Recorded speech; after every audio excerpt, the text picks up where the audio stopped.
Events begin to unfold when a mysterious man in black with a tablet drives by and talks about the existence of Murim. The driver, perplexed, asks if it wouldn't be better to consider this just a legend. The man assures that among us there are people with unusual strength, and this is reality. He adds that this makes them suffer, to which the driver remarks that he doesn't seem to like the promotion. The man explains that his predecessor died during a mission, and he wants a normal future, not this chaos. Then he changes the subject and asks about a high school student who became a Murim. He notes with slight bewilderment that at such an age much is already clear, and wonders why he chose this path. The events unfold on the roof of a building where a schoolboy is shaking. There is hopelessness in his eyes, there are abrasions on his body, and he seems to be thinking about jumping down. His legs are wobbly. One leg is raised as if he's ready to jump at any moment. Suddenly a voice comes from behind asking if he is going to jump, and the boy flinches. He turns around to see a blond boy simply admiring the view from the rooftop. The guy, who is preparing to jump, gets scared and starts thinking about how long the blond guy has been watching him. However, he says that in the end it makes no difference because he has already written a will. The fair-haired man, turning to him, advises him not to do this now. The guy turns around and notices that the blond guy is there, literally in the blink of an eye. He sees that the blond guy's shirt has a second-year symbol on it. The blond man, looking apathetic, notes that before death, people usually remember their lives. The guy is surprised when the blond guy says that people remember many moments from their lives before they die. In response, the one about to jump starts shouting, claiming that the blond man doesn't understand anything. He exclaims that he was fighting for survival and did not want this ending at all. The boy shows his wound, claiming that he is bullied all the time, and it happened again today. He tells how he was forced to his knees, stripped, spat on, and forced to apologize for things that never happened. He then adds that the person making fun of him is a real jerk, but for some reason everyone thinks he is the idiot. He again emphasizes that even the class teacher refused to help him. With tears in his eyes, he exclaims that if the world is so terrible, it is better to just leave. The blond man, hearing this, replies that if he wants it, then let him, and pushes the guy off the roof. The guy about to jump is horrified and does not expect such a reaction from his interlocutor. He falls down with a frightening expression on his face, and the blond guy just watches. Then the blond man says that if that's the case, he should try the taste of death one day. The guy flies down with a shocked face and tears, screaming why he was pushed. At the moment of falling, he begins to see memories from his life, birthdays, holidays, and his mother. He continues to fall, remembering his parents, childhood friends, and happy moments. But then his memory also flashes back to the bullies from school who brought him to this state. Among them, a guy named Kim Yoon-ho. Exclaiming that he does not want such a death, he dreams of taking revenge and beating him until he bleeds. However, a moment later, our hero, who fell from the roof, wakes up in some building. It looks like a medical center, and the guy is shocked that he survived. He begins to think that perhaps it was all just a dream, or that the blond man was a ghost. But his thoughts are interrupted by a group of guys who come after him. The guy panics and realizes that among them is Kim Yoon-ho, the one who beat him. Immediately after the hero calls Yoon-ho's name, he receives a powerful blow and flies into a wall. The offender begins to beat him, but the guy begs him to wait while Yoon-ho's friends standing nearby discuss and eat. Kim Yoon-ho throws a journal that looks like a diary in his face, leaving him shocked. He adds that he saw the guy's will, where he indicated who he was leaving what to. The offender mockingly says that he almost cried while reading this, making fun of the hero. Kim Yoon-ho then states that he has seen everything the hero wrote about him and falls silent. Our hero goes into a shuddering shock as he realizes that this is not a dream, but he has no time to think. The offender delivers a powerful blow to the torso. Kim Yoon-ho begins to hit him harder and harder, ordering him not to pass out. He then shocks the hero by asking if he skipped class to commit suicide. Kim Yoon-ho adds that he doesn't understand how our hero ended up in the medical center if he was going to die. However, the hero continues to spin in his thoughts, wondering what happened on the roof if this is not a dream. In his head, he replays the situation on the roof, remembering all the details of what happened. Gradually, our hero understands that it doesn't matter whether those sensations were real, only their existence is important. Kim Yoon-ho scoffs, claiming that our hero is not even capable of dying because he is insignificant. Then the guy remembers that when he fell, he regretted his death, and now he needs to act radically. He decides to do something but only gets hit. His body does not obey. The offender again beats our hero, who in despair screams that he will not die and swings his fist. He declares that even if he dies, he will do so without regret, and punches his offender in the face. However, Kim Yoon-ho easily dodges and laughs with his friends, Noting that our hero decided to fight back for the first time, the offender kicks the guy, sending him flying into the wall, and screams that this jerk doesn't have a chance to respond. He asks in surprise how our hero dares to behave like this and try to fight back. Our hero rises to his feet and declares that he will not allow himself to be humiliated any longer and will fight to the end. These words only fuel Kim's desire to beat him even harder, demanding that the boy attack him faster. The hero decides that he is doing the right thing. If he is destined to die, it is better to die in battle than without a fight. Suddenly he hears a familiar voice, which says that he thought our hero was much weaker morally. This shocks him. He realizes that this is the same ghost that was with them on the roof. The blonde guy sitting on the fence says that it looks like our hero has nothing to worry about. However, our hero, in shock and with sweat on his forehead, realizes that it was not a dream. The offender's friends, standing nearby, are discussing, when suddenly a second-year student appears and starts telling something. Kim turns to the blonde man, telling him to go away and not interfere with the younger ones having fun. He then adds that perhaps it would be better to call Jin Ho-hyun, who is now the leader among the repeaters, and decide everything. The blonde guy jumps off the fence and says that since he is here, it is good. Then he adds that he will help our hero and looks at him. He approaches the guy, puts him in a fighting stance, and advises him to clench his fist. However, all this causes bewilderment and hostility in the offender Kim. A minute later, the fair-haired second year says that it will be better this way and suggests that our hero try to hit. The events cause Kim's company and himself to laugh and go wild with excitement at what is happening. The blonde assistant reassures our hero, claiming that one blow should be enough to deal with such guys. However, Kim is not going to just sit and watch. He attacks the hero with his fist and starts hitting him. The blonde guy reaches out and touches our hero's elbow, as if transferring strength to him. At this moment, small lightning bolts appear and the blow becomes much stronger. The offender receives a crushing blow to the face. A crushing blow to the face knocks Kim out cold, seemingly shattering him into pieces. Kim's friends, who were laughing earlier, suddenly change their expressions when they see their friend flying towards them from the impact. However, our hero is not happy. He is shocked by what happened and does not understand how this could happen. The offender's friends begin to get angry and threaten the hero, promising to avenge their friend, although they are scared. At this moment, the blonde guy from behind touches the hero's back with his fingers several times. After his touch, our hero's hands seem to move towards Kim's friends and begin to beat them. Our hero is in shock, with snot and sweat on his face, not understanding what is happening. With great surprise, he looks at his opponents, Kim's friends, who are lying unconscious.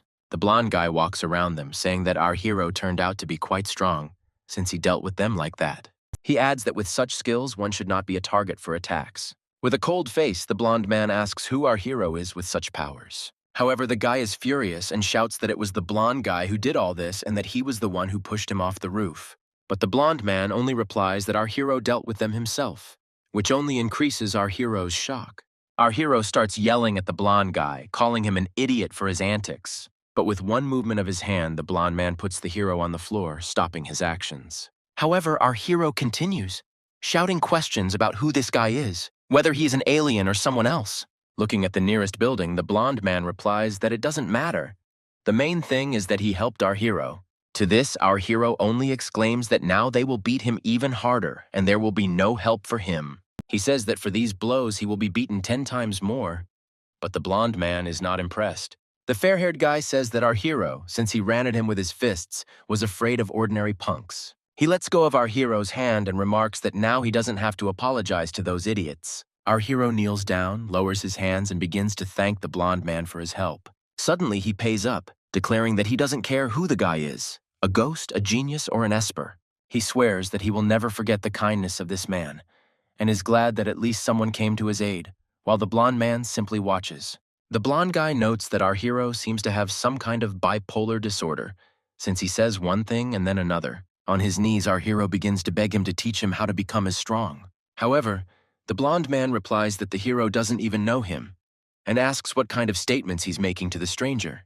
But he soon remembers that his badge has a name on it, and he realizes that our hero already knows that he is a repeater. With tears in his eyes and screams, our hero begs the fair-haired man to teach him everything and make him strong. Meanwhile, the man and his driver finally arrive at the place they need. They are going to meet Lee Xun, who has recently become an important figure in Marim. Events take us back to Lee Xun and our hero. The fair-haired Lee says that he once asked for the same thing. With a serious face and a wild aura, He announces that he now needs to destroy the man from whom he asked for training. Next, we see a creepy man with one red eye standing in front of a huge dragon. The fair-haired Lee leaves, but on the way he meets the same man, who introduces himself and hands Lee a map. The man says he's glad to meet Lee and shows him a certain card. Lee asks the purpose of the visit, to which the men reply that they simply want to get to know him. The man's driver then approaches Lee and asks if he knows a man named Kumun Ryong. However, the man immediately adds that he understands perfectly well how unpleasant it is for Lee to hear this name. He also reminds that Teacher Lee is the biggest disaster in Murim's history. The man asks if they have heard the news that Teacher Lee has become the leader of the Shadow Warriors terrorist organization. He adds that after his joining, the organization began to act much more radically. The man also notes that they are now going beyond their previous actions, and their steps are becoming more and more dangerous. He warns that at this rate they could take over the entire world, and their target is now Murim. However, Lee interrupts him, saying that he doesn't understand what they're getting at. The man replies that all they need is cooperation. The man states that although they cannot help the government, cooperation will be beneficial. He asks Lee for information, but Lee suddenly strikes the man's glass. Lee says that he wants to hear direct speech because Kumun Ryong is his enemy, and it is necessary to speak directly about what he needs. Lee throws a business card into the man's bottle and asks him not to bother him with these questions anymore. The man and his driver begin to discuss Lee, noting that he turned out to be a good opponent. The man notes that such abrupt actions and character only make one want to see it all at its peak. Meanwhile, events take us to our main character's desk. Everything around is painted and ruined as usual. The hero understands that this is his reality and clearly not a dream. Everything happens as always. However, he notices that the stares of his classmates have become much more intense. He begins to wonder why this is so, since everyone in the class supports Kim and not him. But from their looks, he realizes that some of them still care about him, because everyone knew that he almost died. Our hero considers that perhaps everyone is keeping quiet because they don't want to become victims of Kim's bullying. At this moment, Kim himself bursts into the classroom, shouting the name of our main character, Kang Ha-jae. The hero tries not to get nervous and sets himself up to think that everything will be fine and he will be able to fight back. However, while he is thinking, he immediately gets hit right in the face. Kim starts yelling at Kang, blaming him for what he did recently. Kim then grabs Kang by the shirt and starts shaking him, screaming at him relentlessly. Kim continues to shout, demanding an explanation from Kang about what he did on the street. Without waiting for an answer, Kim delivers a powerful punch straight to Khan's face, sending him flying sideways. Classmates just watch what is happening, unable to do or say anything. However, one of the girls stands up and asks in a trembling voice to stop, because lunch will soon be over. Kim actually stops and takes his hands off of Kang, who is lying bleeding with a broken face. With red eyes and wild anger, Kim looks at her classmate and asks if she really dared to stop him. Kim looks at her face and says that he took pity on her because she is the head girl, but she dared to do this. Kim Yoon-ho walks towards her with a bloody fist, claiming that she has forgotten who his father is, while his friend tries to stop him. He reminds her that his father is the best lawyer in the country, in case the headman has forgotten. Kim looks at her furiously and asks if she can imagine that she got into a little trouble at school. He looks at her and asks what will happen to her in that case, and sees that she is very worried. But when he had already come close to her, he heard a trembling voice from behind calling his name.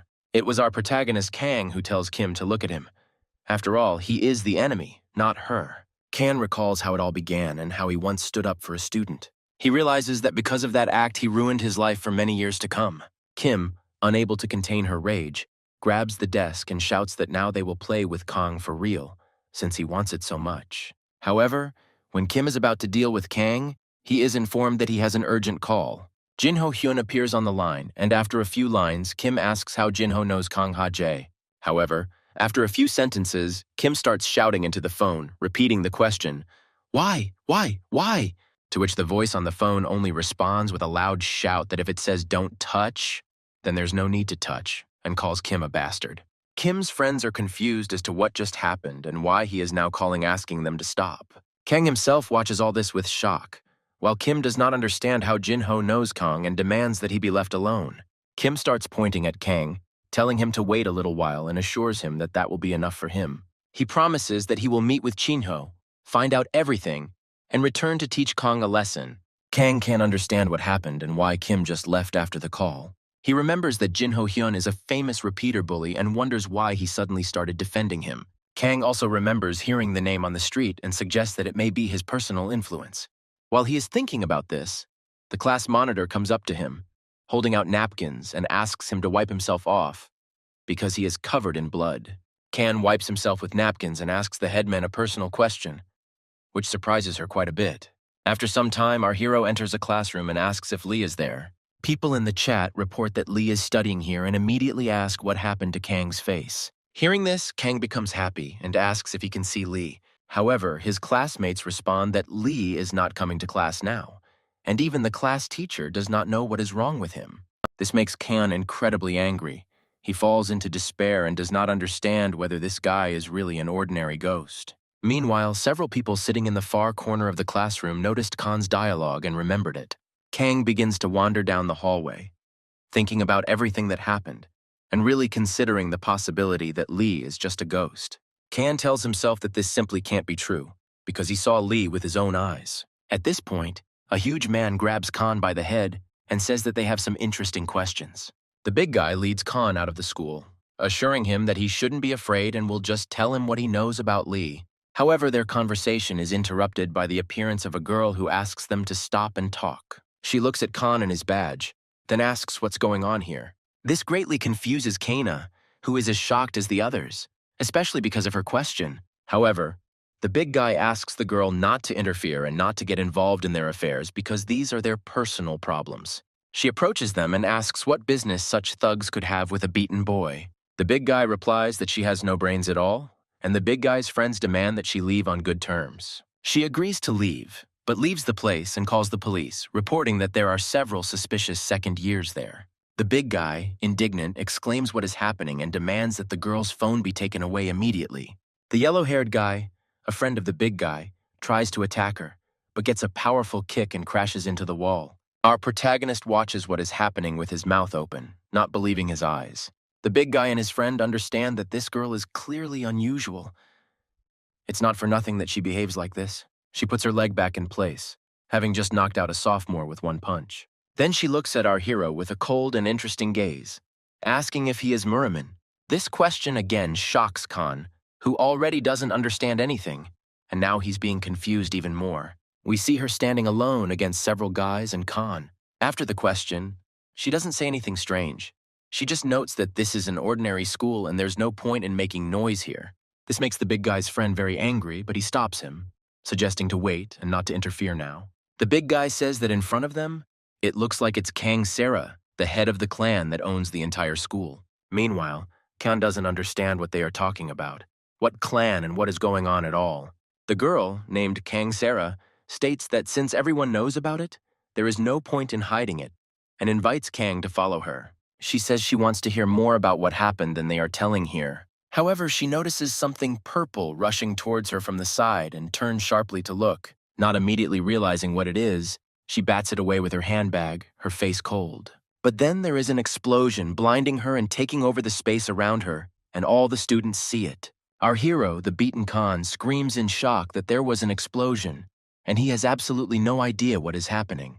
The big guy and his friends grab Khan by the head and run, taking him with them. However, the head of the Kongsera clan spreads smoke to the sides and gently appears right out of it. She heads after the boys, declaring that they won't be able to escape with such a cheap trick. But at this moment, Kongsera experiences a wild shock from what is happening.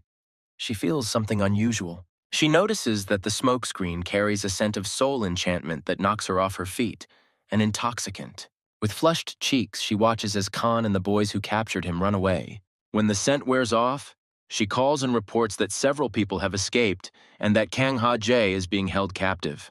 She adds that they used a dirty means to escape and concludes that things are getting serious.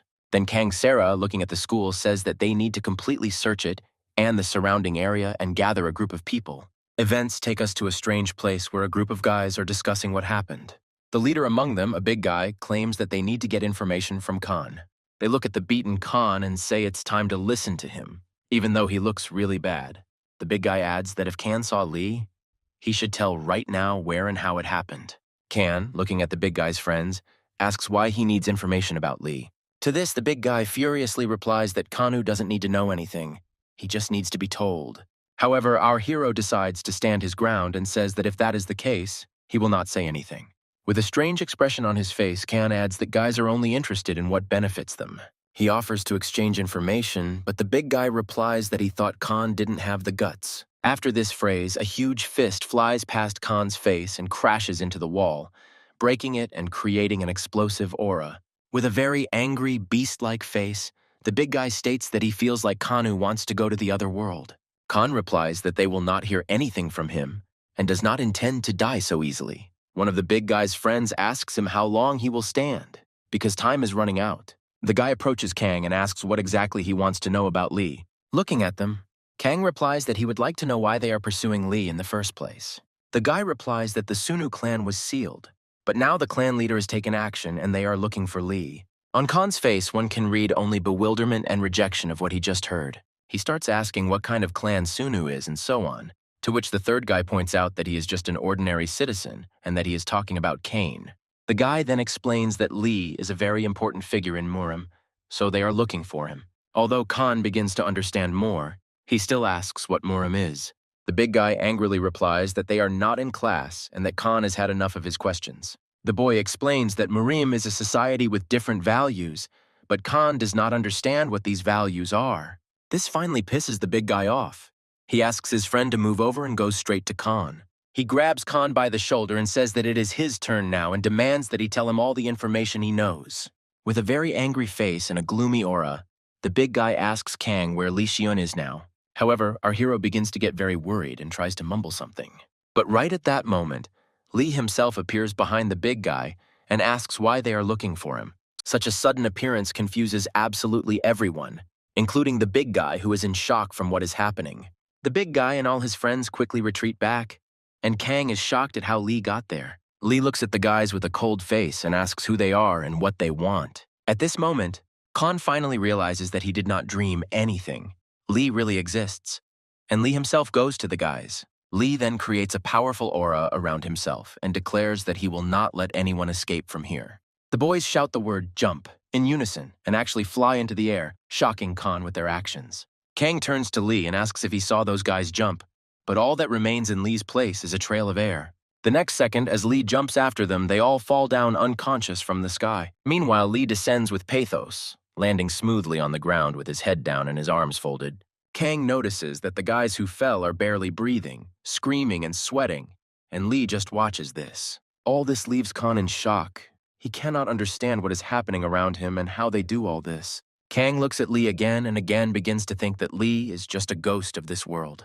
Two guys from the big guy's team start screaming about what Lee is doing. They get the feeling that he decided to kill them here. One of them says that they threw weapons at the clan leader, attacked the schoolboy, and thoughtlessly began to talk about Murim. Lee asks if they need any more arguments, since they clearly understand that they have made a big mistake. He states that they can talk about the pursuit later, but now he calls Kan to come with him. However, Kang asks Lee what will happen to these guys who are just lying on the floor. However, the answer was not long in coming. The police arrived and began arresting them one by one and taking them into the car. Lee just silently leaves, turns around and tells Kan that he asked him to follow him, reminding him of this. Kan follows him. Kang follows Lee in an unknown direction, not understanding what is happening, who this Lee is, and why he is doing this. However, here Lee turns to Kan and asks if he has seen what happens when people decide to talk about him and discuss something. Then, with rudeness and cold-bloodedness, Lee says that Kan should not even dare to contact him again, or mention him, or look for him. However, at this moment Kan is only surprised and not shocked, but pleasantly surprised and silent. After which he says that he realized that Lee did this to protect Kan. Now Kan is absolutely sure that Lee is a good person. Then Kang asks Lee if he was the one who arranged for Kim to be stopped at school when he was beating up Kang. Kan continues to question Lee about everything, saying that he is probably Muriman too. However, Lee asks Kan to stop. Lee looks the other way and says that his warning is not a joke, and if Kan does not follow them, he will simply die. However, Kan only says that he doesn't care what surprises Lee, who even asks, what, he didn't expect that from Kan. Kang, with a smile on his face and a battered face, says that he survived thanks to Lee and that he is no longer afraid of anything. Then Kan begins to talk about how he was an unhappy person. Everything around him was not working out and everything was bad. Kan thought that everyone in this world, all people, hated him, But when he woke up in the medical center, he realized everything. Kan realized that not the whole world was his enemy. Not everyone around him was terrible and indifferent. There were also kind and pleasant people. He even talks about how today the class leader went against Keen and stood up for him. Kang thanks Lee for changing his views of the world, and now he sees everything differently, much to Lee's surprise.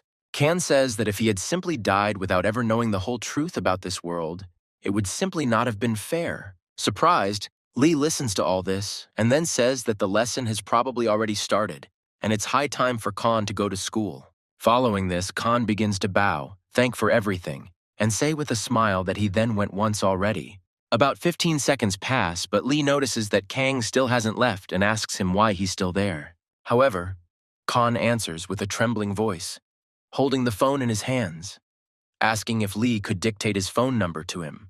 However, Lee's evil, shining gaze makes it clear to Kan that he apparently isn't going to give out any numbers, and Kan goes back. Khan starts running back to school and shouts that he will forget everything that happened today. He watched a lot of movies and is good at pretending. However, as soon as Khan leaves, the same girl who was introduced as the head of the clan appears behind Lee. She approaches Lee. He calls her Sarah Nuna and asks how she is. She says that everything is fine, just a little paralyzed for a while. Lee says that the invaders were carrying out orders from the Murim Special Forces Department, in his opinion. He asks for forgiveness, but Kana Sarah's girlfriend says that there is no point in worrying so much. Everything is fine. It is her mistake. However, she also adds that Lee shouldn't have gotten involved in all this and gotten involved here.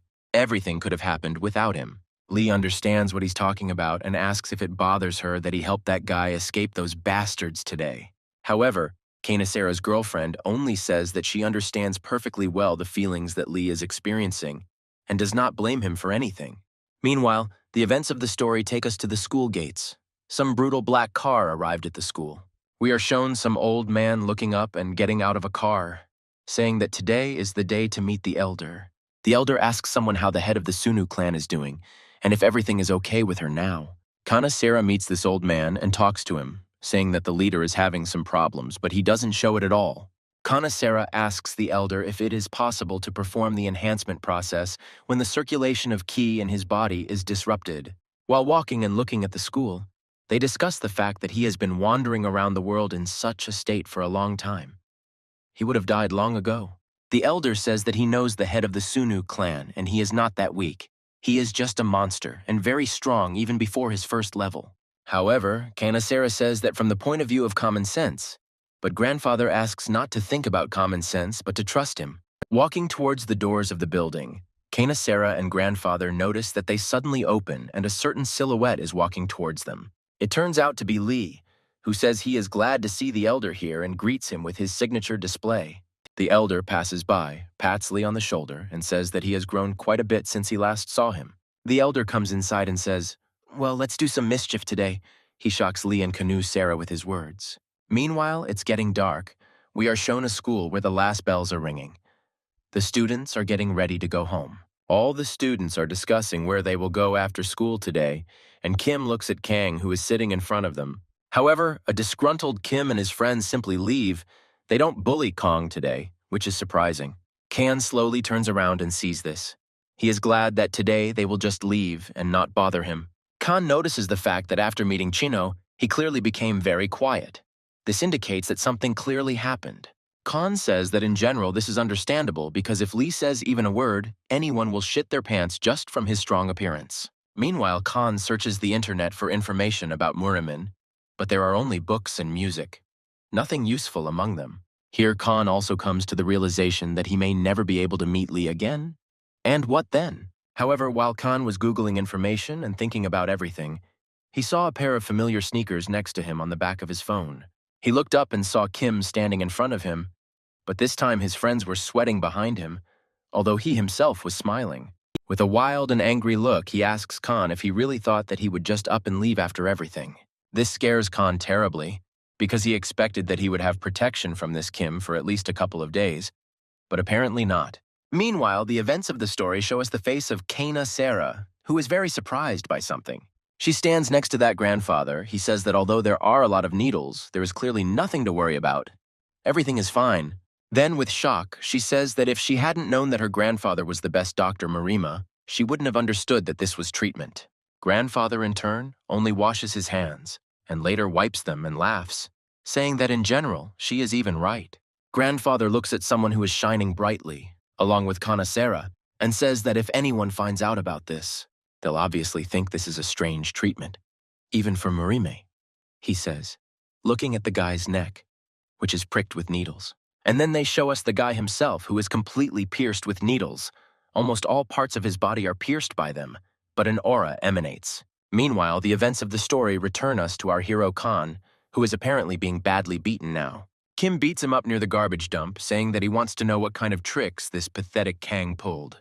A very tense and sweaty friend of Khan's tells him that Chinho ordered not to touch this guy, which is what they are doing now. However, in response, Kim only hits his friend with all his might, saying that this Chinho is not an order to him at all, and he doesn't care about it. Then Kim yells at them, saying why on earth would they think they could tell him what to do here now? Kim's friends try to get him away from Kang so that he doesn't beat him, but Kim himself resists this, not understanding his friend's reaction. Our hero Khan, with a battered face, tries to get back on his feet and understand what is happening in his life again. He watches as Kim's friends try to stop their friend from beating up Kang any further. However, our main character Khan angrily shouts that he knew nothing would change, and decides to change his life himself. He accelerates and strikes straight at Kim, at his face, although the blow is not very serious, but very decisive. Everyone around froze in dead shock. They don't understand what just happened and how to react to it. The blow was weak. Kang barely speaks about the fact that now Kim is attacking, and blood is coming from his mouth. He reminds himself that he has started a new life. Kang, with a serious face, declares that he will no longer grovel before people like Kim and will always fight back. However, with a wildly serious and bloodthirsty face, Kim looks at Kang and begins to only insult him and call him a complete loser. The events of the story take us back to the place where the elder Lee and Kanasera, they are discussing the recent incident related to that manager. Grandfather says that he understands their motivation and asks them not to get involved with anyone, because we are not like Kumun Ren. Lee listens attentively to his grandfather. Although he is thinking about many things, he is about to say that he understands everything. But his voice breaks. His voice was interrupted by the fact that he sensed some strange aura and energy. However, neither his grandfather nor Kanasera felt anything. Lee apologizes. He says that he felt some strange disturbing energy just now. Kanasera addresses her grandfather, saying that lately Lee has been hearing an unattainable noise and energy that others cannot hear. Kanasera talks about an incident where he heard the will of a student who wanted to jump from a roof and saved him from doing so. The elder is intrigued by this and ponders the possibility that this may be part of the improvement process. However, his thoughts are interrupted by Lee himself, who turns to the elder and asks if he could spare a little time for him. After some time, Lee, the elder, and Kanasera arrive at the place where Kang lies beaten unconscious. The elder is in a bit of shock and says he can't believe he felt the energy from so far away. The elder looks at the beaten boy and wonders how Lee sensed this. He says that Lee exceeded his expectations many times over. A shocked Lee, who sees Kana beaten up, is approached by Kanasera, who asks if this is the same student. The elder asks Kanasera if he knows this guy, and Kana replies that he is the same guy Lee saved from the roof. Their conversation is interrupted by Lee, who shouts for Kanasera to urgently call an ambulance. Since Kang is now in critical condition, she grabs the phone and says she understands, but the elder interrupts and asks everyone to move out of his way. Sweet Kanasera starts calling an ambulance, while the elder sits next to the guy and does something. Kanasera turns back to tell Lee how long it will take for the ambulance to arrive, but her words are cut off. Her words are interrupted by the fact that she sees Lee's very worried face, the first time she's seen him like this. She looks at all this with a cold gaze and remains silent, understanding what is happening now. She understands that Lee has become attached to him. Kana turns to Lee and says that this happened between ordinary people. They called an ambulance, they can leave. Kana says that she and this guy met for the first time today, they can go already, but Lee says that he sees his condition. Then Lee adds with concern that if he is left here like this now, he will definitely die in that case. Lee says that he will not pass by deliberately, but Kanasera says that it is none of their business. Muraman should not interfere. However, their dialogue is abruptly interrupted by the voice of the practically dead Khan. He calls out the name Lee, trying to pronounce it. Almost dead, covered in blood, Khan says that they met again today. He is glad about it and tries to smile. Then Khan reports that this time he did not let himself be beaten. He also hit once, and he is very proud of it. However, at that moment he stops speaking. The elder says that he has lost consciousness. This all worries Lee. The elder reassures Lee, saying that his life is no longer in danger. He gave him first aid. There is time. Lee can't understand at all why he was smiling. What was so joyful that Kan began to smile and tell Lee about it? Lee looks at him with great concern, nervous and worried, as if trying to comprehend something. The events of the story take us to the hospital where Kan himself is lying. He has opened his eyes and does not understand what is happening and what is around him. Lee sits nearby and turns to Kan, asking if he has finally woken up. Kang tries to get up immediately, asking what Lee is doing here, but he can't. He's all crunchy and sore. Lee asks Kan not to overexert himself because the doctor just left, and Kan himself just woke up. It's still too early for him. Kang watches as Lee gradually comes to his senses, analyzes his condition, and remembers everything. Having just begun to speak, Kan says that he is very glad that their meeting took place again, and that they met, even like this. Kang continues to tell Lee how happy he is that they met, but Lee doesn't even know how to react to all of this. Then Kan starts asking Lee why he keeps saving Kan, as if he's chasing him every time on every move. However, Lee, in turn, is silent. He does not know what and how to answer this. It is difficult for him now. Then, after a short pause, Lee asks uncertainly if Kang still wants to become stronger. This question excited Kan. He expected to hear many things, but clearly not this, so he couldn't even answer normally right away. With great joy, Kang asks if Lee will help him, but Lee asks him to keep it all a secret. Next, Lee wants to say what will happen otherwise, but Kang does not listen to the other option and immediately agrees to this one. Next, Kan says that he already said that he is ready to do anything to become as strong and powerful as Lee. Then Kan notices a phone on his bed. Lee asks to use only it for communication from now on. Lee also says that the same phone contains basic exercises that should be done every day. Kang asks how he can start tomorrow if he's in this condition, but Lee reminds him that he's already agreed. Kang remembers what Lee promised, that he was ready for anything, so he stops arguing and remains silent. Lee says that if Kang listens to him, he will become better and stronger in everything. Kang agrees. Lee then asks Kang to call home and tell his family that he is okay so that they don't worry about anything.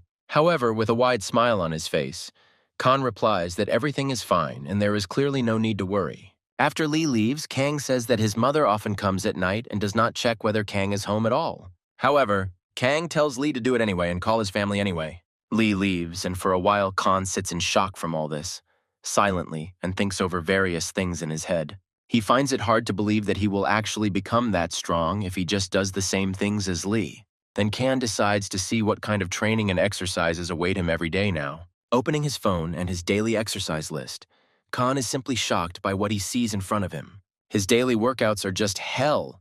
100 pull-ups, 200 push-ups, 500 squats, and a 30-kilometer run. Seeing all this and reading it, he opens his mouth in shock, because this is a huge burden for him now, especially in this state. Kan's next move is to call Lee to find out if this is a joke. However, when he opens the Contacts app on his phone, Kan is shocked to discover that there are no contacts on his phone.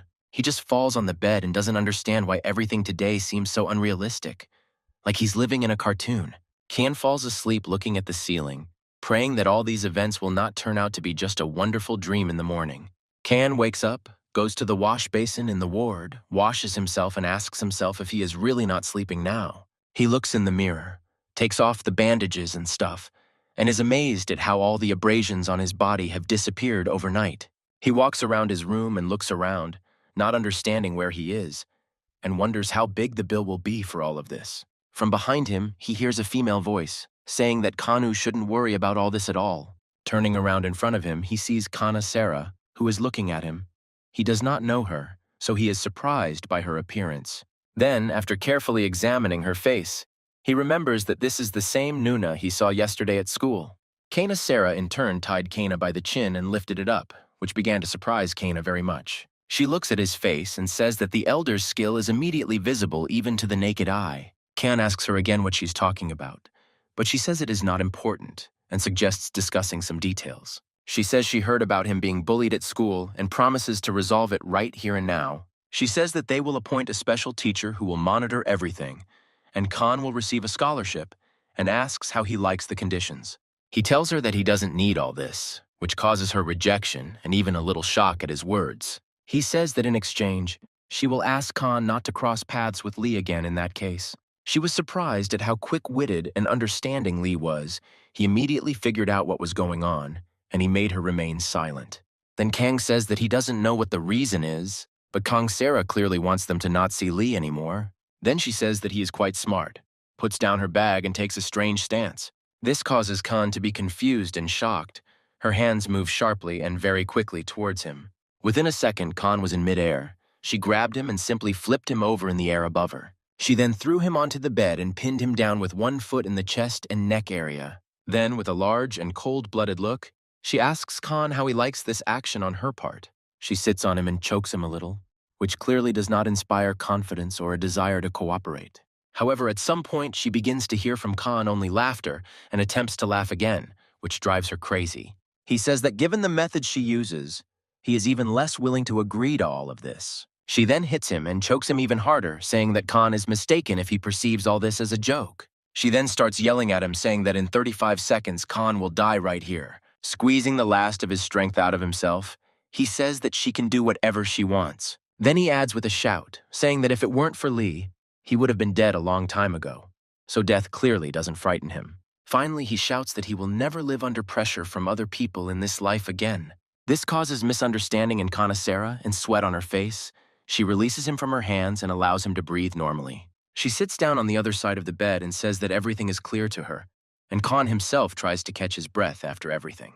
She says that she now understands Lee's experiences and feelings, but this shocks Kong. She takes out some beautiful box from her bag and holds it out to Kanu with her hands, and he asks what is in it.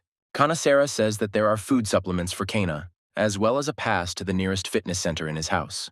He thanks her for what she gave him, but he has a question about how she knows where he lives and that she found a fitness center. She says that Lee Kang understands that Lee is a very important person in their world, very, very important, which shocks Kang.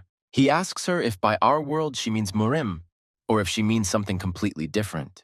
Then, without answering the question, she adds that if Lee gets into danger because of Khan, he won't get off with simple threats. This whole dialogue only scares Khan. He leaves the hospital realizing that although she is very beautiful, she is a rather creepy person. Then Khan decides not to focus his attention on her and this whole situation, but to get down to business and picks up the phone. Our hero Khan begins to look at the list of exercises he needs to do soon. He's afraid to imagine how hard it will be, but his thoughts are interrupted by Lee's call on this phone. Lee immediately comes in with a question, asking if Kang has already left the hospital. He says that he has just been discharged. Next, Lee tells him to walk, do the exercises, and write down how many he managed to do. Kang says he can only do one pull-up, but here he can do 100, but Lee simply asks him to repeat his one pull-up 100 times. Lee is in some library and continues to explain to Khan on the phone what exercises he should do and how. Kang walks around the city. They discuss food deliveries.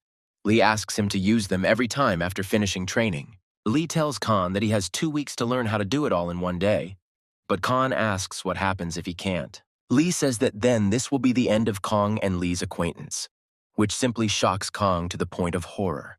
They talked, and a shocked Khan walked through the city, wondering how he could do all this in one day. Khan decides to try the fitness center first, which Sarah gave Khan access to, but something shocks him quite a bit. In front of him was an old, cramped gym with bad windows in the middle of some building, which surprised Khan quite a bit.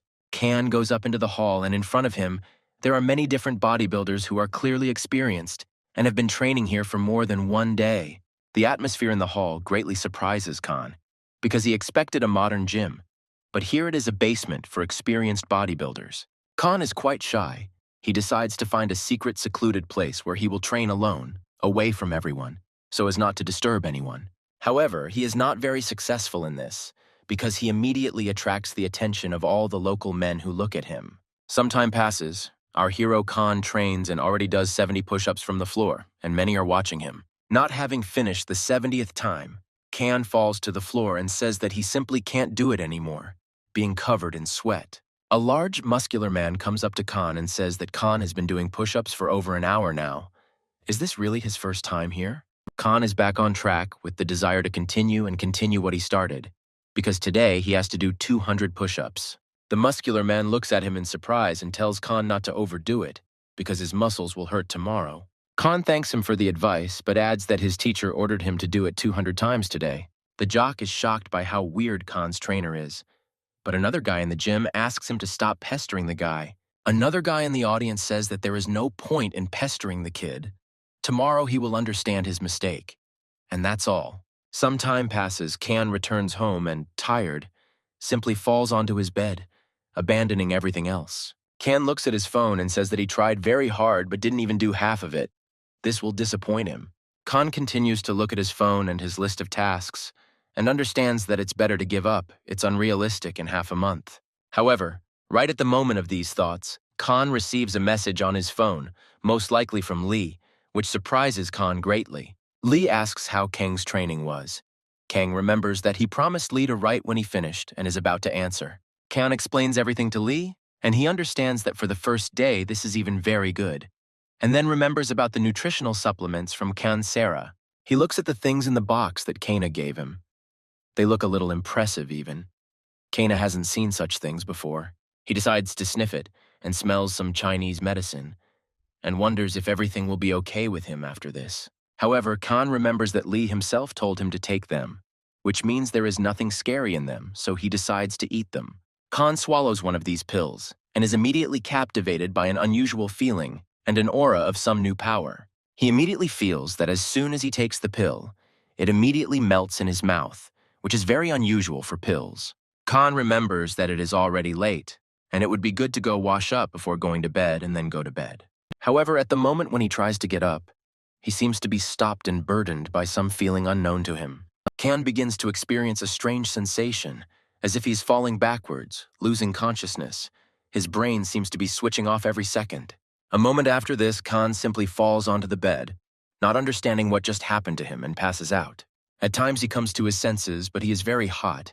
He mumbles that he still needs to take a shower. Some time passes. Khan jumps up from the bed and suddenly begins to look around, as if searching for something. Then he sees the morning outside the window, and then looks at the clock, the hand on which already points to 10 o'clock in the morning. The shocked Khan doesn't understand how he managed to sleep for so long, and what it was all about, after which he decides to go to the shower. While undressing in the shower, Khan notices himself in the mirror and looks at himself closely, looking at himself in great surprise. He starts to tense his muscles and says that it seems to him that they have become bigger, but perhaps it is just his imagination. However, he then goes under the shower and the water pressure, saying that this cannot be. What kind of muscles can be in one day?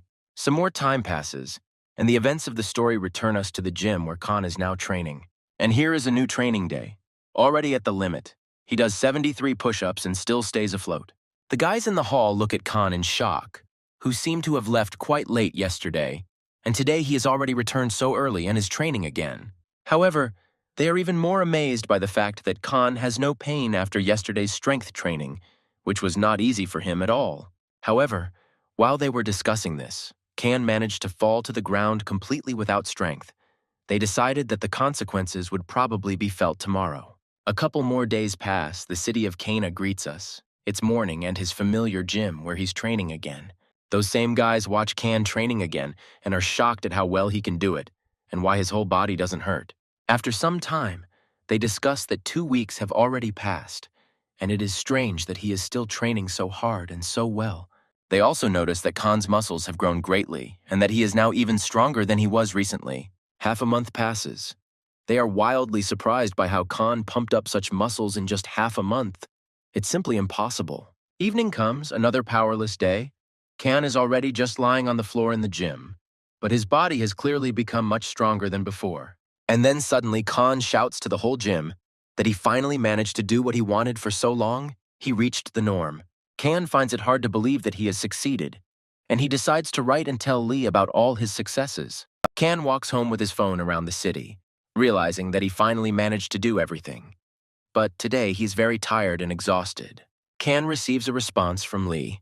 Lee promises Khan a gift for everything that worked out, which surprises Khan himself. Khan begins to think about how he can best get to the station where Lee is now. Looking at all the routes, Khan notices that one of the buses will soon leave directly for that station. However, Kana is tormented by doubts about whether he should go now or whether it would be better to go home and wash up before the trip. However, at that moment, Kan hears a female voice from behind. It addresses Kan as, "Hey you," and draws attention to itself. An unknown girl with long black boots comes up to Kan and asks him to stop right there. Kan walks forward and sees in front of him a girl with a bob and red hair, a beautiful body and a pendant on her neck. Her appearance, as well as herself, greatly surprises Kana. He begins to think that she is probably some kind of celebrity. Kan starts looking around, looking at who this girl suddenly started calling, because now he is interested in knowing. However, when Kan began to look around for the one she was calling, she shouted out asking him not to turn away from her. Then she points to Kan and says that she is addressing him now, why he is turning away from her. However, she only scares Kan with such words. He is quite shocked by what he just heard and how she addressed him. Kan looks at her with great surprise and does not understand what she needs, and she, in turn, looks confidently at Kan. She then turns to Kong and asks him if he knows who Li Xun is, which shocks Kong unpleasantly, since this is clearly not what he was expecting. Then she starts walking towards Kan, saying that she is well aware of all the events, so Kan can't get out of it now. However, Kan instantly distracts her attention by pointing to the side and screaming with a shocked face, causing her to turn in the same direction. However, there was only an ordinary cat sitting on the curb. She began to look at him and talk about how cute he was in front of her. However, after this, she realizes what happened. She was distracted and begins to yell at Kan and look at him. But to her regret, there is nothing to look at anymore. Kan simply ran away somewhere and disappeared. She does not see him with her own eyes anywhere. But she notices a bus leaving somewhere, and it's clear what's going on. She smiles and understands Kan's resourcefulness. She jumps high into the air, just like Lee once did, and begins to jump back and forth, searching for Kan among the cars and buses. Meanwhile, Kan himself is sitting on the bus and realizes that he was finally lucky enough to get away, and the bus arrived so quickly and early. Kang admits that he was scared by the question about Lee. But then he notices something suddenly making noise behind him and hitting the bus car. Kang continues to think about not talking about Lee, but the girl is already walking behind Kang. Kang searches his phone for information about the girl, but at that moment she snatches the phone from his hands, which he himself notices. She takes the phone from his hands and begins to carefully study what he is looking for in it and reading about them and her. Kang is surprised that he didn't even see her get on the bus. She was also very surprised at something at the time. From the queries on his phone, she sees that he's an ordinary person and is very surprised by this, not understanding how this happened. She continues to search his phone for everything and does not understand how her intuition could have let her down, because she was absolutely sure of everything. She then notices a text from Lee with an address where Kang was heading and takes his phone, saying she'll borrow it for a while. She gets off the bus and continues reading her phone, while Kang tries to catch up with her and stop her from this idea. However, here our hero Kan begins to threaten, saying that it is better to give him the phone in a friendly manner, or he will use force to do so. But she in turn only mocks Kan further, saying that if he wants it that way, then let him try to do it. Kan doesn't understand who she takes him for. After all, he is a man, and has been training very hard for the last month. Kan starts screaming, making faces, and running straight at her headlong with his arms outstretched, as if he were scaring her. Kan thinks that no matter who these Murame are, he should definitely be able to handle the girl. However, before Kan could even get close to her, her hands grabbed Kan's arm with a sharp grip and bent them behind Kan's back. With such a light and ordinary movement of her hand, she broke him and put him on his knees. He arched his back and screamed in pain. However, the girl herself only continued to look in surprise. Without saying anything or continuing to do anything, she began to notice that Kan's hands were covered with energy, which ran hotly through his hands, warming the girl's body. She notices both this and the heating, abruptly lets go of Kan and shouts across the street who this Kan is and what that was. With great surprise, she yells at him, saying that he is an ordinary person. Where does he get so much energy in his body? Then he says that he has no idea what she is talking about and simply asks her to give him his phone back right now. However, here the girl begins to suspect that he is the one, which only shocks Kana even more with her words. After these words, she grabs Kan by the hand and leads him at a fast run. Kan is shocked and does not understand at all what is happening now. The events of the story move forward. We are shown one of the metro stations near the city. It is still almost night. This girl took Kan into some elevator. He started asking her where they were going and why, what was going on. She says, of course, to Lee, but Kang says Lee is dangerous. and she in turn says that it's cool and is looking forward to it. The elevator stops. The doors open, and right in front of Khan and the girl's face appears that same Lee. This makes Kana extremely happy. He is very happy to see Lee, because finally all this will be resolved and this girl will leave, giving the phone. However, something goes wrong. She only hits Khan in the stomach once again and jumps somewhere to the side towards Lee. She then kicks Lee straight into his body, but he manages to block such a powerful attack. The girl, seeing Lee, seemed to go crazy. She began to jump from side to side and dealt Lee blow after blow. Kan doesn't even have time to see her movements. He doesn't understand how this girl can be so fast. He first notices the painting when Lee is unable to do anything and is only defending herself from her swift attacks. However, while Kan was watching all this commotion, he noticed that there was some kind of umbrella standing to the side, which in theory could help now. Kang looks at the girl, trying to catch her eye, and decides that now he must help his friend Lee. However, before Kan could do anything, his umbrella was broken and shattered into tiny pieces before his eyes. This happened thanks to this girl. She kicked the umbrella with one kick right in the fight with Lee and broke it into small pieces. She yells at Kan in a cruel and angry manner, telling him not to get involved in the fight or she will simply kill him. Lee sees all this and just calmly asks what came over Ginny and why they decided to come here together. These words shock Kan wildly. He is shocked that this girl Ginny is even familiar with Lee. She is talking to Lee. She addresses Lee rudely and as if making demands, asking if he gave this guy, Kan, the Taiwan life pills. These words shock Kan even more. As if driving him into horror, she says that she saw all their correspondence on Kan's phone.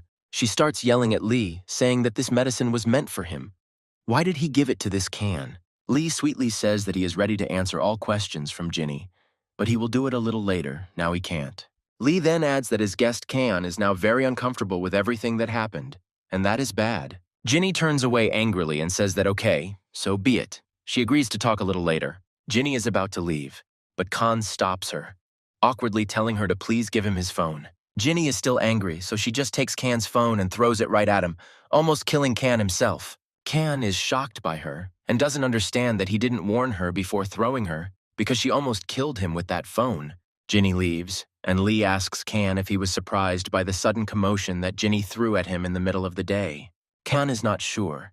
He says that everything is fine and Lee's friend was uncomfortable, so nothing terrible happened. Lee asks Kang to come into the room from the elevator and asks if there is anything Kang would like, and he asks for some water to drink in turn. Kang looks at the room, and Lee says that since their last meeting, Kang has gotten more or less pumped up. Kang says that he was just doing Lee's assignments. Kan sits down in a chair and is about to pour himself some water, however. Something seems to be bothering him, but it is difficult for him to say it. Kang raises his head and abruptly asks Lee who the Muramen are, a question that shocks Lee. Kang begins to say that he realized that these are unusual people, and says that both Lee and Kang Sera seem to be like that. However, Lee only looks at Kan with a depressed look, and says that ordinary people are forbidden from revealing information about Muramen. However, Kan immediately begins to contradict Lee's words, saying that if there is such a ban, then why does Lee help Kan? Kan says that he already owes Lee so much. Why is he taking such a risk? Ginny, who is standing behind the door, listens to all this. Kan tells Lee why he should fight with his friend Ginny because of Kan. Ginny hears these words and is surprised by them. Kan continues by saying that he doesn't intend to put Lee in such a difficult position in his life. Then Kan says that if such help is harmful to Lee, then he should stop helping Kan. It is better for him. Lee listens attentively to all this, but it feels like he is overwhelmed by all this. He just remains silent, looking down, not knowing what to do. Following this, Lee squeezes the glass and tells Kan that Murim is a world where people have different values. Lee explains that in the world of Murim, everyone hides their face and is required to follow the rules impeccably. Then Kan asks why they need to hide it. Lee replies that ordinary people will not accept the Murim rules. Lee looks at the glass and talks about whether Kang can believe in a society that can justify murder and violence against people. Lee clenches his fist and says what the Murim are like. He is clearly uncomfortable and does not want to tell everyone about it. Lee says that violence is not frowned upon in this society, and therefore ordinary people should clearly not be interested in or interfere with Murim.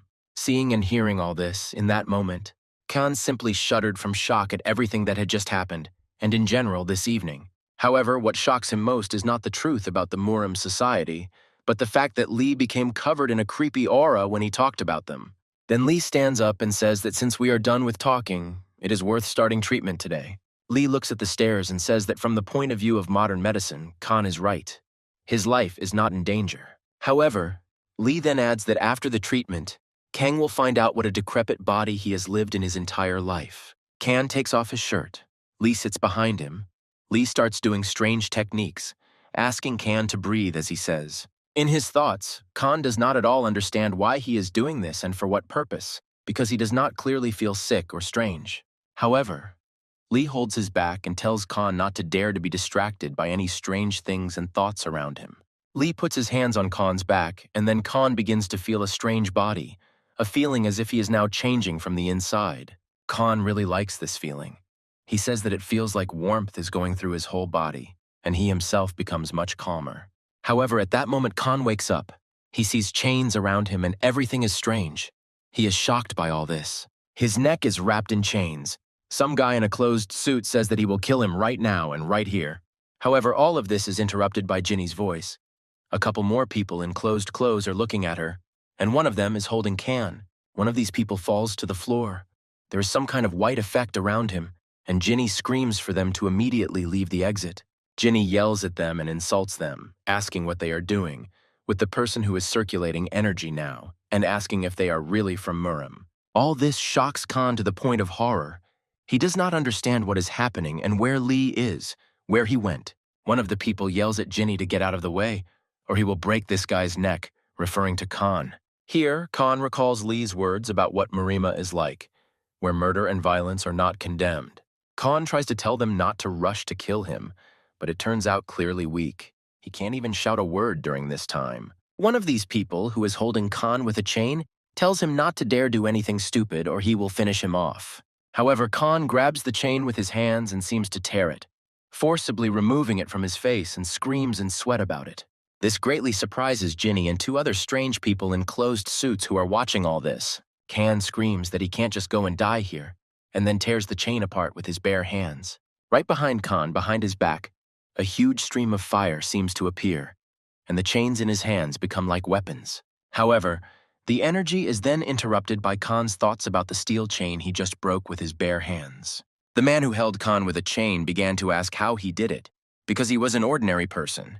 It was simply impossible. Khan tells himself in his thoughts that he doesn't understand anything and decides to get out, since he managed to escape. However, the man with the chains shouts that Khan needs to be captured, and these people begin to try to stop Khan with weapons. One of them delivers a huge blow with an iron bat, but, as if by instinct, Khan dodges it and the blow does not hit.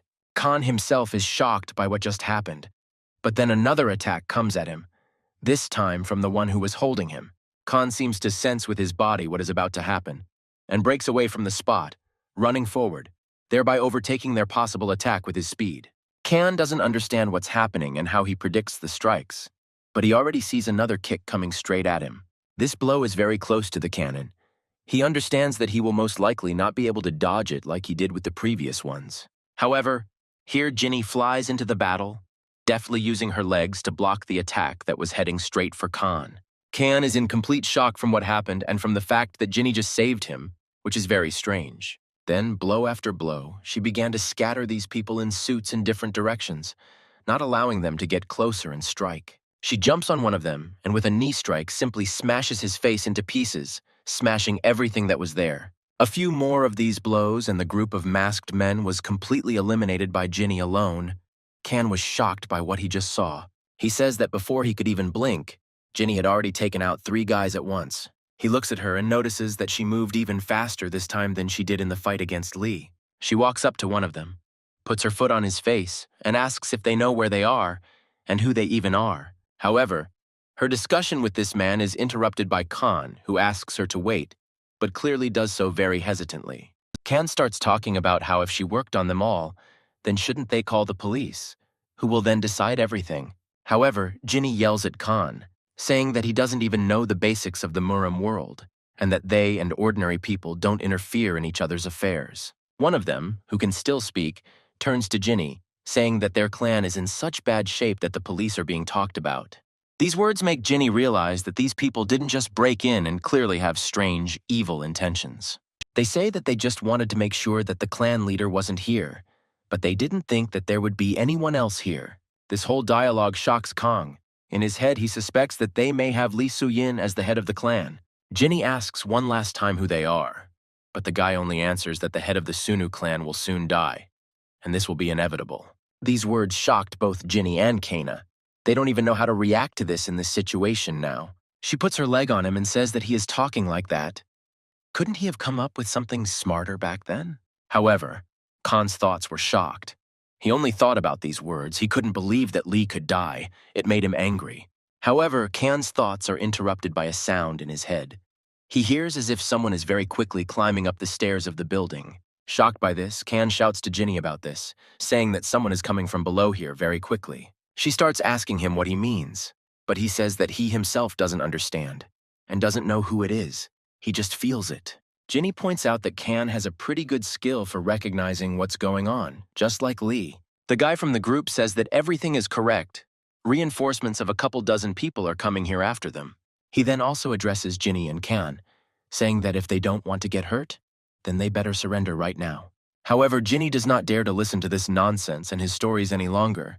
She simply smashes his head with a kick and sends him into the wall. Then Jinny takes her phone. She says that there is no point in staying here and decides to check something. She notices that there is no connection on her phone at all. Khan checks his, and his is the same. Also no connection. This scares them both to death. Jinny yells at Khan to pack his things and get dressed. They need to get out of here as quickly as possible. Jinny gives Khan the helmet and tells him to go down, but Khan asks if it won't be by elevator. Jinny says that there is definitely someone there already, and meanwhile, the door of one of the rooms is knocked down by someone's sharp foot. A whole crowd of different people comes up to the floor. All of them are immediately obvious to be rare freaks, and they all hide in one way or another.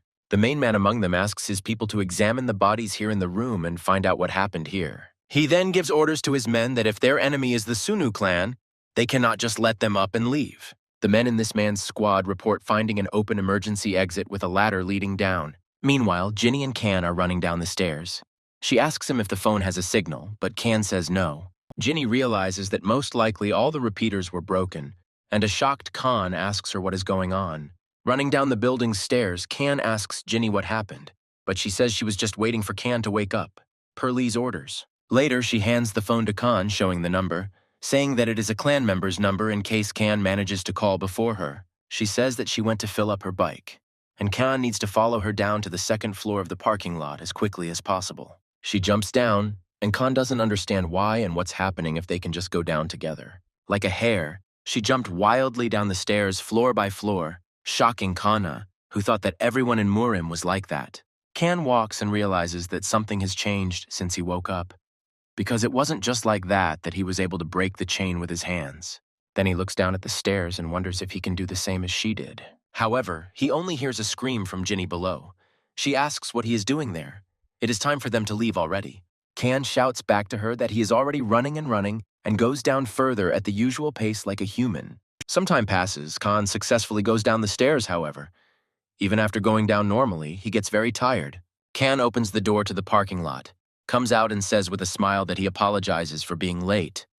But there is a problem. Opening the door, Khan watches the scene of Jinny beating everyone around her with just her strength.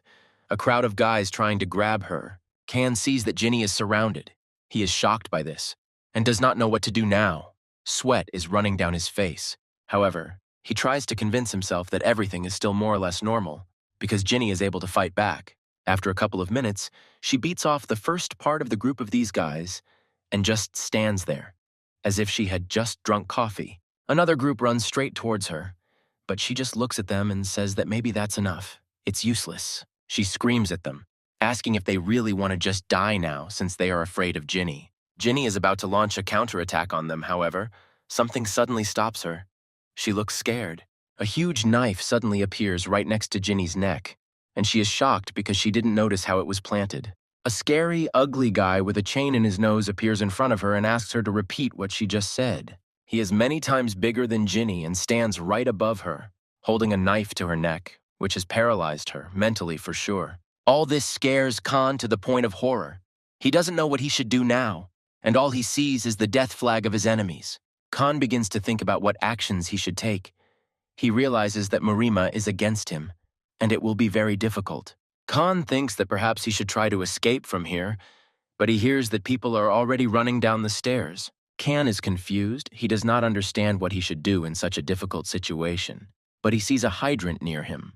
The same group of people who searched the room are heading down to Kanu, but at that moment, their attention is distracted by a sharp ringing sound. This group is scared. They don't understand where the ringing is coming from, but the ringing itself is similar to a fire alarm. It scares them. The same man who is holding Ginny with a huge knife orders his men to go and find out what is going on.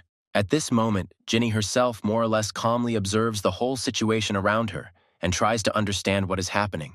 However, the man who is holding her tells her to dare to do nothing, which distracts her thoughts. But right after that, he also adds that he is also acting against his will, so there is an option for Ginny to help him. Meanwhile, a squad of people in suits are running around the parking lot, trying to find the source of the alarm.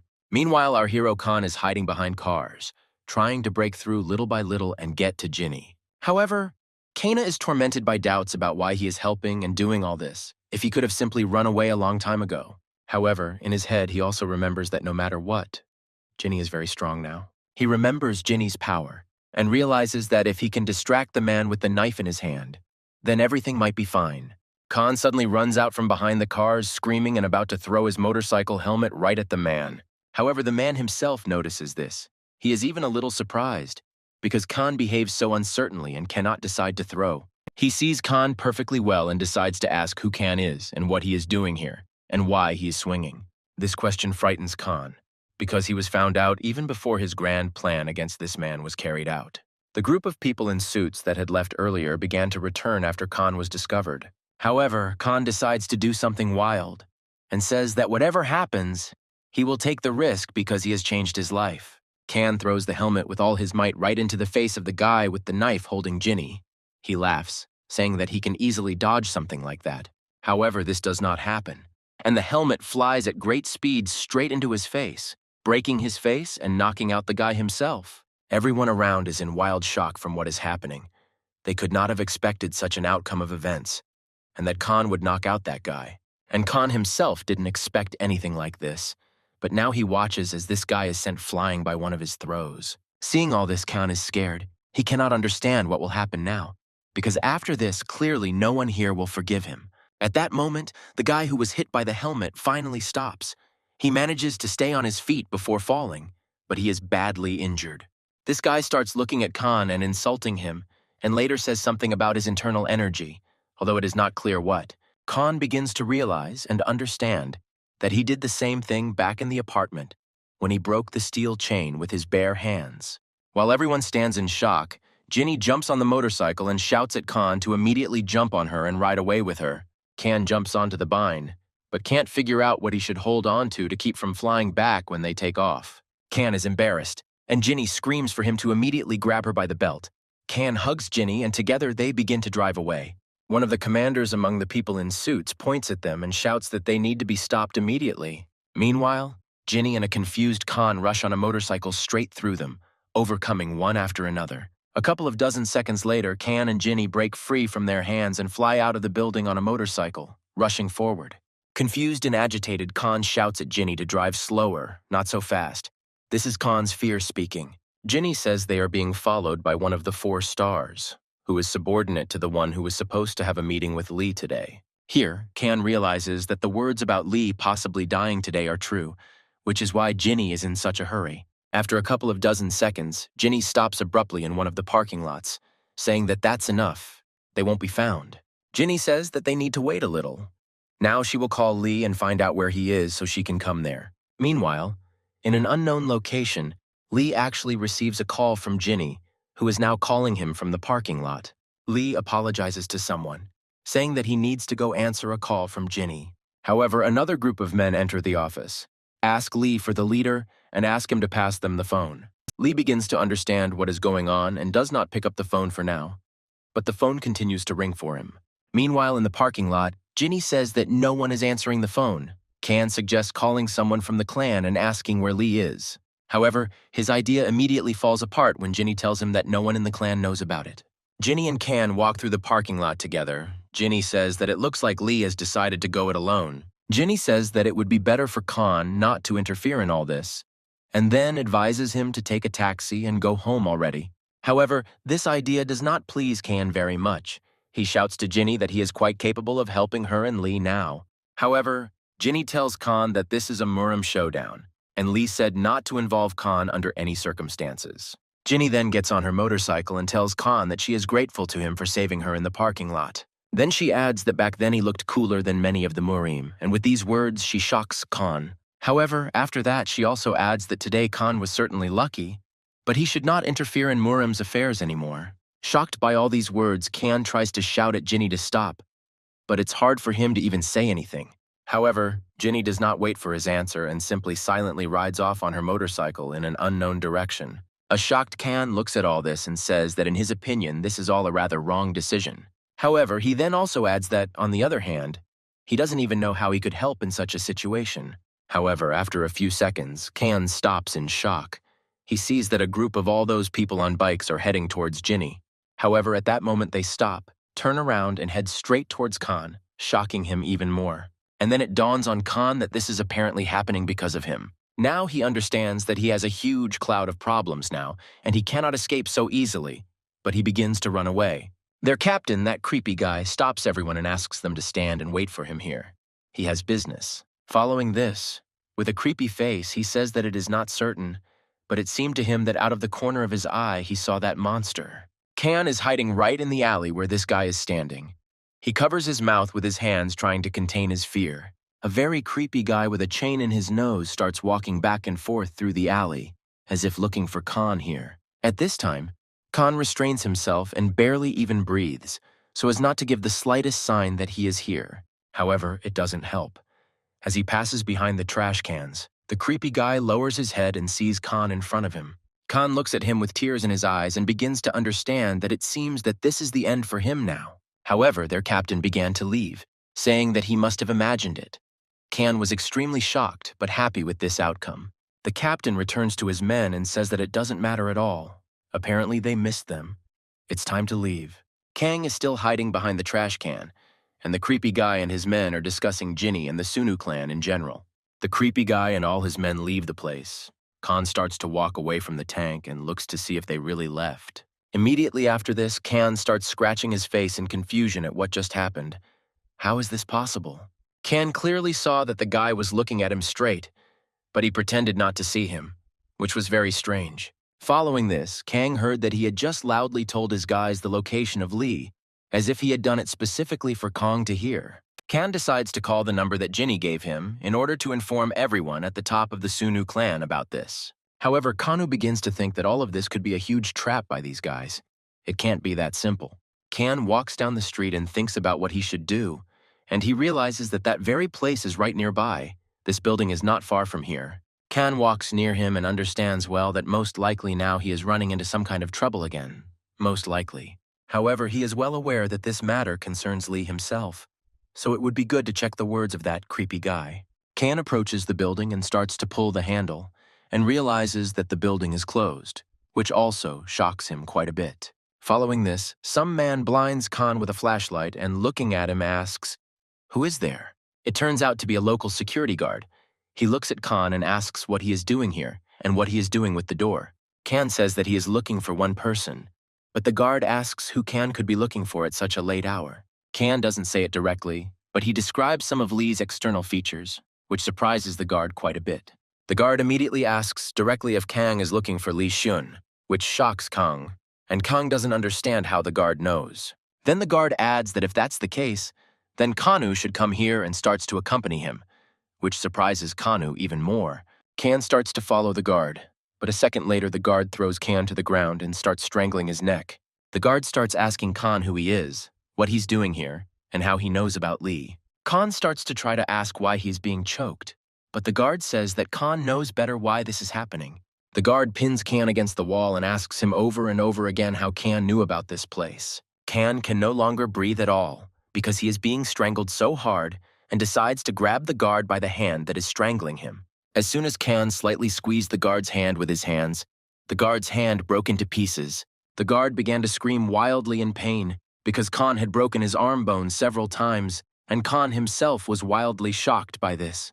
Kan starts asking the guard if he is okay, but he clearly doesn't help the guard with such questions. The guard starts yelling at Kan, insulting him, and saying that he is a bastard and not an ordinary person at all. This question surprises Kan very much.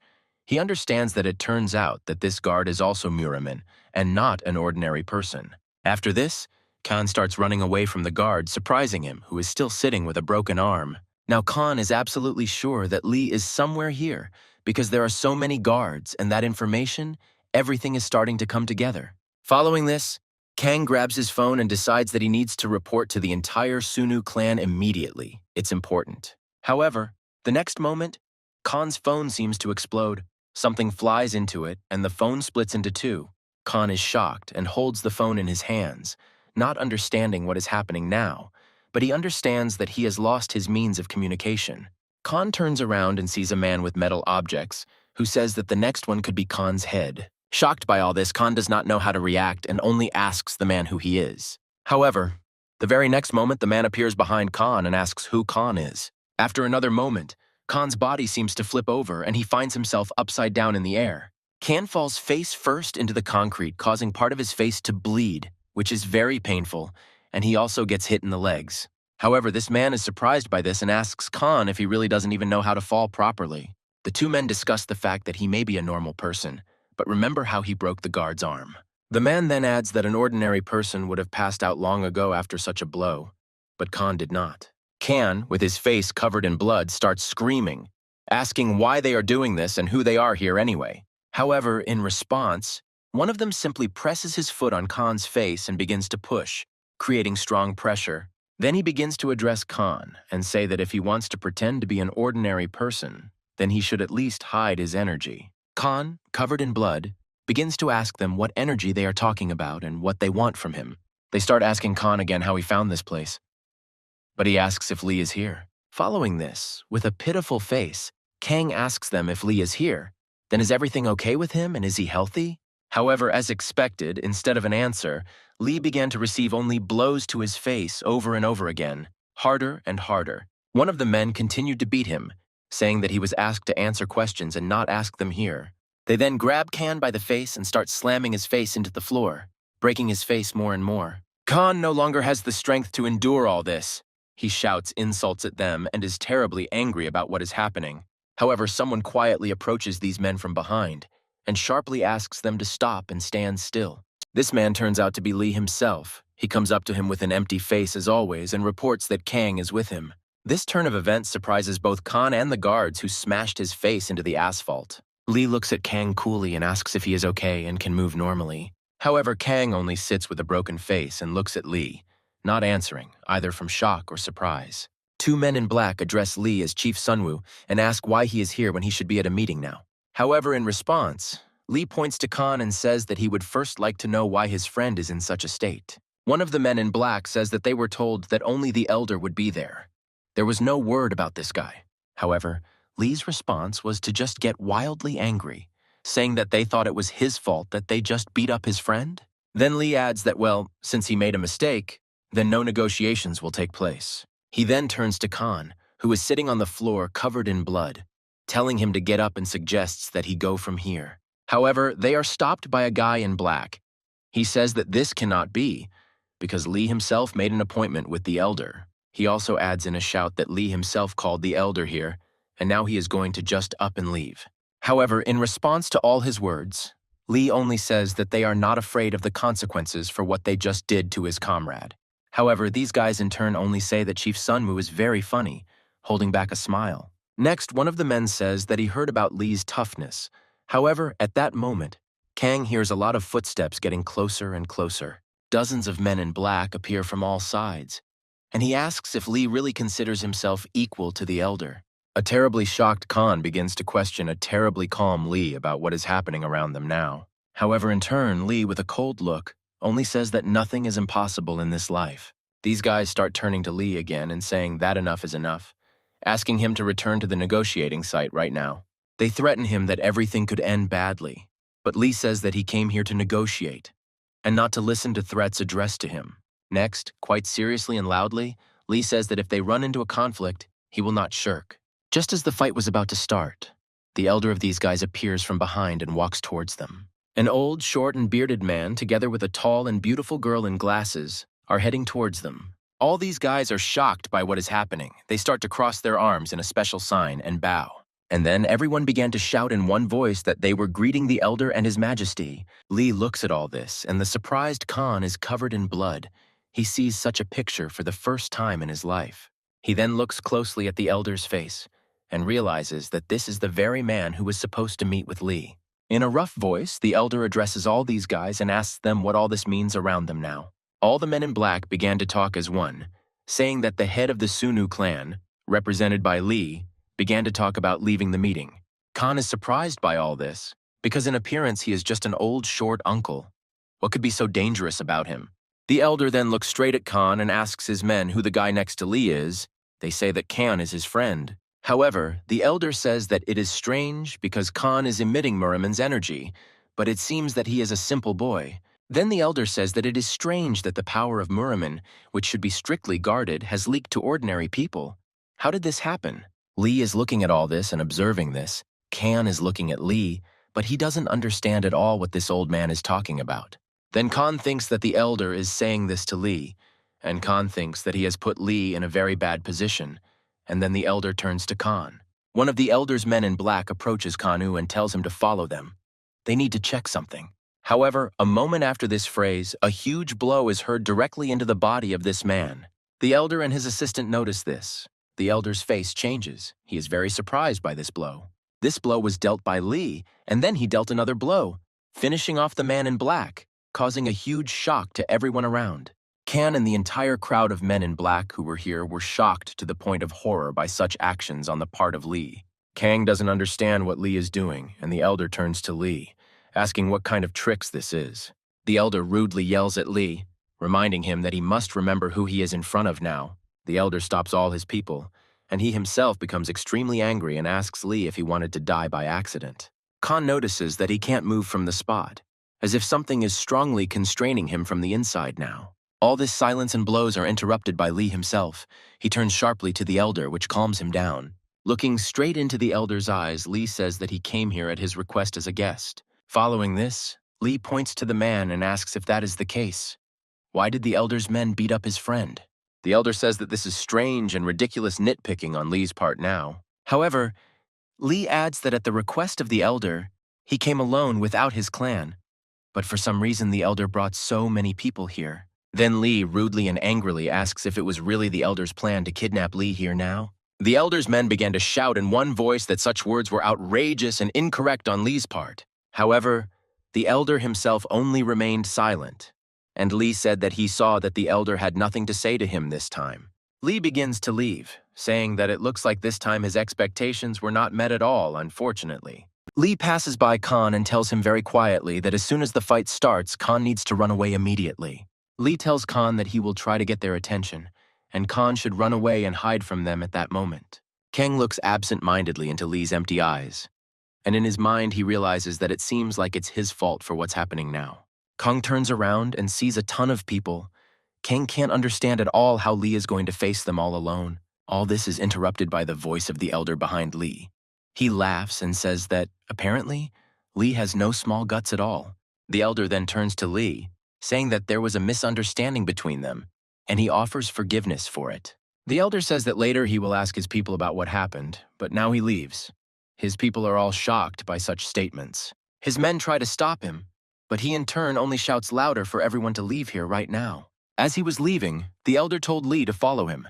It was time for a frank conversation between them. However, Lee bows and says that he asks for forgiveness, but another time because today he will not be able to talk. However, in response, he hears from his assistant that the elder told him to follow him, so he needs to follow him. Lee looks at her. She then begins to raise a strange white aura around herself, and then adds that Lee needs to silently follow him. Turning around sharply, she deliberately creates a hole in the asphalt with her heel, as if demonstrating her strength. Such actions on her part greatly frighten Khan, but not Lee, although Khan does not understand what Lee is planning now. With a cold-blooded look and a creepy aura, Lee says what will happen if he suddenly refuses her words now. However, she does not decide to continue the dialogue, and with a sharp jump rushes upward, saying that then she will have to force Lee. The next moment, a huge attack from her leg comes towards Lee, but Lee somehow manages to stop this attack. Although Lee stopped the attack, the blast wave carried him away in horror straight into the building standing next to him. Kang is wildly frightened by all this. Only one assistant of the Elder, and such a blow even for Lee. How strong are these people? A battle ensues between Khan and this assistant in the air. They hit each other with blow after blow in midair. Khan watches all this with great surprise. He is shocked that this happens and is happening to him now in reality. Watching this fight, Khan notices that at that moment, his heart seemed to become excited by it and began to spread energy throughout his body. Khan's thoughts are interrupted by the appearance of an Elder who says that Lee is fighting well against a man of the Master's level. The Elder talks about some injuries of Lee, but then Kang remembers that he was asked to leave immediately in such a situation. However, as soon as Khan wanted to leave, he was stopped by an Elder who began to force Khan to extend his palm to him. The Elder begins to ask Khan to extend his palm to him, but Khan does not understand at all why this is necessary. Khan does so. The Elder says that something is bothering him and asks Khan what clan he is from. However, a surprised Khan replies that he doesn't have any clan. He doesn't understand at all what we're talking about now. The Elder, with a smile on his face, says that he knew it.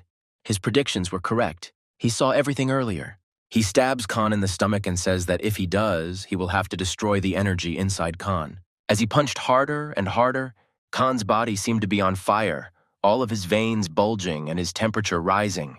Lee, who was fighting with the Elder's assistant at that moment, notices this, and it scares him terribly. Lee breaks away from the fight with the girl and heads towards the Elder, scaring him. Lee lands a rare and very vicious punch straight at Kanu, knocking him away from the old man. A very angry and excited Lee looks at the Elder and asks him what he suddenly decided to do with Khan. However, the girl appears from above and says that she wants to say the same words here and is going to hit Lee. Apparently, Lee notices this, and in that moment he is overcome by a wild power and anger that covers everything around him.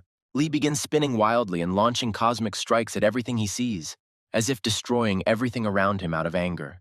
The Elder is shocked to the point of horror by what he now sees in front of him. He watches Lee as if he were a monster who destroys everything. Just a moment later, Khan and the Elder watch as the Elder's assistant flies to the side from the blow at great speed. With a wild white aura and monster eyes, Lee tells the Elder to immediately take his hands off of Khan, just like everyone else here. However, the Elder only smiles and shouts that he seemed to know this, and asks Lee how he hid such power. Khan, shocked to the point of horror and not understanding anything, watches all this and their dialogues and loses contact with consciousness. The Elder points to Khan, saying that this child has powers that he should not have had from birth. Khan in turn begins to loudly shout at Lee not to come here, because the Elder is going to kill him here. A moment after Khan shouted those words, the Elder's hand grabbed his neck and began to strangle him with force. The Elder strangles Khan, saying that first he illegally acquired the powers of Murim, and now he still dares to spread such nonsense. However, Kang courageously ignores this and shouts that Lee should not be deceived. Kang heard what the Elder's people were saying. The Elder, dissatisfied with all this, begins to question Khan about what he might have heard there, but their dialogue is interrupted. More precisely, he is interrupted. It turns out to be Lee, who is already standing behind the Elder with a huge charge of energy in his fist. The Elder feels it. With his whole body, he feels the wild aura of Lee, who is standing right behind him at this moment. The Elder, sensing this, decides to strike first and sharply kicks back, thereby throwing Lee back. A shocked Khan stands and watches all this. He stands trying to say something, but it doesn't work. Khan tries his best to open his mouth and say at least a word, but it's all in vain. He can't say a word. Then he also notices that he cannot move either, as if his whole body is paralyzed by something very strong. Kanu can only watch all this with shock and blood, while the Elder makes fun of Lee. The Elder begins to laugh with Lee, saying that he couldn't even catch him off guard, let alone defeat him. However, at the moment, Lee is not worried about this at all. He only asks the Elder what he dared to do to Lee. The Elder says there is nothing to worry about. He just pressed the right points to calm down Khan a little. A shocked Khan listens to this and cannot understand what points they are talking about and what they did to him. Lee starts to head towards the Elder and ask why he shut Khan's mouth. But the Elder asks what Lee is unhappy about. The Elder asks Lee if he really believes the words of this boy, and thinks that the Elder is going to kill Lee. Lee says that at least he trusts Khan many times more than the Elder, that's why. However, the Elder only says that apparently after Lee gained more energy, His self-confidence also increased. The elder begins to address Lee and talk about whether he will be able to attack the elder now. Then the evil elder yells at Lee and says that he has enough strength to open Khan's point A back, since he is so strong. A shocked Kang looks at all this and cannot understand whether Lee is really going to fight this old man. Kang looks at the elder. He remembers that Lee is very strong, however. Could it be that the old man is stronger than Lee? Lee starts walking towards the old man, but some strange feeling of anxiety stops him at that moment and prevents him from going. Following Lee, even Khan, not just Lee, also experiences a strange feeling and some kind of speed. It turns out that it was not in vain, because with all his enormous speed, the elder flies straight into Lee and strikes. Somehow Lee manages to get into a defensive position with his hand and dodge a little, but he is very shocked by such a blow from the elder. The elder stops after striking and says that Lee has a good kigum, a sense of energy. However, Lee doesn't decide to stand and wait for his praise any longer. He picks up speed and flies straight towards the elder at a wild speed. Lee begins to strike blow after blow at the elder's face with great speed, as if starting a war with him. However, at that moment, the elder simply stops and says that this is really the same rainstorm that hits the wall of the Sunu clan? The moment after his phrase, the elder creates a stream of energy that sends Lee flying in the other direction. Somehow, but Lee even manages to stay on his feet after such a powerful energy attack from the elder himself. With a pompous and cool look, the elder looks at Lee and says that he really thinks that such tactics will work. However, Lee's attitude clearly makes it clear that he does not intend to stand and talk about all this. Having picked up speed, he attacks again. The energy flow from Lee's blows is so great that it dents and destroys all the cars parked nearby. Kan is terribly shocked by what is happening here now. He finds it hard to believe that all this could be because of him. Meanwhile, the elder continues to simply dodge Lee's attacks, but it is clear that the intensity of the attacks has increased. Kan is shocked beyond belief by everything that is happening now, and even more so by the fact that he still can't even move from his spot. The flow of energy and blows from Lee and the elder is so high that due to the aura of the blows, Kan can no longer even see what is happening. While Kong tries to understand what is going on, Lee continues his fight with the elder, landing blow after blow straight to his body. However, some strange feeling gives Khan the idea that his friend Lee attacks very well and directly. But this same feeling makes him feel how carefree the elder is in this battle and is not even straining himself yet. Kan gets the feeling that for the elder this is not a fight, but just some kind of joke now. Lee flies up. This Lee field was created by the elder's huge blow directly to Lee's body, causing him to fly into the air. Somehow Lee manages to land on his feet and stay standing after what just happened. But something surprises him. But there is no time to think about it, because another attack immediately flies into Lee, but this time from the assistant. Lee is very shocked by everything, because now he is facing two enemies at once, and they are both very strong. It is very difficult even for him. The old man's assistant asks Lee if he really wants to die, but he remains silent and only creates a white aura again. Lee begins to notice that the old man's assistant is very tense because Lee broke her glasses. Khan analyzes the situation and easily understands that the old man is already a strong opponent. But with her, it is even worse. However, the elder turns to his assistant and tells her that she should stop and stop attacking. The elder points at Lee and says that he still has a lot to learn. There is no need to kill him here so easily. The elder says to teach Lee everything gradually. However, Lee himself does not understand what he is talking about. Then the old man very arrogantly turns to Lee and asks him why he suddenly stopped. Won't he attack now? The old man begins to walk towards Lee little by little and create a strange aura under his feet, saying that this is really all. Lee feels a powerful aura from the old man and some kind of strong speed. It really scares him. Then the old man's assistant feels the same thing, and then the elder himself seems to jump up from his place in an instant. The very next second after this, the elder's huge and powerful fist was near Lee's face. However, the elder doesn't carry the blow. He stops right in front of Lee's face, as if trying to teach him a lesson in this way. The whole scene is still being watched by a shocked Khan, who still can't even move.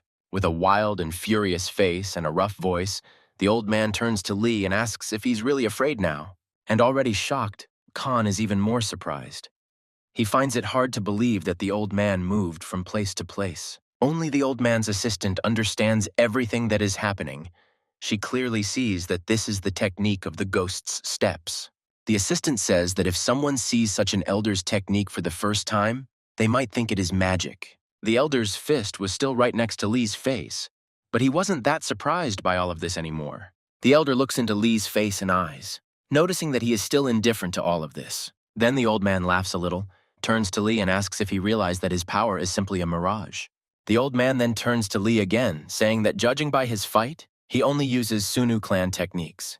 Then the old man says that the techniques are really fast and incredible, thanks to Quan Jong-yu after his arrival. However, the old man then adds that the problem is that Lee's energy is created by the technique of black heaven and earth, and calmness is important there. The old man holds out his palm and says that such techniques look soft and slow, but inside there is none. Then the old man, pointing his palm to the side, creates a huge explosion of energy, which could demolish a building. The old man adds that such a powerful force is hidden inside such slow and soft attacks at first glance. The elder explains that the whole point of martial arts is that you need to accumulate energy and then release it. The elder continues to explain, saying that success is achieved by harmonizing many elements of the body in one attack. Looking at Lee, he explains that most clans study the synchronization of all elements, not just techniques. The paralyzed Khan sees and listens to all this, and is shocked by how strange, complicated, and incomprehensible it all is. Kang is surprised because the elder was going to kill Lee today. Why is he training him? The elder then turns to Lee, saying that if he is interested in all the techniques and true art, then he would be better off becoming the elder's disciple. This phrase completely infuriates Khan. He could never have imagined that such a turn of events would occur. Kang, shocked to the point of horror, looks at all this and does not understand what kind of student, how Lee can learn from this old man. Looking at the beautiful city, Lee says that he knows that his techniques are not at all compatible with the Sunu clan. With this statement, he surprises the elder, who asks if Lee knows everything. Then why does he continue to study them further? And then, Lee gives the old man some very shocking information, saying that he is the head of the Sunu clan, so that's why he does it. Looking at Elder Lee with a cold-blooded expression, he says that he cannot betray the techniques of his clan because he is his leader. However, the old man only closes his eyes and says that Lee is still a fool, to whom there is no point in explaining anything. Lee suddenly begins to lift his leg and talk about how he must thank the old man for his advice today. Such a sharp and enormous speed of Lee frightens and surprises the elder. He does not quite understand what Lee has planned. The elder's assistant, as well as he himself, noticed that in an instant, Lee simply disappeared from the place where he had just stood. Following this, a huge and powerful blow of energy flies towards Khan, directly into his torso with full force. Although Khan screams in pain, he notices that his body has returned to him and he can now move and speak. Lee appears next to Khan, who most likely gave him the ability to move. Lee thanks the old man for reminding him of the techniques. Both the old man and his assistant were shocked, and in his thoughts he couldn't understand whether Lee had really used the ghost step technique. The surprised elder only continues to silently look at Lee, as if trying to understand him from the inside. Kang tries to ask Lee how he did it, but Lee interrupts Kang, asking if he is okay. Lee tells Kang that if he is okay, then let him tell Lee what he wanted to tell him at the very beginning. Kang begins to speak loudly about how while Lee was away, the elder's subordinates broke into Lee's house and tried to kill Kang. Lee asks Khan how he knew that those people were subordinates of this elder. Khan says that Jinny said so.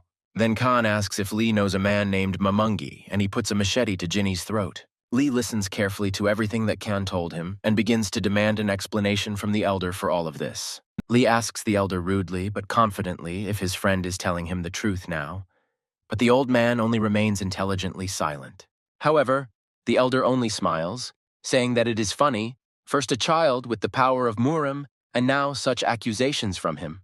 However, Khan starts shouting that the old man is talking nonsense, and the fact that he is an ordinary person does not matter. The old man looks rudely at Khan and says that one of the Murim rules is not to reveal your identity. What then? The old man turns to Kanu again, saying that he probably knows that breaking such a rule can result in losing one's life. The elder says that it is strange that an ordinary child scolds him for all this, and communicates with the elder in this way.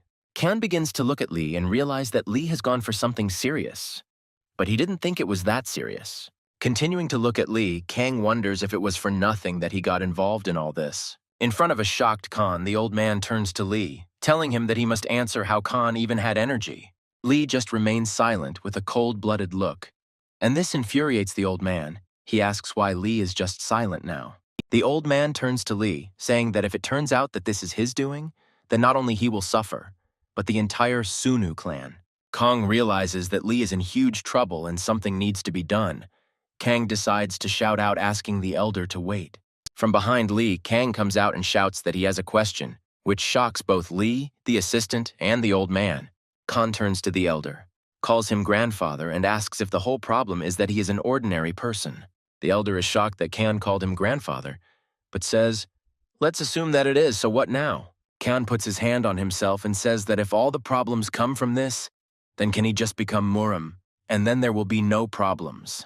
Such a sharp and very dangerous statement from Khan simply shocks Lee, who is standing next to him, to the point of horror. The elder, who clearly did not expect this, is no less surprised, but even more by this statement. Lee and Kang exchange glances, and Kang says that if that's the case, then what's the problem with him becoming part of Murim, so there won't be any problems. Kang continues to talk about it. He looks into Lee's eyes and says that isn't he right, but Lee is very surprised. However, his words are interrupted by an elder who shouts that enough of this absurdity has been said today. The elder starts yelling at Khan, saying that in his opinion, anyone can just go and become a Muriman. The elder now shocks Khan by saying that to become a Murin, one must either be born one or become one in early childhood. A very angry elder yells at Khan, saying that he really thinks that it is possible to become a Murin at such an age. However, their dialogue is interrupted by Lee, who shouts that this is possible because he himself became a Murin at his age. Lee says that this is why Khan might succeed, but the old man just gets furious, saying that this is complete nonsense. And then Lee gives everyone a shock by saying that Khan is now joining the Sunu clan. Lee says that now they themselves will figure out what is nonsense and what is not. But all this only really infuriates the old man, who shouts that enough is enough. However, Lee does not pay any attention to the old man's anger and says that now it is his turn to answer. Lee asks his subordinates if they ordered their subordinates to attack Khan. However, in response, Lee hears only silence from the old man and his assistant. He continues to look them in the eyes. However, the old man only lowered his head uncertainly and said that Lee himself knew that he would never give such orders. However, Lee stops the old man's words, saying that he personally saw his friend being beaten near this building.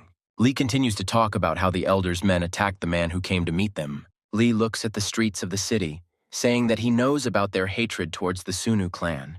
But despite this, he still came alone. Lee then adds that he regrets that expecting a normal conversation from the old man and his people was a stupid decision. The elder, like a child, begins to stop Lee's words, trying to justify himself, saying that it was a misunderstanding. However, Lee simply clenches his fist, creates a strong charge of energy, and says that the old man really still wants to have a normal dialogue now. Lee creates a wild aura of power around himself and says that if they want to continue the dialogue, they will only continue with a corpse. The elder's attention is drawn to the assistant, who says that she tried to contact the Black Star, but there is no answer. The old man is surprised, and the assistants add that the people of the Sunu clan are combing the places where the Stream clan was. The assistant says that the situation is not going well, and the old man is just really furious about it all. Kan looks at the old man and sees a huge aura rising around him right now. Then Kan and the others noticed that the old man was very angry, and a wild aura of strength and power rose around him. Kan tells himself in his mind that he is scared, and he hopes that the old man won't start attacking him and Lee now. However, the next few centuries later, the old man simply exhales air and says only, The aura around the old man subsides. Everything calms down more or less. He no longer looks so frightening. The elder orders his assistant to contact the Red Star and ask him to accompany them, since the leader of the Sunu clan is here. The elder begins to walk straight towards Khan and Lee, and the assistant reports that she has contacted the Red Star.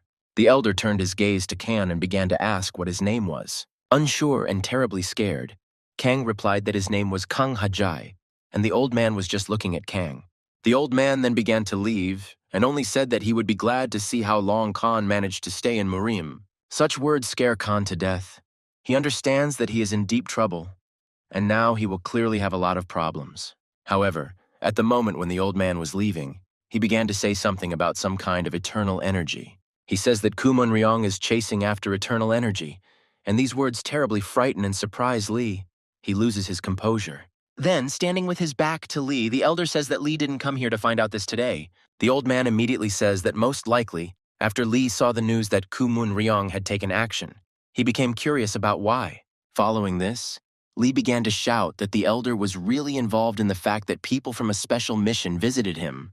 However, the old man only replies that all the major Murim clans have not moved from their place for more than several months. He also adds that he would have torn anyone apart here, but Lee just looks at the elder in surprise at that moment. The elder ends by saying that what he wanted to say, he unfortunately didn't say, but at least Lee is safe. However, Lee began to question the elder with shouts, saying what kind of eternal energy this was. The elder turns his head and says that wasn't it Lee who just recently refused to talk to him. Lee is so excited about what the elder just told him that he starts trying to follow him. The elder ends up asking Lee to surrender, as with his current skills, pursuing Kumun Ryong would be suicide. A moment after these words, the elder and his assistant simply disappeared into thin air like the wind. Kana is surprised every time they disappear like this, because it is the first time he sees this kind of technique and power. Kan wonders if they are some kind of demons, but then notices the depressed state of his friend Lee. Kang starts asking Lee if he's okay, and slowly approaches him and is about to put his hand on Lee's shoulder. However, Lee suddenly turns around, grabs Kang by the shirt and asks how he got there in the first place, which scares Kang. Kang tells half the whole story, but Lee doesn't understand why Kang went here. Kang says that Lee was worried about Kang earlier. And then with a surprised face, Khan adds that if that's the case, then why can't he worry about Lee? Lee lets Khan go and begins to speak rudely about how he only helped him out of a fleeting compassion for Khan. Lee says that his physical features used to be similar to those of Khan, but Khan himself does not understand what he is talking about. Lee says that with such features you are weak from birth, and no modern medicine can help here, except for Marima's medicine. However, Lee says he was stupid because he didn't know he would have so much energy after the treatment in Kana. However, Khan is only asking about something that he doesn't understand well. But didn't Lee originally intend to help Kan like this, and that's good. However, Listal yelled at Khan, saying that there was nothing good in this. He just yelled that he would become Murim under the elder. Then Lee adds, saying that now Khan won't be able to escape. His only option now is to become Murim. Lee blames himself, saying that he only wanted to correct Khan's physical properties, but not that Khan would now be connected to the world of Murim. However, Kang simply looks at Lee in surprise and says that if that's the only problem, then it doesn't matter what Lee is surprised about. Kang tells Lee that even if something happens to him, he himself will bear responsibility for it. Lee does not need to worry. Lee begins to explain to Khan how terrible the world of Murim is, but Khan assures him that he doesn't care, because he only survived thanks to Lee. Khan says that he stayed alive thanks to Lee, and he doesn't care if it's the Murins, the Shmurins, or anyone else. He wants to be in the same world as Lee. Following this, Lee's eyes became very thoughtful, and he himself began to experience strange feelings after Khan's words. Then Kan pointed his finger at Lee, saying that he called the world of Murin shitty, but that was just his opinion. Kan throws up his hands, saying that if this world really was shit, it would have fallen apart long ago. Looking at the city, Kan says that if the world of Murin has not fallen apart, but is only blooming, then it means that many people like it. These words and conclusions finally finish off Lee. He is in shock, as if in a trance after what he heard from Khan. Lee recalls a scene from his childhood, standing on the edge of a building, and a grown man telling him that he loves the world of Murin. He smiles, winks, and looks at little Lee, saying that he wishes that Lee would one day accept the world of Murin as his home. Lee's head lowers. He says that if you think about it, then those who like the world of Murin really did exist. Kang is surprised by what Lee says because it is obvious, and Kang also does not understand why Lee is so depressed. However, at that moment, Kang and Lee notice that there is a man sitting on the roof of a nearby building and looking at them. The man with the tattoo on his face sweats a little and says that thank God Lee is still alive, looking down at him. Khan notices this man, looks at him, and shouts at him with the phrase, "Ah, who is this here?" Lee says that it is a bit early and addresses this person, which scares Kang, who does not understand what is happening. Then this guy jumps down from the roof. He has several piercings, tattoos, and a long braid. He surprises Khan. This guy immediately shows himself as a very strong person, because with one jump he breaks the asphalt beneath him. As he descends, he immediately looks into Lee's eyes, as if trying to find out something from him. But Lee himself stands with an empty look. The guy turns to Lee with a strange question. How is it? It is not clear what it is about, but Lee replies that nothing. Shocked by all this, Kang decides to ask Lee if this guy is from the Sunu clan or where he is from anyway. The guy interrupts Kang, asking Lee who he is, pointing at Kang, and Kang himself answers that he wants to become part of Sun Woo. However, while they were standing there talking, Khan's sense of smell became sharper again, and he heard some cars heading towards them. Kang, Lee, and the guy turn around and indeed see a mass of black cars in front of them, stopping right in front of them. Following this, a group of guys runs out of the car, sees Lee, Kan, and that guy, and heads straight towards them. However, neither Lee nor this guy are worried. They just watch, and the guy even says that they are late. Lee then turns to Kang, saying that this will be his first actual greeting today, but Kang doesn't understand what's going on. All these people, as one, folded their hands in the right position and bowed, and began to greet the head of the Sunu clan together. Lee approaches Kang and tells him to meet the Sunwoo clan members and points them out, shocking Kang. Immediately after this, all the clan members began to crowd and approach Khan. Two grandfathers approached him and began to look at him. Kan tries to look at them all with a smile to create a good impression, but in his mind he is in a panic. Then Kang finally decides to speak and asks Lee who these people are, referring to the two old men. Lee points to two old uncles and says that these are the two elders of the clan, Min and Kim. Khan also notices a few other people who stand out, one of them with long white hair and glasses, as well as Jinny. Then one of the elders tells Lee that it is not worth standing outside and suggests that he go inside now. Then everyone starts going inside, and Khan himself goes at the end. He has a feeling that this does not look like a friendly atmosphere. Lee then approaches Jinny, asking if she could take Kan to the library and treat him there. However, Jinny is clearly not happy with such requests and yells at Lee that she shouldn't do this. Kan can see that he is not welcome. However, with a sweet face, Lee turns to Jinny, saying that he begs her very much because she cannot leave a guest alone. This makes Jinny very embarrassed. She even blushes, but she agrees, and this cheers Kana up a little. She turns around, yells rudely at Khan, and asks him to come with her now, telling him not to fall behind. The events of the story take us to that very library. Jinny applies some ointment to Kanu's face. It hurts. Jinny scolds Khan, saying that the wound has nothing to do with it, and that he should stop making faces and act normally. After Jinny finished smearing, Khan turned to her, asking if she also lived here with everyone. Then, without waiting for an answer from her, he asks what family Lee is from, because the house looks very rich and cool. However, in response, she only hits him, saying that he shouldn't pretend that they know each other well here. Jinny says that she doesn't understand what Lee is thinking at all. He is using the life pills he gave Kan unwisely.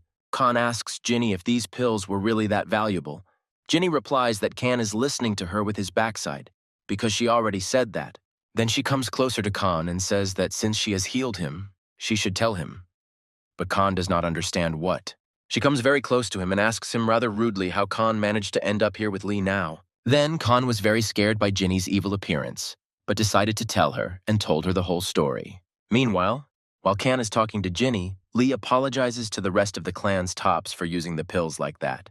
Following this, Kan also tells them everything else, as well as about meeting with the ghostly elder doctor today. Then, in response, he receives criticism that he acted very frivolously, but in response, Lee only looks at them.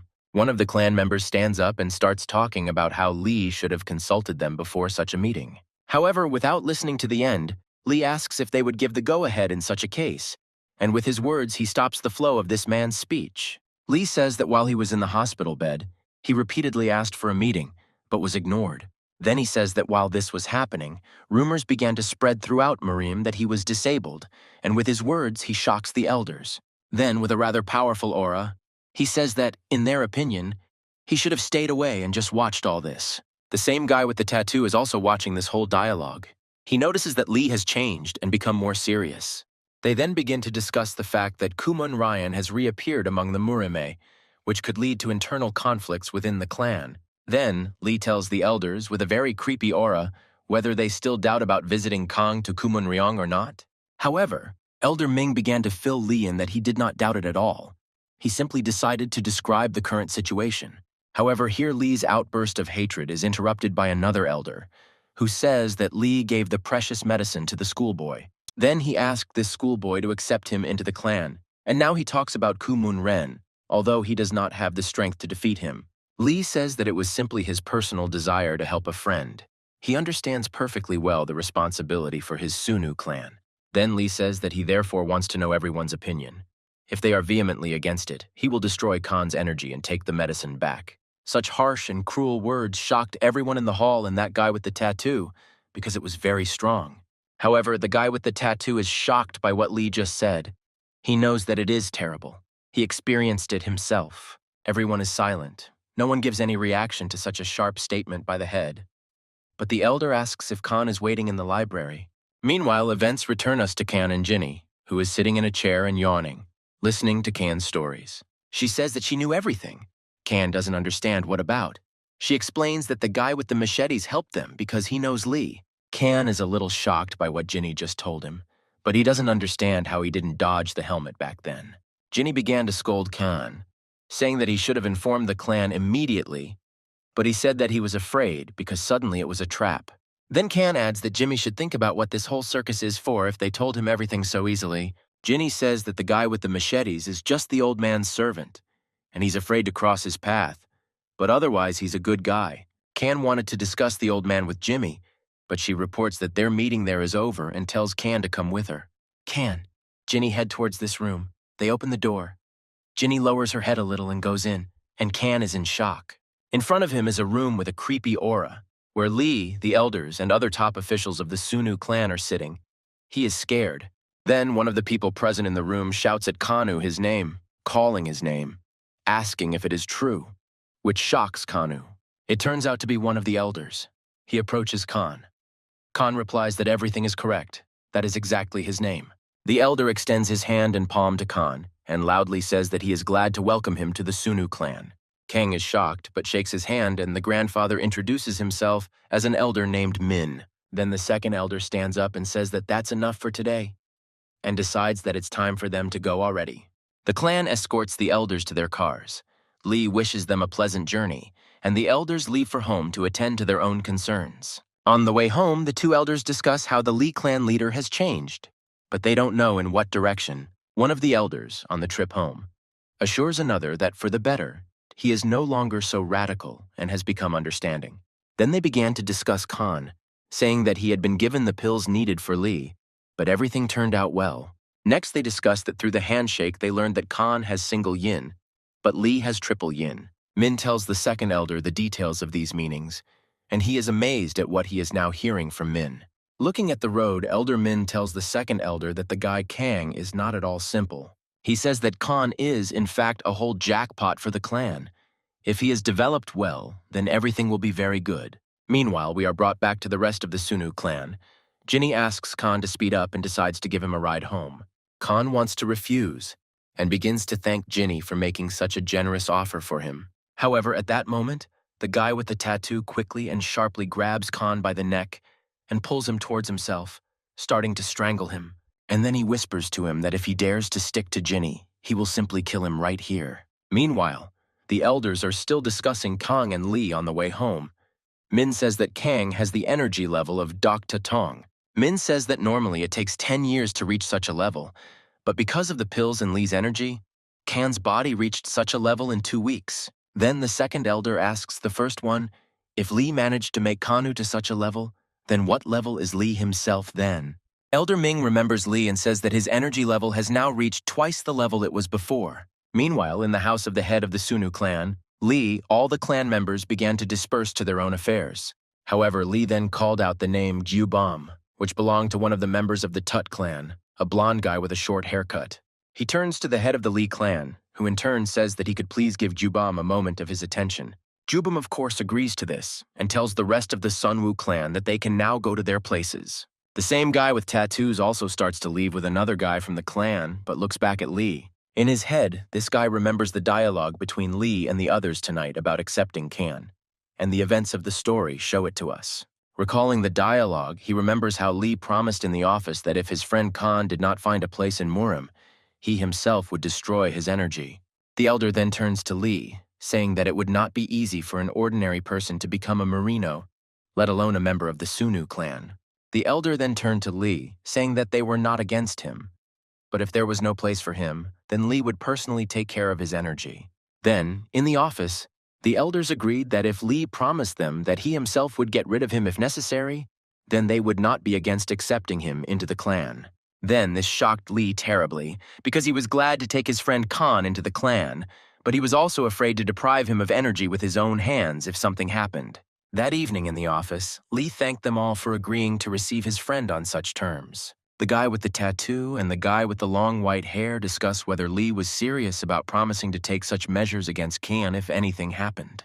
The guy with long blonde hair says that in order to survive in Murim, you need to become stronger and tougher. Lee became like that. On their way home, they discuss that there is no point in thinking about it anymore. They will have enough thoughts when other clans start to hate them for it. Meanwhile, Lee and Gayub discuss various aspects of the clan, talking about some of the strange situations within the clan. Gyubum says that everything is still very calm, however. There is one thing that worries him. Then he starts talking about a certain Yang Kilnam, who is the chairman of Sunjai's company. When talking about him, Gyubum mentions that he is very eloquent and speaks at clan meetings, which is why everyone knows and respects him. In the courtyard of the house, Gyubum tells Lee that there is information that this man is in contact with the heads of another clan. Gyubum told Lee that if Yang succeeds in winning everyone over to his side, then everyone might simply leave and the clan will fall apart. Meanwhile, the events of the story show us an unknown location, where this John himself is located. Someone is distracting his attention. This man turns out to be Chairman Yang's assistant, and he informs him that the head of the Lee clan has arrived. Then Yan says that there will most likely be a meeting soon, since Lee has arrived, and thanks him for the information. Jan himself is sitting in the company of some men, and after what they told him, he attracts their attention to himself. He informs all the men sitting with him in the hall that the head of the Sunu clan, Lee, has arrived, and offers to congratulate him. However, these fat men are discussing among themselves that they had already given up on seeing Lee alive. And then there was such a surprise, and they are laughing. However, just as everyone was about to start drinking, Chairman Yang stood up and said that he urgently needed to take a quick leave of absence. Jan takes his cane and starts walking in an unknown direction, or rather towards the man sitting in the chair. He approaches the chair and tells the person sitting there that his visit puts Jan in an awkward position in front of everyone. The man in the chair turns out to be the same elder of another clan that Lee fought with. He says that he only came to sit and drink tea. The chairman sits down in the seat opposite Jan and says that he would like to talk about the head of the Sion clan. However, the old man from another clan immediately says that Lee is safe and sound, so much so that even his assistant is confused.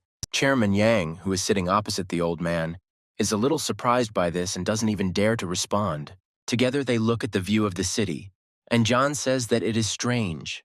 Why then was it necessary to disappear from sight?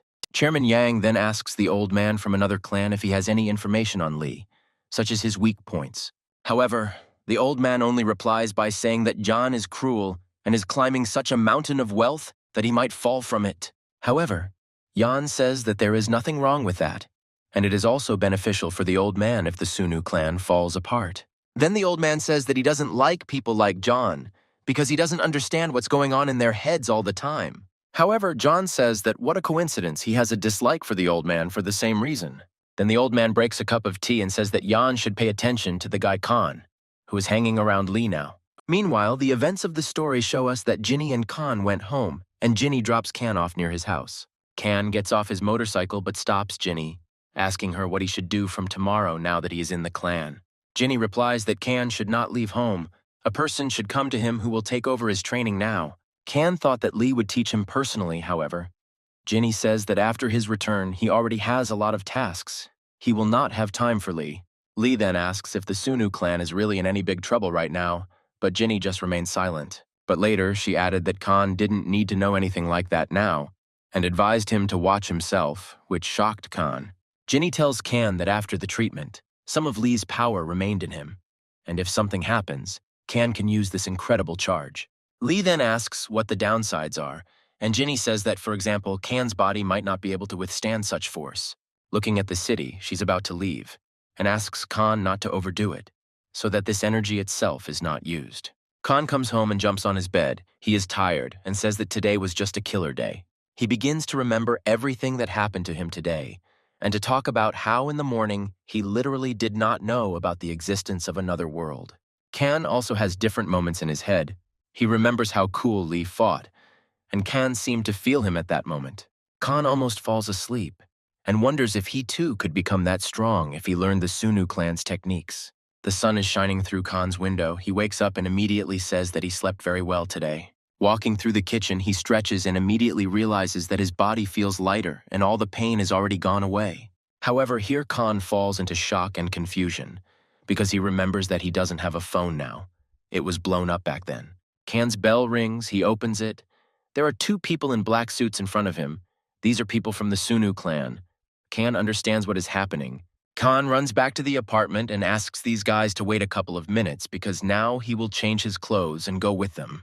While riding in the car, Khan looks out the window and smiles, and the men who took him away cannot understand why he is so happy. Then they arrive at the place. It is a certain Angra. Khan asks them if they will really study here now. One of the men turns to Khan and rudely asks what Khan has decided to learn. But Khan says that he himself does not know what yet. Khan looks around the hangar thinking about future training, but one of the men says that he is here for interrogation, no training. Khan is wildly surprised by their words and asks these men if they really just kidnapped him. However, another new voice can be heard from the street, which says that they were not kidnapped, but invited. With a sly smile, the same man, Chairman Yang, who spoke with the old man from another clan yesterday, enters the hangar. He holds up his eagle cane and asks if Khan would mind having a little chat with him now. Khan is frightened by his appearance and immediately asks who he is and what he wants to talk to Khan about. He, in turn, just lowers his head and says with a smile that he is the one who invited Khan here now. His assistants give him a chair. He sits down and asks Khan if he will give him his hand now. However, Khan immediately hides his hand, saying that he knows all of this man's intentions. Khan is not that stupid.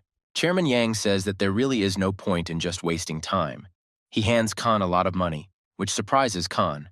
Khan immediately starts asking him what it is and why he is giving it to Khan, but he only replies that it is just pocket money. Chairman Yang strokes his cane and says that this is a very impressive amount for a student. Chairman Yang then says that as a token of gratitude, Khan will tell Yang everything he knows about the leader. Then Yan adds that he wants to know everything about Khan and how he got into the Sunu clan. Khan in turn asks if Yan himself is in the clan. However, John says that this is not important at all. What is important is that such great opportunities are now open to John. However, in his thoughts, Yan understands that he has everything thanks to Lee, and not this dirty money from Yan. Without waiting for an answer from Khan, Yang begins to put moral pressure, saying that Lee is only temporarily acting as head. This scares Khan to death, he asks again. Jan only answers that Khan doesn't know at all what's going on in Murim. Looking up at the hangar, Chairman Yang says that Lee was only chosen to temporarily carry out missions. Yan begins to describe the enormous wealth of different clans, but there are very few key ones like Suin, and here the head of such a clan became 18-year-old Lee. Jan continues to put moral pressure on them, saying that such people will not be able to die a normal death. Then, with a creepy aura, this Yan puts moral pressure on Khan, talking about whether it is right to follow the false head of the clan.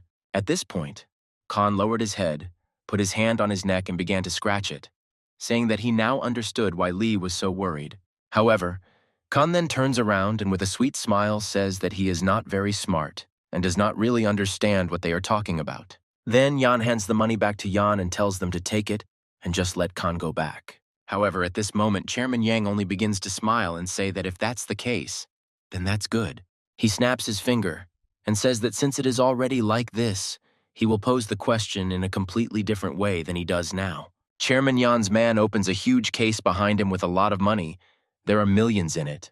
Khan looks at this money and becomes embarrassed, and Yan puts moral pressure on him, saying that Khan's mother will probably be happy with it. Jan says that he knows that Khan's mother works very hard, drives a truck and tries to raise him alone. He continues to press John, saying that this way his mother will be able to get a better job instead of driving an old truck. However, at the moment, Khan apologizes and says that Li Yan was once on the threshold of life and death, which surprises Yan. Then Khan continues, saying that it was thanks to Li that he was able to remain on the threshold of this life and not death. He throws the money back into Jan's suitcase and says that he won't be able to repay such a debt with any amount of money. Then Khan starts to leave and rudely says that they should give up the idea of enticing him to their side. However, some dangerous feeling suddenly stops Khan, and Yan says that then they need to change the method of conversation again. Literally a second after this phrase, a huge aura flashes by, knocking Khan off his feet and sending him flying up. Then Khan falls to the ground, and Yang brings the cane to his neck and begins to threaten and laugh. However, Khan grabs and holds the cane that Yang was using to press on his neck and asks if this is the custom in Murim to speak like that. Odanko John just looks at John with an arrogant look and says that he is surprisingly very brave. Then Jan starts to press on the cane and say that it is necessary to check how brave Khan really is. However, how surprised Jan is when Khan has enough strength to throw the cane away from his neck. Khan falls to his side with a red face and begins to choke, trying to start taking in air normally again. Jan looks down at Khan's horrible expression and says that Khan has good internal energy. Then Jan says that if that's the case, then he will use his too, and the cane becomes covered in a yellow aura, which scares Khan. Khan notices that Jan has suddenly become somehow different, very strong, tense, and terribly angry. Khan notices that Jan hasn't even put his cane under him yet, but Khan is already having trouble breathing, as if he's suffocating. Then, with a simple face, John says that he is asking for the last time whether John will accept his proposal or not. However, Jan stands his ground. He starts shouting and saying that no, and he will stand his ground until the end. Chairman Yang calmly closes his eyes and says that it's okay. He will let Khan go as he himself asks. Khan doesn't even come close to believing it. He remains just as tense and lies on the floor in shock, preparing for the blow. Immediately after this, Khan rises up and looks back and forth in shock because Yanu's employees agreed. Khan starts to get up and immediately yells at Yang to wait.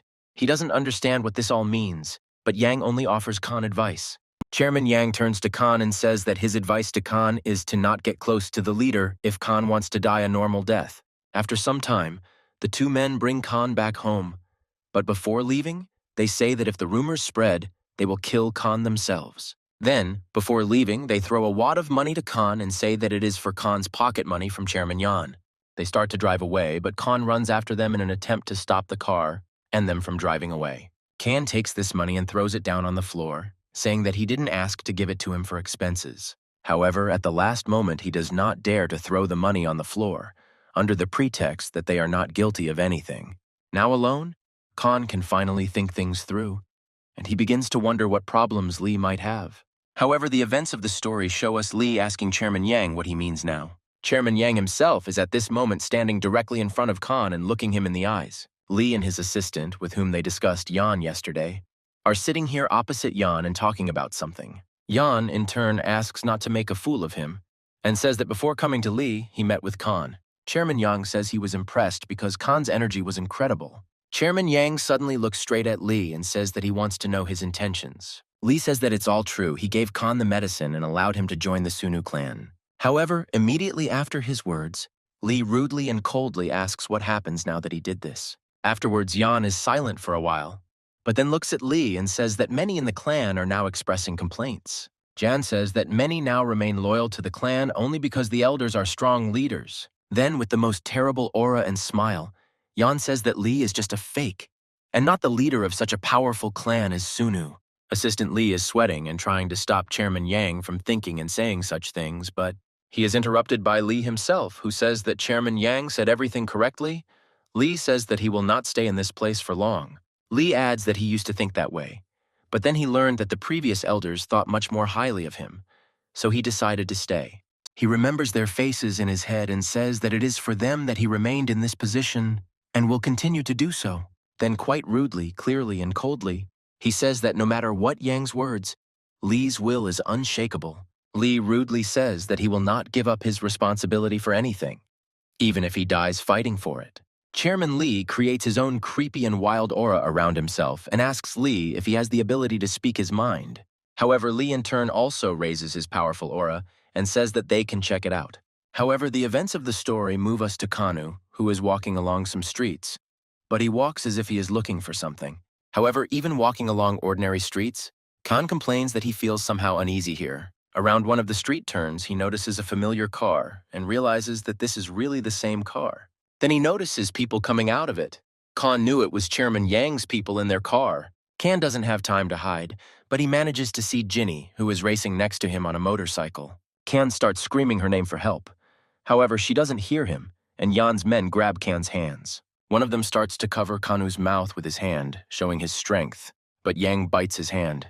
And then she doesn't just bite, but grabs his hand with her hands, presses a little, and thereby breaks the man's hand. Kanu starts to run away, and the man stands near the car with his now broken wrist. Kanu begins running after Ginny's motorcycle, shouting her name over and over again, hoping she will hear him. Kanu is extremely lucky. Ginny heard him and stopped, and even paid attention to him running towards her. She starts scolding him, saying that he was asked not to wander anywhere, but Khan starts pointing his hand back and asking Ginny to look there. She looks there and shouts at Kan that there is nothing there. Kan himself turns around in bewilderment, seeing that there really is nothing there. Kan starts asking Ginny where they went, but she doesn't understand Kan and just asks him who he's talking about. Kan starts to say that he was kidnapped and asks if Lee is okay, but Ginny only asks why Kan is so nervous. However, their dialogue is interrupted by a huge sound of some kind of aura, followed by the sound of a broken window. Lee's body flies out of the window of a large house, breaking through the window and the decorations in the garden. Lee is thrown from something by a blow but manages to stay on his feet after such a strong charge. Before Lee could even stop completely, he heard Yan's voice behind him saying, "Isn't it too slow?" And later, Yang himself appears, grabs Lee by the leg and turns him upside down. Lee is shocked to the point of horror by what is happening now. It has been a long time since he was played with like a toy. However, he does not decide to give up and cry. He manages to grab the ground under his head with his hands and stop his body. The next moment, Lee is already behind Yan, and some kind of white aura is gathering in Lee's hands. However, Chairman Yang also jumps up and reiterates that it is still slow for Lee. The next moment, Yang strikes just like Lee, and from this strike, Lee is thrown up into the air, while Yang remains down on the ground. Yang, with a bloodthirsty smile, grabs his cane and shouts that this is the end for Lee. Following this, a powerful blast of blue energy flies out from Chairman Lee's cane and directly into Lee's body. However, Lee manages to withstand such an attack, and even hold back its surge of power and not fall. This is noticed by a shocked Chairman Lee, who did not expect Lee to have the strength to withstand such an attack. Chairman Yang starts to look at Lee's hand movements and wonders in his mind if he really has the double dragon chain dance technique. However, the fight is interrupted by the appearance of Ginny and Kan, who came from the backyard and began to observe everything. A frightened Kang immediately sees Chairman Yang and starts pointing his fingers at him, talking about him. Ginny breaks through Lee and Kan, and with a questioning face asks how Uncle Yang understands all this. However, Ian only responds with a question, asking what Ginny is doing here at all. She says that she heard about Ian's arrival. Lee doesn't let Ginny pass. He puts his hand up and says that he himself asked Ian to come here today. Here, Lee's assistant also appears, who says that everything is correct, and Yang himself agreed to compete with the head of Lee. Ginny starts screaming to ask why this needs to be done at home, but Ian interrupts and leaves, saying that the rest of the answer is at the meeting. Then, limping, John heads towards Khan and walks next to him, which greatly frightens Khan himself. He passes by Khan and quietly tells him again not to forget Chairman John's advice. Meanwhile, Lee looks at his hands and says that the Sunwoo clan's arts are incredible. Ginny also stands with him. Ginny turns and asks Lee sharply if he's okay. He says he is and asks her not to worry about him. Kang starts walking towards Lee and Ginny, and along the way asks Lee who that man was, referring to Ian. Lee asks if Kang hasn't met Yang before, but Kang replies that it was only this morning for the first time. Ginny is surprised and asks Khan if he really met Ian. Kang replies that yes, but he didn't understand who he was. Ginny tells Khan that Chairman Yang is responsible for a very important job in the clan, which surprises Khan. She then adds that it is strange that such a secret for Khan was revealed in just one day. Khan realizes that Yang is a big shot, and Ginny asks Lee why he came at all, but Lee replies that it was nothing. However, in the end, Lee adds that he simply asked to be given the position of head of the Sunwoo clan, which shocks Ginny and Khan. Meanwhile, somewhere in the car, Chairman Yang himself is talking to someone and saying the same thing. Men who communicate with him via video link say that this step is very abrupt and fast for John. However, Chairman Yang only smiles when he says that he would not have met with the head if he had not been sure. While driving in his car, he continues to talk on the video link, adding that Lee is still a teenager who cannot control his emotions. Chairman Yan continues to talk about this with a grin, adding that as soon as Yan's pride is hurt, he immediately attacks. After all this, Ginny tries to call Uncle Ian, but he, in turn, only ignores the calls. Khan is surprised by Ginny's persistent attempts to contact him. Khan asks if they know each other. Ginny says that he was also raised by his grandfather. However, the conversation is interrupted by Lee, who says that it's time for him to go to training and asks Ginny to take care of Khan, which doesn't make her very happy. However, Lee again makes a very beautiful and sweet face, asking Ginny to please do it for him. Ginny blushes deeply from this and remains silent. Can looks at all this. He also feels uneasy, but everyone remains silent. Ginny breaks down, says that it will be so, but this is the last time Lee thanks her. Can asks Ginny if she's serious about not being able to refuse Lee, but Ginny only gets mad at Can. Can says no, nothing like that, and Lee himself watches all this with a sweet face, standing nearby. Lee's assistant intervenes in the conversation. He asks if it is worth reporting everything to the elders. He confuses Lee. Lee says that he thinks it is not worth it, and with this answer he surprises his assistant. Looking at the chandelier, Lee says that Yang is only interested in him and not everyone else. There is no point in this. As he was leaving, Lee asked not to worry, and said that he would think about his decision some more. Lee leaves, and his assistant stands there sweating and wondering if everything will really be as good as Lee thinks. Lee goes into a lonely, dark, and empty room, sits in the lotus position and crosses his arms. Lee begins to meditate, closing his eyes and lowering his head as if thinking about something very important. After a couple of dozen seconds of such practice, a white aura began to emerge from Lee, right from his back. After a few moments, Lee himself was formed from this aura, Lee standing on his feet from the aura, next to the living Lee himself. The real Lee himself smiles and says in his thoughts that it is time to start the real fight. A couple of meters away from the sitting Lee and Lee, someone's leg appears from the aura. It also consists of white aura. Next to Lee is Chairman Yang, who is also made entirely of white aura, just like Lee. Meanwhile, the events of the story take us to Ginny. She says that Lee has locked himself in his room for several days. Behind her, Khan is actively training, and she says that Uncle Yang hasn't responded to her for several days. She approaches Khan and starts yelling that it's time for him to go to school and that he should stop coming here every day. Kan says that everything is fine, but Ginny is jealous of him because she is nervous now and worried about Lee. However, Kan asks Ginny if things are really that bad, and she says that the housekeepers don't respect Lee. Next, Ginny says that after her grandfather's death, everyone in the house seems to be trying to get rid of Lee. However, here Kan asks a strange question. He asks why then did Lee decide to help him. Kan looks down, scratches his head, and says that if he were in that situation, he wouldn't be able to help anyone else. However, here Ginny says that this is not the reason at all, which surprises Kana. Ginny hits the machine and says that the reason is not Kane at all. Lee always helps everyone except himself. Ginny then adds that it is because of this character trait that Lee has taken on so many problems. However, Kan happily asks if that is why Ginny likes Lee, much to her confusion. She turns around abruptly, starts pressing on Kan's head and asking who else likes whom here. Then Ginny says that if Kan is going to train, he needs to do it properly, and not the same thing over and over again. Ginny tells Kan that he should focus not on exercising, but on controlling his energy, which surprises Kan. She says that martial arts are energy, and if Kan can't control it, everything will be useless. Kan begins to explain the process of circulation and impact to Ginny, asking if it is correct, but he greatly surprises her. Ginny looks at him, and Kan says that he learned this from the old man Lee fought back then. Kan says that the old man was cool. He stretched out his hand, and something exploded. Then Kan does the same, showing how the old man did.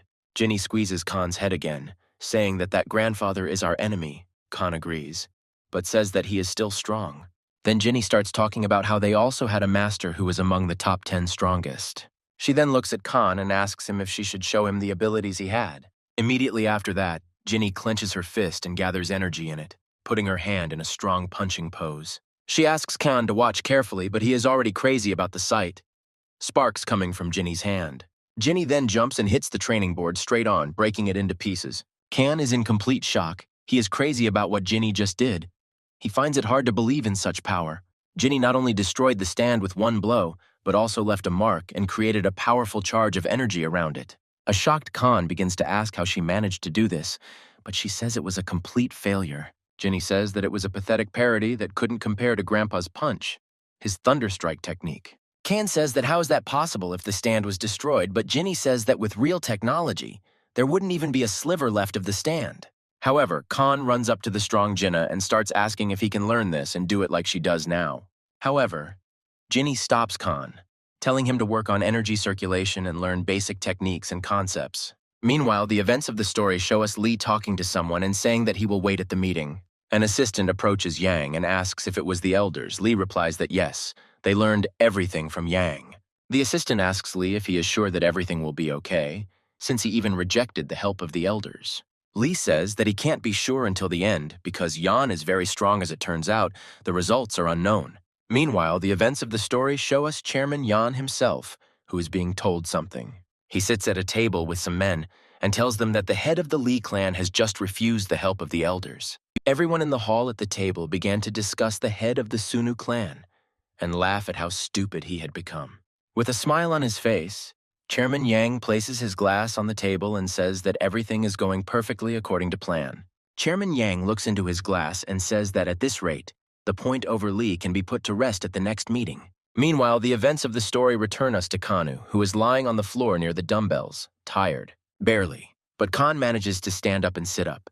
Ginny gives him water so that he can rest. She also drinks, and says that Khan finally managed to get the gist of the training.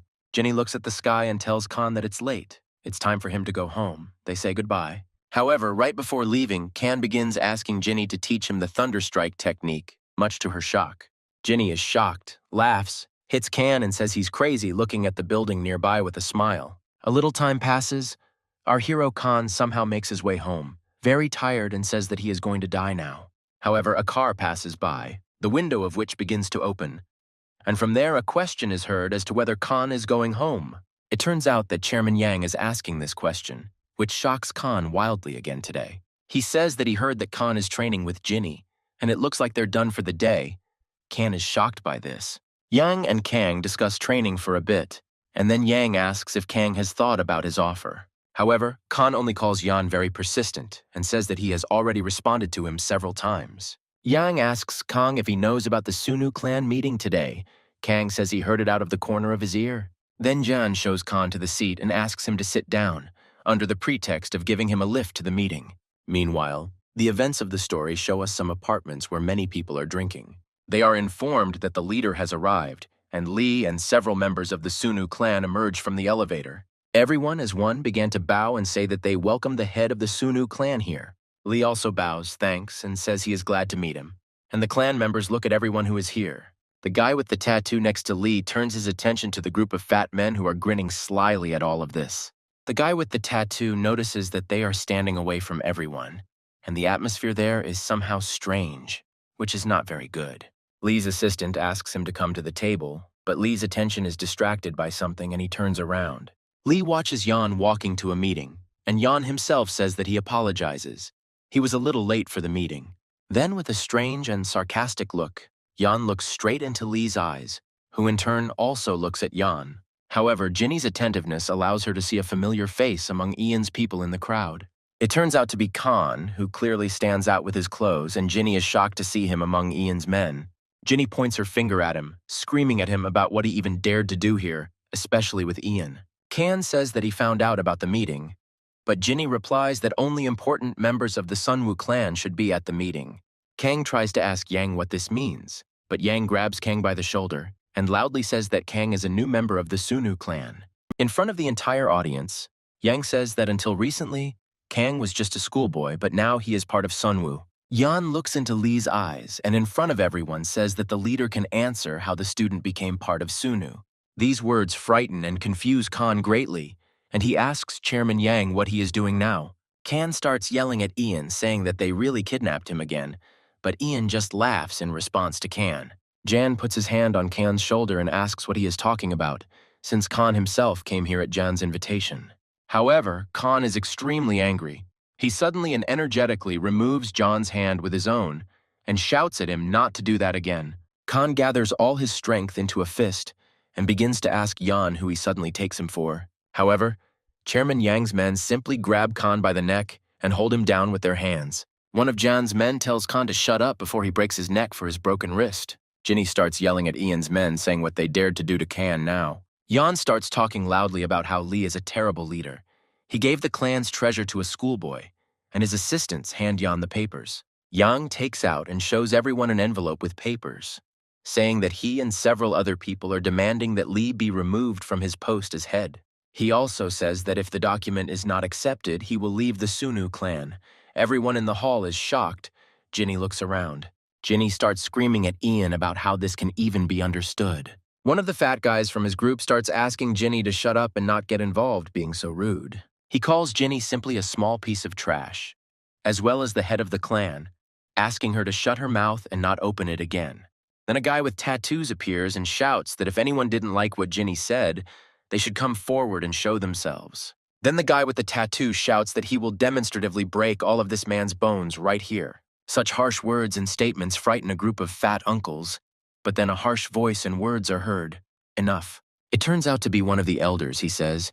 Don't you all see him and Elder Ming here? Then Elder Kim raises a wild aura around himself and asks if anyone here really wants to see his wrath on themselves. Kang looks at Elder Kim's energy and aura and is amazed at how powerful he is. Kang didn't think that even old men were so strong. Chairman Yang leans down, saying that he is asking for forgiveness. He does not want to show his rudeness in front of Elder Chin. Jan says that he gained such courage because many of the clan's top people signed this document with him. Elder Ming goes to Yang, holds out his hand and asks him to show him how many people signed this document. However, Chairman Yang states that he will not show the document to Elder Min, which greatly surprises him. Chairman Yang says that the document he filled out can only be seen by the head of the Sunu clan. Yang, looking at Lee, says that only Lee can see him, but only after he leaves his position, which surprises Lee. Elder Min will lose his beard, saying that this is an anonymous agreement and a document against the leader. Elder Ming says that it is very interesting. He asks Lee to leave to see the document, but there can only be Yan's name there. However, John states that no one can know this. Suddenly, there are signatures of the majority of the clan's tops. Ginny intervenes in the conversation. She starts asking Ian to stop talking this nonsense, and Ian says that he doesn't care what the decision is. In front of Ginny, Ian calmly states that he is simply giving the leader a choice now. He looks at Lee, who is simply silent, and says that either he makes a decision or remains alone in the clan, because everyone will leave him. Chairman Yang stood and simply watched what was happening, watching everyone in the room whispering. After some time, Lee takes the floor and asks Chairman Yang if he has finished speaking yet. After Lee didn't hear an answer, he says that it's time to get to the point and goes to Yan. Chairman Yang looks at Lee with a smirk and asks him what he means by getting to the point. Lee continues to walk towards him, creating a huge aura behind her, and with just that aura, she turns the table next to her upside down. Ginny, Lee's assistant, Kang, Yang, and his men, Lee's men are all surprised by what is starting to happen.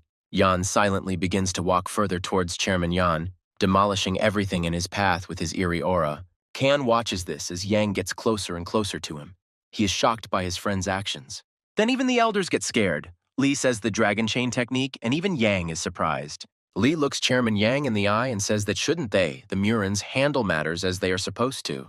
Everyone starts discussing Lee's power, but Yang quietly asks if Lee has decided to challenge him to a duel. Lee in turn turns his head, looks at the elders and addresses them as gentlemen elders. Lee tells them that he can call them as witnesses to the battle, and if he wins, he will decide the matter with the document and Yan himself. Elder Kim begins to ask Elder Min whether it is worth allowing such a fight, since the opponent is Chairman Yang himself. Elder Ming says that it is already late. Lee announced the battle in front of everyone, therefore it should happen. Chairman Min says that if this is the head's verdict, then they clearly will not argue with him. Yan says that he agrees to the duel. With the permission of the elders, he will not retreat at such a moment. Then Yan hands the document over to his assistant and heads off to meet with Lee. Yan promises that everyone will regret this, but Khan is even a little happy, seeing that he will see such a powerful fight from Lee again. Out of the corner of his ear, Kang hears the fat men say that everything is going according to plan, and Lee has jumped into this trap. This all shocks Khan because these uncles speak as if everything has already happened. Lee lost to Yang. However, before Khan could finish listening to them, he heard the sounds of explosions. This was the beginning of a fight between Yan and Lee. Lee lands the first punch and Yang nearly kills him. Lee steps back a little. However, Yan immediately appears near Lee's face after this and says that he knew it. It's too slow. Yang picks up his cane midair and begins swinging it at Lee with all his might. However, by the time he was supposed to strike, there was no one left to hit, as Lee easily dodged the attack. And then, when Yan turned around, he already saw Lee attacking him in front of him, and somehow he managed to hold back Lee's attack. Chairman Yang looks at his cane and begins to notice that it is even a little broken. Yang is shocked by Lee's blows. Next, Chairman Yang hears Lee's voice, saying that Yang should keep his eyes peeled now.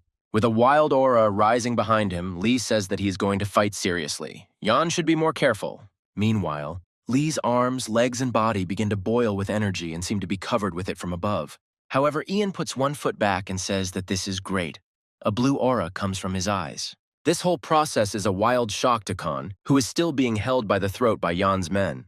Then Chairman Yang squeezes his cane as if covering it with an aura, and says that then, in some century, he too will warm up for himself. After Li and Chairman Yang raised their powerful forces, everyone became very tense again and looked at them. Even the fat uncles, who had recently been confident of John's victory, became tense. Li begins to notice something, but he continues to silently look into Ian's eyes, as if thinking about something. Some strange feeling also came over Khan. He began to watch how Yan seemed to change inside.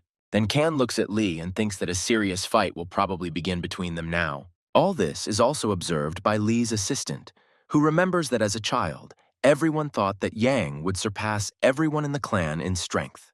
The assistant recalls how he recently told Li about Yang's techniques and how he lost his leg a long time ago, but was very strong. Then, a couple of days ago, during training, Li and his assistants were discussing Yan's strength, remembering that he has a prosthetic leg, which is very fast. The events of the story take us back to the battle. Chairman Yang moves at a wild speed around the hall. Li recalls the words of his assistant. Yang begins to strike Li with his cane, and Li also remembers his assistant's words about the danger of this cane in combat. The fight is on. Jan moves around the room at a wild speed. His prosthesis is very controllable, and his cane is very powerful. Next, Yang strikes with his technique, which he made for his cane, and Li can only dodge constantly. Blow after blow, Li simply dodges.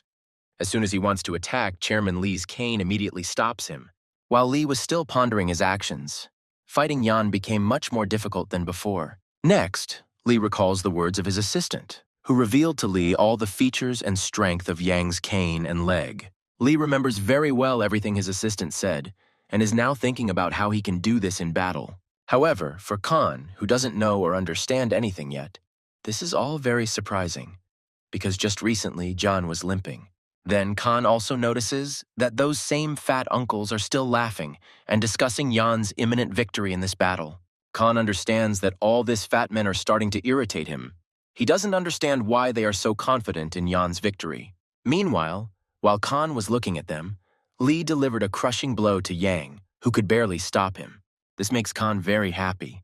He watches as Li flies up and heads straight towards Yang. Li doesn't decide to wait long and give Yang a chance to attack, and immediately delivers several more salvo attacks directly at him. Then in his thoughts, Li realizes that he managed to find a combination of attacks in order to strike directly at Yang. Then Yang notices that Li's foot, charged with energy, is already near his face.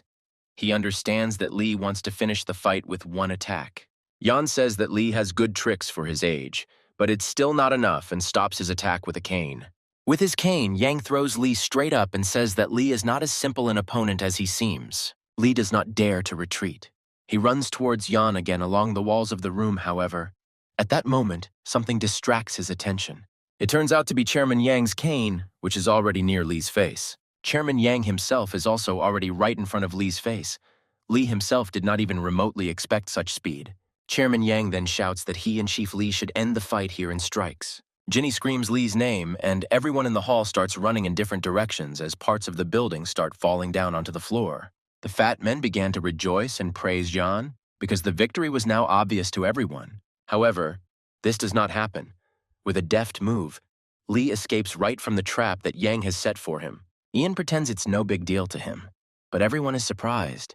Ian starts jumping right after Li. Evil Yang yells at Li about whether he will be able to escape again now, and points his cane at him again.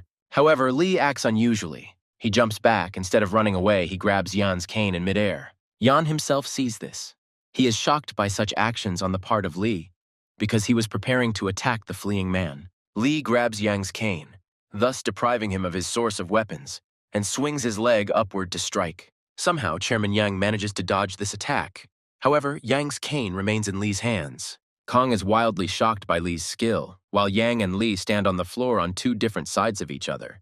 With a calm face, Li holds Yang's cane and says that he let his guard down, which is pretty bad for him. After which, with a very powerful attack, Li takes Yang's cane and directs it straight towards the floor, breaking through it. Everyone in the room is in complete shock because many were told that Jan would win right away, and now everything is changing. With a cold face, Li looks at Chairman Yang and says that the precious weapon can no longer be used. Ian keeps his cool, saying that it was a good idea to restrain Ian and take the weapon, Lee coldly approaches Chairman Yang and asks him if he wishes to continue the fight. However, there was no response from Yan at all. He only stood and grinned sarcastically into Lee's eyes.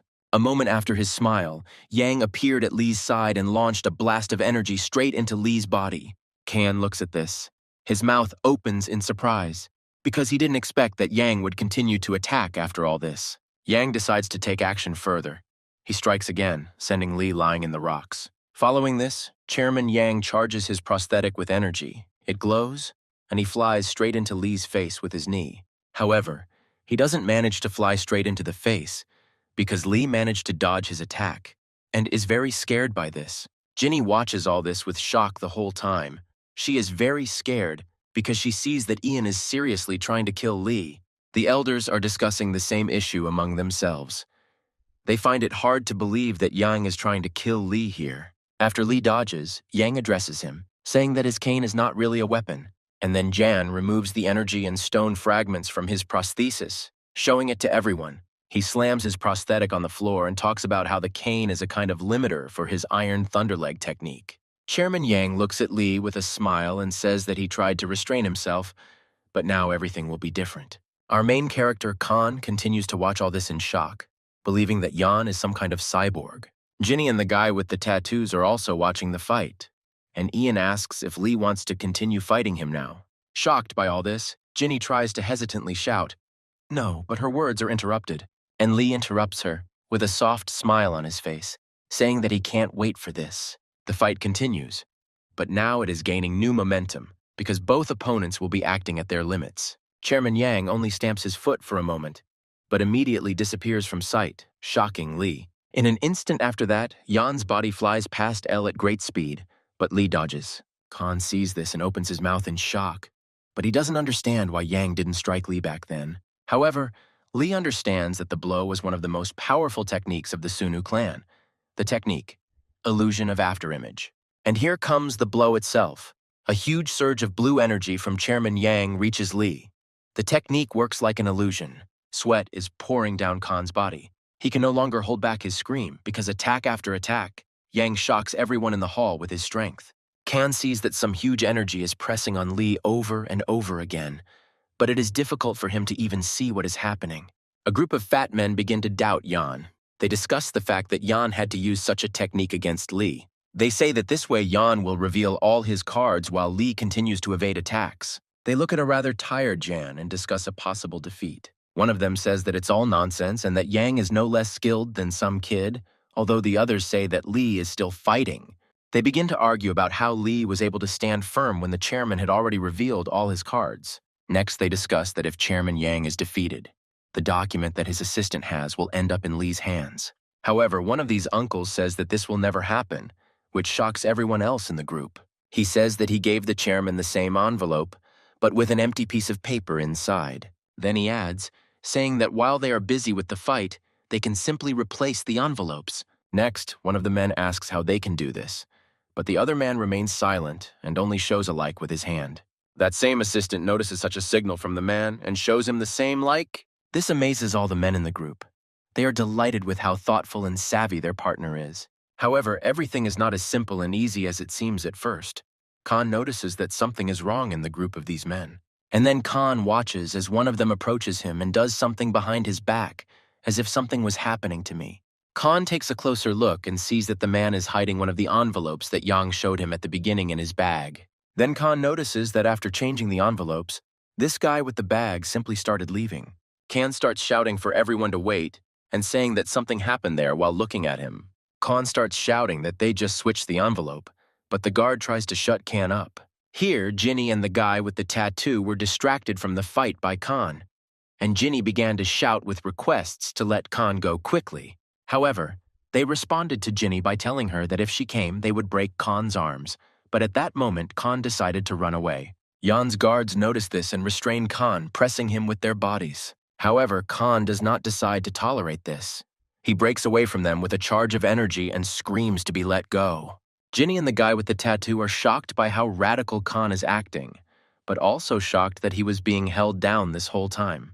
Kan goes to that fat bastard and asks him to urgently look at Kan, which attracts attention to himself. Meanwhile, Jan's men come to their senses and realize that they have let their guard down again with this guy. However, at the moment when they realize this, the same guy with the tattoo appeared behind them.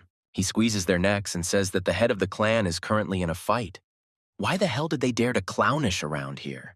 Khan starts walking towards that same fat man and tries to shout, "Show me your briefcase!" However, in response, he only gets his hand slapped with great force by the largest of them, asking how Khan dares to touch their things. However, Khan does not give up.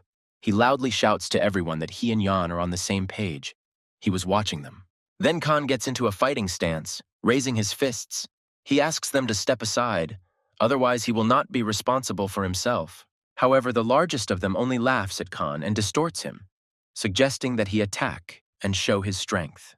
Khan begins to clench all his strength into his fist and talk about how they won't regret it later. Khan strikes, shouting the technique of thunderous skies, which shocks everyone, but the big guy, although scared, stopped the strike. However, after the blow, he shamefully starts yelling at Khan, saying that there wasn't even any other equipment here.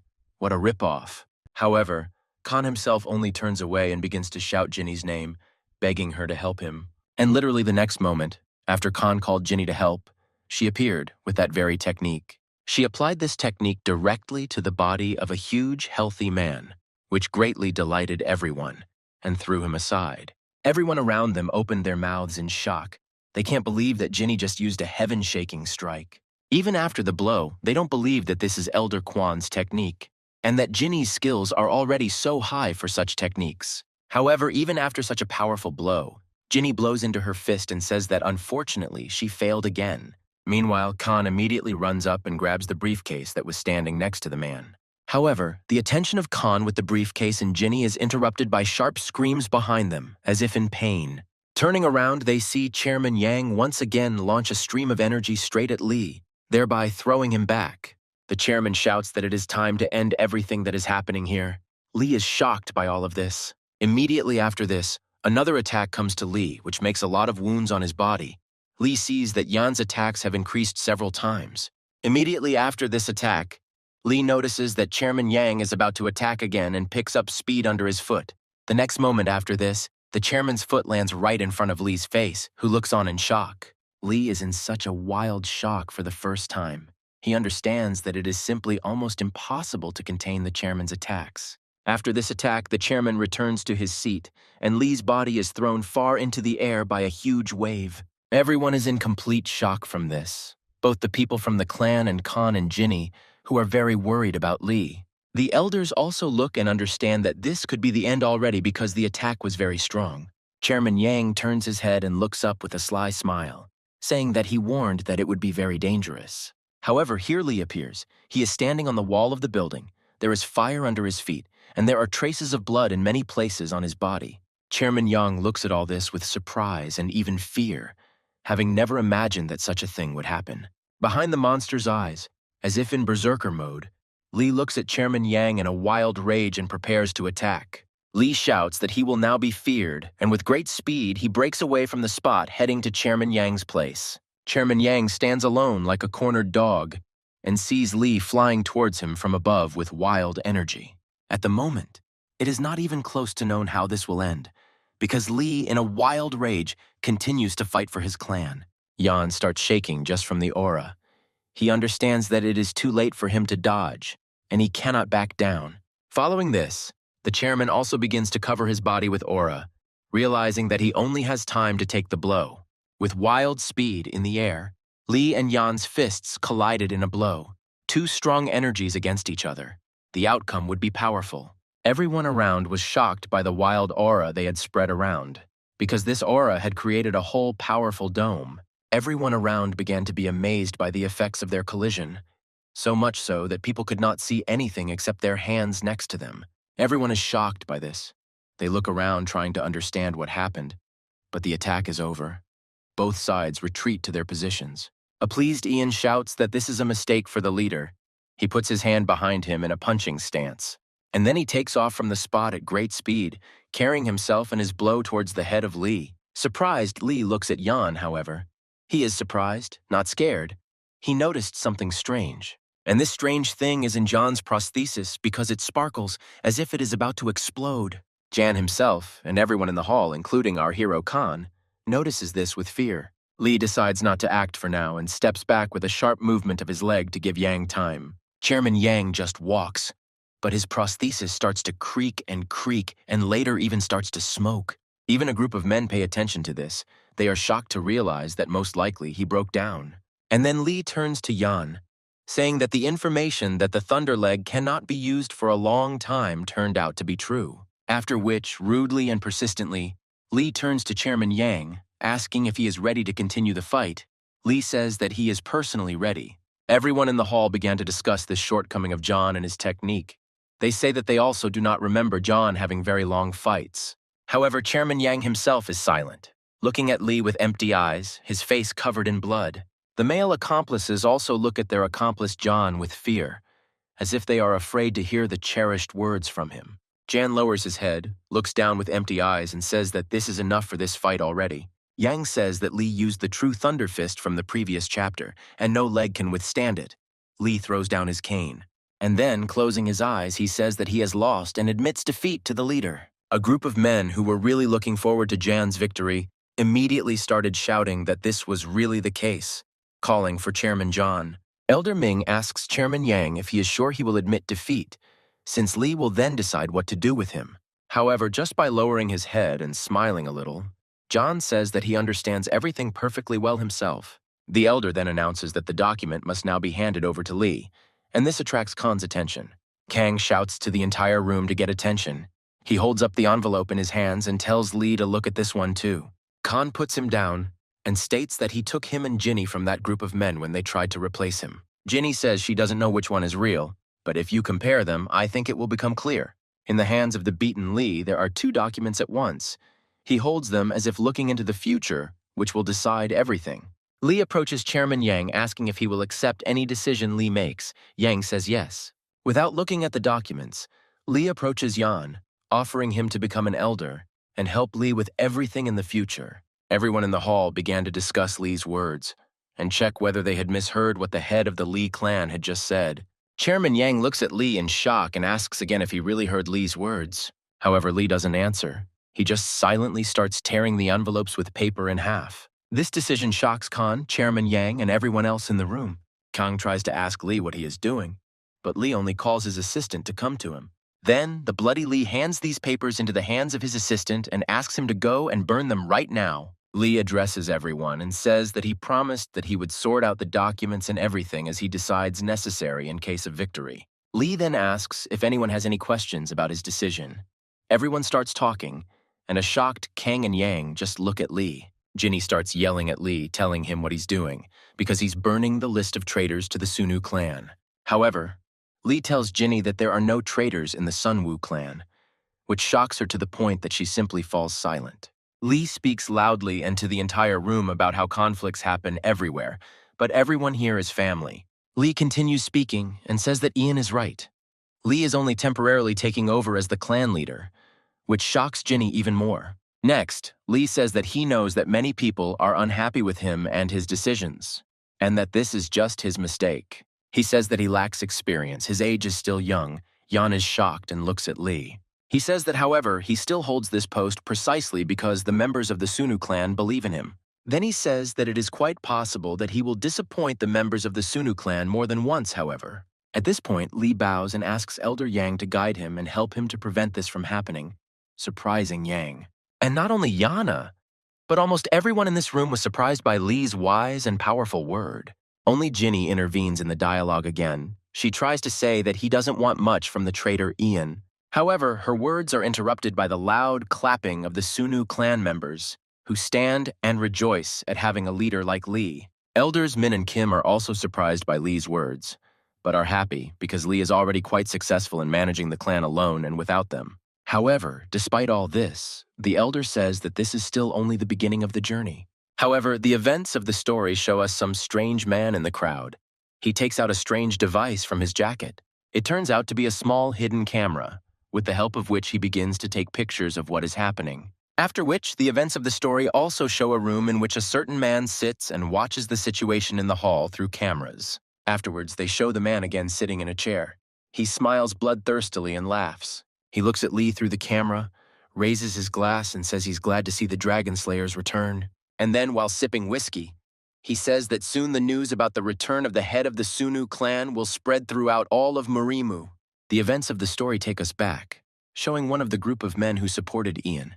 He says that it is a fiasco, adding that not only did John's plan fail at the last moment, but they were also caught when they were about to leave. They discuss among themselves everything that happened, trying to find the culprit among each other. One of them says that no matter what, he doesn't understand Master Jan's loss because he is so strong. They discuss the possibility that John lost on purpose, since his fortune is 3 times greater than theirs combined. They discuss what Chairman Yang can do to them now. One of them asks to shut up, because he is already all on edge. One of them began to offer to meet with the head of the clan in a quiet environment in order to find a way to save them. A little time passes, Lee goes somewhere, and later says, "Did Elder Yang really want to see him?" And so it happens. Elder Yang stands in front of him, who says that he has become curious about what is on Lee's mind now. Yang asks what the sudden decision was to appoint him as an elder, but Lee says it wasn't sudden. He had been choosing for months. Lee shocks Yang by saying that Elders Min and Kim recommended him. Yang wants to say something against it. However, Lee interrupts him and asks if everything is okay with his Iron Thunder leg. Chairman Yang replies that everything is generally fine and wants to switch to another topic of conversation. But Lee interrupts him. Lee lands a sharp and sudden powerful punch straight at Lee, saying that he thought so. Jan doesn't understand anything, because just now they were peacefully discussing the clan's affairs, and then there was such a sharp blow to him. Elder Yang turns to Lee and tries to ask him how he should now understand all of this. Lee stops and says that Chairman Yang lied to him that his leg was broken during the fight. Meanwhile, the events of the story show us our hero Khan, who is turning his head back and forth in confusion. Lee asks Ginny where Lee went from here. She replies that he went to meet with the new Elder Yang. Then Kan starts asking Ginny what the meeting is for. However, she herself does not know. Lee said that it was a personal conversation. The guy with the tattoo approaches Kan, asking if he likes Ian. Kan replies that of course not, he's a nasty guy. Kan talks about how he just fought Lee in case there is an emotional clash, but Ginny interrupts Kan, saying that they are not children. Then the events of the story return us to the dialogue between Yang and Lee again strikes at Elder Yang. Immediately after the next blow, Lee activates a berserker mode. His eyes and mouth are white, and he rushes towards Yan. Ian notices that this is a fatal blow technique and activates another very powerful technique with his energy. Their hands cross in battle again, just like then, but now much stronger, and neither of them gains the upper hand again. After such a large amount of energy comes into contact, an explosion is expected to occur, which throws them both aside. The surprised Elder Yang shouts at Chief Lee, asking what he suddenly decided to do. Lee says that he knew it. Yang repelled such an attack. But then in the fight there is no. Yang asks if Lee really strikes such a blow to test Yang's strength. However, as it turns out, no. Lee admits that this is the technique of the Yanwan clan and not his or Sun Wu's. Lee looks at his hand and says that he couldn't use it in battle because he would have had to use the Sunu clan's techniques. With a sweet and harmless face, Lee says what he thought. If he tells about it, Yang will understand that Lee is not hiding anything. Yang asks how Lee knew he was hiding techniques. Lee explains that he saw it with his spiritual abilities. Lee explains that his spiritual abilities allowed him to create all of Yang's attacks in his head, thereby learning them. Afterwards, Lee studied all of this and came to the conclusion that Yang's abilities were almost at the level of Elder Quan. And then Lee realized in battle that a man like Yang, with such techniques, could not lose to Lee in battle. However, Yan only denies this, saying that Lee overestimates him and that he has nothing to be so proud of. Then Lee tells Yan that he really had nothing to be proud of in that duel, where he could have lost everything at once. Lee then goes to Yang, saying that in his opinion, Yang was just trying to figure out the traitors of the Sunu clan. Lee also adds that Yan's ultimate idea was to publicly announce their names at the meeting. However, Yang only smiles, saying that the world is not as romantic as Lee sees it for himself. Yan talks about how there is a lot of money in the Sunu clan's house, and why shouldn't he reach out for it like many others?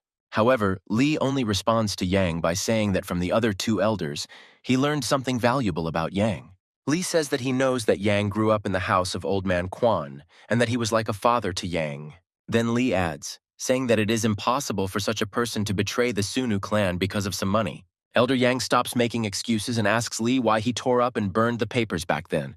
Lee says that it is not reasonable to announce such things. It is impossible to get by with simply replacing people in such a large clan. Lee says that it is also worth considering the time and effort spent on all this, which also costs a lot. Lee said that making quick decisions would show Sunu as a weak clan. Yang says there is logic in the words, but there is one point. Ian says that they can't just turn a blind eye to this. Lee agrees, and says that this is what Ian is for because he has become close to them during this time. With a sweet face and sincere hope, Lee says that he trusts these people to Yan and asks for help in solving the clan's problems. Such words, speculations, and decisions were even able to touch Elder Yan, because he did not expect that it would turn out like this.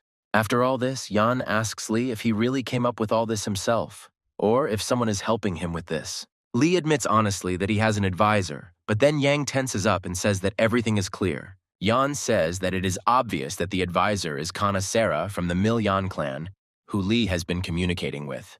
Yan starts yelling at Lee, saying that what already exists cannot be changed, but talking about this with another clan is wrong. However, Lee sweetly replies to Elder Yan in the wind that Yan should not forget that Lee himself is an outsider in the clan. Elder Yang grabs Lee and starts yelling at him not to say that again. The master trusted him with his life. Then, very tensely, Elder Yang says that no one would consider a person like Lee a stranger. Lee is surprised at first, but then crosses his sweet smile and thanks Yan for all of this. Lee then adds, complimenting Ian, that he has very dexterous hands, which surprises Ian. Lee says that if Yang had attacked, Lee wouldn't have been able to dodge, but Yang apologizes. Immediately after this, Yang crosses his arms and asks to introduce himself to Lee as Elder Yang. Lee also bows and says that he relies on Elder Yang with all his heart. However, their conversation is interrupted by the appearance of Jinny and Khan, who ask if they really fought here again. The clan leader Lee, as well as Elder Yang, are surprised by their appearance. Lee asks what they are doing here. Jinny starts yelling at Lee and Ian, asking what's wrong with both of them, if they decided to play kindergarten here. Lee responds by saying that they were just having a conversation. Ian adds that Jinny has no reason to worry about it. The events of the story take us to Elder Yan's car, his people asking if he's okay. However, Elder Yang replies that he is fine. Although he is mistaken, he is even very happy now. Then he adds that he wanted to check the person, but in the end they checked him, which surprises his people. Looking out the window, Elder Yang says that he now understands for sure what the leader saw in Lee. The driver turns to Elder Yang and asks what he means, and he replies that they just need to wait. Elder Yang says that as long as they are alive, the Sunu clan may undergo the greatest change in its history. However, their dialogue is interrupted by the opening of the door. Kan gets into their car and closes the door behind him. He starts talking about how since they kidnapped him this morning, they should take him home now. One of Chairman Yang's men turns around and is rude to Kan, asking him to leave, but Elder Yang asks him to stop. John stops them, saying that they, like Kan, can consider this just a night trip around the city. That's exactly what's happening. Elder Yan's car is now driving away right through the city. Meanwhile, a tense Kang sits in the car and stares eternally at Elder Yan. Yan notices that Kan is very tense and asks him if he has anything he wants to tell Yan. Yang hears these words and loudly asks Elder Yang what he and Lee talked about today. Next, Yang turns to Kan and asks if he really wants to know what Chief Lee is interested in. Such a sharp and direct question surprises Kan. He asks what it is. John answers that everyone knows it. The events of the story show us an unknown location where explosions are taking place and many dead soldiers are lying around. Among all these soldiers, there is a man in a black jacket, covered in blood and with a sword, who most likely killed them. This man turns out to be the same Kumun Ryong, whom Lee has been chasing for a long time. The events of the story show us the elder of another clan, the ghost of the grandfather. He is shown footage of Kumun Ren. Next, the old man's assistant says that Kumun Ren has a lot of clients all over the world. He moves around without stopping.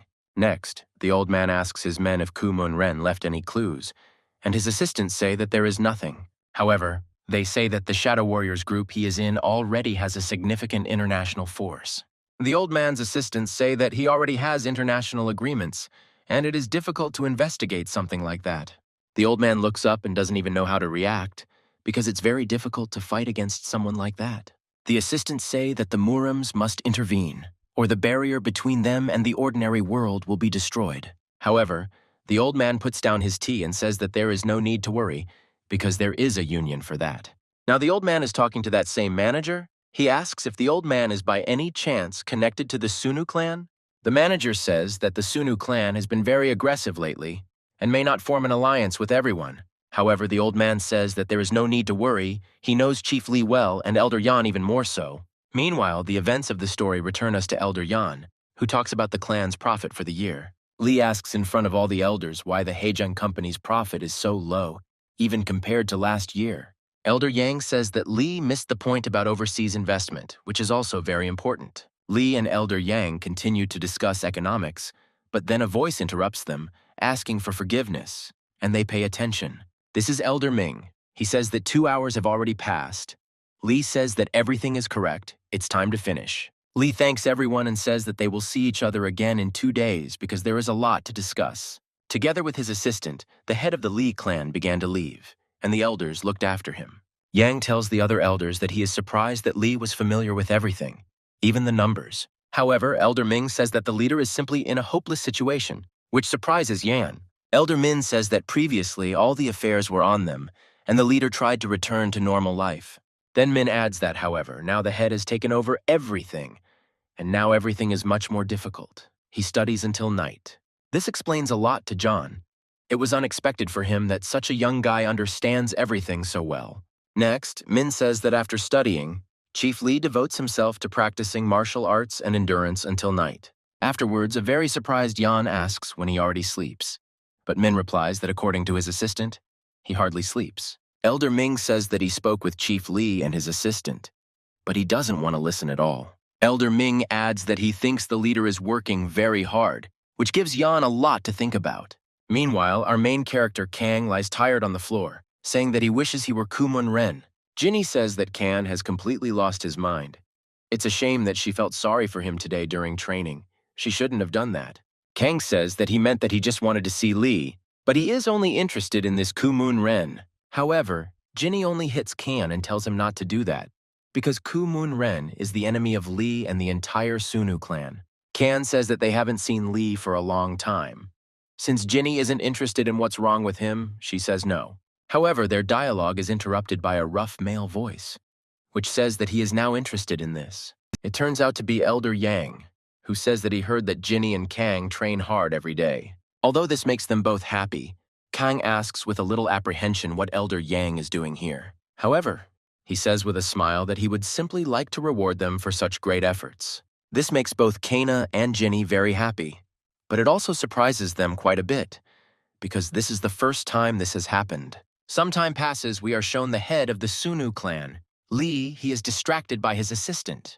The assistant distracts Lee by saying that he has guests, and that it is Elder Yang who has come. Lee is surprised.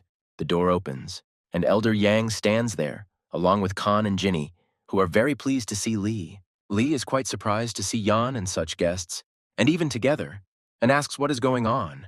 Jan reports that he received a call informing him that the reconstruction of a certain villa had been completed. Yan tells Lee that they can relax there for a couple of days, along with Kan and Ginny, who are very happy about it. Lee looks at Ian and the satisfied Kan and Ginny with a devastated look, but simply remains silent. Kan looks with very childish eyes. He is happy and blushes, hoping that Lee will now agree to go with them on vacation. However, Lee turns away and says that he apologizes, but he has no time for entertainment at all. Kang is shocked by Lee's answer and begins to try to dissuade him, saying that there will be nothing wrong with the vacation. However, Lee turns his head and rudely asks why Kang isn't at school right now. This shocks both Kan and Ginny, with Ginny standing up for Kan, saying that he just wanted to see Lee and that's all. However, Lee says that all of this concerns Ginny too, which surprises her even more now. He speaks rudely to Ginny, talking about when she's going to finish her grandfather's training already. Lee starts to leave and says that if they have time to pester him, then maybe they can spend it better training. This all shocks Ginny and Kan wildly, but only Ian, who expected such an outcome of events, is not shocked. The events of the story take us back to some sunny location, and it is clearly visible that Ginny and Kan are discussing Lee. Ginny says what the hell is going on. They just wanted to get him, and then they made such comments. Then Ginny adds that she doesn't understand at all why the hell her grandfather's techniques concern Lee at all. Kan sees that Ginny is not herself at all. He asks her if she is okay, but she stands as she was. However, she then grabs Kan, saying that today will be a hell-level training, and Yang is just thinking about something. Ian stands and thinks about what needs to be done, because he understands that Lee is clearly overdoing it in his training. Then, Ian stops Ginny and turns to Kan and asks what surprises him so much. Elder Yang asks Kang if it is true that he has not gone to school for a long time, which surprises Kang. Elder Yang looks outside and says that there is nothing to hide. He knows everything about Lee and Kang's acquaintance. Elder Yang calls Kang over and asks if he is still afraid of a guy named Kim. Unsure, Kan replies that no, he is not afraid but wants to add something. But Yang interrupts him, saying that they need to return to school. He shocks Kan with these words, but Yang adds that isn't it time for Kan to take revenge for everything. Jan says that you pay a benefactor twice as much and an enemy 10 times as much. He surprises Kan with such new phrases. Kan has no idea what Elder Yang is talking about, and Yang himself places his hand on Kan's shoulder. With an interesting smile, John looks at Kan and says that this should be very interesting. Meanwhile, the events of the story show us Lee, who is training with huge car tires at home. The events of the story show us Kan's thoughts. He remembers some girl next to the guy, and he himself continues to beat the tires. Some thoughts are bothering Lee greatly. He strikes blow after blow, remembering different moments of life in his head. He remembers the elders of the Lee clan, where besides Kim and Min, there are 2 more elders who are already old. He also remembers how one of these old men taught him as a child and was with him when he trained. He remembered some battles, his grandfather who was worried about him. And while he was remembering, he beat the tires without stopping. He also remembers a certain man with an aura coming from his mouth. His silhouette is very similar to Kumun Ren. He also remembers his grandfather protecting him from someone while covered in blood and hugging Lee. This brings Lee to the end in reality, his pupils narrowing as he delivers blow after blow. He remembers how this grandfather, who hugged him, fought with someone, was covered in blood, but stood his ground until the end. He remembers a man with a cigarette who approached him and asked him not to get sick in his shirt. This man approached Lee, saying that he should worry because Lee was his student. This man resembled Kumun Ren. However, remembering this, in reality, Lee hits the stands with the strongest attacks, shouting that it's all a lie, and a lie. They train until they are exhausted and bleeding, without stopping shouting that all this is a lie and a lie. It cannot be. Some time passes and we are shown Kana, who now has a short haircut standing with a backpack on his back. Lee looks at his school and says that he doesn't have much desire to go there and see all of them. He enters school and sees his classmates walking around as if nothing had happened and preparing for lessons. He enters the classroom and is immediately noticed by the class monitor who pays attention to him. Besides her, everyone else also starts looking at Kan and his new appearance, which is not normal as before. They start discussing the fact that this is apparently a new guy, and Kan himself says to himself that he feels terribly awkward here. Classmates begin to suspect that it is Kan, and he in turn greets the class leader, but very uncertainly. Then Kim and his friends appear, who are also surprised to see Kan's progress, saying that he has clearly become bigger and stronger. A few seconds later, Kim walked close to Kan and stood face to face with him. A second later, Kim takes over and punches Kan right in the face with all his might. Classmates nearby are shocked. They thought that Kan had changed and become stronger, but he missed the blow again.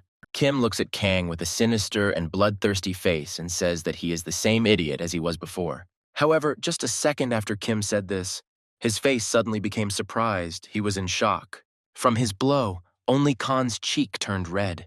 There was no longer even a wound, blood or bruise on Kan's face as there was before. Next, Kim swings back to deliver another punch, thinking that he had hit Kan weakly. He starts hitting Kan, shouting that he missed him a lot during this time. All his classmates look at this in shock. Kim landed dozens of blows, and then he sees that Kang is still on his feet. There are no significant wounds either. Kim is in shock. Kim says that it's okay.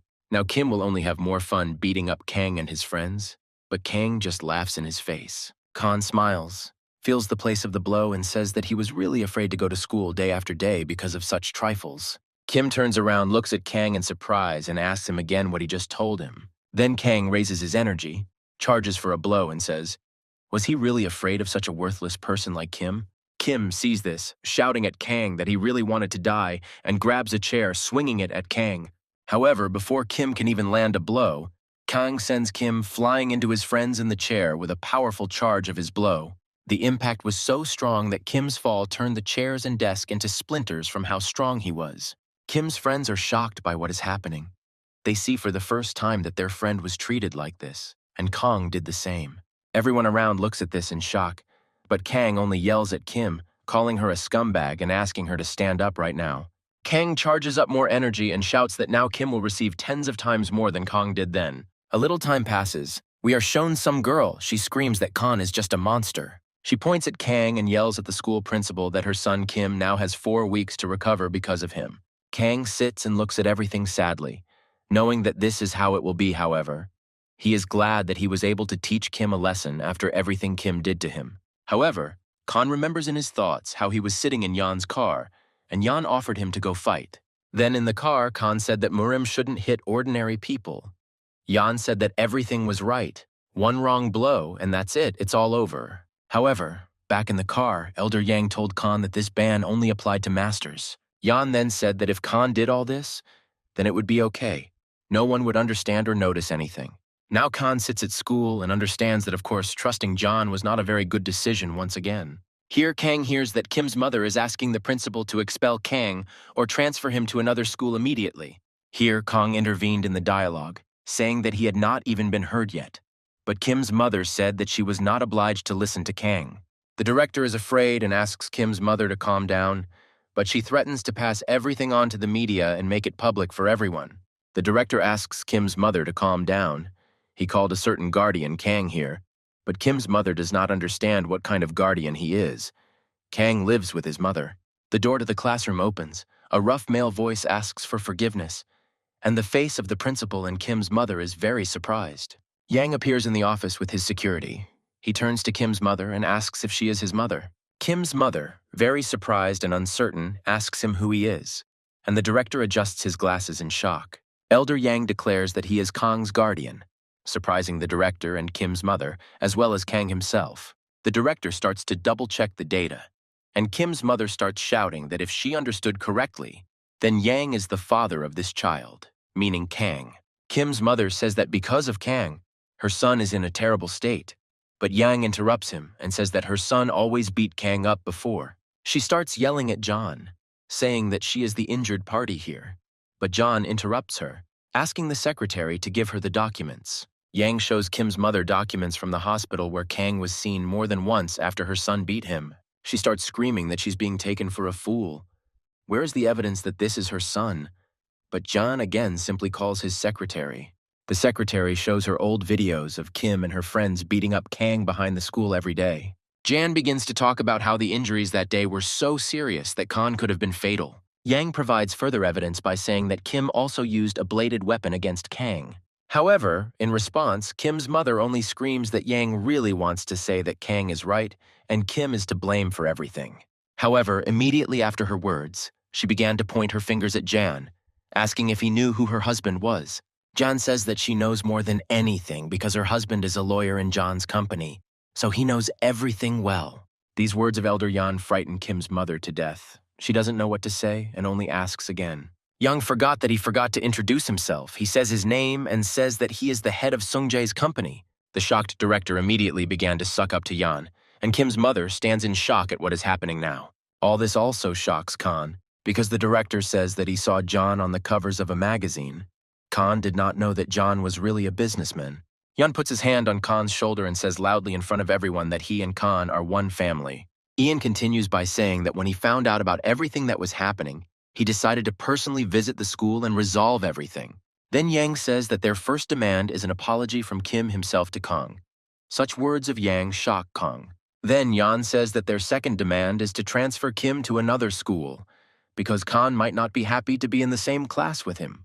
Then John finishes by saying that if the situation is still not clear, it would be better for her to discuss it with her husband at home. Jan says that he is confident that her husband will not want to lose the business because of this incident. She shuddered at this. A little time passes. Khan and Yang are standing in the schoolyard. Khan says that he didn't think that the problem would be solved so easily. However, Kana and Yana are stopped by the school principal, who calls them out, addressing both of them. The director goes outside and announces that the school's general director wants to meet with Chairman Jan. Chairman Yang and Kang went up to the CEO's office, where Kana Sarah stood before them. Shocked, Khan doesn't know what to say. He didn't know that the real principal of the school was Khan Sarah. Ian immediately addresses her, saying that she apparently knew that Ian would come to school today. She says that she only assumed it after seeing the news about the incident between Kang and Kim. John says that it was a good idea for her to discuss the affairs in Marim here, so as not to attract the attention of other clans. Here, Khan realizes that John was using him again, even though he actually helped him. Kanasera addresses Yang, saying that it is obvious to her that Yang is here because of the head of the Sunu clan, Li. Yan says that you can't bring the head to the grave. That's right. With his words, he shocks Khan. Here, Khan is very shocked because he did not expect to hear this. What kind of grave are we talking about? The events of the story show us Li, who is training very hard at this moment because he is very angry about something. Meanwhile, near Li's villa, his assistant and some guy with long white hair are walking. Assistant Li tells this guy that he is always welcome here. Maybe he has already decided to join the Sunu clan.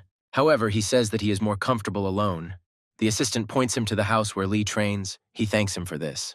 When he entered, he saw that Li was there, who was actively training, and the guy immediately greeted him. This guy immediately started waving his hand at Li and calling him by name, which indicates that they already knew each other. Li also greets him, calling him Zhigong. He wants to say something but suddenly falls silent. Without finishing his sentence, he looks at Li and realizes that something has changed. He's surprised by Li's new appearance.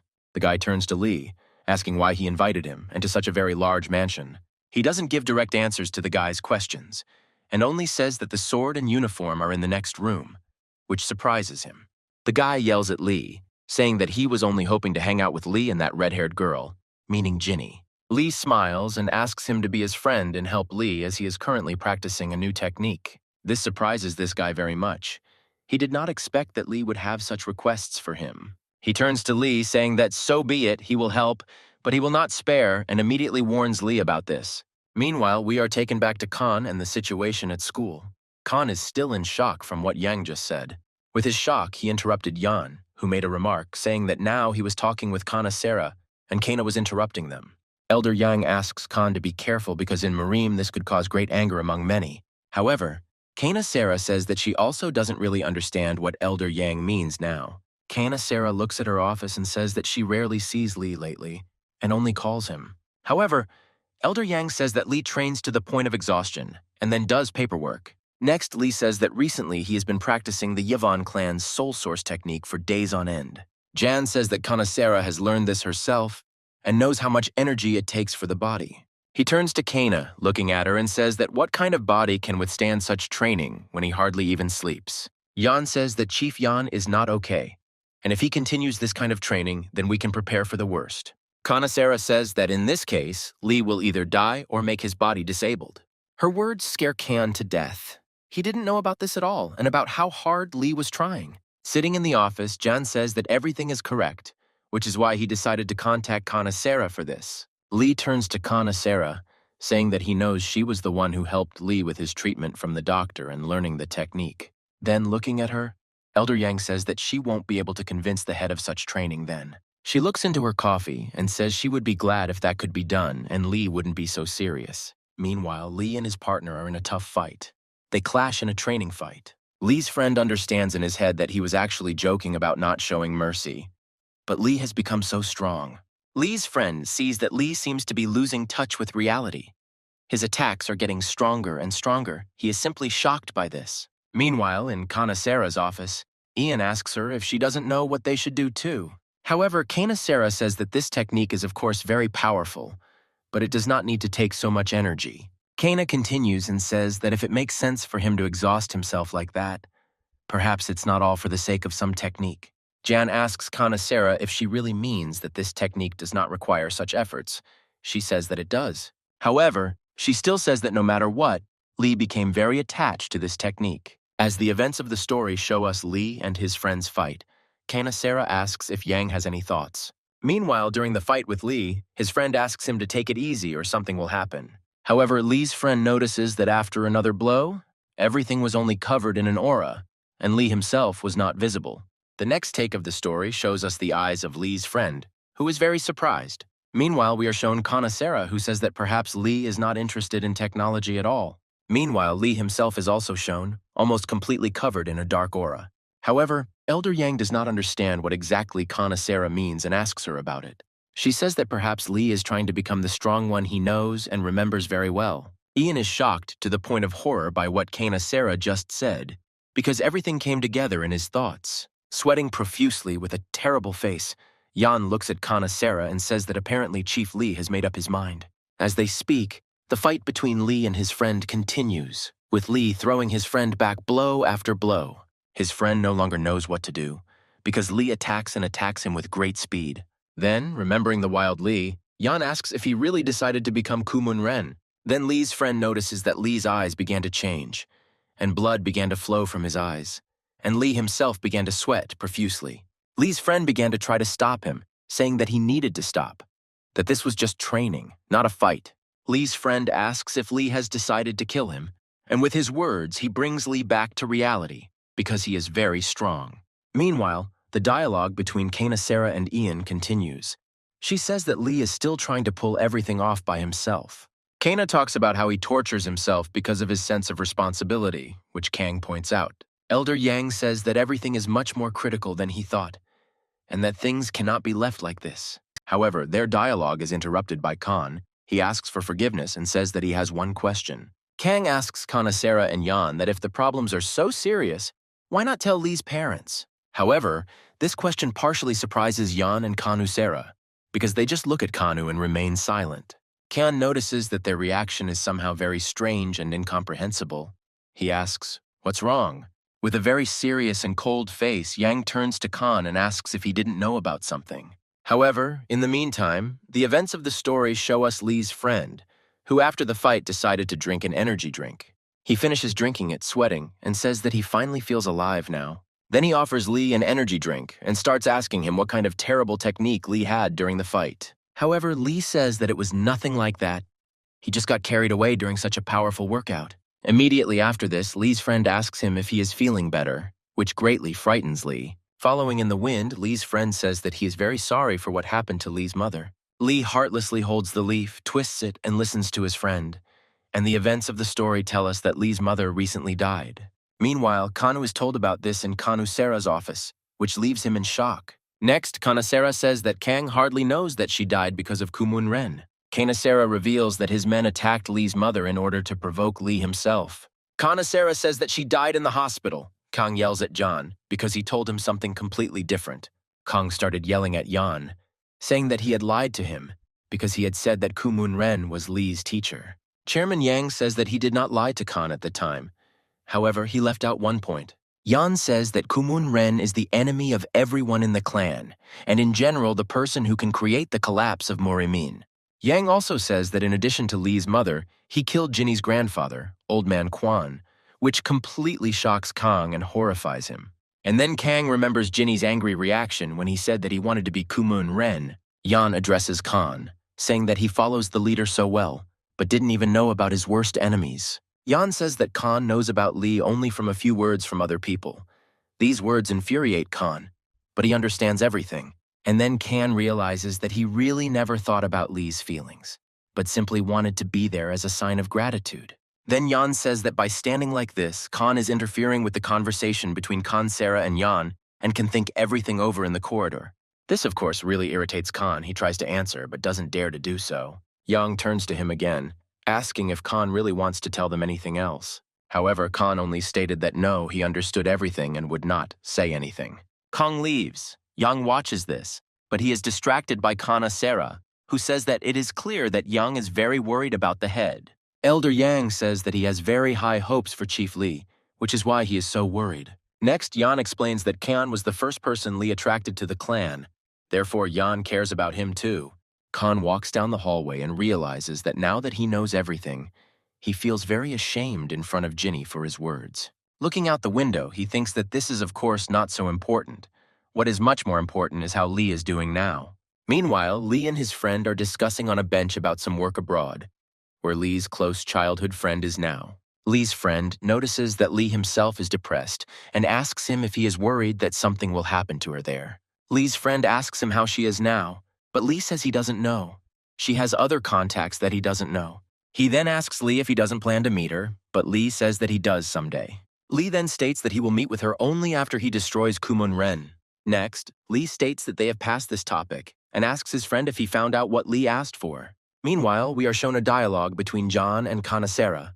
John says that he realized what state the leader is in now, drinking tea, However, he still had one final question. Why did Kanasara start helping them all, including Lee? He turns to Kanasara, looking into her eyes, and asks what her motivation is. Has she really fallen in love with Lee? Jan looks at her and understands that she is smart and calculating, while she just looks at Jan. Looking at Ian, she says that his jokes are strange and then declares that she and Lee have the same aspirations.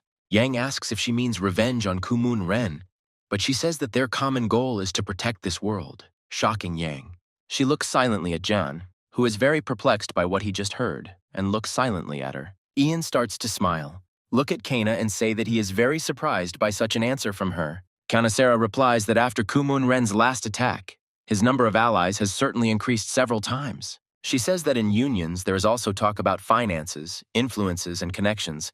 John asks her how true this information is. It tells about a certain group of Murin masters who are constantly communicating with each other on various news topics. Then Jan says that if the information is accurate, then shouldn't it be reported to the Federation? Kanasara says that it has already been reported. She then adds that after the leader of the Federation found out about this, he resigned and then went missing. She tells a tense Jan that the new head didn't even listen, but simply asked him not to spread crazy rumors. Ian says that he has a feeling that the new leader is connected to this shadow group. Then Kanasara says that she herself does not know the truth. But if the shadows are already taking control over Murim, the border between them and people will soon disappear. Then, looking at the city, she says that if this happens, tragedies like Lee's mother's will become commonplace for everyone. She tells Ian that she and Lee are going to work together to maintain peace in Murim. Then John says that if you find out everything from the previous leader of the Federation, everything will become known. He asks where he is now. The events of the story take us back to Lee, and his friend Lee speaks of a kind of hell of continuous torment. Then Lee's friend says that everything is correct. One person saw Kumun Ren there. Lee asks his friend where this hell is then, but Lee's friend says that he himself would like to know. His friend says that this place was built a long time ago by the Sunu clan, at the request of the Federation, which surprises Lee. Meanwhile, Ian leaves school and thanks Kanasara for her time and says that they will see each other again. Together with the school director, she bows to John on his way and kindly sees him off, wishing him a pleasant journey. After the car leaves, Kanasara suddenly breathes a sigh of relief, surprising the director. Kana walks up the steps back to school. The principal says that she must be very tired already. Kanasara says that it is very difficult to deal with Ian, and also to find out his intentions without revealing yours to him. Then she says that she's happy with the fact that Elder Yang is protecting the Sunu clan. She can definitely breathe a sigh of relief for a while. Meanwhile, Kang, Elder Yang are riding with his guards in a car in a tense situation. Yan addresses Khan, saying that he is a brave guy with a good character, but his facial expression always gives away his intentions. Yang says that he believes that Kang would not have been able to communicate normally with the leader that day if he had known about Kumun Ren. Surprised, Kang asks if that is why Yang did not tell Kang the whole truth about Lee that day. Yang doesn't answer. He says that Lee has mixed feelings for Khan. Their relationship is similar to the relationship with Kumun Ren. Then Jan says that if you weigh the pros and cons, it would be better if Kan didn't need to know about all this. Kan tries to act smart, turns to Jan and asks if he is really trying to mess with his head again. However, Yan only laughingly asks Khan why he suddenly started thinking that way about Elder Yan.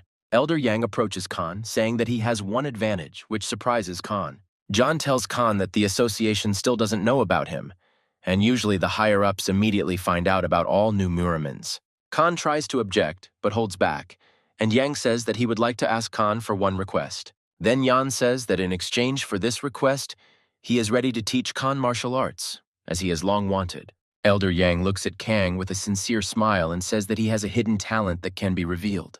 Elder Yang tells Khan that he will be able to quickly reveal this talent as Khan looks at such an offer for him. Then Khan asks if Yang is really asking him to become his disciple, but Khan says that it is not that simple.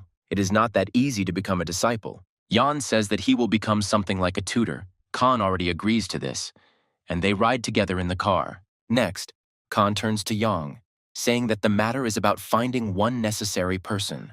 Jan talks about finding a very important person for the head and shows a photo of some beautiful girl. Some time passes, Khan goes to school and looks at the photo of this girl. He does not understand who she is. Next, Khan concludes that from yesterday's conversation with Lee, it can be said that something is clearly wrong with him. Outside the school, Kana is met by the principal, who says that Kana is early today and greets him. The director comes close to Kana and asks him to give him an autograph on behalf of Jan, and notices Kana's phone with a photo of the girl. The director, seeing the photo of the girl on Khan's phone that Jan gave him yesterday, says that she is their school nurse. Khan lets the director look at the photograph much closer and in more detail, and later asks the director if they are familiar with it. The director says that of course they know each other. This is their nurse. But where did Khan get her photo from? Khan begins to loudly and excitedly ask the director to urgently connect him with this girl, to give him at least her number. Khan continues to beg the director about it without stopping, saying that it is very important, she has a very important meeting to have.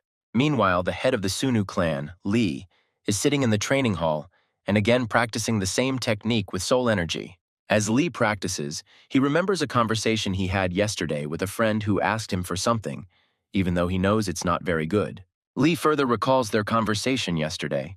Lee checked with his friend several times whether this person was really in that place. Lee's friend said that he also had doubts at first, but the latest news dispelled them. Next, he told Lee about a certain master song, who, despite everything, revived the tradition of martial arts tournaments in Murim. He also said that after this act, all the elders of Murima began to hate him. He then went on to say that when the man realized this, he left his high post.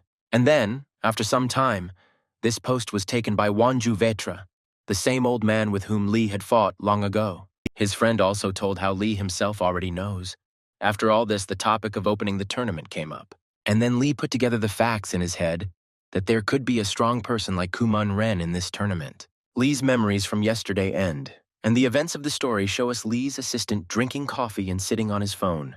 However, his good rest is suddenly interrupted by Lee, who calls him to him. The assistant went to Lee and immediately began asking whether Lee had not slept all night again.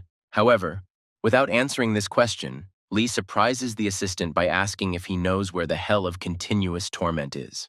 The assistant begins to ask if Lee really wants to say that he will go there. Lee interrupts his assistant, saying that they should look for Master Soma there. Meanwhile, we are shown the events of the story, where Khan talks to Jan on the phone and says that it is too much to find a person from a photo. However, Khan reports that he did it anyway and gives Ian all the information about what she is, who she is, and where she is. Khan begins to criticize Jan again, saying that he knew everything about her, so he sent Khan to look for her at school. On the phone, Khan asks Jan if he simply didn't want to ask the director because Jan has too high a reputation. Immediately after their words, Khan received a text file from Jan on his phone, which contained the basics of martial arts. Jan tells Khan on the phone that these are the basics he should learn first, an introductory course. Khan scolds Jan, saying that they could have at least given a video clip instead of text, but Jan already ends the conversation, shocked by these young people.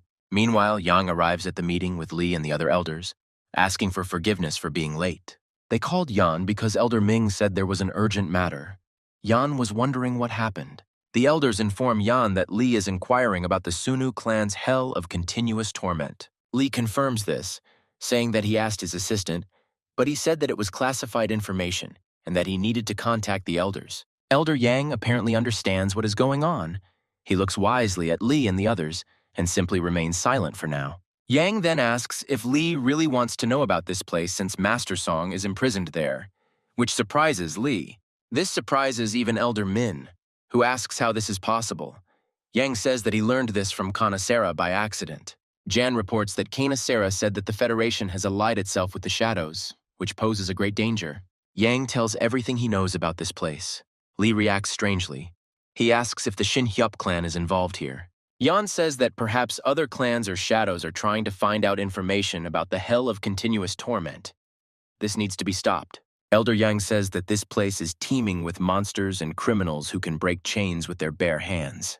John tells the story of a man who nearly lost his life there, fighting the local monsters to the death. After all the stories, Lee gets upset, because such a dangerous place is not the best choice for him now. Then Lee says why they should all do this. Why not just ask the Sunu clan for strength directly? Elder Ming turns to Lee, saying that he really wants the Sunu clan to go to hell. Lee says that this is possible for the survival of the Murim world, for the sake of Master Song, but Lee's words are interrupted. Elder Kim says that hell now belongs to the Federation. You can't just break into it, it will be a war. The elders begin to say that they don't even know for sure whether Master Song is there. Lee tries to contradict him. Elder Yang is watching all of this. He just remains silent and analyzes the situation around him. However then, shocking everyone, Yan says that it's not that the Sunu clan has no chance at all. He sits down on a chair and says that if the leader decides to go there, he is ready to help. The two elders, especially Kim, did not understand why Yang made such a decision because it was very dangerous and risky. However, Yan ignores them and only adds that Lee must leave his post as the head of the clan and all responsibilities. Yan turns to Lee, who is looking at him, and says that this should only be his personal ambition and not that of the entire clan. Yang presents a scheme where Lee is replaced and Lee himself is declared missing. Yang asks Lee what he thinks about it. Yan says that if Lee makes such a decision, then Yan will agree to help and find a way to get to hell. The elders go home, the meeting is over. They discuss the fact that the leader has made a decision and Jan's idea. Elder Kim notes the fact that this way Lee will at least get away from the stress of being the head of the clan and rest. However, their sweet conversations are interrupted by Ian himself, who says that this should not be taken so lightly. He looks out the window and says that lately Lee's soul and body seem strange to him. Elder Young says that Lee will continue to train, and at this rate, he will bring himself to the grave. Elders Min and Kim ask Yang what he came up with, and Yang says that it is their common promise. Elder Ming asks if Yang really decided to send him there. Yang says that he is always serious. Jan says that the leader is now at the top and in euphoria, and in order to talk to him soberly, he needs to be brought back to full reality. Yang suggests bringing back one personality that will help, and then Min says that now he likes Yang's idea. Meanwhile, the events of the story show us Ian's friend, who talks to him on the phone and asks if Lee is in his right mind. Lee invites his friend to go with him to that hell, but his friend says that Lee has completely gone off the rails. Lee looks at the ceiling and says that he doesn't have much information yet, but can he think about his friend? Lee finished the conversation with his friend. His friend is still in shock. He finds it hard to believe what Lee offered him. Meanwhile, Lee himself is lying on the couch and thinking about whether he did the right thing by doing this. Lee continues to lie there, doubts plaguing him, and the feeling of anxiety just can't leave his body. Lee rests, thinks, and looks at the ceiling and the setting sky, and then a strange feeling comes over him. Lee falls asleep. He says that when there are no things to do or tasks to do, he is visited by a strange feeling that he has not had for a long time. He is calm. However, as soon as he tries to fall asleep, an ominous image appears in his head, releasing a white aura from its mouth. The moment after Lee saw him, his eyes opened and a shudder ran through his entire body. A shocked Lee wakes up in a sweat and doesn't understand what just happened to him. Lee immediately starts to gnaw at himself, saying that time is passing, and he is just resting. He should do something. Lee immediately runs to train, however. He is distracted by someone's voice calling him. It turned out to be Lee's assistant. He came up from behind and informed Lee that guests had come to see him. The assistant introduced the man as Mr. Unshakable Wall. He had long gray hair and wore black glasses. He sat down in the hall opposite Lee and began to talk about how from that day on he would be busy preparing Lee for his departure to hell. This shocks Lee. He didn't expect that in order to be sent to such a place he would need to undergo some more training. They are silent for a while.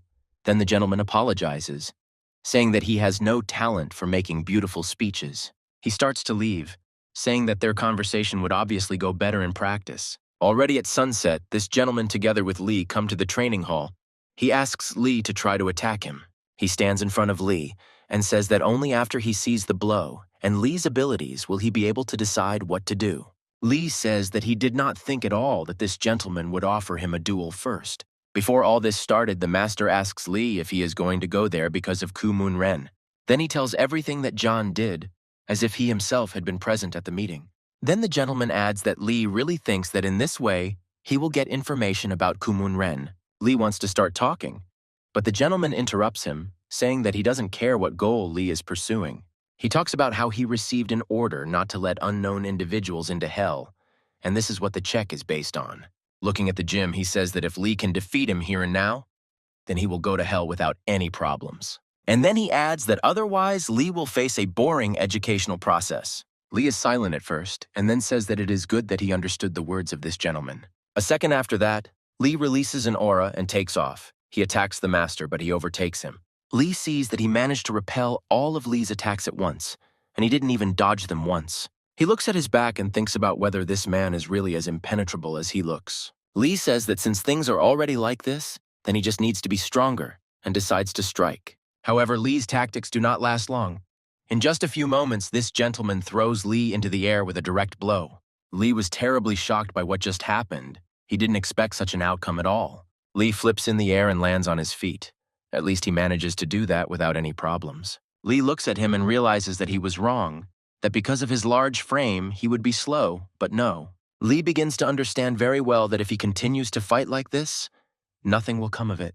The master turns to Lee, saying that with such attacks he would not be able to defeat even the most ordinary prisoner, let alone Ku Moon Ren. Their gazes meet again, and Lee realizes that he needs to take action seriously. Lee raises a huge and powerful aura behind him and says that since this is the case, he will be more serious in battle. Meanwhile, someone tells Elder Yang about everything that is happening and about the fight between the master and Lee. It turns out to be Lee's assistant. He tells Yan that there is nothing funny about this. Yan says that it is a pity that he will not see this fight with his own eyes.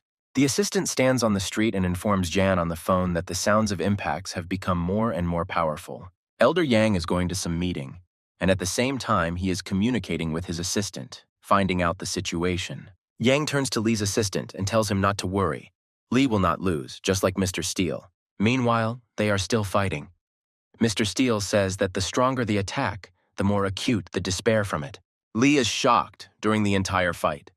Not a single attack of his has yet passed through the Lord of Steel. It's just shock. Lee looks at him and says that he really is a real wall of steel that repels everything in its path. Next, Lee looks at his feet, realizing that during their entire fight, he hadn't even moved a foot. He was standing where he had been standing the whole time. Lee recalls his words. He said that Lee would not be able to defeat even the weakest prisoner with such strength. Lee decides to use his level much higher, because the previous one does not give him any result. Mr. Steele himself notices this. He sees that Lee is starting to do something unusual. At that moment, Lee begins to suck in air, sucking it in and pulling it out into himself, as if he were becoming stronger. Immediately after this, he takes his stance and begins to prepare to attack. Lee begins to move like a shadow, or even a spirit, and the Master of Steel uses his techniques again. However, Lee ends up behind the Lord of Steel, and in his thoughts he says that he will finish the fight with his most powerful technique. Here Mr. Steele tenses up for the first time. He says that it will be a little dangerous for him, and smiles slightly. Meanwhile, behind him, Lee appears normally, with a huge aura of white energy around him. And immediately after his appearance, he directs this aura of energy straight towards the Lord of Steel, thereby attacking him. He pronounces the name of the technique, Destructive Strike of the Raging Heavens, and then everything around is covered in a white aura. Lee rushes straight at the Steel Lord with this wild attack. He turns around and uses his defense technique again. However, at the moment of the attack, Lee notices that something is wrong, as if something began to pull him into his own attack more strongly. And so it happens. Some dark robe begins to absorb Lee's hand, which struck the Steel Lord. This scares Lee to the point of horror. Not only was his attack stopped, but his hand was also being absorbed.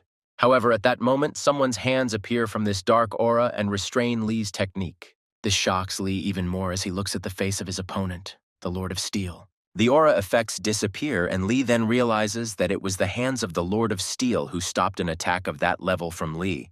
When Lee realizes that it's final, his attack has been blocked without the slightest damage.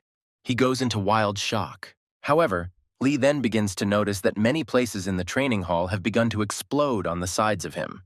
Here Mr. Steele exhales, he lets go of Lee's hands and says that he has a very good and strong fist. However, Mr. Steele then adds that this fist still doesn't come close to meeting his standards. He turns away from Lee and says that it would be better for him to forget for a while about the hell of continuous torment.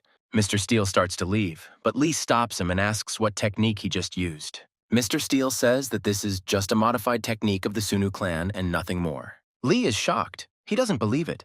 But Mr. Steele says that the Sunu clan's specialty is speed and lightness.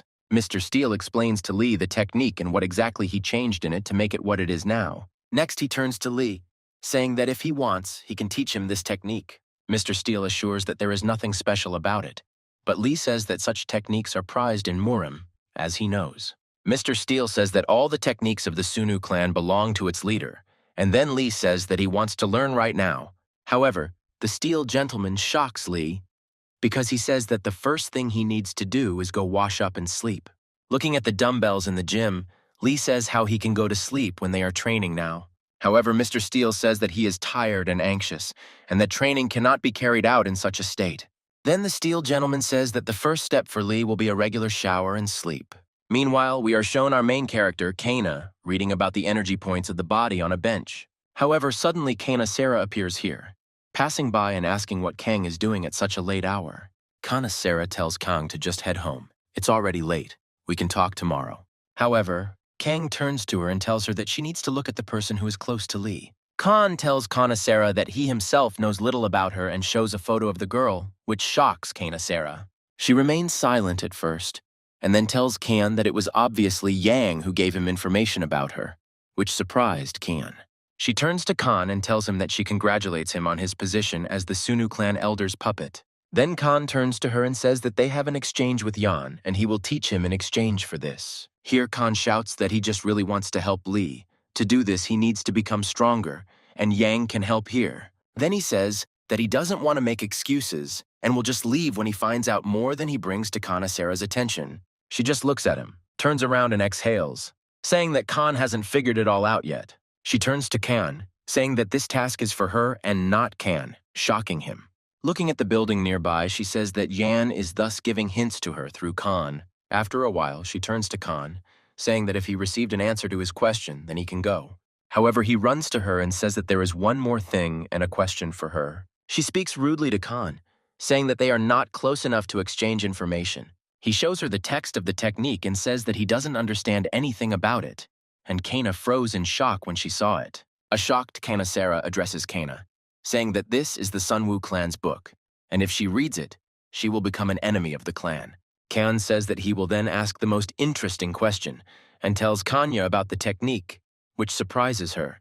She again looks at Khan silently and strangely, and he asks if he really said something wrong again. She asks if Khan knows about special points on the body. He says no. She asks him to follow her. They arrive at the building, and Kana Sarah gives Kana a bunch of books about Murim and a basic base on energy. Then she says that she gives Kanu a week to study, and then he needs to come to her.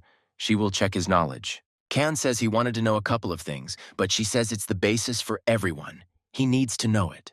However, here she asks Khan if he wants to help Lee, which greatly surprises him. She then looks into Khan's eyes and tells him that if he wants to help Lee, he must prove it sincerely. Kan stops arguing, but still asks if there is an audio format, but this irritates Kan Sarah. On his way home, Khan is upset because he just wanted to ask for advice, but received a wastepaper base. Although Khan also thinks that even though Kan Sarah was angry with him, she still helped him. Maybe she is kind. Meanwhile, Lee is standing in the shower, washing away the sweat and thinking about something to himself. In his thoughts, he says that he is very tired. The fight with the spirit and the fight in practice are very different things for him. Lee realizes that the technique that Mr. Steele used is simply incredible and very powerful.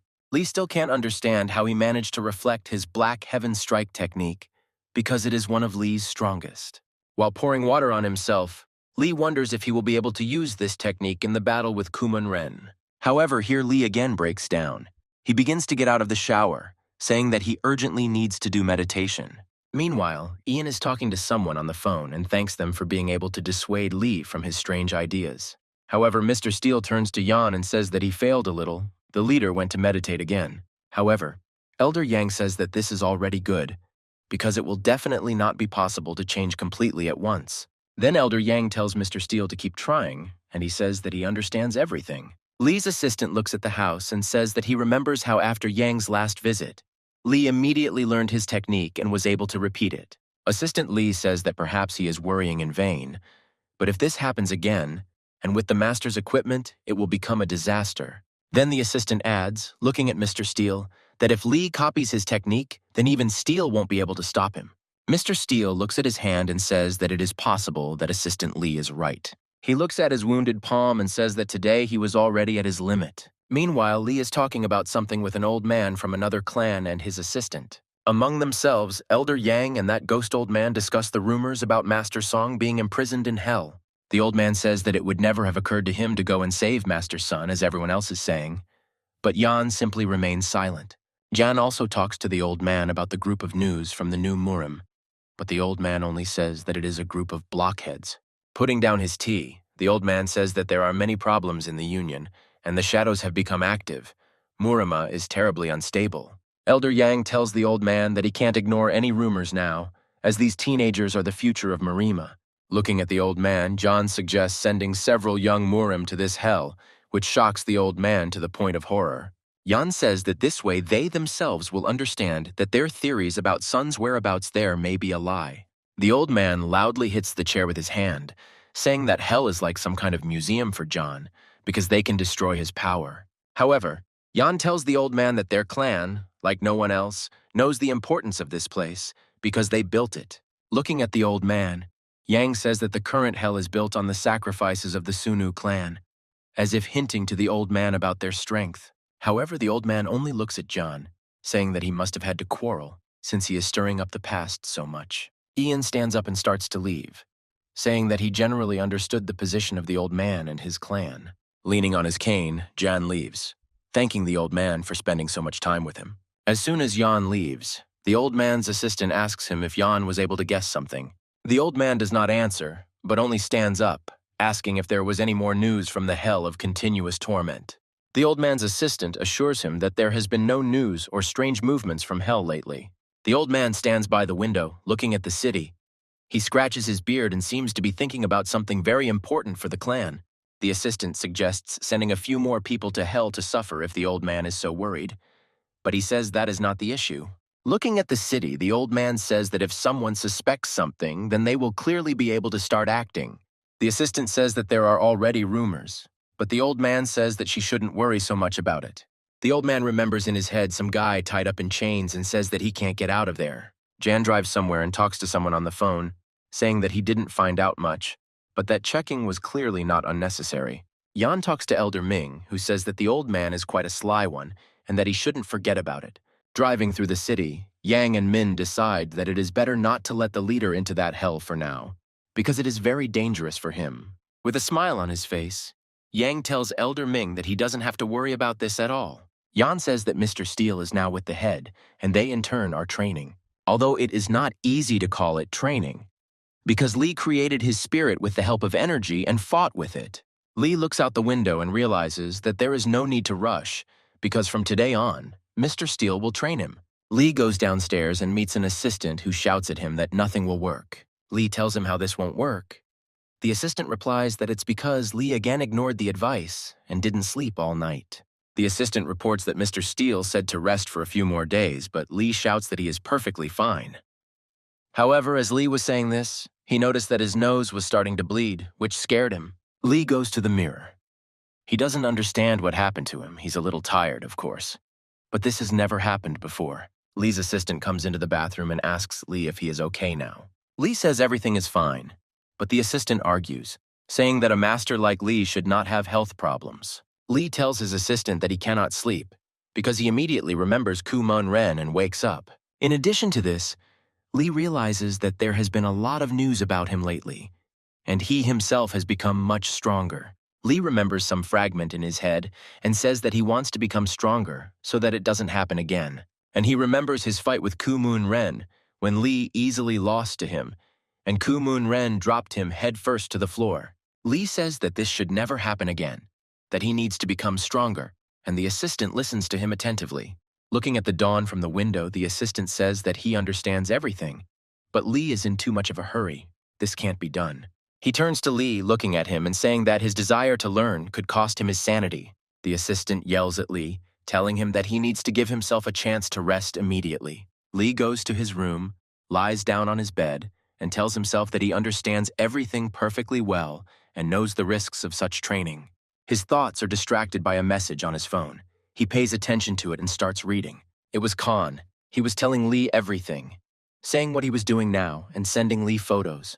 However, Lee stopped at one of the photographs and was very shocked when he saw it. He began to look closely and saw a book that was very familiar to him under Khan's elbow. Meanwhile, the events of the story show us a meeting of some people where Kana Sarah is sitting. She sits and listens attentively to what is said, and the people around her compliment her among themselves. The guys in the hall are discussing among themselves how beautiful and good Kana Sarah is, but it's a pity she's emotionless. They discuss how she is eerily calm as a stone, but a sharp sound catches her attention. It turns out to be a telephone, and she looks at it with great surprise, like a child at a toy. Seeing the screen of her phone, She blushes a little, as if something very important had happened to her. She gets up from the table, telling everyone that they need to take a short break, and on her phone, it shows that Lee is calling her. The guys in the room immediately started talking about the fact that she immediately smiled after this man called her. Sarah picks up the phone, and on the other side, you can see Lee. It is indeed a call from him. Lee asks Sarah if he is distracting her. She states that she just happened to have a free minute. Looking at her school, she asks what Lee is calling about. He asks if his friend Kang is studying there. Lee tells Sarah that he saw in Kana's photo the same textbook she used to teach him. Lee says that when he saw this, he remembered how she taught him and told him stories about Murim, and so he decided to call her. She says that it is clear and quietly adds that apparently Kan is useful, but Lee has not heard this yet. She asks Lee how he is he still training? Lee replies that yes, he is as busy as always. She says that she understands Lee's haste perfectly well, which surprises him, as if she knows the reasons for the training. However, she then adds kindly and with a smile that Lee should not forget about people like Kang and the others who are worried about him. These words greatly delight and please Lee. He thanks Sarah for once again helping him as always. However, she only says with a simple face that this is all nonsense.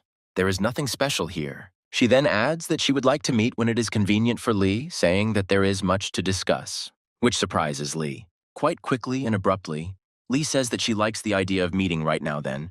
Sarah is shocked. She didn't expect this and turned red from shock and such a proposal from Lee. Some time passes, and Lee actually comes to Kana, greeting her sweetly and with a smile.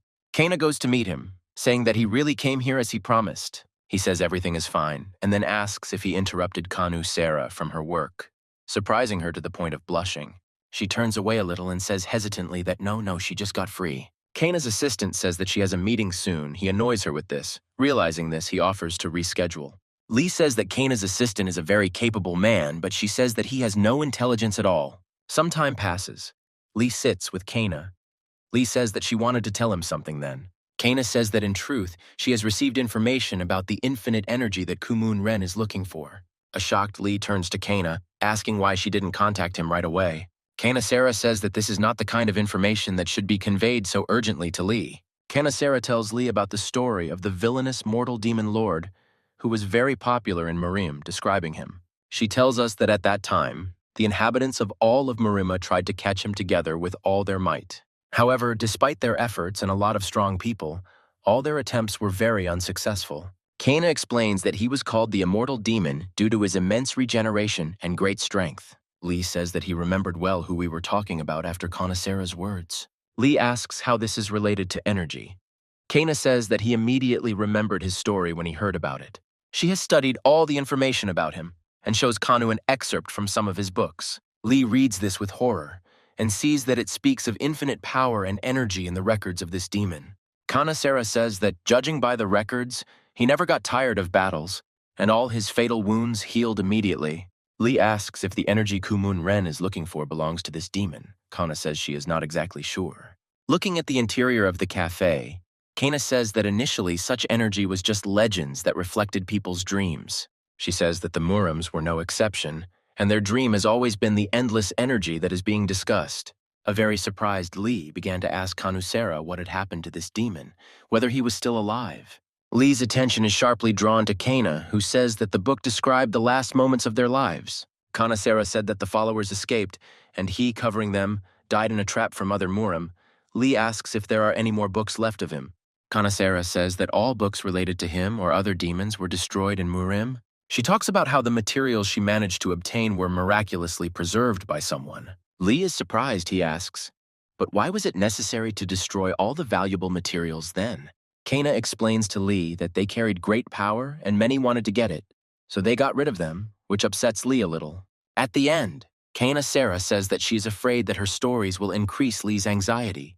Lee says that this will not happen.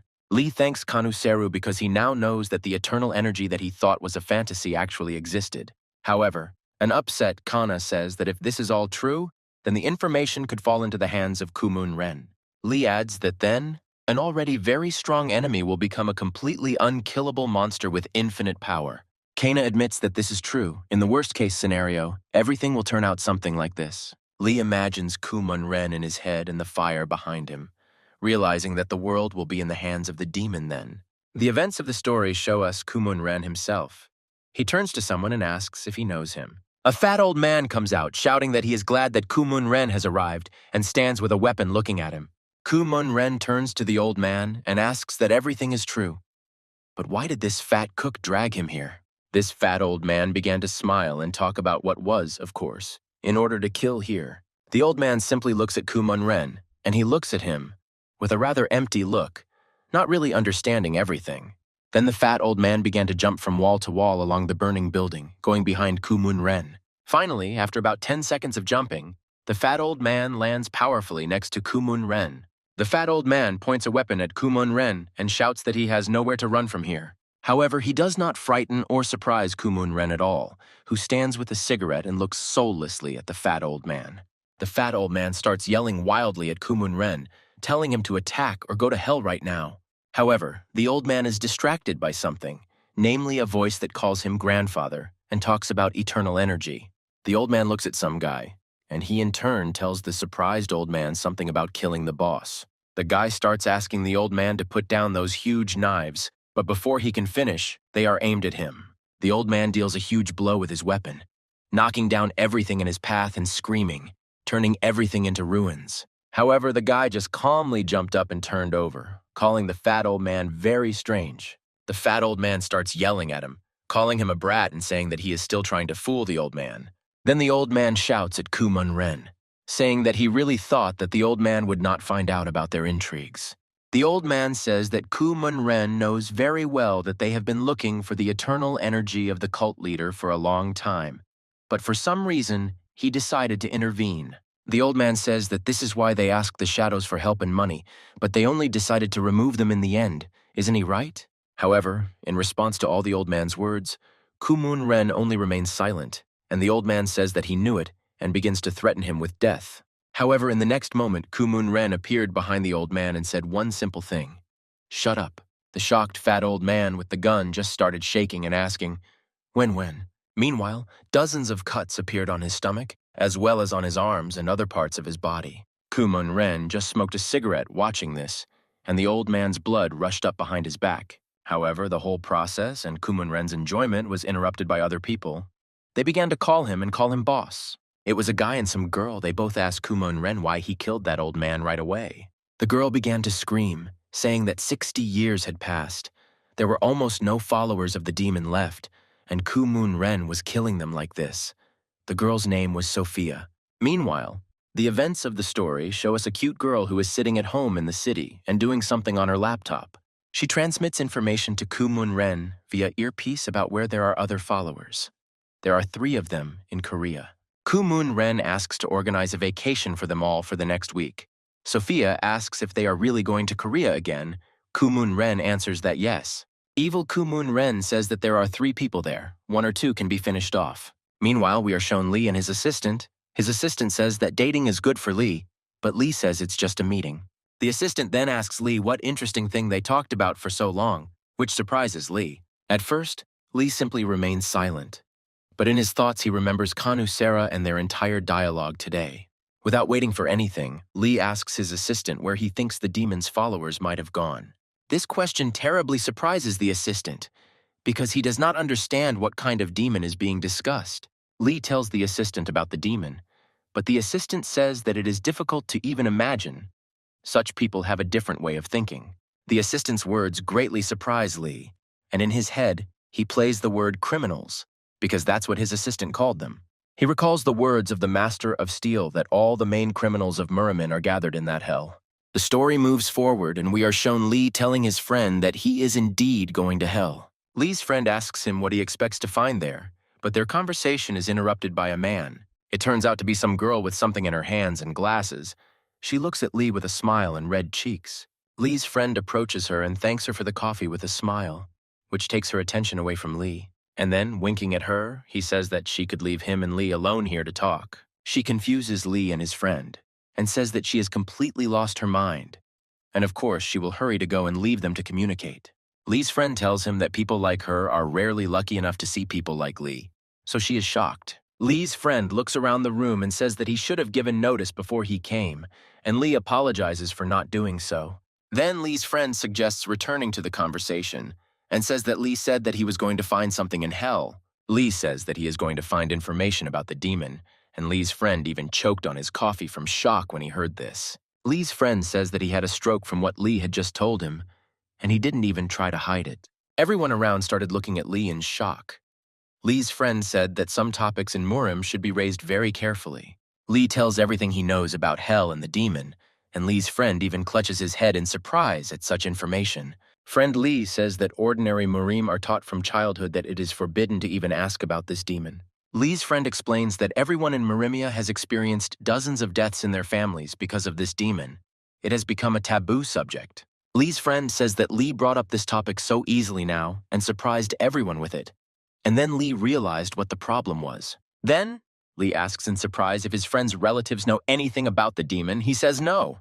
Behind Lee's friend, the girl appears again, saying that there are people in the world who feel fascinated by forbidden topics. Lee's friend is shocked by what his girlfriend is saying and starts asking her what she is talking about. She forwards some file to Lee's friend's phone and asks him to forward the file to Lee himself so that he can take a look. She says that there is all the information she has about this demon lord, which surprises Lee and his friend. The events of the story show us the building where this happens, and this girl says that the truth is that there is little special in the information, just rumors. Lee's friend reads the information, and there is even information about his moles. He says that it is not very useful, but the girl says that it is sexy. Lee asks how they managed to get so much information. She says it's just healthy fanaticism, nothing more. She then goes on to say that there are a lot of people in Murim who drool over information like this. Then she says that Kumun Ren even has his own fan club. Lee's friend tries to stop her, and this information interests Lee. This girl notices that this topic about Kumun Ren is too upsetting for Lee, and she says that she didn't think about it at all. However, Lee says that everything is fine, but he's interested in some lines in this large text file. Lee asks about some technique that is mentioned there. Lee's friend says that it is probably the general circulation technique and laughs. This girl with glasses also says that you shouldn't take all the information seriously because it's just a collection of rumors. All this information only upsets Lee because either it is all untrue or the owner of infinite energy is very, very strong. Some time passes, Lee and his friend say goodbye. Lee thanks him for the information, and his friend apologizes for that girl. Lee's friend asks him a question that surprises him greatly, asking if the Sunu clan will really help Lee with hell. Lee is surprised. They walk up the stairs, and Lee's friend asks him if the Sunu clan is really ready to face the Federation one-on-one. Lee tells his friend not to worry, even though the Sunu clan promised to help. But first Lee will undergo training with the Lord of Steel. Hearing the name of the Master of Steel, Lee's friend is shocked and opens his mouth, asking the name again. Lee asks if he knows him. Lee's friend sweated heavily, did not answer the question, and told Lee that he probably needed to abandon the idea of going to this hell. Lee is also very shocked by this. He thinks that his friend really knows something and asks him what he is talking about. Friend Lee says that he is the strongest of the young men in Sunu. Although all the glory is around the Red Star, he is also strong. Lee's friend says that passing his test is the same as saying that Lee will never go to hell. The events of the story then show us Elder Yun asking someone on the phone why they are talking like that. This is Lee scolding the elder because of his Steel Master and test, Lee can't go to hell now. However, Elder Yang does not give a clear answer, saying that it would be better for Lee to talk to the steel itself. But Lee does not listen to the end and hangs up. One of Jan's men in the car turns to him and asks what happened. Jan says with a smile that there is nothing bad. Apparently, Mr. Steele is doing his job well. Meanwhile, the events of the story show us Lee, who returned home and immediately jumped onto his bed. Lee lies on the bed and realizes that his friend is right. Lee was lying when they spoke in riddles about all this. Lee closes his eyes, lies there, and thinks that once again everyone has deceived him, and that everywhere there is a simple, continuous deception. Lee recalls that Mr. Steele was supposed to teach him techniques, but they turned out to be defensive. His test is to break down his defenses, but Lee now realizes that this is simply impossible. Lee is extremely upset. He doesn't understand how this is happening. His attacks and training are now seemingly useless. Lee lies down on his side and takes the phone in his hands, starting to watch something. He thinks about what techniques the demon used to become so strong. In that moment, while looking at his phone, it seems like a revelation has occurred to Lee, and he looks at something in shock. And right after he looked, he jumped up from the bed, sat up and began to look at the phone in shock. Excitedly, with sweat on his face, he began to read something on his phone and talk about how maybe he should try it. Meanwhile, Mr. Steele walks through the yard and asks someone if the boss is still not sleeping at night. It turns out to be Lee's assistant. He says that even after the arrival of Steele, he has not slept for several days. Meanwhile, Lee himself sits in the lotus position, concentrating his energy in the training room at home. However, at one point, his concentration is interrupted, and Lee hears the sound of the door to the hall opening. It turns out to be Mr. Steele, who came with his assistant. Lee asks what brought them. They say that it was anxiety. Mr. Steele immediately began to scold the surprised Lee, saying that he had not slept for several days. Would his body thank him for that? Lee's assistant starts saying the same thing. He wants to ask Lee to rest, but Lee himself interrupts him. Lee starts walking towards them and telling them that he is fine and that they shouldn't worry about him. He knows himself better. However, their conversation is interrupted by Mr. Steele, who tells Lee that he deceived him, which greatly surprises Lee. Mr. Steele says that the chief informed him of his readiness, but when he arrived here, he found out that the chief was not sleeping again. He was disappointed by this. Lee gets angry. Steele starts to leave and talk about letting him know when Lee will stop cheating and will be ready to do everything. However, here Lee says that he did not say that he would always be ready to learn techniques, which surprises Mr. Steele. Lee declares that he has no time to wait. He is going to go to hell right now. Assistant Lee is shocked to the point of horror. He begins to ask what the boss is talking about. Has he really made up his mind? Lee then declares that he is ready. He is ready to pass the test of the Master of Steel and go to hell. Assistant Lee begins to tell him what is wrong with him, since he has already seen Mr. Steele's skills in practice. Lee reiterates that he knows better and claims that they are stopping him on purpose, claiming that he is weak. Assistant Lee began to talk about whether Chief Lee was really not joking now and was speaking seriously about everything now. However, Mr. Steele says that if Lee says so, then he is ready to fight right now, which shocks his assistant. Lee starts screaming that his abilities are enough to set foot in hell. The time is approaching for the fight. The assistant in his head cannot understand how Lee will not understand that it is not worth it. Here the assistant recalls his theory that Lee could have mastered the steel technique like he once did with Yang's technique, which is scary. Looking at Lee, the assistant understands that even if this is all true, there is one important thing, however. His thoughts are interrupted by Mr. Steele, who says that if this is the case, then nothing can be done, and begins to walk towards Lee. The assistant tells Steele that the head is not in the best shape now, but Steele states that he knows and sees this. With straight and powerful steps, Mr. Steele headed towards Lee. Their gazes converged, about to start a fight. Lee acts radically. He raises a huge aura behind him. His eye also glows with aura, and Lee charges a blow from behind him. Assistant Lee begins to look into the eyes of Chief Lee and sees that he is going to fight with all his might from the very beginning. Mr. Steele also clearly sees the state Lee is in now. He understands that something needs to be done. By this time, Lee lands his first punch with great power straight into the steel, which again uses his technique. Mr. Steele sweated profusely. He felt something familiar. He began to suspect Lee of one technique. It turns out to be the soul split fist technique. Steele is surprised, but knows that Lee is aware that such a technique will not work on him. Lee doesn't stop there. He decides to strike again, but it's already clear from his face that he's in bad shape. Meanwhile, Mr. Steele also acts very powerfully. He covers his palms with a strong aura, preparing for damage from Lee. Meanwhile, the evil Lee understands in his head that he has already managed to check every move of the Lord of Steel with the technique of the Phantom Mind.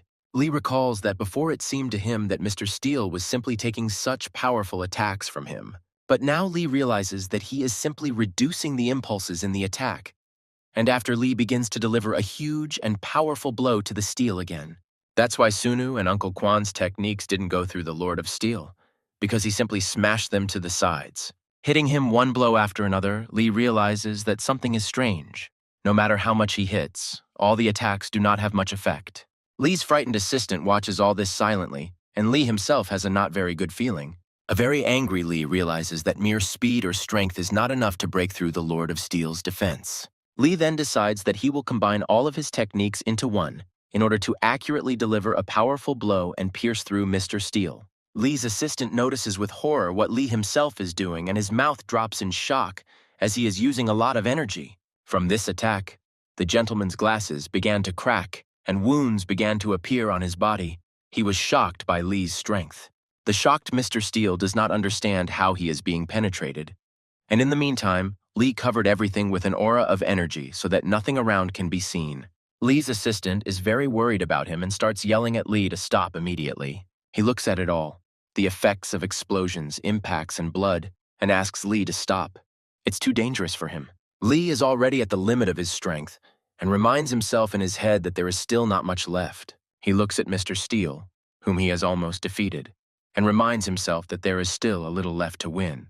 A white aura comes from Lee's mouth like Kumun Ren's, his eyes glow with power, and his aura covers everything around him. The gentleman's glasses are broken and he watches in shock as what happens, looking at Lee as if he were a monster. Meanwhile, Lee's white aura becomes blacker, and his aura becomes redder. His state of mind is restless. These changes intensify. Lee will already have lost consciousness, but is still going to attack. On the brink of life and death, he looks ahead and reminds himself time and time again that he can still win. However, in an instant, all of this disappears, and Lee is hit by a powerful attack from the Lord of Steel, which deals enormous damage. Lee is sweating. He has wounds. He doesn't understand what just happened, and he looks at it all in shock. Lee is shocked that Mr. Steele attacked him because all this time he was defending himself, and now such an attack. However, Lee shouts that he doesn't care about all this anymore. He has caught the rhythm he needs and decides to attack further. Then another blow hits Khan, cutting part of his neck and a stream of blood flows upward. This turns out to be an attack from behind by Lee's assistant, who apologizes for himself and looks at Lee, and Lee looks at him. Lee begins to lose consciousness. He does not understand why his assistant did this to him, and closes his eyes. Some time passes. Lee wakes up in an unknown place. He does not understand what happened to him. He wakes up and sees Jimmy sleeping next to the bed, who is apparently sitting next to him. Ginny suddenly jumps up from her seat and starts shouting about who is here. Have the enemies really arrived already? However, she then only notices Lee next to her, who looks straight at her in surprise. She immediately rushes at Lee, screaming that he has finally come to his senses. She grabs his face and asks if everything is okay with him. Lee is extremely confused by what is happening. He says that everything is fine and asks Ginny what and how is it. Ginny doesn't answer. She just shouts that Lee has come to his senses. Everyone comes here urgently and calls everyone. However, Lee turns to her and says that why shout like that? He did not rise from the dead, but simply woke up. Next, Ginny points her finger directly at Lee, telling him that he was out for 3 days, which shocks him. Then Ginny tells Lee that he, in a weak and exhausted state, staged a very strong duel in which he almost died. Next, Ginny says that she also learned of Lee's decision to go to hell, and says that she hopes Lee is joking. However, Lee says that he still wants to, because there may be clues to find Kumon Ren, which shocks Ginny. Ginny starts yelling at Lee, saying why he needs to look for Kumun Ren. Lee tells Ginny that he is already fine. She can go. She grabs Lee by the jacket and starts yelling at him that he doesn't need to go anywhere and doesn't need to fight with anyone. He could die. Ginny screams that if Lee meets Kumun Ren now, he will simply kill Lee. But Lee states that he knows better, shocking Ginny. Lee turns away from Ginny and says that he imagines himself fighting him several times a day. And every time this fight, in Lee's mind, ends with him losing, which infuriates him even more than the fight itself. Evil Lee says that he understands perfectly well the whole essence of his actions, and understands even more how weak he is now. Hearing this, Ginny yells at him even more, saying that if he knows everything so well, why does he continue to act like a stubborn ram? However, there was no response to Ginny's words. Lee only lowered his gaze and directed it downwards. He had nothing to say. Ginny is sad. With sadness and redness on her cheeks, she looks at Lee, realizing that everything is very bad for him. However, Ginny then covers her face and eyes with Lee's t-shirt and begins to talk about how she is afraid that Lee will die like her grandfather. Ginny is simply crying. She says that there is no need to rush. You can't just wait and become stronger. She is very sad. Lee sees all this. He is also very sad, but he restrains himself and remains silent, just looking at all this happening. Lee explains to Ginny that Kumun Ren will return soon, and that he doesn't have much of a chance to win anymore. Lee looks at Ginny with disappointment, saying that if Kumun Ren takes action, even the Sunu clan won't stand against it. Ginny stops crying. She looks at Lee mysteriously, as if she realized something, but in fact she just remains silent.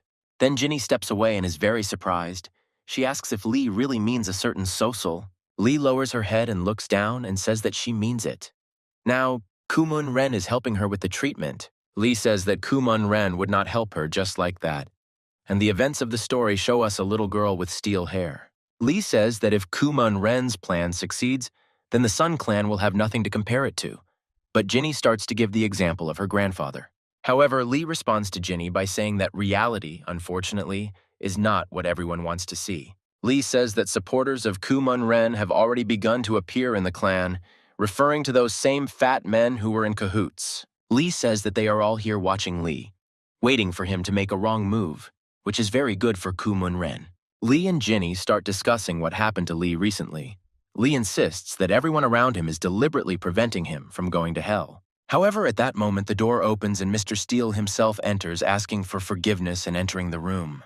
Lee immediately sees this. He is not very happy to see Steele because he considers him an opponent of his idea. Steele asks if Lee is okay. Lee lowers his head and tells him that he is okay, while Ginny just stands there in silence. Ginny wants to ask something, but Mr. Steele interrupts, saying that he accidentally overheard their conversation while standing outside the door. Mr. Steele tells Lee that he has it all wrong and begins to explain why his assistant got involved in their fight. Steele begins to explain to Lee that he mixed the techniques of the Sunu and Quan clans in battle. And this is impossible. Steele's words frightened Ginny. Ginny started yelling at Lee, asking if this was true and saying that it was wrong and simply impossible. Lee starts to say that everything is fine and he did it. But Steele says that it was during meditation, which surprises Lee. Steele says that reality and meditation are completely different, and this can happen in meditation, but not in battle. Steele then tells Lee that merging the two techniques is impossible, which is why Lee's assistant stopped him during the fight.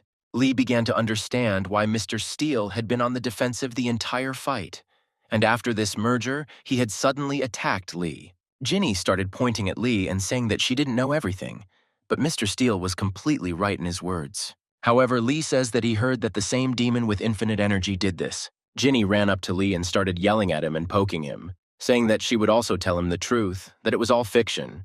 Then Mr. Steele says that since everything is okay with them all, then he will probably leave here. However, before leaving, Steele says that when Lee comes to his senses, let him tell about the plan to go to hell, which surprises Ginny and Lee himself. Lee, terribly surprised, began shouting after Mr. Steele about what he should do with the dough he gave him. As he leaves, Mr. Steele says that Lee passed the test, because to pass it, he had to make Steele go on the offensive.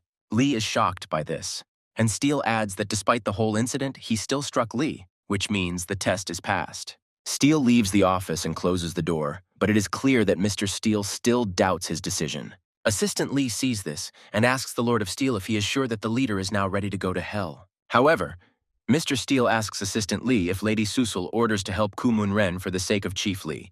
What will he do? The assistant is shocked.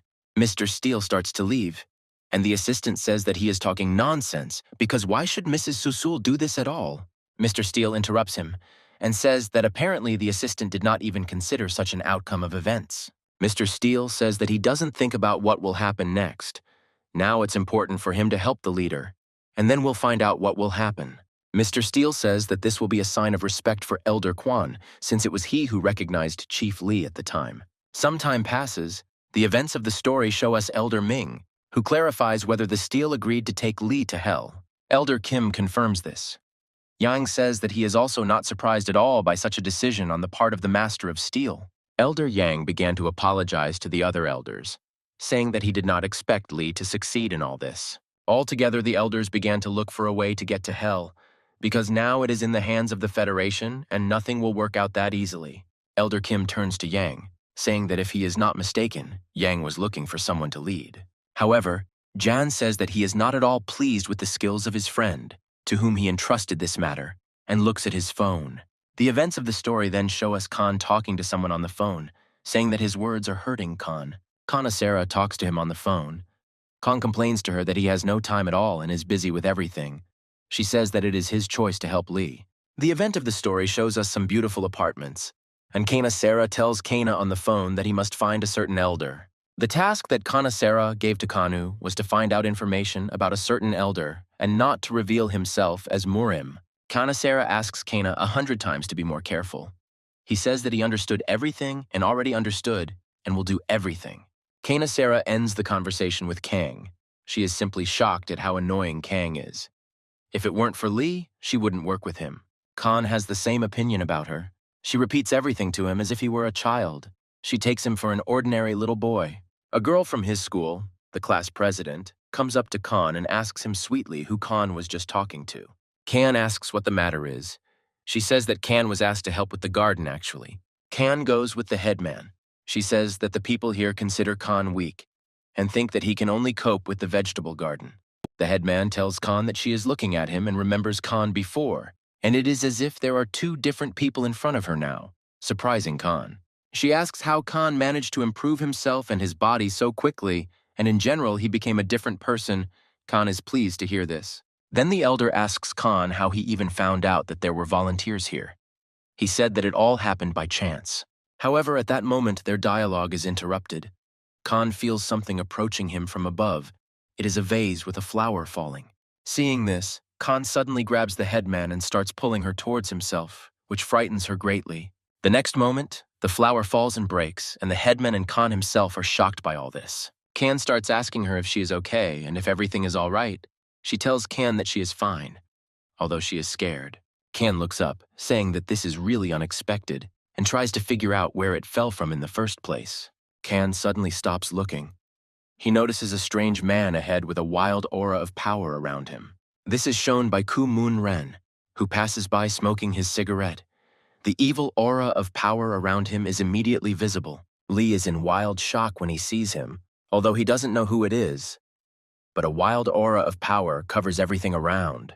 However, Ku Moon Ren, in turn, apparently immediately understands that Khan is from Murima because he pays attention to him. The headman doesn't understand at all what's happening, but Khan can't even move from his place due to surprise and strength.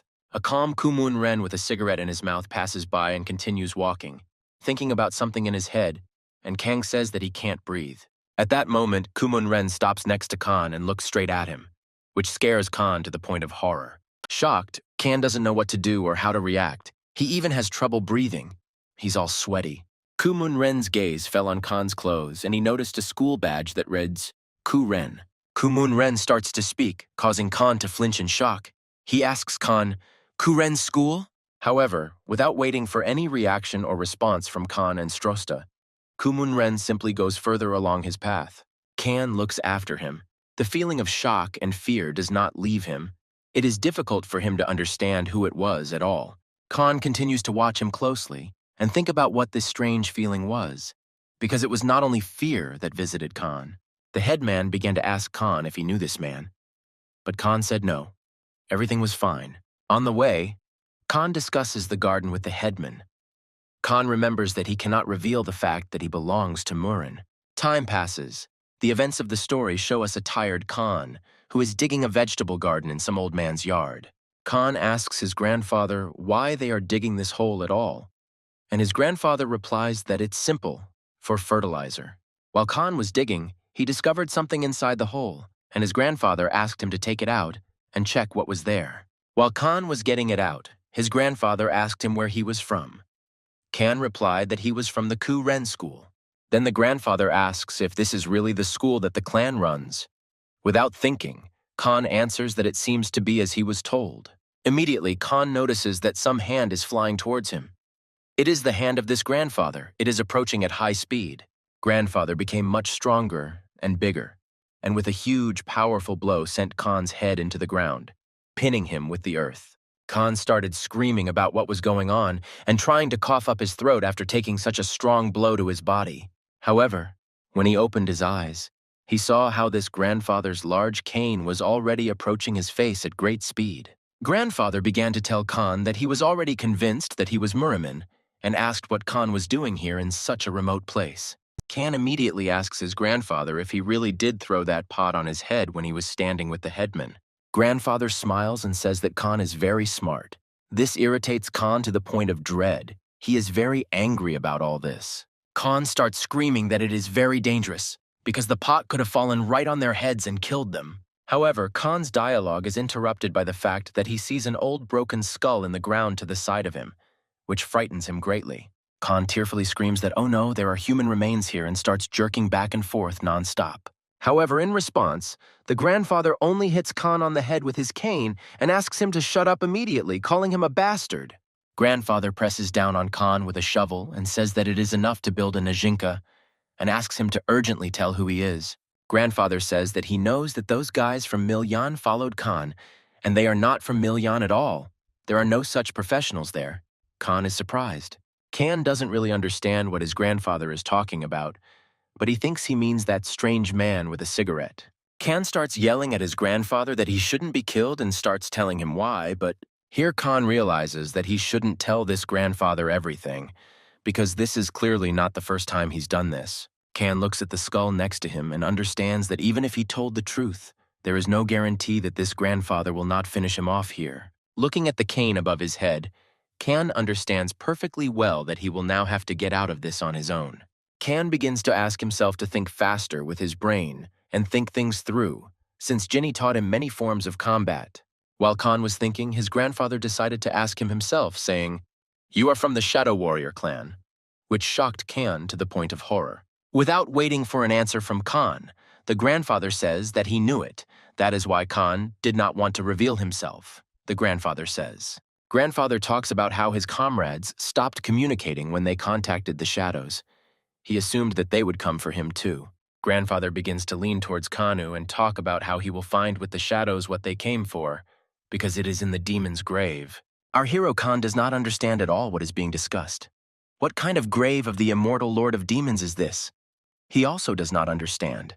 Grandfather points the shovel at Khan, saying that since he has learned such valuable information, the price for it will be Khan's life. Khan notices that the shovel is heading straight for Khan's neck at high speed, and something needs to be done immediately or he will die. However, some sharp sound interrupts this whole process on the field, and the old man stops upon hearing it. He turns around and sees a girl in front of him. It's Sophia, one of Kumun-Ren's people. He looks at her and she looks at him. Sophia looks at the old man and compares him to the photo on her phone, saying that all Asian old men look the same. However, the old man does not dare to wait. He immediately strikes Sophia with a shovel, but she easily dodges it. She continues to compare him to the photo on her phone, and the old man continues to try to attack her, jumping over and over again. Another attack, this time with a cane, and again this attack misses Sophia. She easily dodges it and kicks it away. She picks up the phone, calls someone, and says in English that she finally caught him, with a smile on her face. However, in an instant, the grandfather turns his cane into a sword, removing the second part from it, and his eye is covered in an aura. He delivers a sharp and serious blow to Sophia, which surprises her greatly, but she again dodges it. Following this blow, they begin to fight. So far, Sophia is only fighting off this old man and his blows. Meanwhile, our hero Khan crawls out of his potential grave and watches what is happening outside. Sophia understands that the old man is not as simple as she thought, and she will have to sweat a little in order to defeat him. The old man powerfully takes off from the ground and jumps into the air, collecting a charge of enormous energy within himself. Meanwhile, Sophia begins to run, gaining speed and momentum in order to also counterattack the old man. At that moment, Sophia notices that the old man's attack is becoming very powerful. It could simply kill her. The old man's aura destroys everything around him. Sophia understands that there is practically no chance of winning her back. She is too close. She then notices that several people have attacked her grandfather and blocked all of his attacks and even launched new ones. The grandfather is shocked. He understands that the attack not only failed, but he was attacked. He jumps to the side.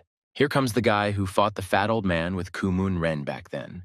He tells Sophia that it looks like she's in trouble. Sophia is quite angry at this guy, but grateful. She starts to justify herself and says that she was just distracted. Sophia, this guy, and a few more days surrounded the old man in a circle and began to say that they also did not want to kill.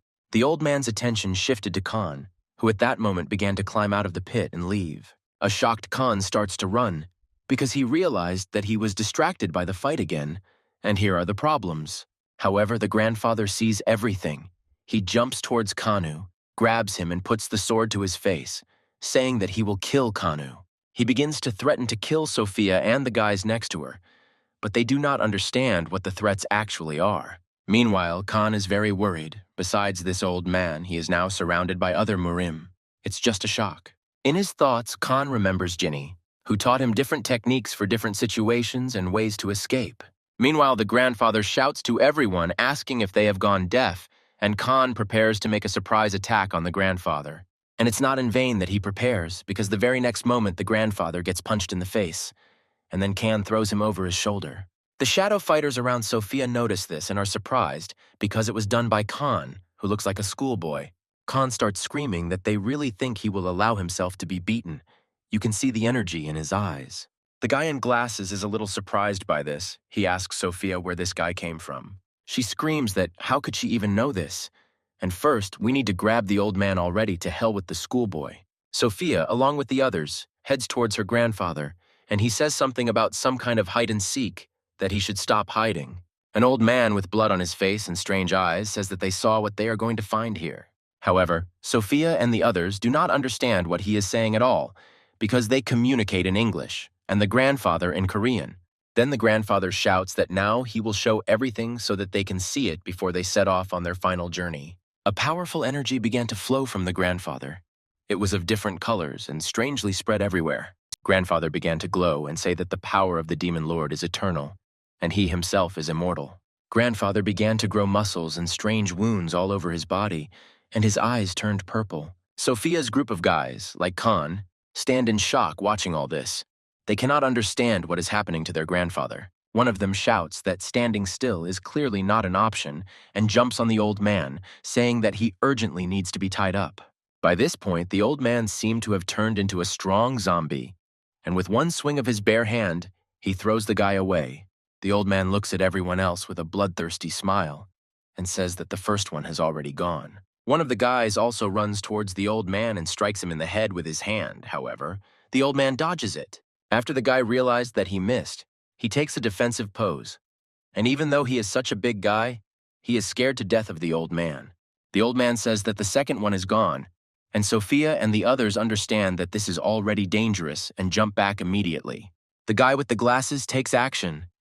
He releases an attack from the chains straight at the old man, hoping to hit him. Here the old man simply grabs with his hands all the chains that the guy threw at him, and simply breaks these chains with his hands at once. Sophia immediately realizes that things are very bad because this guy is the strongest among them here, and his attacks did not work at all. The old man then delivers a blow with his hand that knocks down a tree, and several more guys right behind him in one fell swoop. Sophia immediately understands that she needs to act. She dodges and begins to run forward from the old man. However, the old man is faster. He grabs Sophia by the leg and holds it in his hand. Sophia understands that everything is very bad. She is in shock and does not understand what is the best thing for her to do now. Grandfather says that finally a bitch has appeared among them all, and meanwhile Kan is watching all this, not knowing what to do better. Kan looks at this and does not understand how the old man created so much power with just words. Is this really a spell, and is he some kind of magician? Here, Kan notices that some person is talking about how there is some kind of chaos here.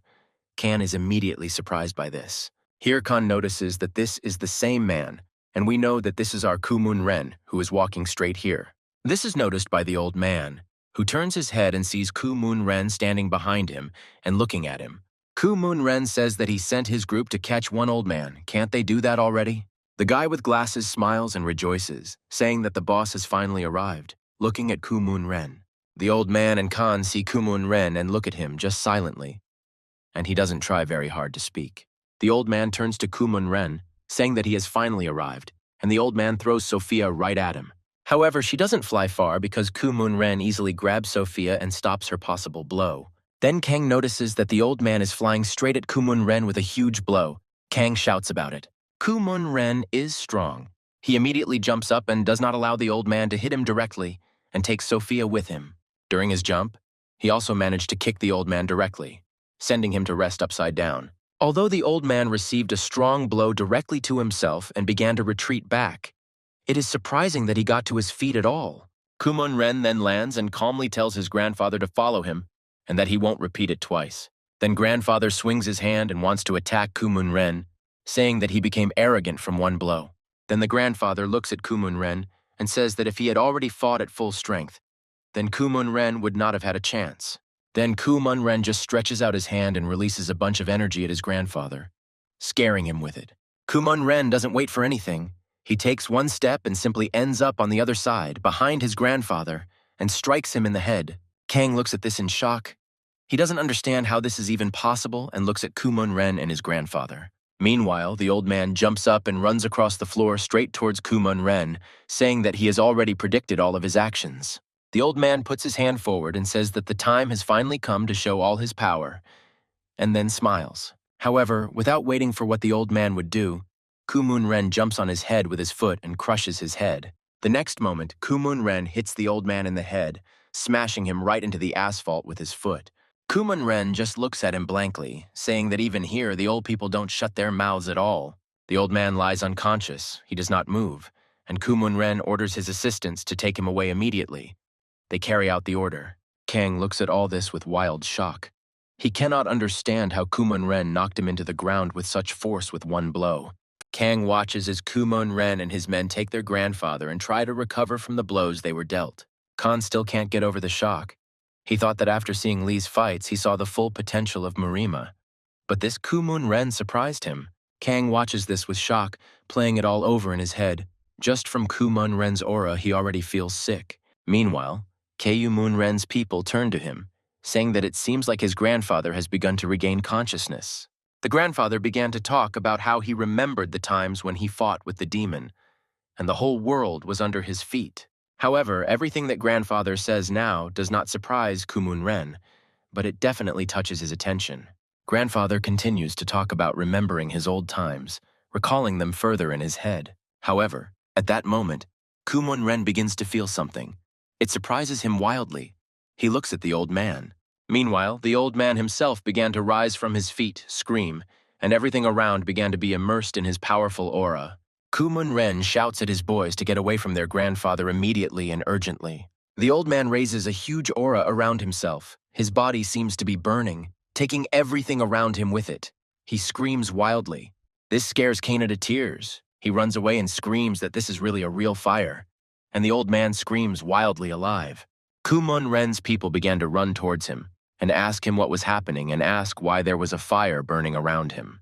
Sophia asks Kumon Rek if this is really the influence of the eternal energy being reflected, since even his reincarnation was strange. Together with Kumon Ren, they talk about how he is the last of the 3 survivors in Korea, and he is also dying now. Then Sophia looks at Khan, remembering that he was also here all this time. Meanwhile, Khan also looks at her, realizing that he has once again failed and now does not know what to do. Sophia, looking at Kumon Ren, points at Khan with her gaze, saying that he was here with that old man.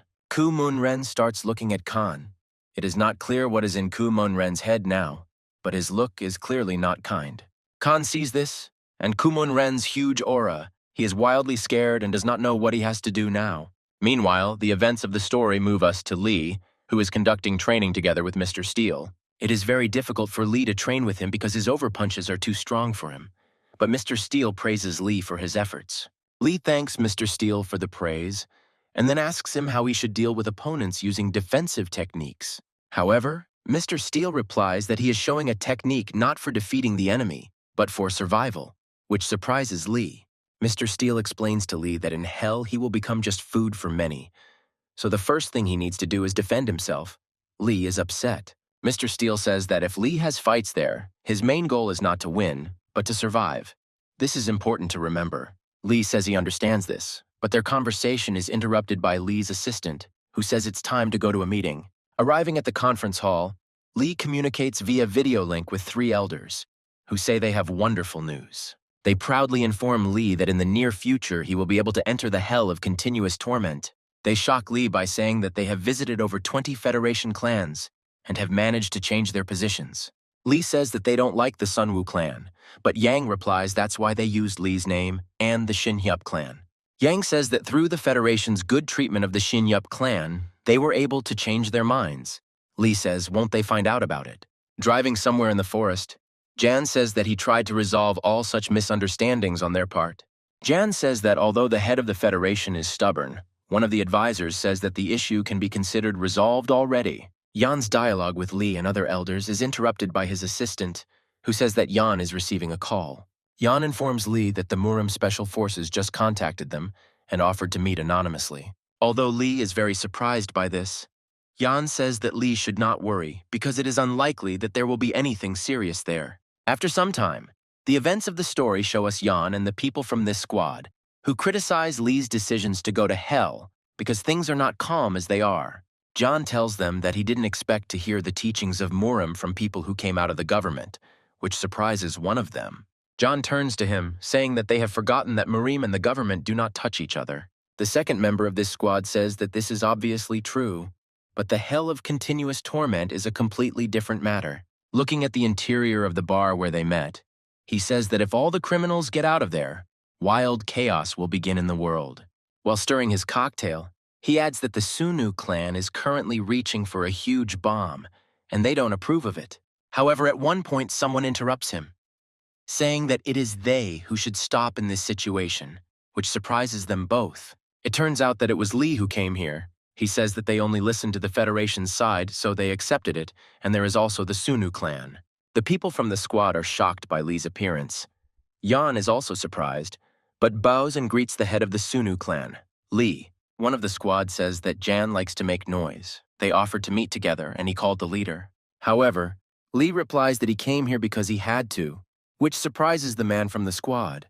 Lee pushes back his chair, begins to sit down, and says that all of Yang's activities lately have been connected with his orders. Lee is quite aggressive in stating that if they have anything to say about the hell of torture, then let them say it to Lee. However, such a scene does not surprise the second of the squad at all. He simply remains silent and looks at Lee with disappointment. However, then he smiles and says that Chief Lee has changed a lot over all this time. However, events move forward, and we are shown an old man who hits the table with his hand hard and shouts about how this is possible. This is the same old ghost from another clan. He is shouting to someone on the phone about how this is even possible. It turns out that these are the same people from the detachment who are going home somewhere.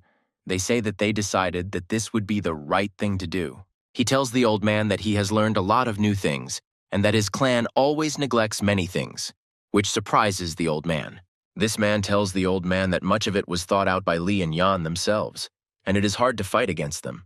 The old man tries to convince the man from the squad that all of John's words are nonsense, but he only replies that how can they know what is nonsense and what is not. The old man is very angry, and the man from the squad says that they have no desire to interfere in the conflict between the people in Murim. Yan and Lee also discuss their successes, saying that the head of the Federation has already used everything he could use. Lee and Yang discuss whether the head of the Federation could do anything else to hinder them. Ian assures him that everything will be fine and asks Lee to just go and rest, which he basically does, leaving the place. Here comes Assistant John, who says whether they have finished visiting the clans yet. Jan tells his assistant that he should wait. Doesn't he understand that this is just the beginning now? As he leaves, John says that they are dealing with the Federation, and no matter how prepared they are, they can be attacked. Jan's assistant approaches him, saying that in his opinion, Jan has been overexerting himself lately. Jan just smiles, laughs, and says that he is fine, as is the annoying young man. However, here John remembers that there has been no news from him for several days, and begins to check his messages on his phone. Meanwhile, Kana Sarah and some man are walking around the place where Kumun Ren fought against that grandfather. This man tells Kana Sarah that Kan disappeared from this place a couple of days ago. Kana Sarah is shocked by this. She examines the various traces at the site, saying that they were clearly not left by Khan, but by someone with masterful abilities.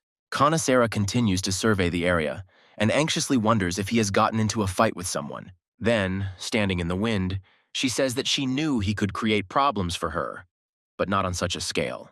Kana Sarah immediately calls Jan. She reports that Kana has disappeared without a trace, which frightens and surprises Jan. She continues to talk to Ian, telling him that his mother filed a missing persons report a couple of days ago. Jan asks why it's so late. Didn't he call anyone? Kana says that his mother said that he had problems with his cell phone. Walking around the place where the disappearance occurred, Kana tells John in detail everything she knows about the old man that Kong went after. Jan begins to find out more from Kana Sarah about this old man. As it turned out, he was in the hospital. And then it turned out that his documents were fake. Looking at a certain building, Kana reports that at the same time, a group of suspicious foreigners visited this place.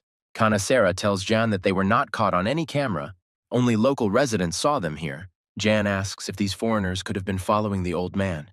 Kana Sarah says that this is the most logical theory right now. Jan says that in this case, Khan most likely found himself at the point of their conflict simply. Kana Sarah confirms, saying that if the theory is correct, then Kang could have died somewhere around here long ago.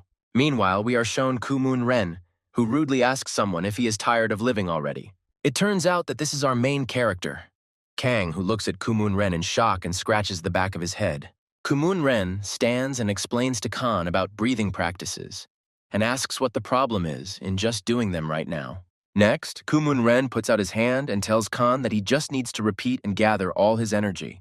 Kumun Ren explains to Kanu how to do everything and learn, saying that his previous skill was simply exhausting the body's energy. Khan does everything as Kumun Ren taught him, and after a while, energy appears in Khan's palms. This surprises Kana to the point of horror. He looks at her like a baby at a toy and doesn't even know what to say. Kang begins to brag to Kumun Ren that he did it all, but he just states that it's all small stuff. Khan creates energy in his hands time after time, saying that it is so easy, everything was unclear from those books. Then Kang looks at Kumun Ren and says to himself that although he is strange, it was not for nothing that Kang went with him. Khan remembers again that moment in the forest. Then Kumun Ren asked Khan what this strange old man managed to tell him. Kang began to stutter, hesitate, and could not say a word. Kumun Ren asked him to just forget, and Kang then stood in shock. Then Kumun Ren ordered all his men to leave. Since it was useless to stand here, he concluded that Khan had appeared here by accident. Sophia then shouted at Kumun Ren, saying that Khan had seen them and knew everything, but he only said that they had nothing more to do in this country. That day, Khan watched all of this from the mountain. He was very happy that they began to leave and did not even kill him here. When they began to move away, Khan concluded that he should go too, because there was no point in standing here with them. However, turning around, Khan realized that he couldn't take a step. Some powerful aura was pressing down on him from above, preventing him from moving. Khan was frightened by this feeling, as if the whole world had stopped. He could not take a normal step. His scenes never left the scenes with Kumun Ren, and how skillfully and strongly he fights against everyone. At this point, Kang starts yelling at Kumun Ren to wait, which gets their attention. He jumped up and started running after them, shouting for them to wait because he had something to tell them. Kumun Ren's assistant began to ask him what was wrong with this guy. He was released. Why was he running? By the time he managed to catch up and run up to Kumun Ren and his group, he had become exhausted and had to rest. Then Khan suddenly raises his head and shouts that he knows where what they are looking for is. Kumun Ren asks if Khan knows what he is looking for, but Khan says that hell, he learned everything from that grandfather, and Kumun Ren asks Khan to lay it out. However, Khan says that he will do all this only on one condition, which greatly surprises Kumun Ren. He has not heard such a thing for a long time. Then Kang shouts, saying that his condition is that Kumun Ren will teach him martial arts as best he can. Hearing this, Kumun Ren and all the people in his group stopped in shock, as they had never heard such requests before. Kumun Ren just lowers his gaze and asks Khan with a smile if he really knows who he is. Khan says that he knows they are from the Shadow Warriors group, and asks Kumun Ren if this is true. Kumun Ren himself is surprised by this. The next moment, Kumun Ren grabs Lee by the shirt, looks at him and asks if that is really Murimin. Khan expected a lot from them, but clearly not such a reaction. He began to say that yes, but what's the big deal about it? With a wild aura of power, Kumun Ren looks at Khan and says that there is no one in the Murim who would remain alive after meeting them. All this scares Khan to the point of horror. He cannot understand how this is possible, and Kumun Ren's aura scares Khan even more. Kang looks into Kumun Ren's eyes and realizes that just one glance is enough for Kumun Ren's dark aura to cover Kang completely. Khan closes his eyes and starts to cry, thinking that maybe he shouldn't have even gotten close to them. Kumun Ren in turn does nothing. He just watches and waits for action from Khan. Khan, realizing that he will most likely die, says that if they kill him, they will not find out the information. Khan is shaking from shock. Although Khan's phrase makes Kumun Ren angry, it is a very mixed feeling, as if he is thinking about something else. Kumun Ren takes out a cigarette, puts it in his mouth, and says that Kang is very brave. If his information is useful, he has a couple of days of training. However, Khan says that it is better not a couple of days, but at least 10, than to irritate Kumun Ren but not cause anger. Kumun Ren agrees and asks Khan to tell him everything. Khan immediately says that what they are looking for is in the tomb of this demon. Kumun Ren looks at Kang in shock, but later asks how he can be sure that Kang is not deceiving him. Kang says that the grandfather told him about this and then was going to kill him, which Kumun Ren's people look at in shock. Kumun Ren himself analyzes the situation and does not give a direct answer, but understands that this may be true. At that time, Mun-ren agreed to take Kian away until they found out if this information was accurate, and also told him to give him the phone. Then Khan asked Mun-ren how to address him. Because teacher doesn't sound very good, this question surprised Mun-ren. Mun-ren leaves and tells Khan that if he wants, he can just call him boss. Then Kong said that the boss sounded funny, and the events of the story brought us back to the present day and Kong's training with Mun-ren. Two assistant girls are watching Khan and Mun-ren, discussing how they have been training like this for several days now. Sophia tells the second girl that the boss has become strange now. She doesn't understand his actions. Sophia watches him teach Khan and says that it wouldn't have been easier to just kill Khan a long time ago. However, the second girl, looking at Mun-ren, says that she is happy for him because she has not seen the boss so energetic for a long time. This girl went to Mun-ren and reported that she had made inquiries about what he had told her and handed over the tablet.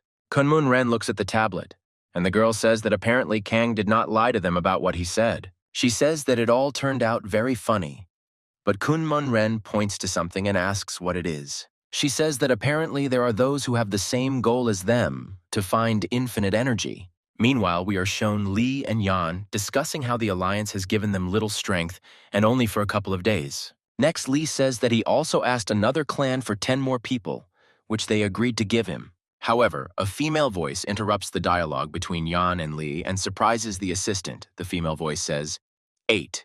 It turns out to be Ginny, who says that this is where they decided to go without an escort. Ginny starts screaming that she will definitely accompany Lee. Lee asks Ian if he is okay with it. Ginny looks at Ian, and Elder Ian says that it is clearly not him who needs to be convinced first, but someone else. The events of the story show us a guy with a tattoo from the Sunu clan. He yells at Ginny that she has completely gone crazy. This guy likes Ginny. He doesn't want to let her go to such a dangerous place and asks Ian to support him. Ian shocks him by saying that he tried, but Ginny is stubborn and the Alliance promised to help. It is not so dangerous anymore. Afterwards, the guy is silent for a while, and then sits down relaxed and says that since they wanted him to go too, then fine. However, Lee's assistant says that only people under 30 can get in there. He starts screaming in shock. Ginny asks him to calm down already. Ginny shocks Lee and the guy by saying that if they want to stop her from going, they need to talk Lee out of it, not her. Then she yells at them that she's not weak. She does not need guardianship.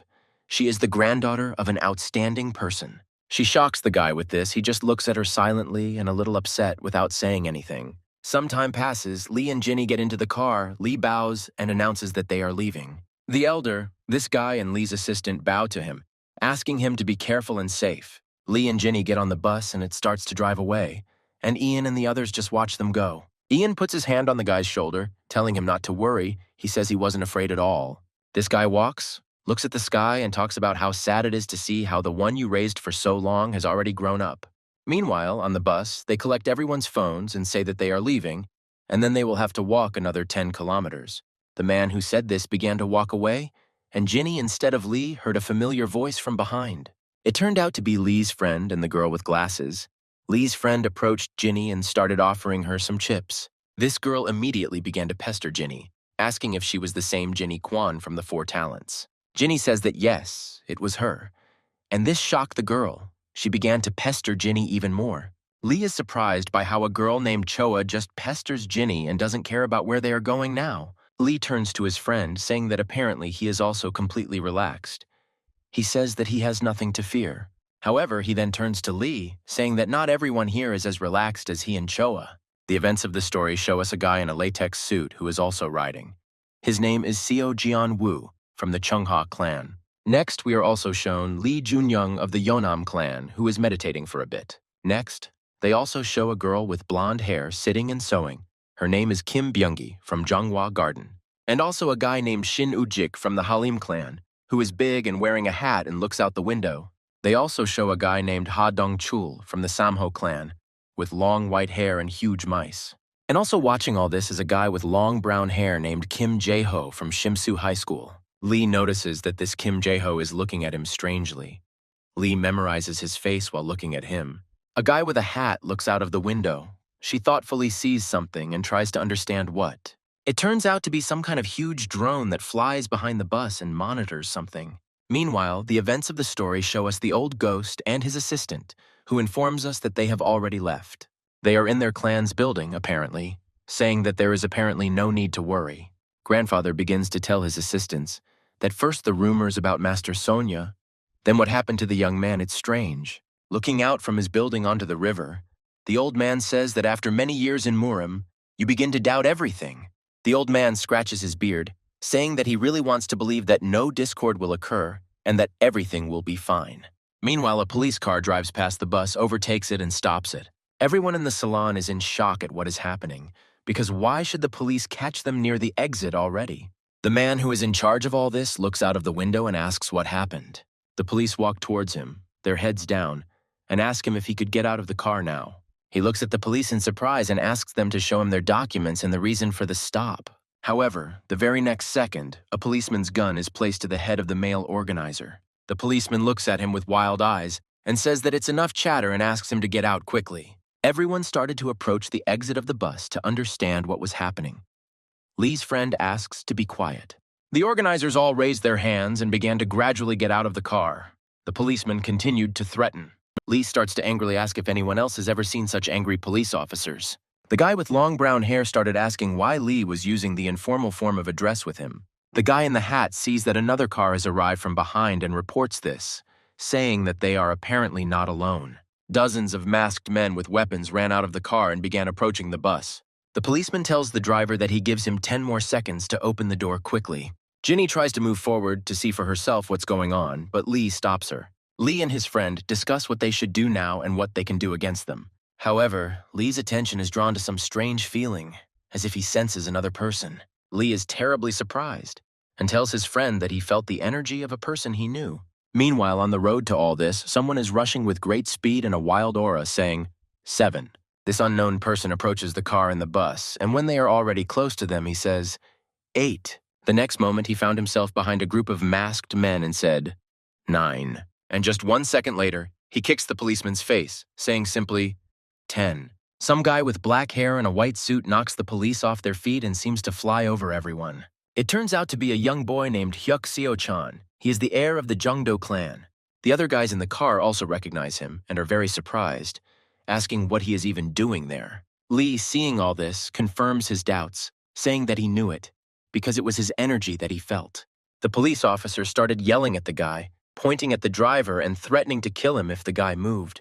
Lee turns to Ginny as if he wants to give an order, but she says that she already understands everything.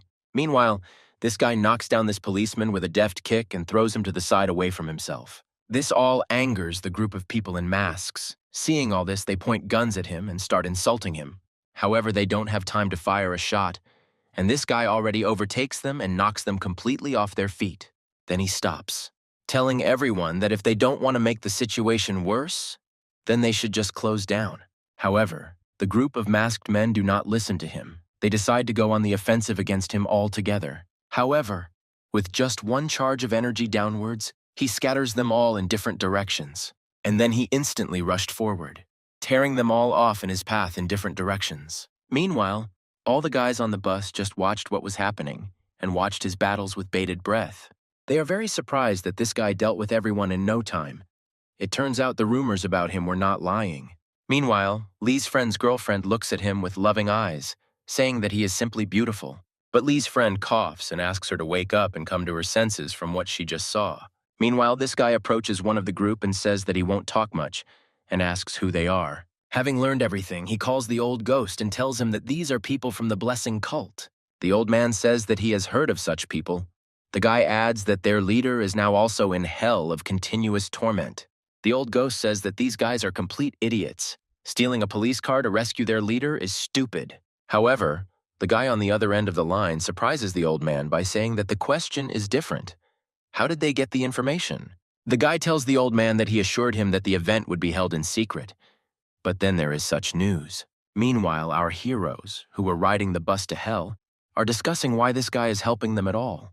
This guy tells one of his men that people from the Federation will soon arrive here. One of his men asks him if he is sure he will go on the bus with the others, since the Sunu clan is among them. He starts walking towards our heroes, saying that he knew that they would have to meet someday already. The guy bows, says where he's from, and introduces himself as Hyuk, saying he came here on behalf of the Union to help. Lee looks straight into his eyes. It is clear that he does not look at Hyuk with a kind thought. After he introduces himself, he also notices Lee, and also looks straight at him not very kindly.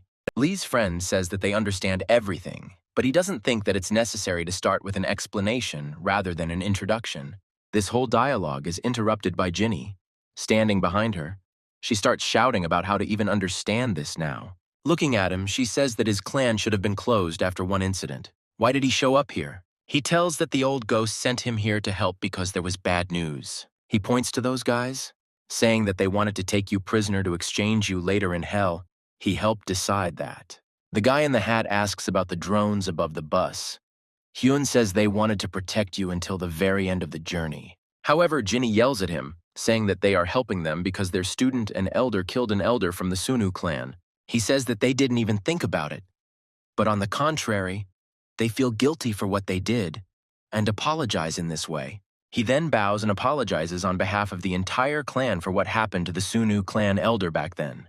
Ginny is shocked by what she sees now.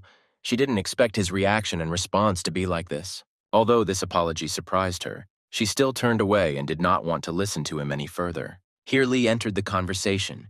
He said that their clan also had a hard time back then, which surprised Hyun. Lee then tells him that she understands how hard it was for them too, and thanks them for their help. With a sweet face, Hyun replies that he is extremely grateful to Lee and his clan for their overprotective care now, and words of encouragement. Some time passes, the bus with our heroes and now with Hyun together sets off on its journey again.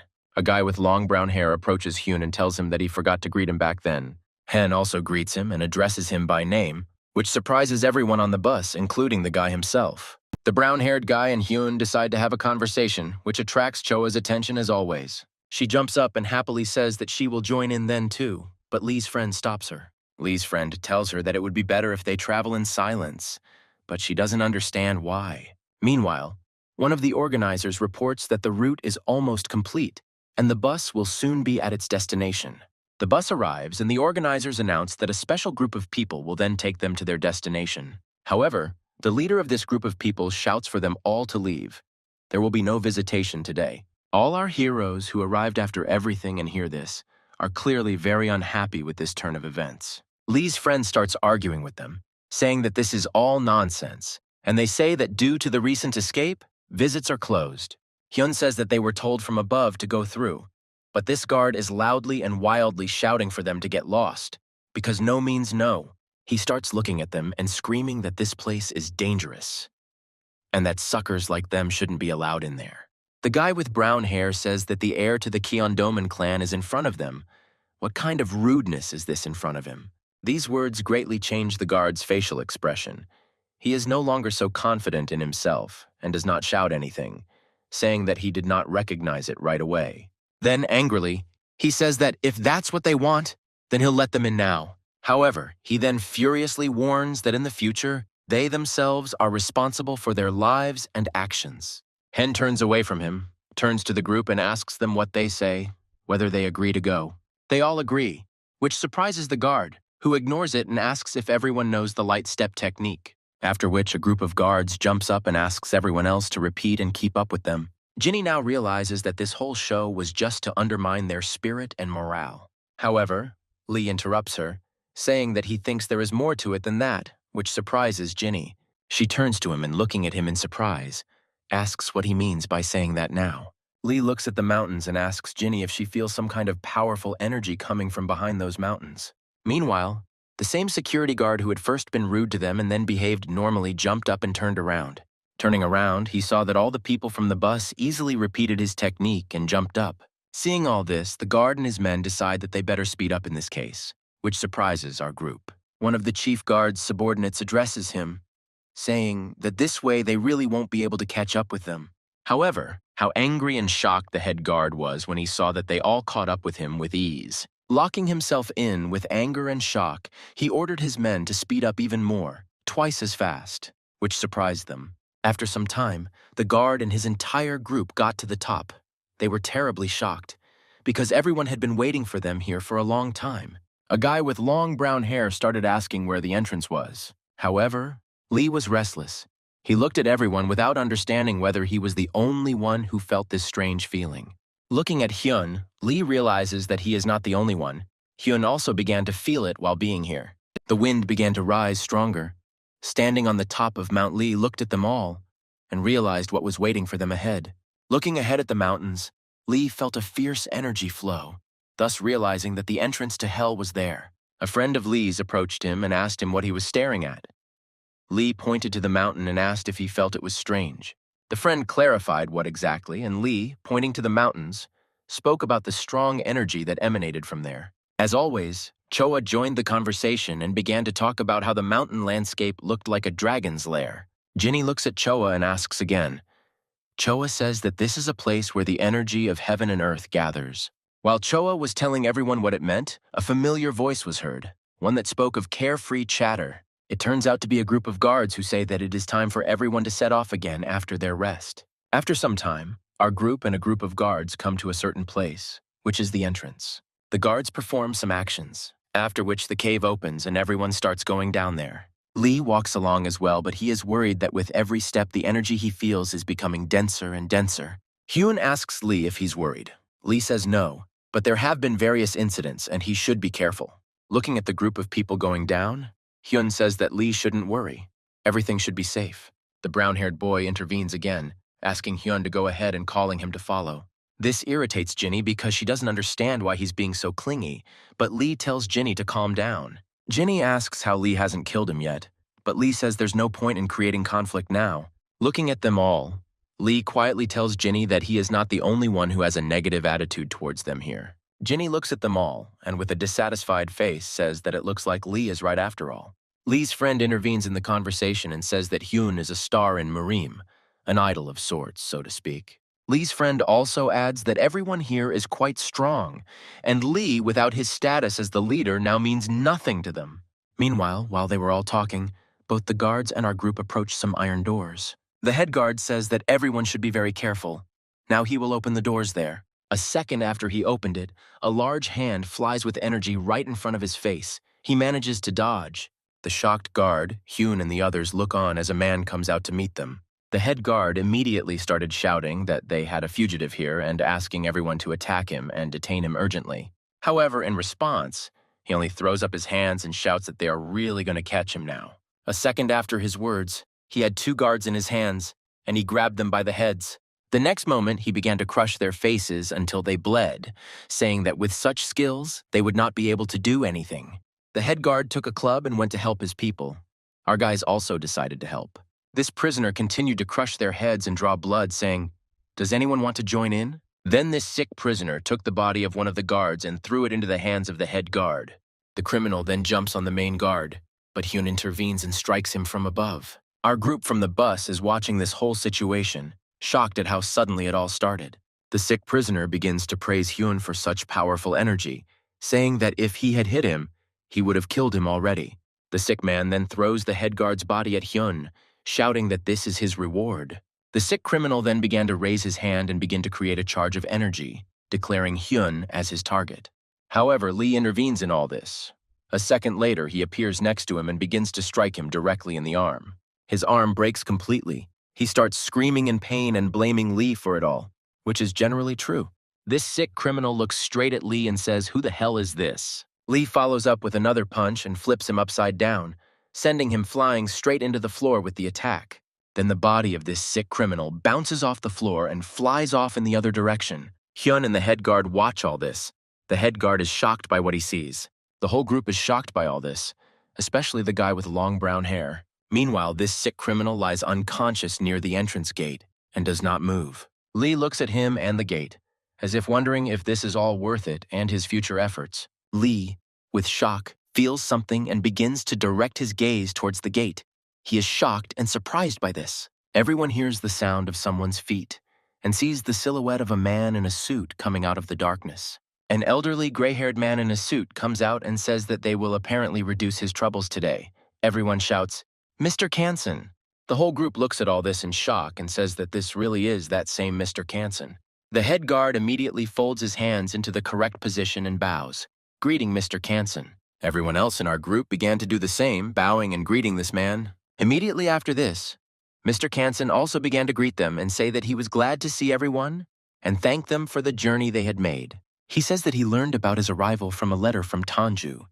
These words quite surprise his friend Lee. Lee's friend intervenes in the conversation, saying that they were told that Kansong was in custody, but he says that is not true at all. Mr. Kansen says that this is all a very long story, but the dialogue is interrupted by the sounds of some system that everyone can hear. Mr. Kansen says that unfortunately they are a little late. Lee asks him what those strange sounds are. The guard grabs his cap and says that the last circle of the protective prison has been activated. The guard says that this is all a warning system and puts his cap on his head while saying this. A girl from our group interrupts him, saying that how can this be if the criminal was just killed? The guard says that he is not alone. The head guard says that the number of escapees is unknown, and Mr. Kansen sits down and tries to bring the criminal to his senses. Mr. Kansen takes the sick criminal on his back, saying that fortunately everyone is alive now. The head guard asks everyone to leave because the protection has been activated, and Lee, meanwhile, monitors the actions of Mr. Kansen. Lee then hears Hyun's words, saying that he is grateful to Lee for his help. Hyun turns to Lee and says that his skills have grown a lot, but Lee just looks at him strangely and remains silent. Lee then turns to him, telling him not to say that because it was extremely awkward. However, Hyun only responds by saying that no matter what, the situation is now taking a strange turn. With a calm and cool face, Lee says that he and Hyun are in complete agreement on this, as if it was related to their arrival. Following a closed and small path, they all set off along with the security guards, but something caught their attention. The endless siren distracts their attention. They go down the stairs. Our group examines this place. Looking down, they see what appears to be an endless hole that continues downwards without stopping. The people in the group discuss the fact that this place, even without prisoners, is constantly instilling fear in everyone. Here the guard addresses our group, asking them to try very hard not to touch anything along the way. He speaks rudely to everyone, saying that they might accidentally activate the traps in this place. There are many of them. One of the guys with long hair asks the head guard where the prisoners themselves are. The head guard starts pointing down and pointing at holes in the cave, saying that there are prisoners there. He talks about how there is a road to every place.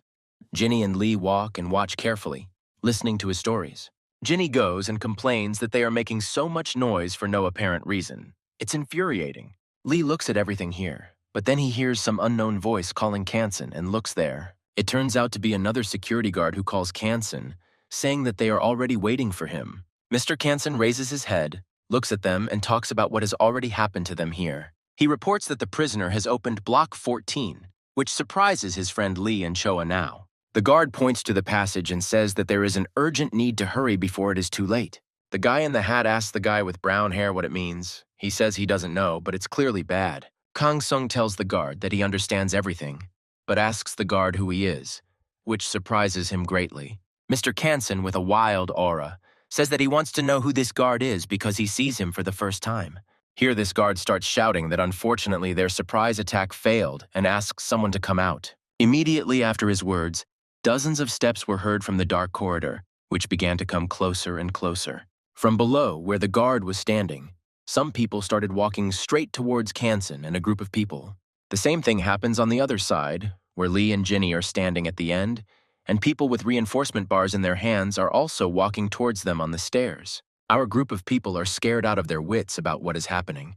They clearly did not expect such an outcome of events today.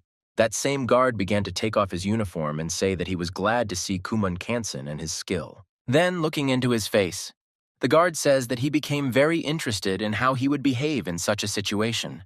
Then this guard stretches out his hand and shouts to everyone, "Attack!" And after that, they all rushed from their place towards our group. Lee's friend is the first to take the hit, raising his hand up as if preparing to strike, after which, before he can do this, Kansen scatters several enemies with one blow. This scares the crap out of this lying guard, who didn't expect everything to be so easy for Kansen. This also terribly surprises our group, who are shocked by how easily Kansen does all this. Kansen began to scatter all these criminals with blows, which shocked the guard who was standing and watching. Then Kansen glares at him, raises a huge aura, and says that he can console his interest in Kansen's power. The fake guard started smiling and saying that no matter how well Kansen fought, he couldn't defeat them all. Hyun also intervened in the fight, attacking the second group of people from the other side, and began to help Kansen with them. Meanwhile, Jinny and Lee still don't dare to do anything, or they think that it's simply not necessary and stand watching. The escaped prisoners who followed the fake guard began to wonder why everything turned out like this. Hyun blocks their path, telling them that they shouldn't go any further, and that anyone who disobeys him could lose their lives. However, several of them still decide to attack Hyun, saying that they are not afraid of the threats of some brat. They call him a little girl with a girlish face. He in turn just watches and waits for the moment to start acting. One of the guys from our group decides to intervene in the fight, telling the escapees how they dared to attack the heir of the clan. Meanwhile, the fake security guard stands there sweating from the fact that his men can't even handle the veneer anymore. Meanwhile, Kansen approaches the fake guard and asks him to be more serious if he wants to fight him. The fake security guard suddenly pulls out some strange weapon and says that he actually didn't intend to take part. He then attacks Kansen, saying that since that's the case, he'll try a little harder today. Meanwhile, several more people from our group began to attack the escaped prisoners and furiously attack them. One of the guys in our group says that they've completely lost their minds, and the guy in the hat says that they're making their dreams come true. Ginny and Lee are still standing there just watching this. Ginny says that she doesn't understand why they are so happy about everything. Lee focuses his gaze intently on something, and Ginny adds that they are behaving like they are on a playground. Lee's facial expression changes dramatically. He is very surprised. Some familiar energy can be felt in his head. Hyun feels the same way while one of the escapees complains about how they've been given too many problems by these brats. The same guy addresses a group of his men in a tunnel, but sees them all covered in blood, and a huge man walking towards them. This man, or monster, has huge red eyes and speaks rudely from the cave about arriving at the right address, mentioning Kansen. One of the escapees starts asking what he wants, but he just grabs him by the head and presses it with force. The guy with long steel hair also began to feel someone's energy, just like Lee and Hyun. A loud voice began to be heard from the tunnel shouting, "Where are you, Kansen?" It was clearly the voice of that monster. A monster came out of the cave. It was a huge gorilla, which was both a man and an animal at the same time. The fake security guard clearly had nothing to do with her, because when he saw her, he started screaming in panic. Kansen just looked on in surprise. Then this monster sees through Kansen's eyes, saying that he finally found him, and the fake guard screams about who let her out in the first place. The real head guard began to look at him and say that he had once single-handedly killed the entire Union Guard and had never lost. Kansen began to stare at this monster, and the head guard added that it was with Kansen's help that he was once caught. However, while Kansen was looking at him, the fake guard decided to strike, but predictably missed. The fake security guard began to say that Kansen had already lost his vigilance and added that his weapon was poisonous. Meanwhile, the huge gorilla monster began to descend towards Kansen, thus squeezing him from both sides. However, our guys stood in the way of this gorilla and began to block its path to Kansen. But to their great surprise, the monster did not stop so easily, which surprised them, for they expected it to stop. Then they became more serious towards him. Taking out their weapons, our guys began to block his move even more. However, the monster is not at all frightened by this. He simply delivers a sharp blow with his large hand right into them. Hyun comes to the rescue, sharply lowering his heads and telling them not to be so brave. Although the monster is strong, it is not that fast. Hyun manages to move the guys aside, which surprises the monster. Hyun then jumps up and delivers a huge blast of energy straight into the monster's face, sending it flying. Our guys began to rejoice and be surprised at how well Hyun did, which was expected from the heir of the clan. However, Lee was not happy. He tells Ginny that Hyun's attack did not work. The monster has not been defeated yet. Lee turns out to be right, because just a moment later, the monster's charged hand began to head straight for Hyun. He notices this in surprise and barely manages to jump up in time to dodge his attack. Hyun yells at everyone to stay behind him and starts running at high speed towards the monster. However, this does not frighten the monster at all. He stands there with a pompous look and tells Hyun that he is still just a puppy. Then the monster began to attack strangely and very quickly, screaming about how this brat dared to attack him. At this point, Hyun has little choice in what he can do and simply dodges every attack from the beast. After a dozen dodges and movements, Hyun manages to get close to him and deliver an elbow strike straight into the monster's body. However, to Hyun's great surprise, the attack barely works, and the monster begins to turn on Hyun. The monster jumps up and screams that Hyun is very good at making people angry, apparently. Ginny is shocked to the point of horror by everything that is happening. She says that it is very strange that none of Hyun's techniques work on him. Meanwhile, Hyun dodges each new attack of the monster because its attacks do not want to pass through his defense at all. Looking at his opponent, Hyun understands that in such a place, and with such an opponent, energy defense alone will not be enough. Here, Hyun suddenly began to look at Lee, realizing that it was dangerous to think about anything other than the fight now. But he was interested in how Lee would act now. However, while he was thinking about what Lee would do, the monster appeared again to remind him that there was no time to think. Meanwhile, the guys from the group began to worry, not understanding whether everything around here would accidentally fall apart. One of the guys happily says that his time has finally come. His friend asks what he is even thinking about now. Meanwhile, Hyun is still fighting with this monkey, realizing that his attacks are still so fast and he can't be given a head start. And suddenly, Hyun's attention is drawn to a guy from their group who jumped right above the monster with a spear. He joyfully jumps and realizes that while the air in the person of Hyun distracts the monster, he will be able to strike and help. Already near the monster's head, he almost strikes, rejoicing that he will destroy the monster with just one blow, as Hyun had planned. However, everything is not nearly so rosy. The monster simply throws this guy into the wall with one swing of his hand and pins him there. All the guys are standing in shock. They didn't expect that the outcome for this guy would be so disastrous. Hyun also looks at this with shock and begins to blame himself, saying that it was his mistake because he should have protected his comrade. The monster grabs this guy and starts saying that he has no brains at all, and that attacking with such skills is stupid. Hyun prepares to attack, knowing that at this rate they will lose. However, something catches his attention. It turns out to be Lee, who in just one moment found himself standing right on top of this monster with his feet. Shocked by such a sudden movement, Jinny began to scream Lee's name and ask him to come back. Here Lee began to rudely address Hyun, asking what kind of crap he had been carried away to.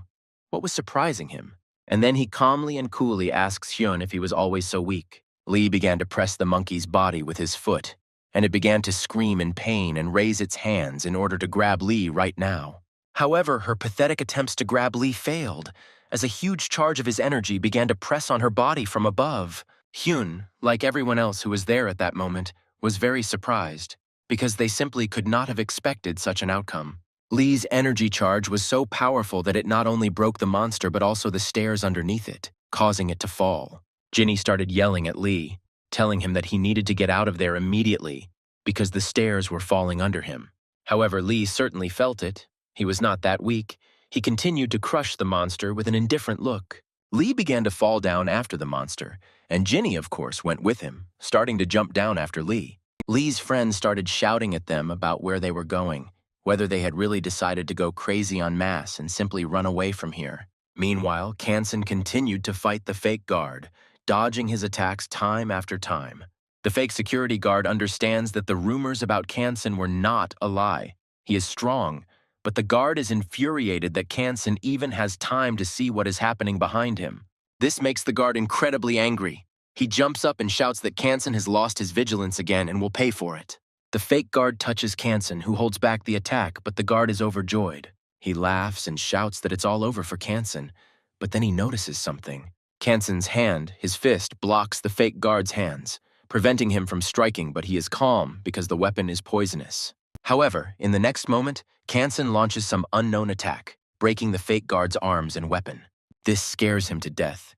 He starts screaming and crying because all his fingers are broken by one attack of Kansan. Kansan doesn't give him time to cry. Gathering all his energy, he delivers another blow with his shoulder right into the body of the fake guard.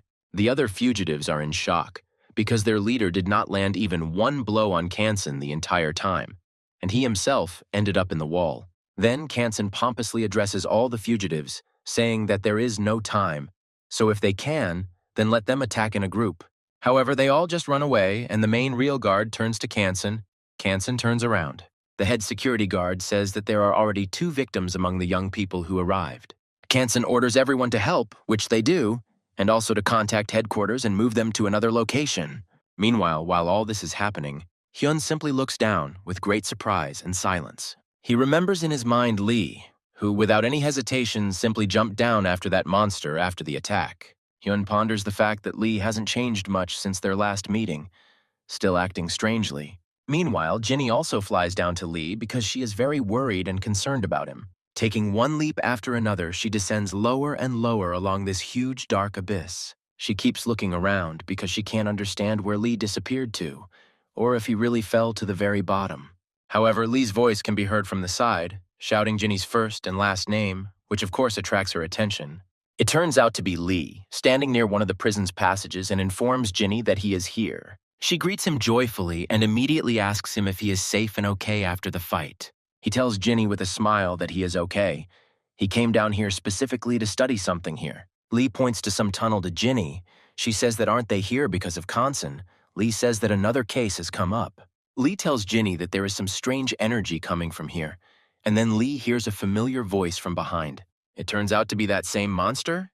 It addresses Lee, saying that he was trying to escape from it or something. The monster, clutching his wound, asks Lee if he was really trying to finish him off with this, but Lee says no. He even lowered his technique. Lee then also adds, looking at him, that he didn't expect him to come back so quickly. This monkey starts yelling at Lee, saying how he is a cheeky guy and thinks he is all-powerful or something. The monster suddenly begins to attack Lee, which greatly frightens Ginny, but not Lee himself, who simply watches it. Lee doesn't even dodge. He decides to use the Lord of Steel technique and manages to stop the monster's attack. The monster itself stops in shock, because it has already seen this technique before. It turns to Lee. Looking into the eyes of the defending Lee, he says that he is really a disciple of that very unshakable steel wall. Lee asks how the monster knows about Master Steel. The monster only replies that he now understands why Lee is so strong. The monster begins to say goodbye, saying that he does not intend to fight with the master's disciples, and asks Lee to go about his business. This surprises Lee greatly. He did not expect such a reaction. The monster simply leaves because its target is not Lee, but Kansen. Lee begins to address this monster, saying that he does not want to fight but is looking for Kansen. Already leaving, looking straight down the tunnel, the monster replies that he has already fought with the Master of Steel 100 times, and he is tired of it. And then he adds that he fought with Kansen only once, and that was 10 years ago. And it's interesting what will happen now. Meanwhile, the events of the story show us Kansen himself. He is standing somewhere and saying that he simply has no words. Kansen says that they were only able to study the Rhea zone, which in fact is very little and weak. Kansen asks someone to make every effort to search. Our group watches all this with shock. Kansen sits down on a chair and says that it is difficult to find Lee, but it is unlikely that the head of Sunwoo with his skills has fallen to the very bottom. Here, Hyun interrupts Kansen's conversation with someone, saying that he could also join in the search for the head of the Sunwoo clan. Meanwhile, the events of the story show us Lee telling someone that he doesn't have to help. It is Lee who addresses this monster, and in response he only says that he doesn't care now. It's the same way, nothing like that.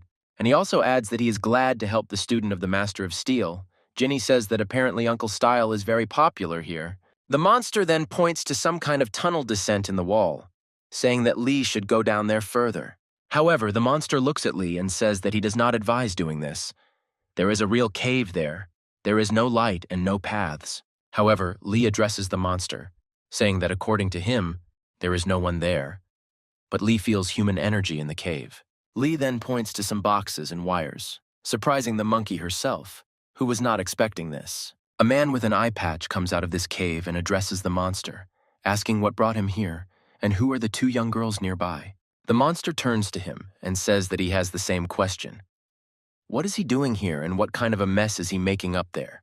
However, this man only replies that the monster should go about its business with Kansen and not interfere with him, which surprises him. The monster began to tense up its muscles and stand at attention, telling the man that he had decided to play some joke on him here. The monster looks this man in the face, asking him to answer nicely what he has in mind here, but he only laughs in response. Then he puts his hand to his eye and lowers the other, saying that it is as if he is communicating with a wall. At this moment, Lee is suddenly and strongly surprised, because he begins to feel a strange feeling after his words. The next moment after this, the light in the cave disappears, and the monster, Lee and Ginny, do not understand what is happening. The monster sees almost nothing and begins to ask why this idiot turned off the light now. The monster asks to turn the light back on, and in the meantime, this man appears behind him with a blade in his hands. Then this man makes a jump from the wall straight into our monster, saying that he knows about his defense technique.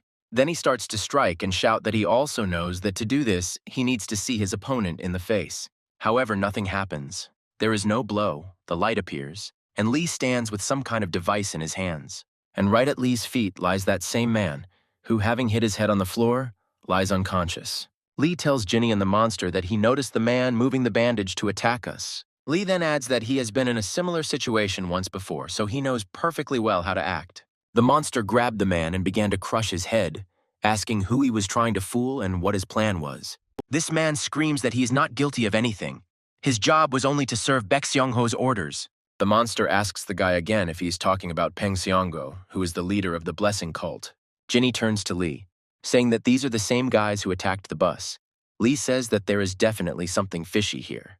Lee begins to examine the boxes and says that all these boxes contain nothing but bombs. The monster pushes the man's head down to the floor and tells him to deactivate the bombs, but he says he can't because Baek Seong-ho set them. Lee asks the monster to lift up the man's head and asks him where this Peng Seong-ho is. However, this man says that why would he turn in someone he is in the same boat with, and says that they can do whatever they want. Then the monster grabs the man, lifts him up and shouts that if that's the case, then let him die. But he starts shouting, "Stop!" He started shouting that, "Okay, he'll tell you everything, just don't kill him." However, at that moment, this person reaches out to something with his hand, uses something, and a bright light appears. Immediately after that, he broke free and started running away. The monster tells everyone that it was clearly a flash grenade. Lee shouts at Ginny that she should go and report everything to Mr. Kansen, and Lee himself runs after the man. Meanwhile, our group, together with the guards, goes around and cleans out escapees from prisons. The brown-haired boy addresses Hyun, saying that there are a lot of people bothering them. He says there are too many of them. Doesn't it seem that way to him? The guard says no, it doesn't seem that way to him.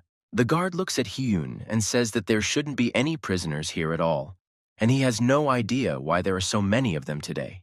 Hyun approaches one of the prisoners they have captured and asks him if he can explain what is going on here. Hyun asks why the prisoners were making such a noise, but he only replies that he has no idea.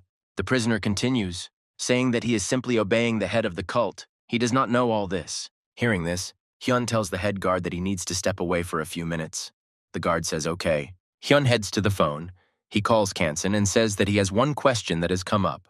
Hyun calmly asks Kansung on the phone if there is a man named Peng Seong-ho among the escapees. Meanwhile, the events of the story show us someplace in a cave where an old man with long gray hair sits. A man approaches him, comes up and calls him as the leader, which attracts his attention. Several people in insulated suits come to him and say that they have successfully collected everything in this area.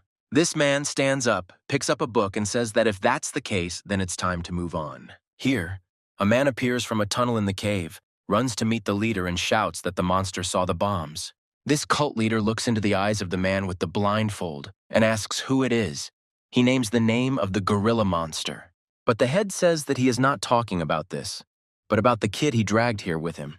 Right behind this man with the bandage, our Lee, who had been following here all the way, comes out of the darkness. A man with a bandage looks at him, shocked by this, and says that he didn't feel anyone running after him. Lee looks straight into the old man's face and says that he is the leader of a cult named Baek Seong-ho. One of the men intervenes and shouts about how dare Lee talk to the master like that, but Baek asks him to be quiet.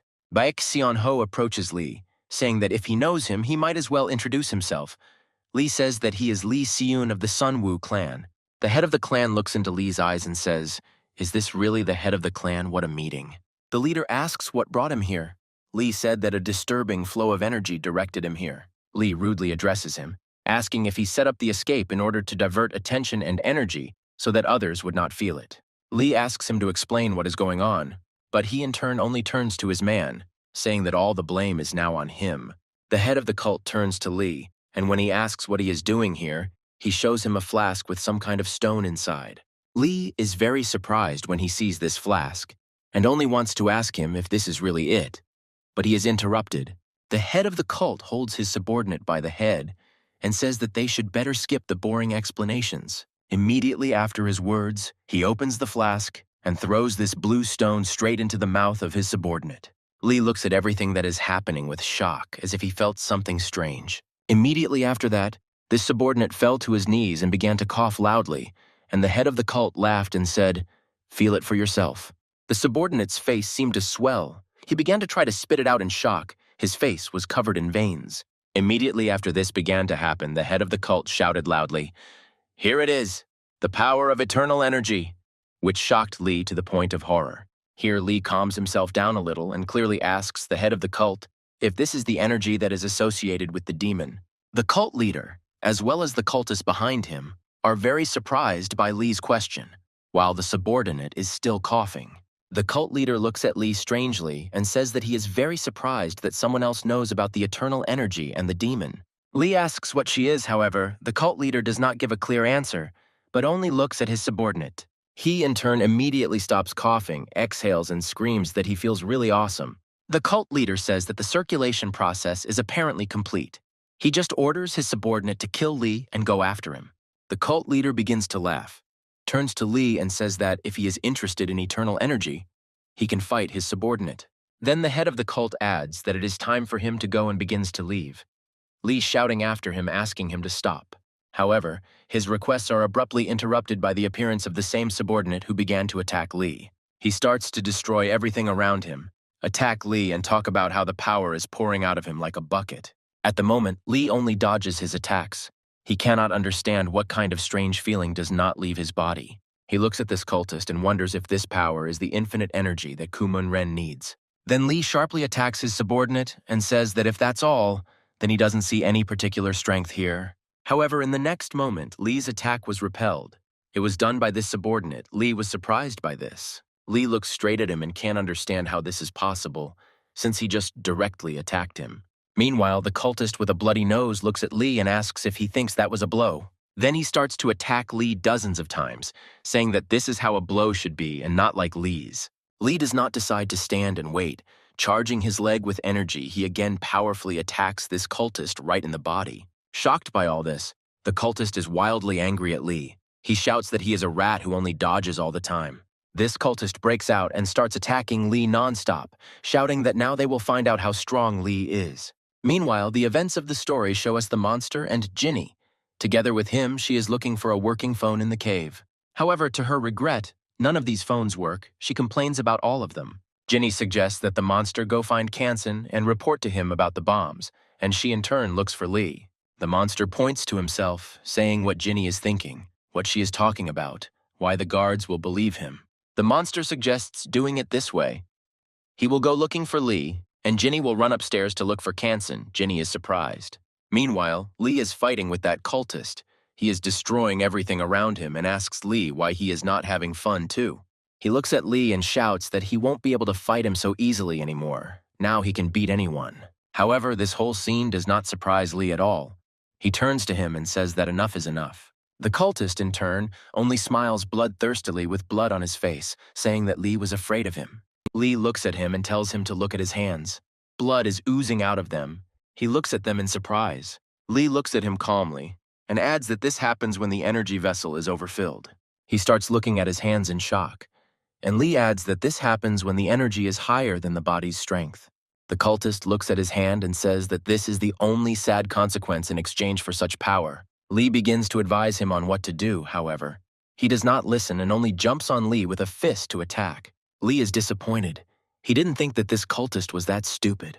Lee just looks at him, after which Lee easily repels his attack with his hand and simply throws it into the floor. Lee looks him in the eye coldly and tells him that enough is enough, or he will just drive himself into the grave like this. The cultist begins to understand a little what is happening. He looks pitifully at Lee and just stands there. Meanwhile, this cult leader and his people are walking. The cult leader says that he doesn't care about that man. He was a puppet. Already at the exit from the tunnel, the head of the cult stops. He is visited by the feeling that there is someone else here. And so it happens. A guy with black hair and a black latex suit appears right in front of him. The head of the cult looks at him and says that this is amazing, because he gave the order to block everyone's paths down. This guy starts saying that he has questions for Peck and asks about the blessing cult attack. The head of the cult looks at him thoughtfully, saying that things are bad because he didn't really want to deal with this man. This man says that he knows that Baek Seon-ho is crazy. But is he crazy enough to steal the Shadow Warrior's item? Baek Seon-ho tells him that it turned out that he found a bigger client, which really surprises the guy. The guy says that there is no one who would offer better conditions than them, but Peck replies that there is, and a very influential one. Meanwhile, the events of the story show us an unknown location. Some strange red helicopter flies over the mountains. Kumun-ren appears from the helicopter with Sophia. He asks if this place is his and the demon's grave. Meanwhile, the events of the story show us Lee. He says goodbye to that cultist and advises him to conduct energy circulation in order to survive.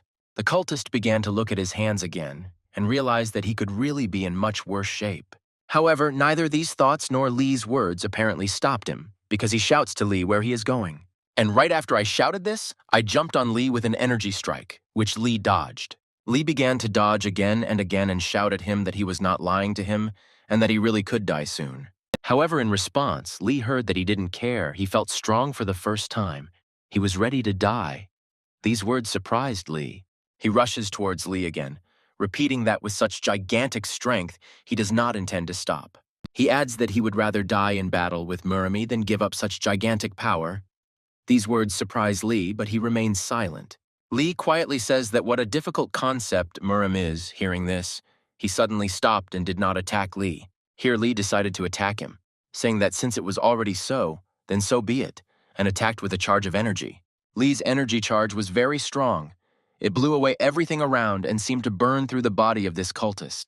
The cultist, covered in blood, began to writhe in pain and scream, and Lee's energy seemed to illuminate the entire dark cave. After the attack, Lee just stood there and looked at him, thinking about what this cultist had said just now. Meanwhile, the events of history show us the very head of the cult, who says that this seems to have been decided. Then he looks at the guy in the black suit and says that he will have to shut him up, because he knows a lot now. He looks at him and says that he won't let him go so easily, and his men take out some canes. This guy ignores everything the cult leader says and only says that he is waiting for the necessary goods first. However, the words spoken by this guy surprised the head of the cult. He did not understand what kind of goods were being discussed. The next moment, one of the cultists began to kill Peck's people, who in turn managed to dodge. The killer was one of Peck's men, who was also standing in a suit behind Peck the whole time.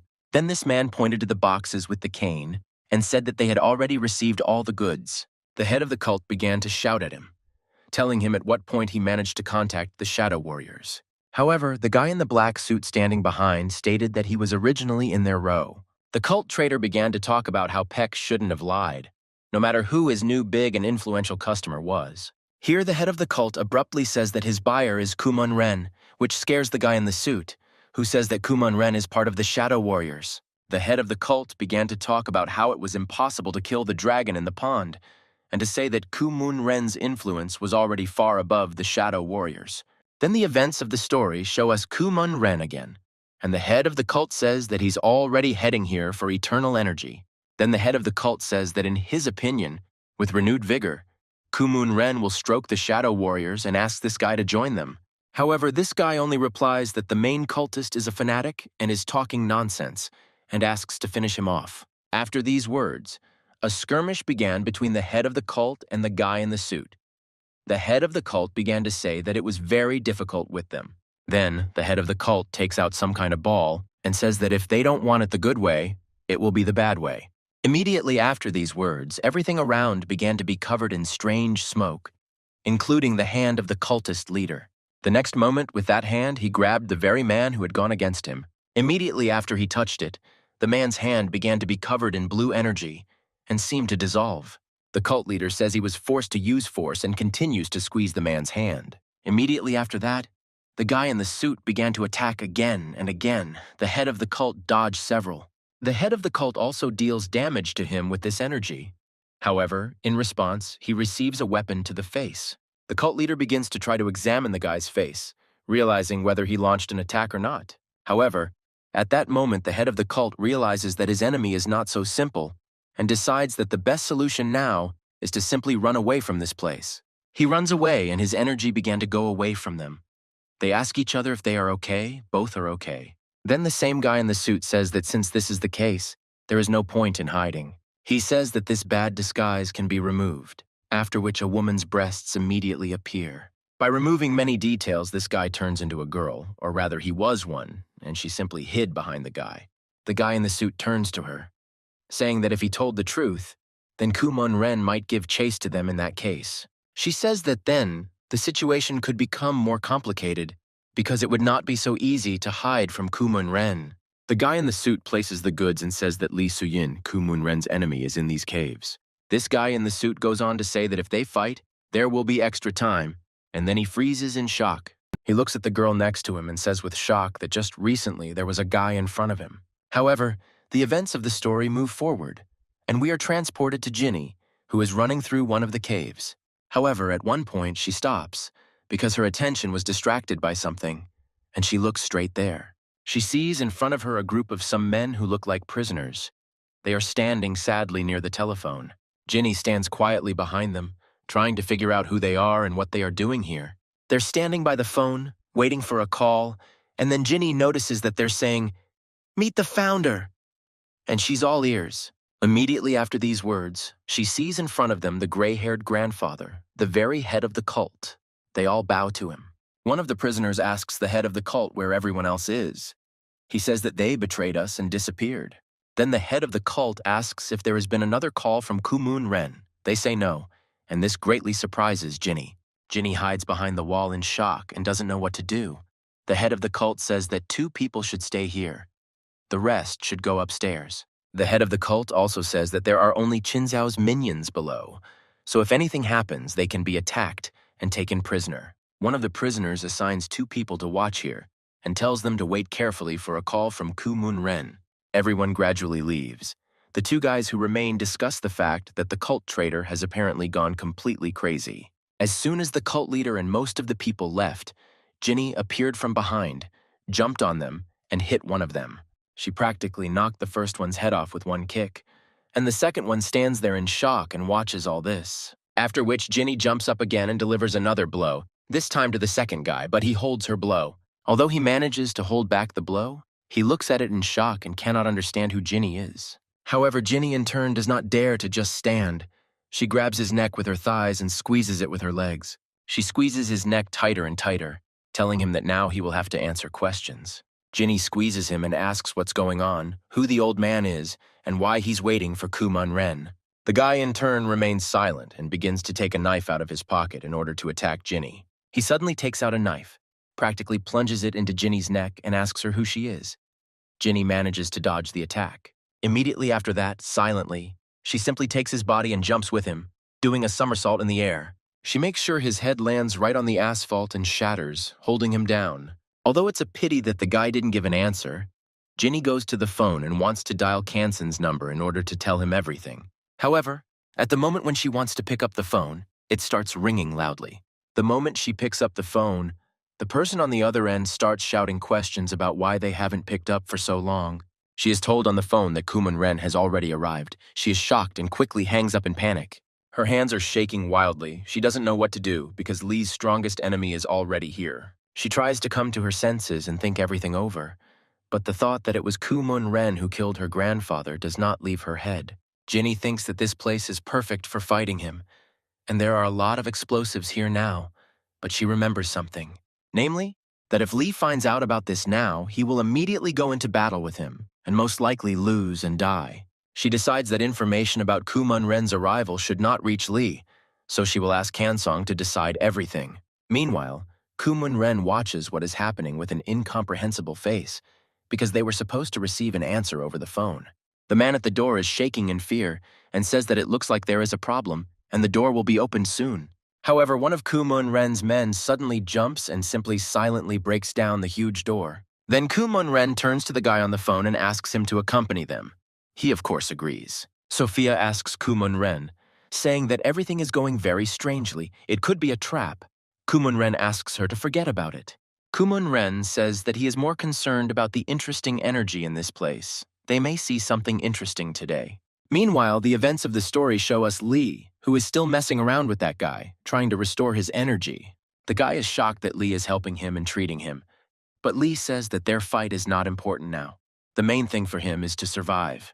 That guy starts to lose consciousness again, and at the end he says that if Lee continues to be so kind, he won't live long in Murim. However, Lee, in turn, with a smile on his face, says that he understands all this perfectly well and continues to treat the guy. Lee begins to tell the guy and give him recommendations for further treatment, but something suddenly attracts his attention. It turns out that this is the same girl who was a guy. She tells Lee that they haven't seen each other for a long time.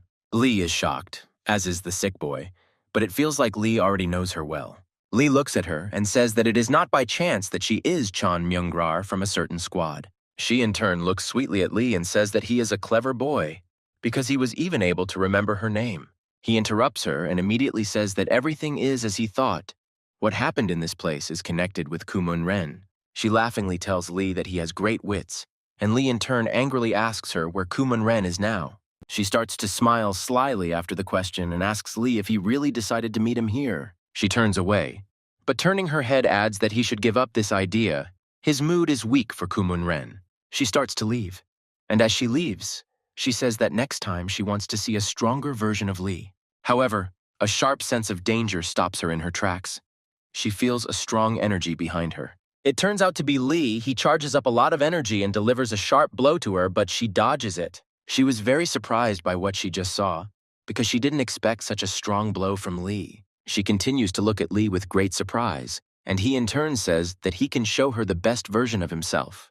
Then Lee also rudely says that she better answer where Kumun Ren is now. She speaks loudly to Lee in surprise, wondering if he finally has a cruel side. She happily takes out her weapon and says that she then wants to conduct one small test for Lee. Lee looks at all this with surprise because he doesn't understand what all this is for. She then makes a huge and sharp leap straight at Lee, but he manages to dodge it just on the edge. She then jumps on him again, kicks him, and nearly knocks Lee to the ground. Lee stops, holds out his hand, and begins to charge her with energy, saying that then he will have to show her the energy. She says that such an attack won't work, since Lee is already stuck with his feet in her trap, and laughs. Then she suddenly squeezes her canes and begins to pull Lee towards herself without stopping. After pulling him towards her with her canes, she lifts her leg and prepares to attack Lee's head. She almost succeeds, but Lee dodges, and her attack shatters the floor beneath her into tiny pieces. However, Lee is unable to retreat very far because her canes hold his legs tightly and pull him towards them. She pulls him towards her and screams about where he always runs off to and kicks him in the body again. After such a powerful blow, she again begins to pull him towards herself, not allowing him to move away and change position. Lee repels the attack. She turns to him saying that if he tried to lead her into a trap, he chose the wrong opponent for this plan. She continues to strike Lee with blow after blow, while the same guy Lee saved watches all of this. And also the guy who came here with this girl is watching all this. He remembers something in his head. He remembers her shedding her costume and discussing the plan to capture Kumun Ren with him. They then discuss the fact that even if many of the Shadow Warriors gathered, it would be difficult to capture Kumun Ren. He was very strong. Then this girl looked at the goods and spoke about some last will of a certain elder, and that in the wars of the shadow, there are no traitors. Then she remembered Kumun Ren and told that guy that a person like him would not let them leave here just like that. Then she took the goods and said that if this guy wants to live, then he better follow her. That's how he ended up here. But now, looking at this fight, the guy began to think about the fact that she was already spending a lot of energy on one Lee. She remembers Lee and his anger one day, and thinks about how she can't let that day happen again to Lee. With red cheeks, licking her lips, she keeps waiting for Lee to lose his temper and show her all his anger, like then. However, at that moment, Lee stops. He does not allow her to pull his leg anymore and drives her hard into the floor. However, at that moment, she notices that the cane that she had thrown over Lee's leg began to come off by itself. Lee began to silently watch all this and simply observe her and her further actions. However, she in turn was clearly in no hurry to do anything. She simply looked at Lee in surprise, and he in turn stood in place, closing his eyes, as if he began to plunge into his consciousness, thinking about something. And so it happens. In his head, he began to remember Kumun Ren, who once taught him. Then he said that in battle, you don't always need intelligence. Kumun Ren then taught him to open his ki, throwing away strength and mind. This gave the body a new superpower, but then he advised not to get into it too much. Now, Lee decided that he would do this in order to raise his energy and began to let go of thoughts and control of the body. Meanwhile, this girl just stood there and watched in shock as Lee managed to control the entire fight so well. Out of anger and helplessness, she unleashes a volley of new attacks at Lee, which are already close to him while he is in some kind of trance. At this point, her belts that she always used to attack Lee had almost reached his head, but he was still calm. After all, in the next moment, he jumped straight at her and dodged everything in an instant. And then, with white eyes and a large charge of energy, Lee punched her with his fist. However, fortunately for her, she managed to dodge it, but she is clearly in wild surprise now. Raising her head back up, she sees Lee in front of her, his eyes now yellow, preparing a new attack on her. Now she decides to fight off this attack, and the belts block Lee's access to a possible attack directly into her. However, Lee himself is not embarrassed by this. He strikes, but at her belts, creating an explosion and throwing her away. She in turn manages to stop and not fly headfirst into the wall, and says that she has already leaned against this feeling. Lee returns to her base state, shocked to see that she blocked that attack of his with her own. She herself in turn simply giggles, and Lee begins to think that she is much stronger than he thinks. Lee looks at her and wonders if he should continue to raise his ki level or not right now. She in turn laughs, puts her hand on her chest and asks why Lee is standing, because he needs to know where Kumon Ren is, and smiles sweetly. In his head, Lee begins to remember the sinister images of Kumon Ren, immediately after which he becomes wildly angry at everything. Everyone around him, even the guy Lee healed after the fight, begins to feel the huge flow of energy around Lee and in his body. That same girl in turn watches everything that is happening very excitedly but joyfully because Lee is angry. Lee's eyes and body become increasingly filled with energy, and he convinces himself in his head that this is all because of Kumon Ren. Lee begins to look angrily at this girl and promise himself that he will do everything to overthrow Kumon Ren. However, at that moment, someone suddenly grabs Lee's head from above and holds it, which frightens Lee himself. It turns out to be that same gorilla monster. He calms Lee down, saying that he gets angry too easily. It's bad for him. The monster just arrived here for Lee and started asking about what the hell was going on here. The monster then stared at the girl, asking Lee who this half-naked girl was here. This girl wants to answer, but some feeling and someone's sharp voice stop her. The next moment, the wall of one of the caves collapses and a crowd of escaped prisoners emerges from there. This crowd cannot understand at all what is happening and is trying to figure out who this woman is standing here. Then they see Lee with the gorilla monster, calling him an indestructible giant. One of the prisoners, apparently the main one, shouts at the gorilla about what she is doing here because she has to resolve the issue with Kansen. The prisoners turn to the gorilla, saying that they will take her on their side if she kills all the people here. The same guy who fought with Lee then stood up for him, saying that Lee was his savior. However, the leader of the prisoners turns to the giant and tells him to kill this guy first. This guy starts looking around, saying that they are talking about him, but the prisoners tell him to shut up. Then they all talk together about what Baek Seung-ho will send here on orders to get rid of the excess trash. This girl starts walking towards these guys and telling Lee that unfortunately they are done for today. The prisoners look at her happily and say that she really wants to be on their side too. They promise her a warm welcome, but she says they irritate her, and in an instant scatters many of them to the sides. The monster says that he recognizes the technique she used, but Lee just remains silent and watches. Lee jumps up, lunges at her, and tells her that she really thinks he's going to let her get away like that. She notices Lee's attack and just silently throws some kind of ball, which suddenly turns into a lot of smoke. Lee begins to try to dodge such a large volley of smoke, however. He is rather unsuccessful in doing so. Meanwhile, the prisoners who had inhaled the smoke began to cough up blood and choke. She turns to Lee and says that, as expected, he quickly understood everything and immediately stopped breathing after such an attack from her. She starts to walk away, laughing and telling Lee to be careful. If he accidentally inhales the smoke, he will get injured. She herself walks into this smoke silently, waving her hand back and saying that they will see each other again. Lee looks after her, calls her thousand-faced, not understanding whether she is kind or evil to him. The gorilla monster turns to Lee, asking if he is okay yet. Lee says that everything is fine. These guys started to come to their senses. The main one started pointing his finger at the gorilla and asking why she hadn't grabbed Lee yet.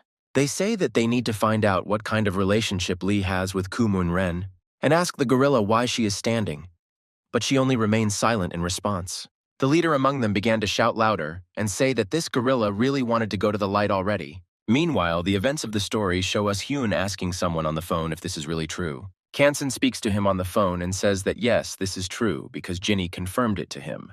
Kansen then says that the extent of the problem is currently unknown, so everyone should go back. Immediately after the bell rings, Mr. Kansen gets up from his chair and starts walking towards the exit of the room. Opening the door, he is very surprised because he sees in front of him almost all of his prison guards, and the head guard too. The head guard nervously asks Kansen if he will go to the main auditorium, where Kumon Ren is supposedly now. However, Kansen calmly replies that there is no need to worry and asks everyone to take their seats, surprising the security. Kansen is about to go alone to Kumon Ren, and asks all the guards to take their places and not go there, thanking them for their concern. He also adds, saying that no matter what happens to him, he must go now, because he is responsible for this place. He walks forward and says that he is not going to shirk his duties, and only watches the security guards in shock. He also adds that nothing will change his choice, not even the fact that he could die here now. Meanwhile, we are returned to the cave where Lee, the gorilla, has dealt with all the prisoners. The gorilla asks them who was so brave and threatened to send him to the next world. People are funny, he adds. Then the gorilla monster turns to Lee and asks him why he fought with that girl in the first place. Lee honestly answers that he lacked restraint when it came to Kumon Ren. The gorilla is surprised by the fact that Kumon Ren is still alive. He once wanted to fight him, because other people tired him out in strength. One of the surviving prisoners talks about what it means that their director went to meet such a person. Then this prisoner begins to threaten that if the director meets this man, but before he can finish speaking, Lee interrupts him. Lee grabs this prisoner with wild speed and angrily asks simply, "Where?" A very angry, wild-eyed Lee raises his aura and asks the prisoner where the meeting with Kumon Ren is. Meanwhile, the events of the story show us the head of the cult, who says that he is glad to see the legendary Kumon Ren. Kumon Ren and his group turn around as the cult leader starts walking towards them with a bag. Kumon Ren, as always, takes out a cigarette. He looks into the eyes of the cult leader, clearly not with good intentions, and simply remains silent.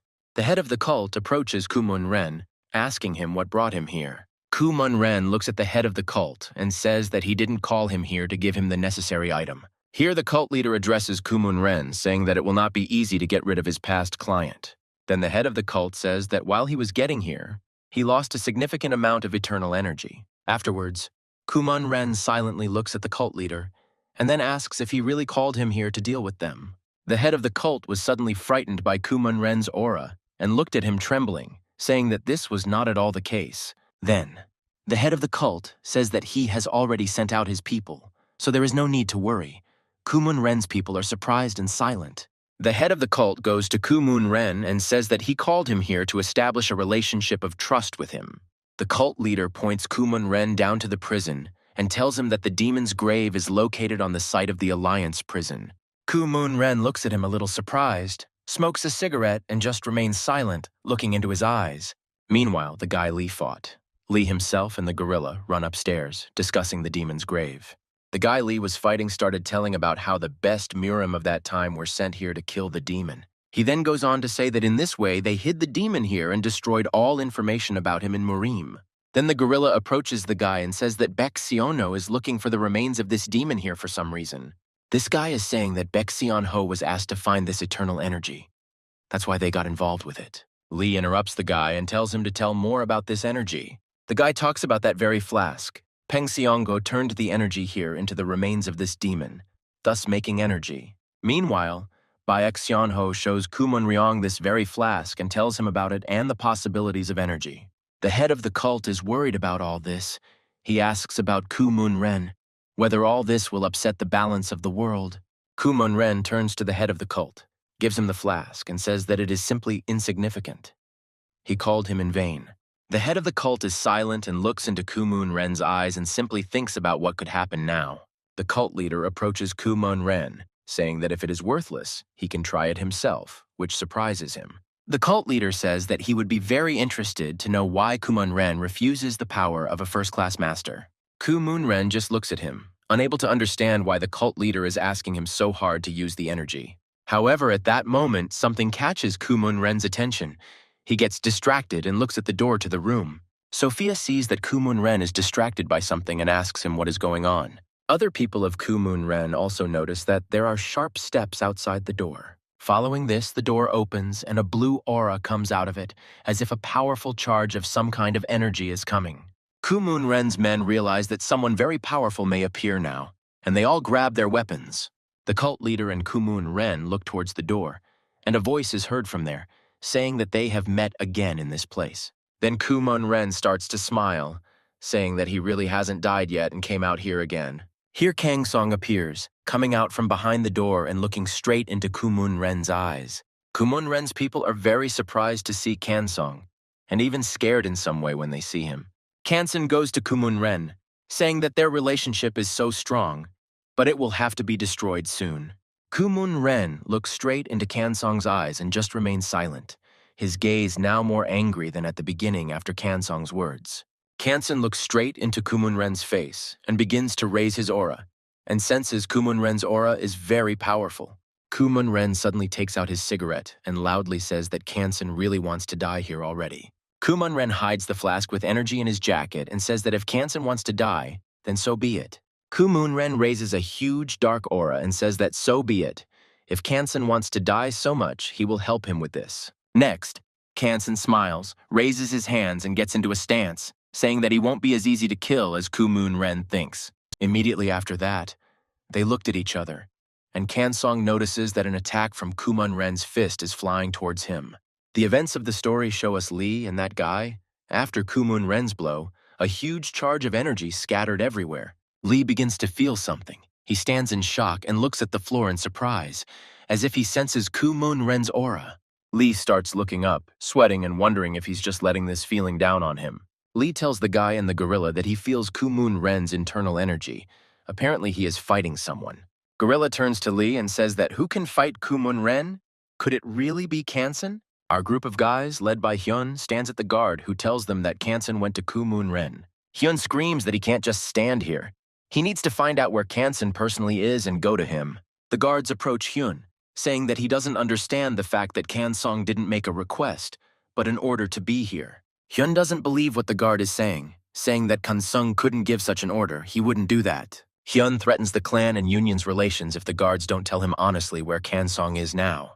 The guards say that Kanson received information about Kumun Ren's arrival here and went to see him, which shocked everyone. Hyun screams that how is this possible? Does the security not know about the condition Kansong is in now? The guards all lower their heads and say that they understand everything perfectly well, but they are following Kanson's orders. Friendly asks where Kumun Ren is now. The guard shouts that she clearly can't say this anymore. However, a friend of Lee's intervenes in this, saying that most likely Kumun Ren and Kanson are now in the hall. Choa describes the hall and says that Kumun Ren clearly came here by invitation, and the best place here is the hall. Meanwhile, the events of the story show us Kumun Ren himself. He is still fighting with his opponent in the person of Kansong. Much to Kumun Ren's surprise, Kansong manages to grab his arm as he strikes and get behind him. Kumun Ren powerfully charges his hand with red energy and delivers a powerful blow straight into Kanson's body. Kanson takes the entire blow straight on himself and then delivers a counter knee strike straight at Kumun Ren. Kumun Ren is thrown to the side and stays on the ground, stopping with his foot on the floor. Kumun Ren is a little surprised by Kanson's strength. He stops and wants to say something, however, he is interrupted. Or to be more precise, he is interrupted by a very powerful charge of energy from Kanson, and a blow that already leaves his entire face covered in blood. However, Kumun Ren manages to dodge the attack, and is very surprised that Kansong is able to attack so successfully. Immediately after this happened, Kumun Ren flips over in midair and attacks Kanson with a very powerful kick to the head. Kanson manages to dodge a little, but part of the attack still hits him, creating more and more wounds on his face. The fight is watched by Kumun Ren's men, who are shocked to hear that Kanson is acting strangely. He only attacks but does not hide from the attacks. Sophia says that this battle is very strange, and in her opinion it will not end just like that. Meanwhile, the head of the cult is also watching, and says that what is happening is not going according to plan at all. Then, the head of the cult understands in his thoughts that while all this is going on, it will be very difficult to arrange a bomb explosion. Meanwhile, the head of security and his men are trying to defuse the bombs, realizing that it will be very difficult. Then the head of security says that it is difficult to remove the explosives, because the timer has already started working. One of the guards says that everything is very complicated, but there is still a lot of time before the timer. There is time to solve everything. They say that the explosion will not affect the prisoners' cells, but will cause a collapse that will block the ascent. One of the guards says that at the moment they can't do anything, so it's better to evacuate. However, one of the guards says that this is all good, but where is the girl who brought them here, Ginny? The events of the story show us Ginny interrogating prisoners about which direction Lee went with that guy. Ginny says that it looks like Lee found out about Kumun Ren's arrival, and the prisoner cries that he was defeated by a girl. Meanwhile, Lee and the guy and the gorilla are standing on the stairs and deciding how to quickly get up and solve everything. The same guy points out to Lee the place where he should pick up and says that he will not go there to Kumun Ren. Lee raises a powerful gradient aura and says that everything is fine. Lee has a way to defeat Kumun Ren. This guy and the gorilla were shocked by the powerful aura that Lee had just raised around himself. They didn't expect such power. A very angry and powerful Lee declares that they will see Kumun Ren meet his end here today. Lee is going to destroy him. Lee then takes a leap and goes straight up, as if he were simply flying like a huge phoenix bird. Then the guy talks about how Lee got such an aura. The gorilla says that it is so powerful that they don't even feel it. Lee is moving up very powerfully, however.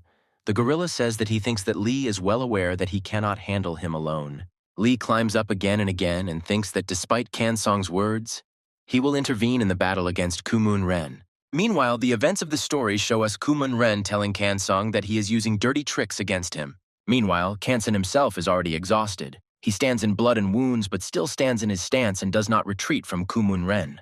Looking at Kumun Ren with a bloody gaze, Kanson accepted in his thoughts the fact that this was his last battle in his life. Kumun Ren activates more of his power and Kansong screams at him bloodily and they engage in battle again. In his mind, Kanson recalls one scene when he was sitting with someone talking and asking what they wanted from him. Then he spoke to the old ghost, and he said that he knew that Kanson was going to reform the Union. That day, Kanson and the old ghost discussed how many things were changing in Murim now. That day, the old man carefully studied Kanson's documents, saying that he sincerely did not trust people who were hiding something. That day, the old ghost put down the documents and said that he did not understand at all what Kanson was keeping behind his plans. Then Kanson said that his goal was simply peace and tranquility in Murim and nothing more. Then the old ghost sitting at the table said, "Is that all?" And Kanson replied that yes, that's all. Then the elder ghost refused Kanson some of his ideas, saying that he did not refer to the affairs of the Union now. Then Kanson began to tell the old man something, but he interrupted him, saying that Kanson had not yet heard everything completely. Then the old man said that in his opinion, after the death of his teacher, Kanson began to take on a lot of things that were not always within his power. Then the old man said that Kanson's teacher was involved in the incident, after which he was sacrificed, and now Kanson is trying to clear his honor. Then the old ghost began to say that he understood that Kanson was in a critical situation for himself. Then the old man said, looking out the window, that if Kanson wanted to achieve his goals, then he should act.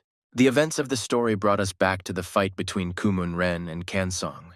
He recalls the words of this old man during the fight. Kanson once again failed to dodge Kumun Ren's attack and was thrown back to another part and thinks about how strong Kumun Ren is. Looking at Kumun Ren, Kanson is shocked by how much anger and aggression Kumun Ren has towards everyone. Surprised, Kumun Ren asks Kanson why he is trying so hard this time, since there is no point in his condition. Kumun Ren looks at Kanson and says that he is already bleeding. His ki is at its limit. Why does he continue? Looking into Kumun Ren's eyes, Kansong states that he knows that he will not have another opportunity clearly. Kanson says that this is his last chance to take revenge, because before he could not do it because of his status as the head of the Union. Lowering his bloody hands, Kanson says that Kumun Ren harmed his teacher and even killed the priest. Kanson raises his blue aura, gets back into his stance, and says that they must continue, because he is a great disciple of his teacher. Looking at him, Kumun Ren states that he did not expect to hear such honest words from Kanson's lips. Kumun Ren jumps and attacks Kanson again, saying that then he too will fight honestly to the best of his ability. Their fight is observed by Kumun Ren's men, who say that Kanson is holding up very well for an opponent in the person of Kumun Ren. However, Sophia asks everyone around not to worry, because Kumun Ren always defeats his opponents no matter what. However, at that moment, Kumun Ren's men are drawn to the fact that Hyun and his men appear from the side. Hyun shouts Kansong's name, and they all walk towards them with a pathetic, surprised, but confident expression. Kumun Ren's men look at these guys and start trying to figure out what's going on and who they are. However, there is one thing in common that both Kumun Ren's people and our group are attracted by Kumun Ren's fight with Kansong. Hyun, along with everyone who came with him, looks at Kumun Ren and tries to understand if this is really the same Kumun Ren. By this time, Hyun notices Kanson, who is already fighting covered in blood. Hyun is wildly surprised to see his face. Meanwhile, the fight does not stop. Kumun Ren deals attack after attack to Kanson, not allowing him to attack as well. Hyun yells for everyone to stay put as he jumps straight towards Kumun Ren and his men. One of the people shouts about what this kid is doing, meaning Hyun, and delivers a strong blow of energy to him. However, to the surprise of the man Kumun Ren, Hyun dodges this attack with great ease and moves to the side. immediately after which Hyun makes another jump, overcoming several more of Kumun Ren's men while flying above them. However, at that moment, Sophia appears behind Hyun and shoots a beam of energy straight at Hyun. She laughs and says that Hyun won't be able to leave so easily through them, calling him a kid again. Hyun also notices with energy that there are several more of Kumun Ren's men behind him, and they are all attacking Hyun directly. Meanwhile, Kansan is bleeding even more. He stands in shock at what is happening. Kumun Ren attacks.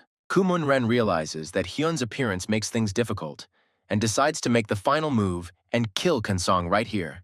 Kumun Ren covers everything with an aura, charges his hand with energy, and shouts that it is time to send Kansan to his teacher. Immediately after, Kumun Ren strikes and shouts the Sunu clan's Thunderstrike technique. However, at the last second, Kumun Ren notices that Kansan's hand is in front of his. Kansan uses a technique similar to the steel technique and deflects Kumun Ren's attack to the side. Then, Kansan shouts that he expected this, and he was waiting for the moment when Kumun Ren would be confident of victory and make this attack. Kansan kicks Kumun Ren aside, which catches everyone's attention, both Hyun and Kumun Ren's men.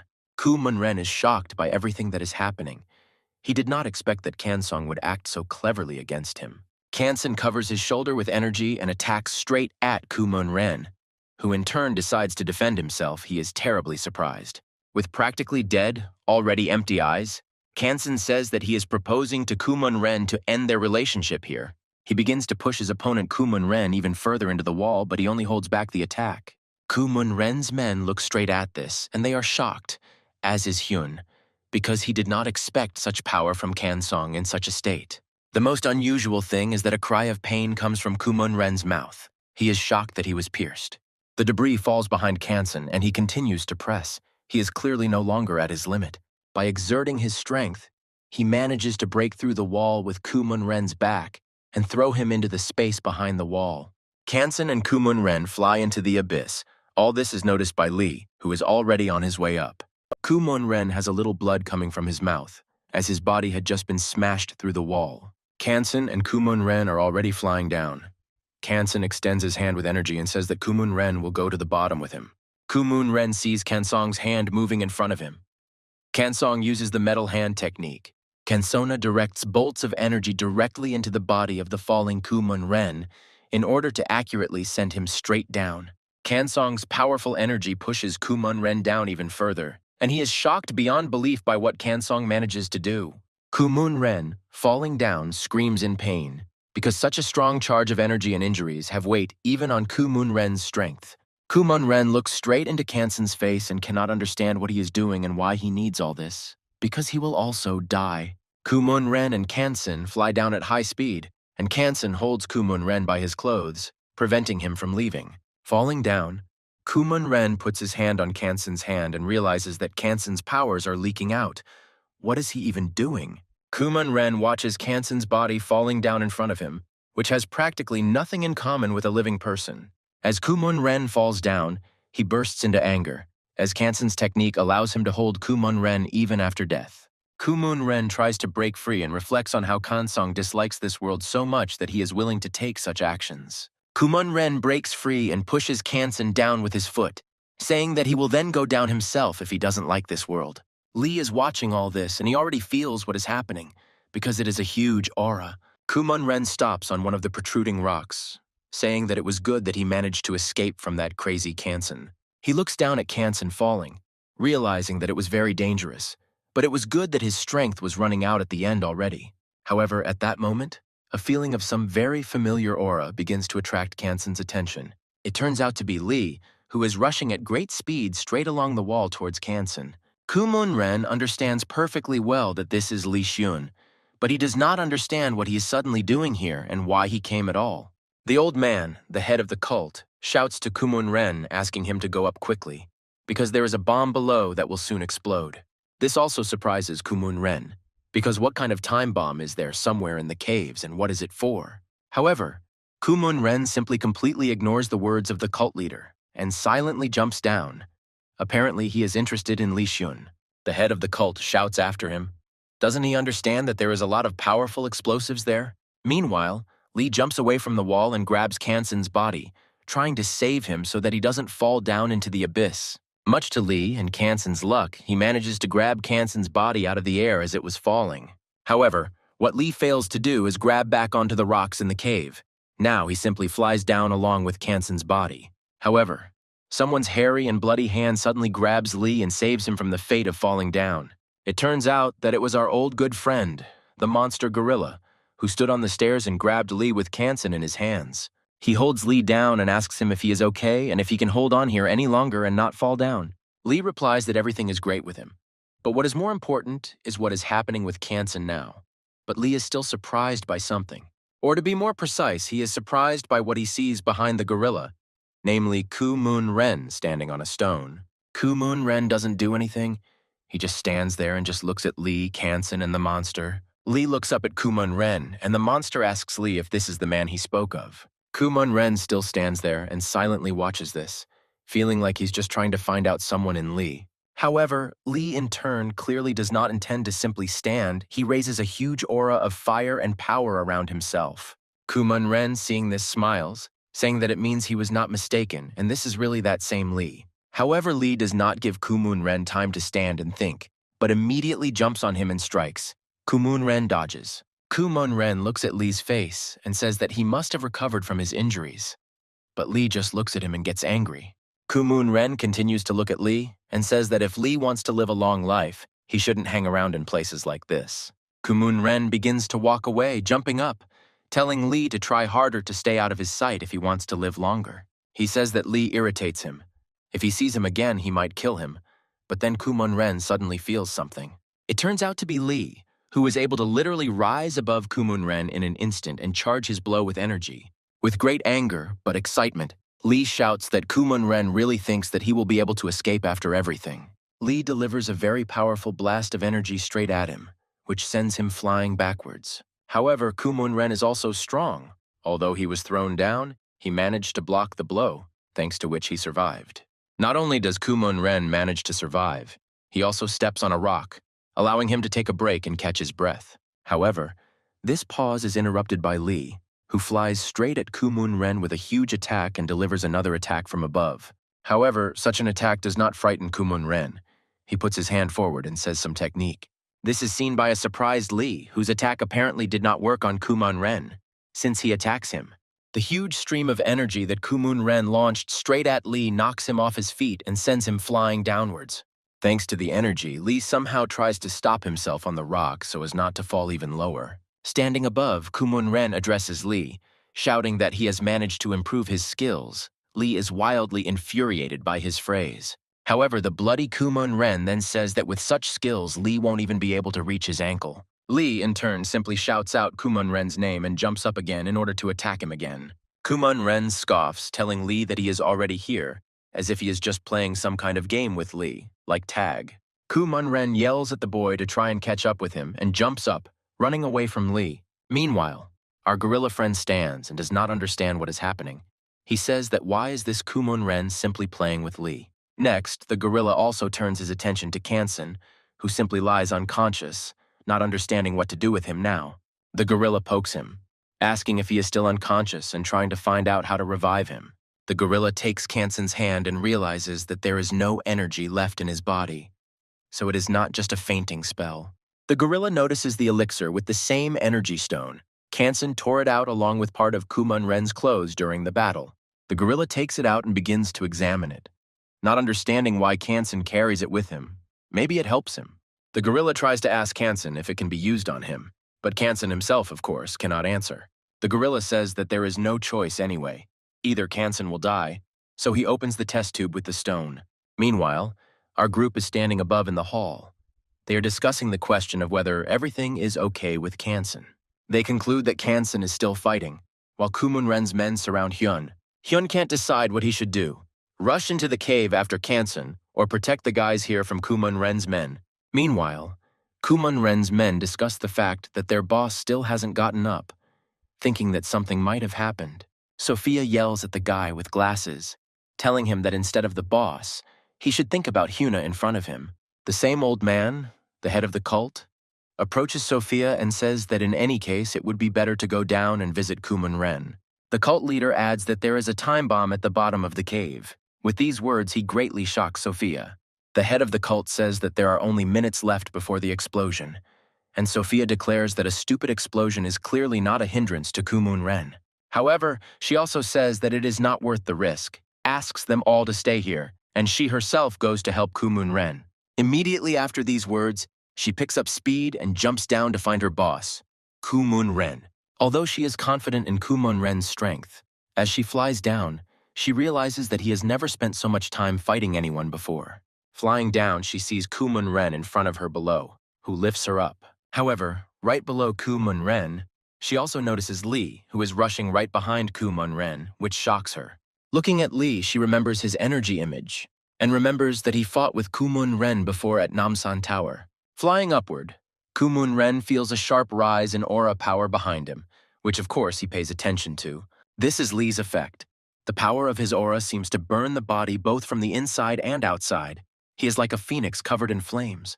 At that moment, Kumun Ren suddenly stops and places his foot on one of the stones to stand. Sophia notices this and is very surprised by it, because she does not understand why Kumun Ren needs this. Kumun Ren in turn stops and looks at Lee, who is covered in flames of energy and flying straight at him. In the next moment, Lee accelerates greatly and attacks, however. Kumun Ren also quickly dodges this attack to the side. Standing to the side, Kumun Ren simply watches Lee as if he were a child, while Lee breaks through walls with his strength. Lee also turns his gaze straight at him at that moment, and it is immediately obvious that Lee is very angry with him. Immediately after this, Lee again says Kumun Ren's name and releases an aura of white smoke from his mouth. With that white aura from his mouth and fiery eyes, Lee jumps to the side right at Kumun Ren to attack. However, this attack also does not gain significant success. Kumun Ren simply throws Lee aside in an instant. Lee flew straight into the stone wall of the cave with great force, which was clearly painful. His fire aura softened the blow for sure. This doesn't stop Lee, who, taking a jumping stance, is once again preparing to lunge forward and strike. Lee looks at Kumun Ren, who yells at Lee about him being just a little idiot, which surprises and hurts Lee. Kumun Ren says that Hyunwon is not a martial art that a child like Lee can touch. He might die. Lee listened to everything that Kumun Ren said, and only replied that he knew it well enough without Kumun Ren, which surprised him. Lee looks wildly and angrily into Kumun Ren's eyes and only says the phrase, "What the outcome will be, I know very well." In his head, Lee began to remember the old elder doctor who had talked to him about Kumun Ren on the roof a long time ago. That day, Lee stands with Kana Sarah on the roof. Lee said that his old man said that there would come a day when he would be able to defeat Kumun Ren. That day, sitting in a wheelchair and with fractures, Lee said that he wanted to ask the elder the same thing now. The elder just watched silently. However, the elder said, looking at the broken Lee, that he wanted to ask himself first before giving an answer. Then on the rooftop, the elder asked why Lee's condition had gotten worse, and Kana Sarah intervened and said that everything was not that simple. She began to talk about how inside Sunu there was a powerful battle going on between his mind, his condition, and his life. However, the old man then interrupted her, asking what this suddenly had to do with his physical condition. Then Lee admitted that he had deliberately harmed himself even more in order to see the elder doctor. And then, looking at the old man, he added that now it was important for him to know the elder's opinion on this matter. And then with an evil look, Lee asked if he recovered, he would be able to defeat Kumun Ren or not. Looking at Lee with displeasure, the old man replied that day that everything was becoming more than clear to him. Looking at Lee, he stated that, being in such a terrible state, he was thinking about revenge on Kumun Ren more than about treatment. And then the old man also added that nothing would work out if Lee continued to act on his emotions like this. That day, with an empty and cold look, Lee began to ask the old man why he couldn't take revenge on the one who had ruined his whole life. The old man began to shout at Lee, saying that his example was Kumun Ren, a life full of revenge, is not a life at all. However, Lee interrupted him, saying that the elder was his last hope, and the old man was surprised and fell silent. That day, Lee declared that if the old man said that Lee could not take revenge, then his life would be over. Then the old man took hold of his hat and said that he would not lie. Kumun Ren was now at the pinnacle of martial arts. The old man began to objectively compare Lee's chances. He only listened dejectedly. Kana stood nearby and worried about Lee. That night on the roof, the old man declared that if Lee became a Superman, it would be entirely possible. Kana Sarah started screaming, saying that she couldn't believe her ears, that a Superman was just a legend in Murim. The old man stated that this was certainly true, but many masters of Kumon Ren's level had already tried to achieve this. He then added that it was just a legend, because he saw the transformation of it, which surprised Lee. That evening, the elder declared that it was possible to become a superhuman, but the price for it could be Lee's life or disability. Conacera then stated that no matter how old the old man was, it was reckless. But Lee interrupted her then. He stated that this is ideal, revenge or death. This is exactly what he is looking for and wants. That day, the old man said that if Lee had made up his mind, then he should know something about all this. He stated that in order for the body to reach this peak, one should not worry or be nervous at all during the process. The old man then also said that it was worth forgetting about revenge and Kumon Ren without thinking about it. After a while, Lee would reach the peak. Returning to reality after the memories, Lee stated that unfortunately, he did not have the time and strength to do as the old man said then, after which Lee began to move quickly without thinking, accumulate strength and increase his aura over and over again. Kumon Ren began to notice all this. He was terribly surprised, because how is it possible for Lee to gain so much strength? Kumon Ren sees that Lee is gaining even more strength, and Lee thinks that he only wants Kumon Ren to die. After that, everything seemed to become dark as Lee used the Black Heaven Strike attack against Kumon Ren. Sophia sees all this. She starts shouting in the direction of their fight, calling Kumon Ren to her. Kumon Ren sees that Lee's very powerful attack is coming, and he uses a systematic upward step. Kumon Ren's leg and Lee's arm clash in battle, and energy begins to fill the area. The events of the story show us Ginny, who notices that some strange sounds are coming from the abyss. Running out of the cave, she notices that everything around is crumbling. Stones are simply flying down in a heap one after another. Meanwhile, Lee is all ablaze in battle. The veins on his body began to swell very strongly. They drive the flow of blood. Ginny sees all this, because apparently it was Lee's attack that led to the sudden collapse of the walls. Blow after blow, Lee began to jump right behind Kumon Ren and strike him blow after blow, trying to injure or destroy him. Kumon Ren begins yelling at Lee, saying that he is wasting energy on such strange attacks against him. Kumon Ren wants to remind Lee of death, but by this point, Lee's face is already almost completely covered in blood. Kumon Ren looks at him angrily and asks if he really wanted to die here with him. However, in response from Lee, he hears only his name and a sharp jump with another new attack. Kumon Renu looks straight at Lee, who is covered in blood, and says that if that's what he wants, then fine. Kumon Ren jumps on him and places his hand on his body, saying that now he will remind him of everything. And right after that, with just one attack, Kumon Ren sends Lee into a wall, smashing that wall with his body. Shocked, Sophia hasn't seen Kumon Ren like this for a long time, and she's very worried about him. The same thing happens to Ginny. She opens her mouth in shock and only watches as Lee is beaten hard. Kumon Ren looks at Lee with wild intensity, saying that he will remind him who his teacher was and how strong he is. After this attack, Lee's aura almost died out, and his body remained in the rock, almost completely covered in blood. Lee seemed to have lost consciousness. Kumon Ren only stood next to him and looked at him, at his student. However, at that moment, his attention was interrupted by Sophia, whom he was not very happy about. Judging by everything, she began to question Kumon Ren about who Lee was and where Kansong had gone, and whether everything was okay with Kumon Ren. However, Kumon Ren only began to answer her angrily, asking if she really wanted to interrupt his fight and follow him here. She was stunned by such words, and immediately began to say that she only wanted to check and notify about the bomb downstairs. Kumon Ren only replied that he knew, and she began to say that it was better for them to go upstairs. It was time to go back already. However, at that moment, Sophia sees Kumon Ren placing his hand on Lee's body and asks what he is doing to him. Kumon Ren, with a sad look, began to say that this was still the head of Sunu. He should be taken away. He began to look at Lee's bloody face and talk about taking him as a possible ransom. However, Sophia began to dissuade Kumon Ren from such an idea, saying that it was hardly worth it. However, Kumon Ren ignored this. He only tried to bring Lee's energy back to his senses, asking if he was dead. Sophia looked at all this with disappointment, as if she felt that Kumon Ren had relaxed and fallen. Some time passes, Sophia and Julia are sitting at the bar, and Sophia tells her everything that happened. Julia says that the boss, referring to Kumon Ren, takes special devices to forget various things. She then added that after he met Lee, he stopped accepting them and accepted his past. Julia says that Lee is very important to the boss, and this is not very good.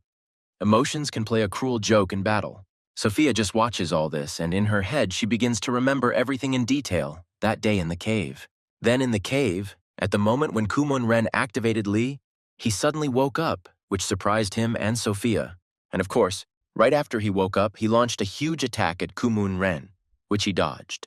Then Kumon-ren realized that the bastard, as he called him Lee, had been conscious all this time. Immediately after this blow, Lee returned to his stance and enveloped his body in that same fiery aura. At that moment, Kumon-ren grabbed Sophia and retreated back with her, realizing that she might not be able to withstand the attack. And so it happened, because at that moment Lee attacked again and began to make a volley of blows very strongly. Kumon-ren and Sophia made a volley of jumping attacks to dodge each of his new attacks. At that moment, Ginny felt better, because she saw Lee attack again, which meant he was alive and okay. Then Ginny ran up the cave, deciding that it would be better for her to be closer to Lee in this case. Watching and analyzing his attacks, Kumon-ren began to notice that Lee was using both defensive and offensive techniques at the same time. Then Sophia began to ask Kumon-ren about this guy's strange power, but there was no answer. Then Kumon-ren only pushed Sophia, and at the place where she stood, he attacked Lee with a beam of energy. Immediately after his attack, Lee, who was already covered in blood and without strength, also began to rise up towards Kumon-ren. One of his attacks went straight for Kumon-ren, causing a wound on his body and blood to spurt out. Kumon-ren clearly didn't expect Lee to succeed. He clutched his wound. Sophia was very worried about him. Looking at Lee's attacks, Kumon-ren began to say that he had been combining attacks and defenses from different properties for so long, it was terrible. Sophia began to tell Kumon-ren that the wound was deep and that they had to leave, but he only stated that Lee was no longer moving. Looking at Lee in the fire, Kumon-ren began to explain that he had not been able to keep his mind in good condition. Along with Sophia, Kumon-ren stood below and looked at Lee, holding back the flow of blood from his wound with his hand. Kumon-ren realized that he was already instinctively attacking. He was not conscious. His aggression and anger took over. Kumon-ren doesn't understand why Lee hasn't fallen yet, and then he starts to smile and remember what kind of soul Lee has. Immediately after this, Kumon-ren began to shout at Sophia, saying that she urgently needed to leave here. Lee also stood and was covered in blood and energy, saying only the name of Kumon-ren over and over again, and nothing more. Afterwards, he said the only phrase, "I will kill," and rushed at Kumon-ren with great speed. Kumon-ren began to understand why it was so. The soul always moves forward and never retreats. He always did not give up. Kumon-ren began to remember Lee as a child, saying that this was why he chose him as his student. Lee attacked Kumon-ren again, and he attacked again and dodged it. Lee fell into the rocks, and Kumon-ren stood nearby. Sophia watched all this from the side. Sophia looked at Kumon-ren in surprise, realizing that he had tried very hard for a man with an injury on his chest. However, at that moment, Kumon-ren began to cough up blood, which gave the understanding that he was not all-powerful here. Sophia is unhappy with this. Although she understood that this could be the case, she understands that Kumon-ren overdid it.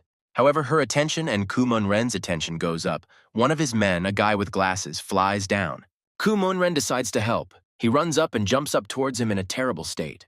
Immediately after which, Kumon-ren grabs one of his guys and lands back on the stairs. Sophia also jumps there to Kumon-ren and asks him if he is okay now. Lee replies that he is fine.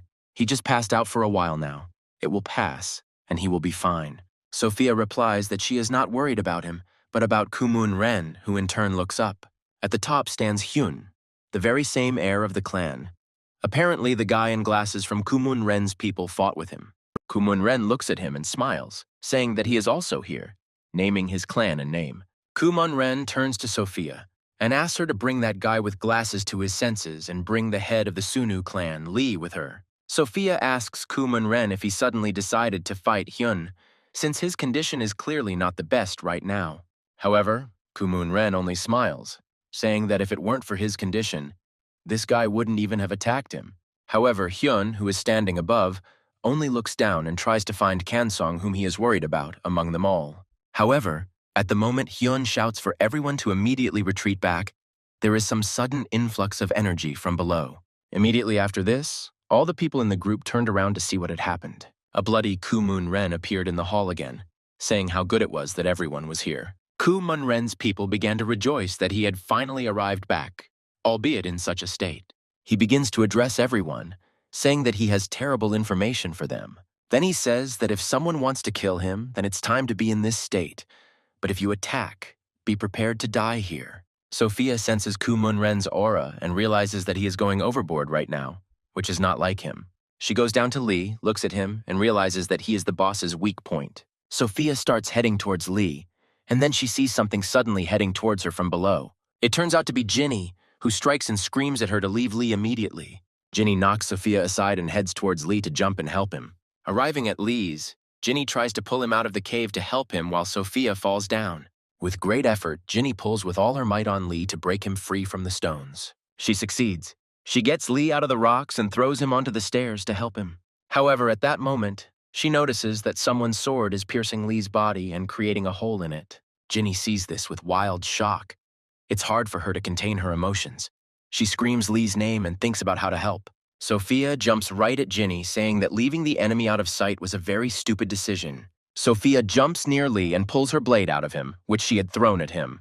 Ginny yells at Sophia, saying that she's going to destroy her right here because of all this. Then Sophia just smiles, saying that Ginny is acting very strangely and is very ignorant for a fight. Sophia suddenly strikes straight at Ginny, however. She in turn very easily dodges this attack. Ginny exhales sharply and raises her blue aura around herself, preparing for a powerful attack. Shocked, Sophia realizes that everything will not be as easy as she thought. Her opponent turned out to be not so weak. Ginny creates a powerful aura, as if she is turning in the air during a powerful dance that creates balance in her soul. Ginny's aura covers Sophia directly. She screams about why she got such a powerful opponent now. Ginny unleashes a volley of attacks and in an instant finds herself on the other side of Sophia. Ginny turns to Sophia and says how dare she do that in front of Ginny. Following her words, Ginny creates a powerful attack with her leg and lands it straight into Sophia's body. Ginny flips Sophia's body over and tackles her to the floor with her weapon, saying how could she hurt Lee? Sophia starts to fall down and scream, and Ginny just sits on top and just watches as Sophia falls down. Sophia turns around, seeing only a deep abyss beneath her.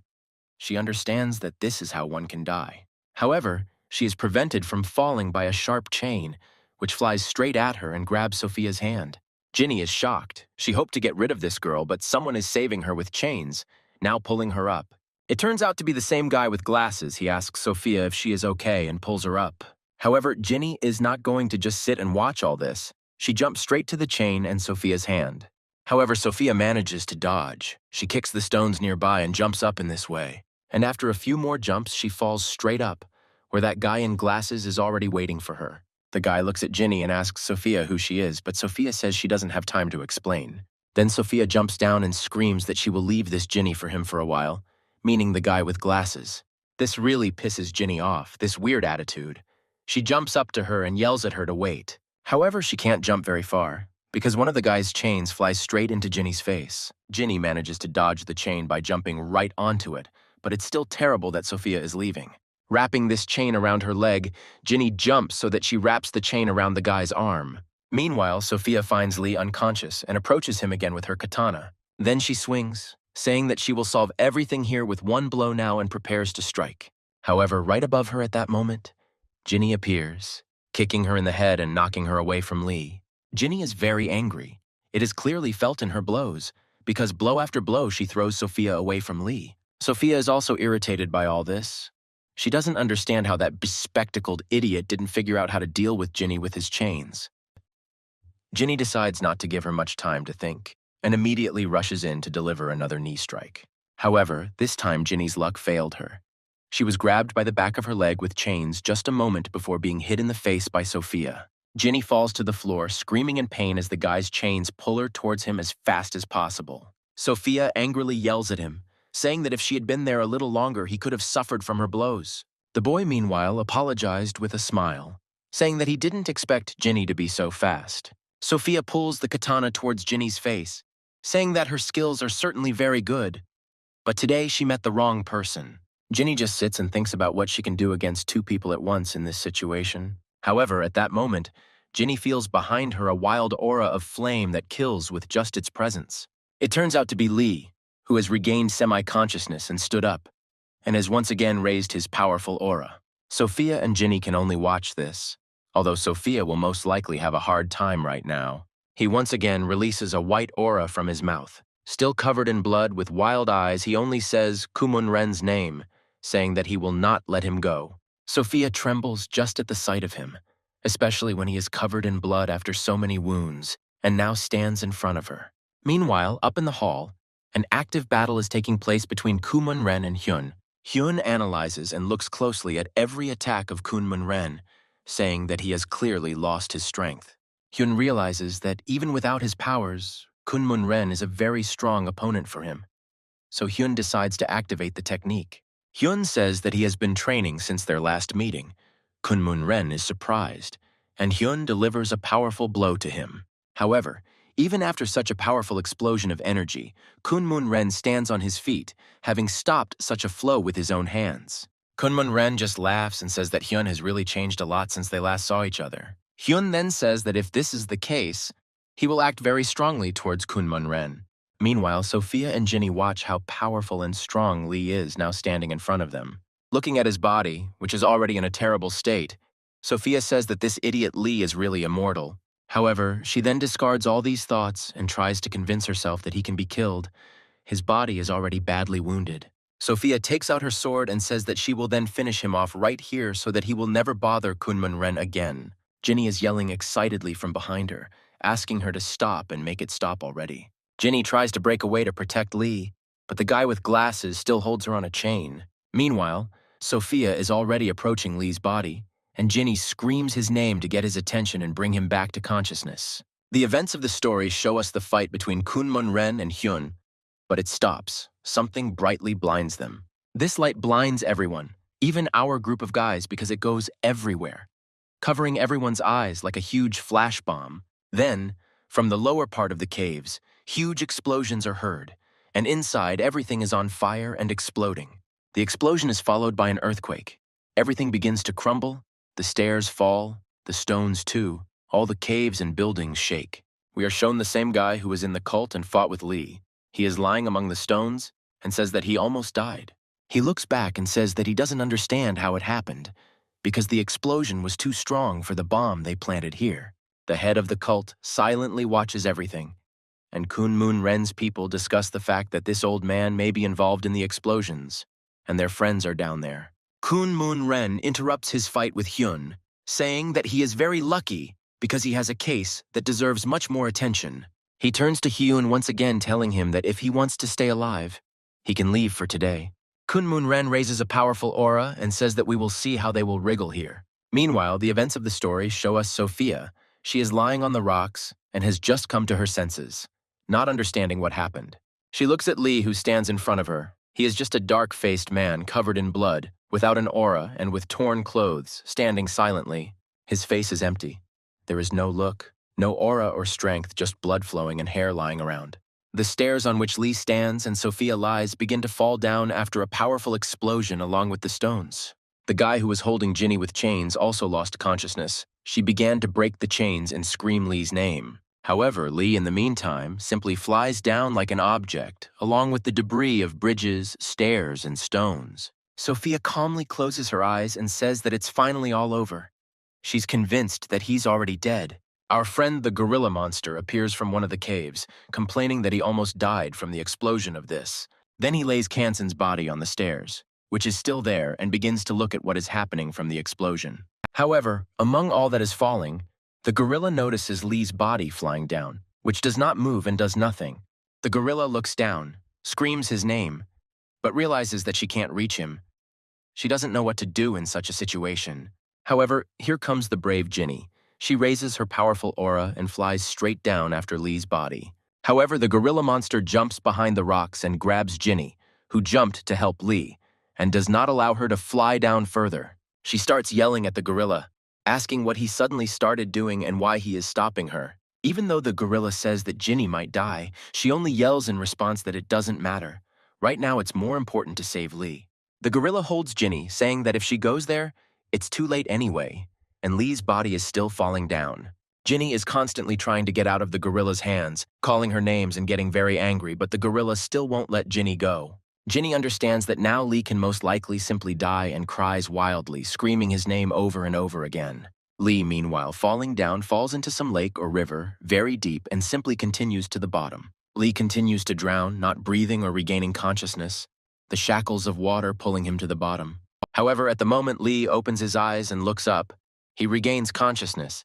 So far, he only realizes that there is water around him. Lee began to pull his bloody hand up. There is a little light from above. He thinks about how he got here. Did he really fall? Suddenly, at the moment when Lee was drowning, he began to remember the time when he had jumped from the roof. However, then Lee was saved. It was apparently Koo-moon Ren. Now drowning, Lee realizes that he would not have wanted to be saved then. Lee drowns in water, and in his consciousness, he says that it is even good to die like this, because everything will end right now with his death. The gorilla monster and Ginny began to look down. Ginny was no longer angry. They both saw something very unusual below. Looking down, they see energy, a lot of energy, like a whole cloud of it. It surprises them very much. One of Koo-moon Ren's men finds Sophia and brings her to consciousness. He asks what she is doing here at all and why she didn't get up right away. Ginny screams about what is wrong with Ginny and where she is now. Without answering this guy's questions, Sophia is very worried. Koo-moon Ren and the head of the cult appear behind Ginny. Koo-moon Ren immediately says what kind of girl she is talking about. The guy tells Ginny that Koo-moon Ren was worried about her and therefore stopped the fight by going down to Sophia. Koo-moon Ren began to ask about Lee. Sophia said that that devil, meaning Ginny, took his body with her. Koo-moon Ren asks Sophia more details. She says that she and the guy with glasses lost them due to the explosion. Then the head of the cult says that apparently the uncollected remnants of the demon's energy in the cave increased the gap to strength. Sophia also began to look. To her great surprise, she also discovered some strange energy below. Koo-moon Ren also looks down and asks the cult leader about this energy.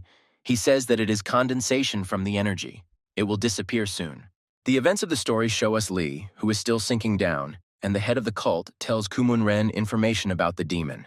At that moment, already immobilized, as if not alive and resigned to his fate, Lee falls straight to the bottom of this cave.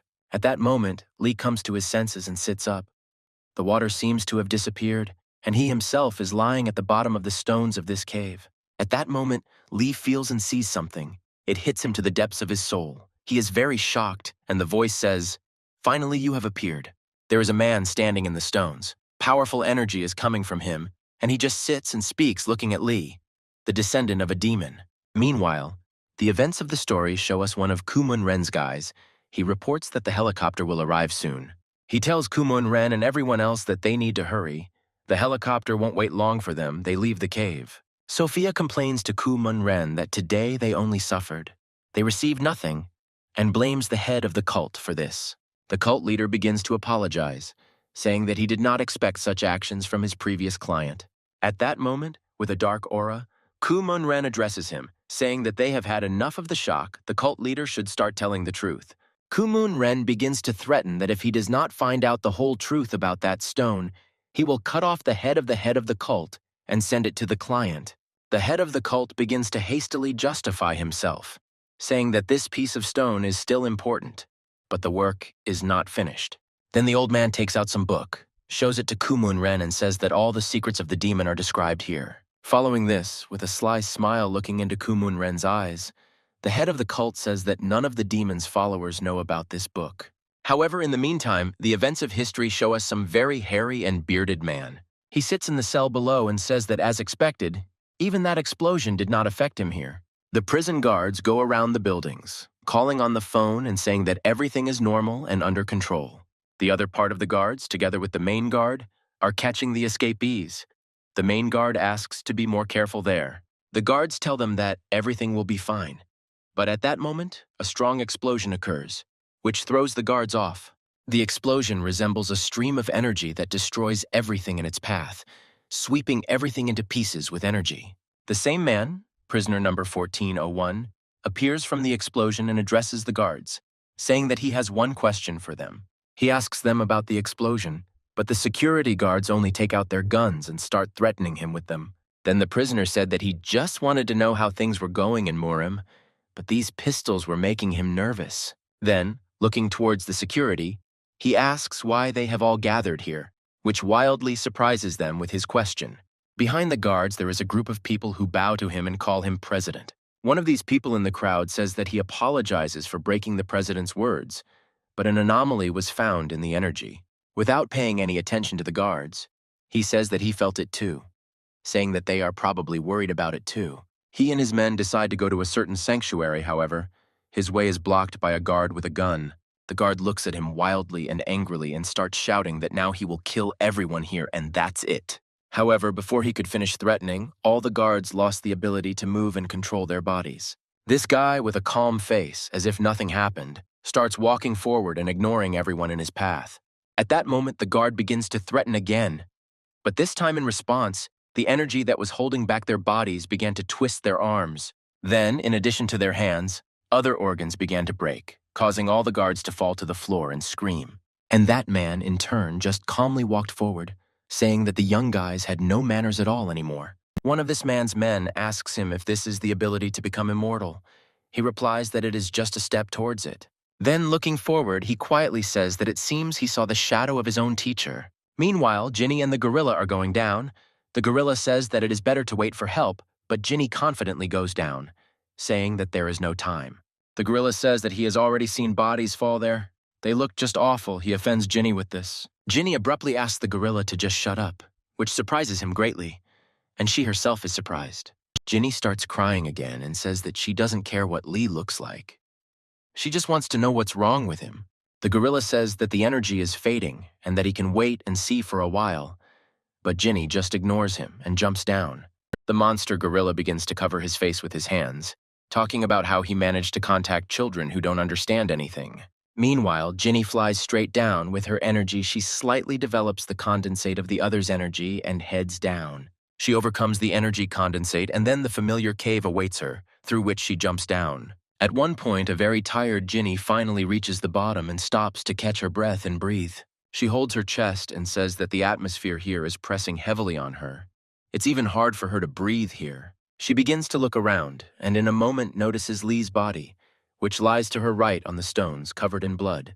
She looks at him, realizing that it is definitely Lee, and he is in terrible condition. She heads towards him. She stands right above him and cries bitterly. It is hard for her to watch this, and at the same time, she is happy that she found Lee. Following her down comes the monster gorilla, who, looking at Lee, says that he clearly looked better before. Lee regains consciousness and starts coughing. Ginny immediately runs up to him and asks how he feels. Ginny starts hugging him and screaming that she knew Lee was alive and okay. The gorilla monster in the background suggests that it is very surprising that Lee survived falling from such a height, which makes Ginny furious. Ginny starts yelling at the gorilla, saying why she's even bothering to talk like that at such a moment. Lee asks Ginny about everything. He forgot that he fell here from above, she reminds him. He says that he remembers something like that. At that moment, Lee starts asking Ginny who this strange guy is. Ginny asks again, and doesn't understand who they're talking about. Lee points to a point on the rock, saying that he spoke to him from there, this uncle. Ginny, Lee, and Gorilla start looking at that point and talk about what Lee means, because there is simply a skeleton there. Lee says that this is simply impossible. A few minutes ago, he was alive and talking about an immortal demon. Ginny begins to question Lee about this, however. In response, he only says that it looks like he was mistaken. However, Lee then grabs his head and begins to think in his thoughts about what it could have been and who this person was. Then Lee remembers Kumun Ren and asks Ginny and the gorilla where he is now, but they are only surprised by his question. Ginny starts yelling at Lee, saying that something is wrong with him. Why is he thinking about Kumun Ren if he himself just almost died? Ginny continues, almost tearfully, as she talks about Lee being on the brink of death while he was fighting. Looking into Lee's eyes, Ginny screams that he really decided to die at the hands of Kumun Ren and leave her as a grandfather. Closing her eyes, Ginny continues, saying that Lee doesn't think about the people that surround him all the time. However, this whole scene is interrupted by the gorilla, who says that they can resolve their love affairs later, but now it's time to move on. Ginny gets angry at the gorilla again, saying what's wrong with him. Why does he always interfere in their affairs? He asks Ginny to think with her head. The gorilla then points up into the cave, saying that it will soon be covered in darkness and that it will be much more difficult to return. Gorilla then adds that he is worried about the condition of Kansen, who is lying above, which surprises Lee and Ginny. Meanwhile, the events of the story show us Kansen himself, who is covered in blood with his eyes closed, lying on the stairs. Hyun and friend Lee stand next to him and discuss that they clearly need to hurry, or they won't have time to save him. Lee's friend's friend, Choa, shouts from above that they have successfully contacted headquarters and that they will soon be on their way to help them. Immediately after this, alarms are triggered throughout the cave, asking all teams to help Kansen. Lee, Ginny, and the gorilla climb up and notice these alarms. The gorilla is happy that Kansen was able to be found and helped. The gorilla then turns to Lee, saying that it's time to leave. His work is now finished. Surprised, Lee shouts that how can they disperse?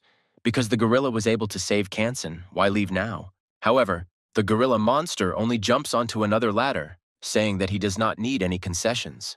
With a smile on his face, he adds that his task is to fight Kansen, but not to be ungrateful.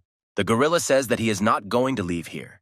He is comfortable here and will stay in his cell. Surprised, Ginny shouts at him about what strong reasons he has for staying here in the cell. However, lowering his head and going into his cell, the monster gorilla says that he also has secrets that he does not want to reveal. Finally, he turns around and smiles, saying that he is grateful to them for the fact that it was at least a little fun to spend time with them. He asks them to leave quickly and finally turns to Lee, asking him to convey his greetings to the Master of Steel from him.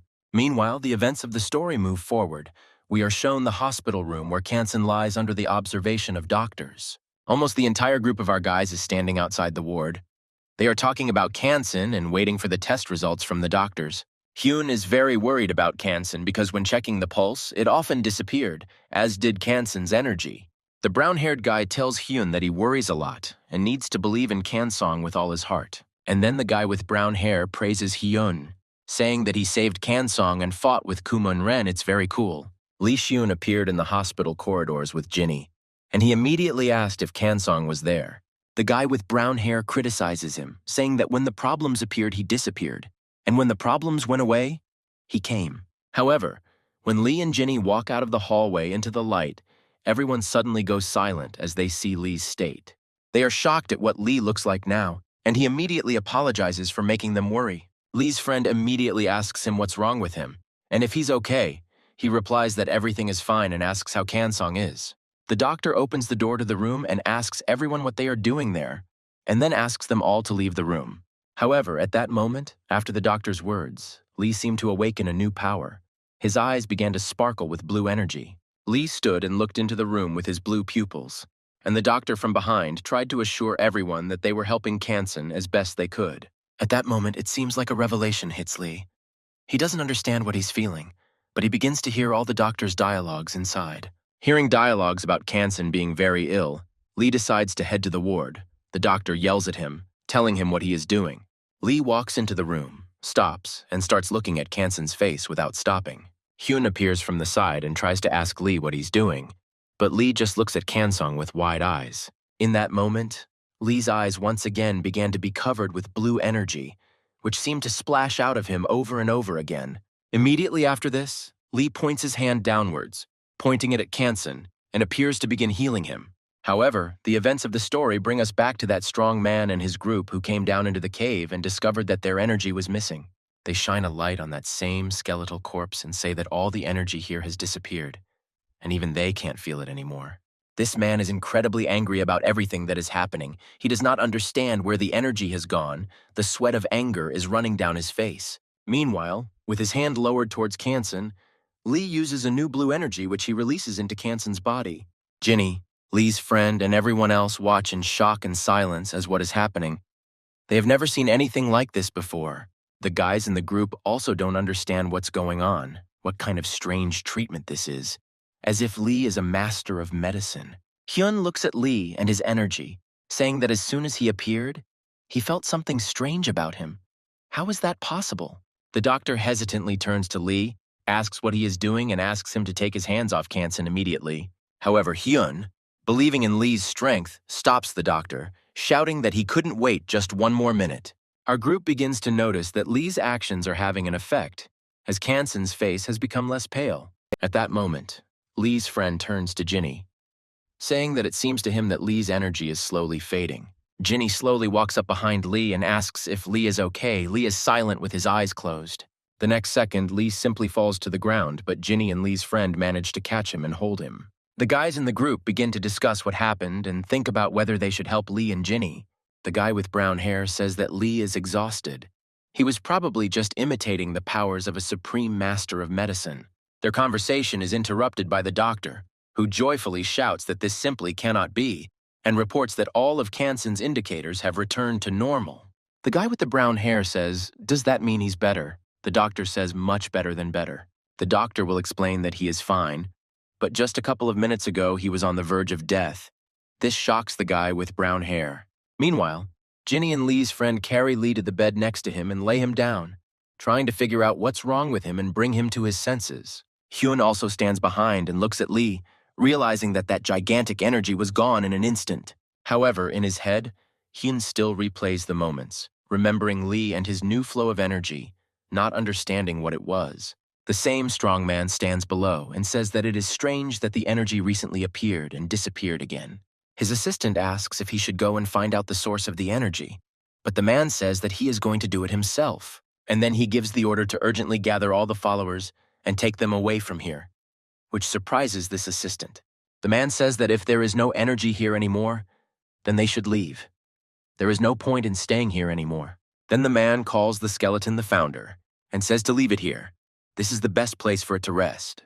This man raises a huge, powerful aura and says that it is now unknown how he will look at the meeting with the founder. Meanwhile, the events of the story show us some old locations and a bunch of buildings that burn and explode. Near these buildings, under the explosions, there are people who are leaving this place in a hurry, quickly with their things. They also show a boy covered in blood, sitting next to a woman's corpse and crying, apparently to his mother. But his tears are interrupted by the appearance of some large and strong hand, which reaches out to him, as if calling him to itself. This little boy stops crying and reaches out his hand right into that huge hand's palm. And then the events of the story also show us Lee, who is conscious and sweating, screaming something from shock.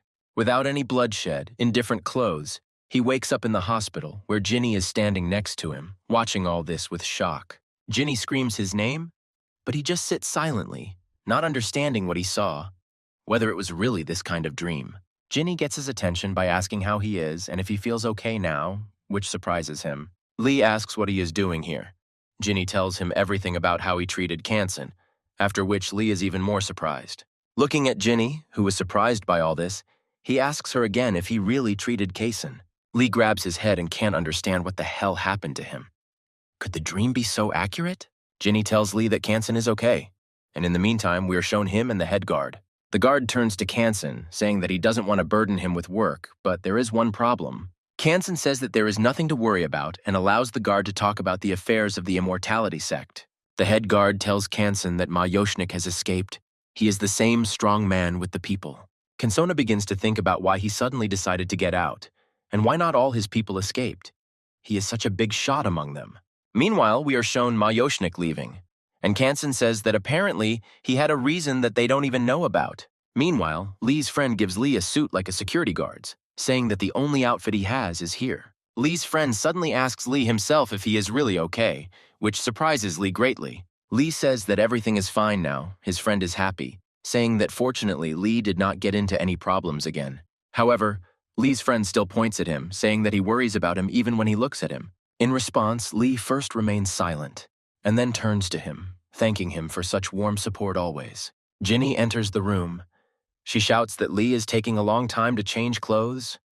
How much longer can they wait for him? After Lee finished changing, they all went together, including Choa, to the room with the rest of the guys. The guys tell Lee about what happened during his absence, and mention that as soon as Kanson woke up, he headed to his office. Meanwhile, on the stairs, two guys from the group, one with brown hair, are discussing various things. One of them got hurt at the beginning, so the guy with brown hair told him what happened.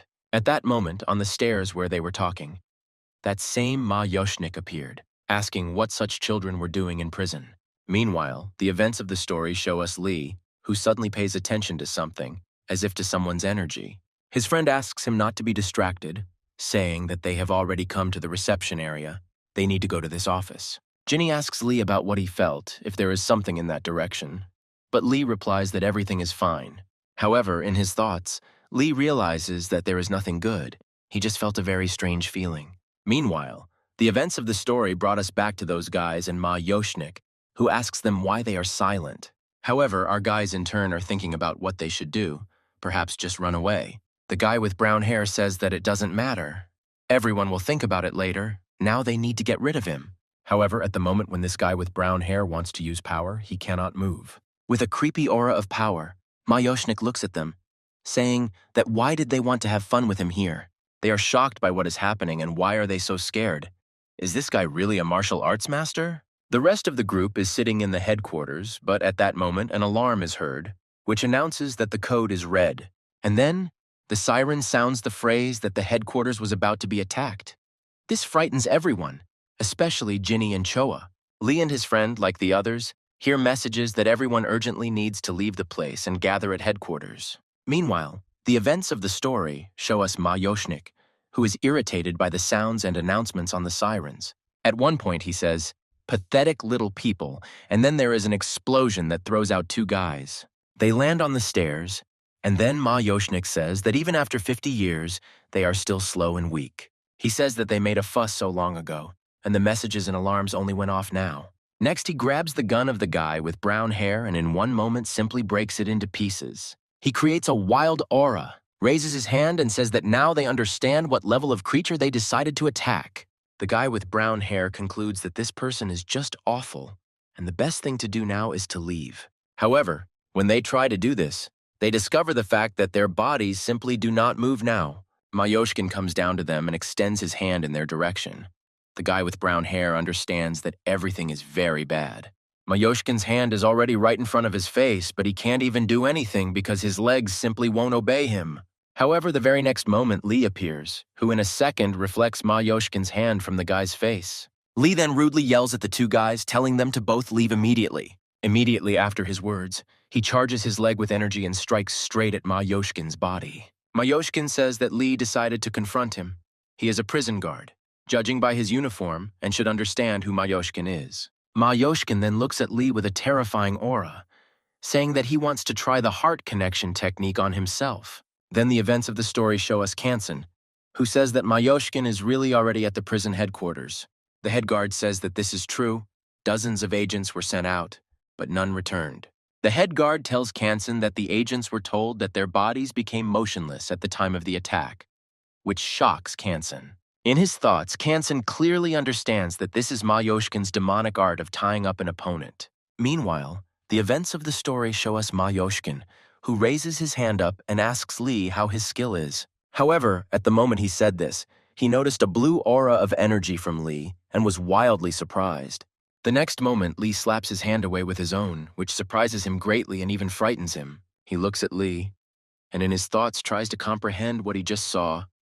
He is afraid to even think about doubts. Lee attacks Mayoshkin. He dodges, but is frightened by the fact that his heart-binding technique does not work on Lee.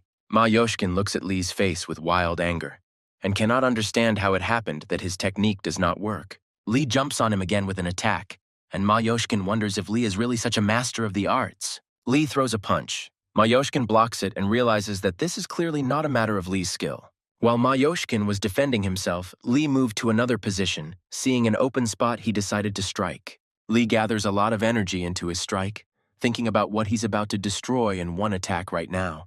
However, immediately after the powerful attack, Lee stands in shock. Not understanding what happened, the attack simply did not reach him. This man simply turned his hands and made some aura circles and absorbed Lee's entire attack at once. Mayoshkin looks at Lee in shock, not understanding how he repelled the attack of the hearts back then. Could he really be one of the masters that even Mayoshkin doesn't know? Gathering enormous power in his hand, Mayoshkin thinks that he will first suppress Lee and then find out his identity. Mayoshkin gathers a huge amount of blue energy into his punch and delivers it straight towards Lee. However, Lee is not so weak and stupid, although he has difficulty. He dodges Mayoshkin's energy attack. A small part of it still touches Lee. He looks at this energy with shock, noticing that it is even very unusual. Meanwhile, Mayoshkin is shocked to see that Lee managed to dodge his lightning flash technique, which surprises him. After which, Mayoshkin decides to make sure that his guesses are correct and launches several more such attacks.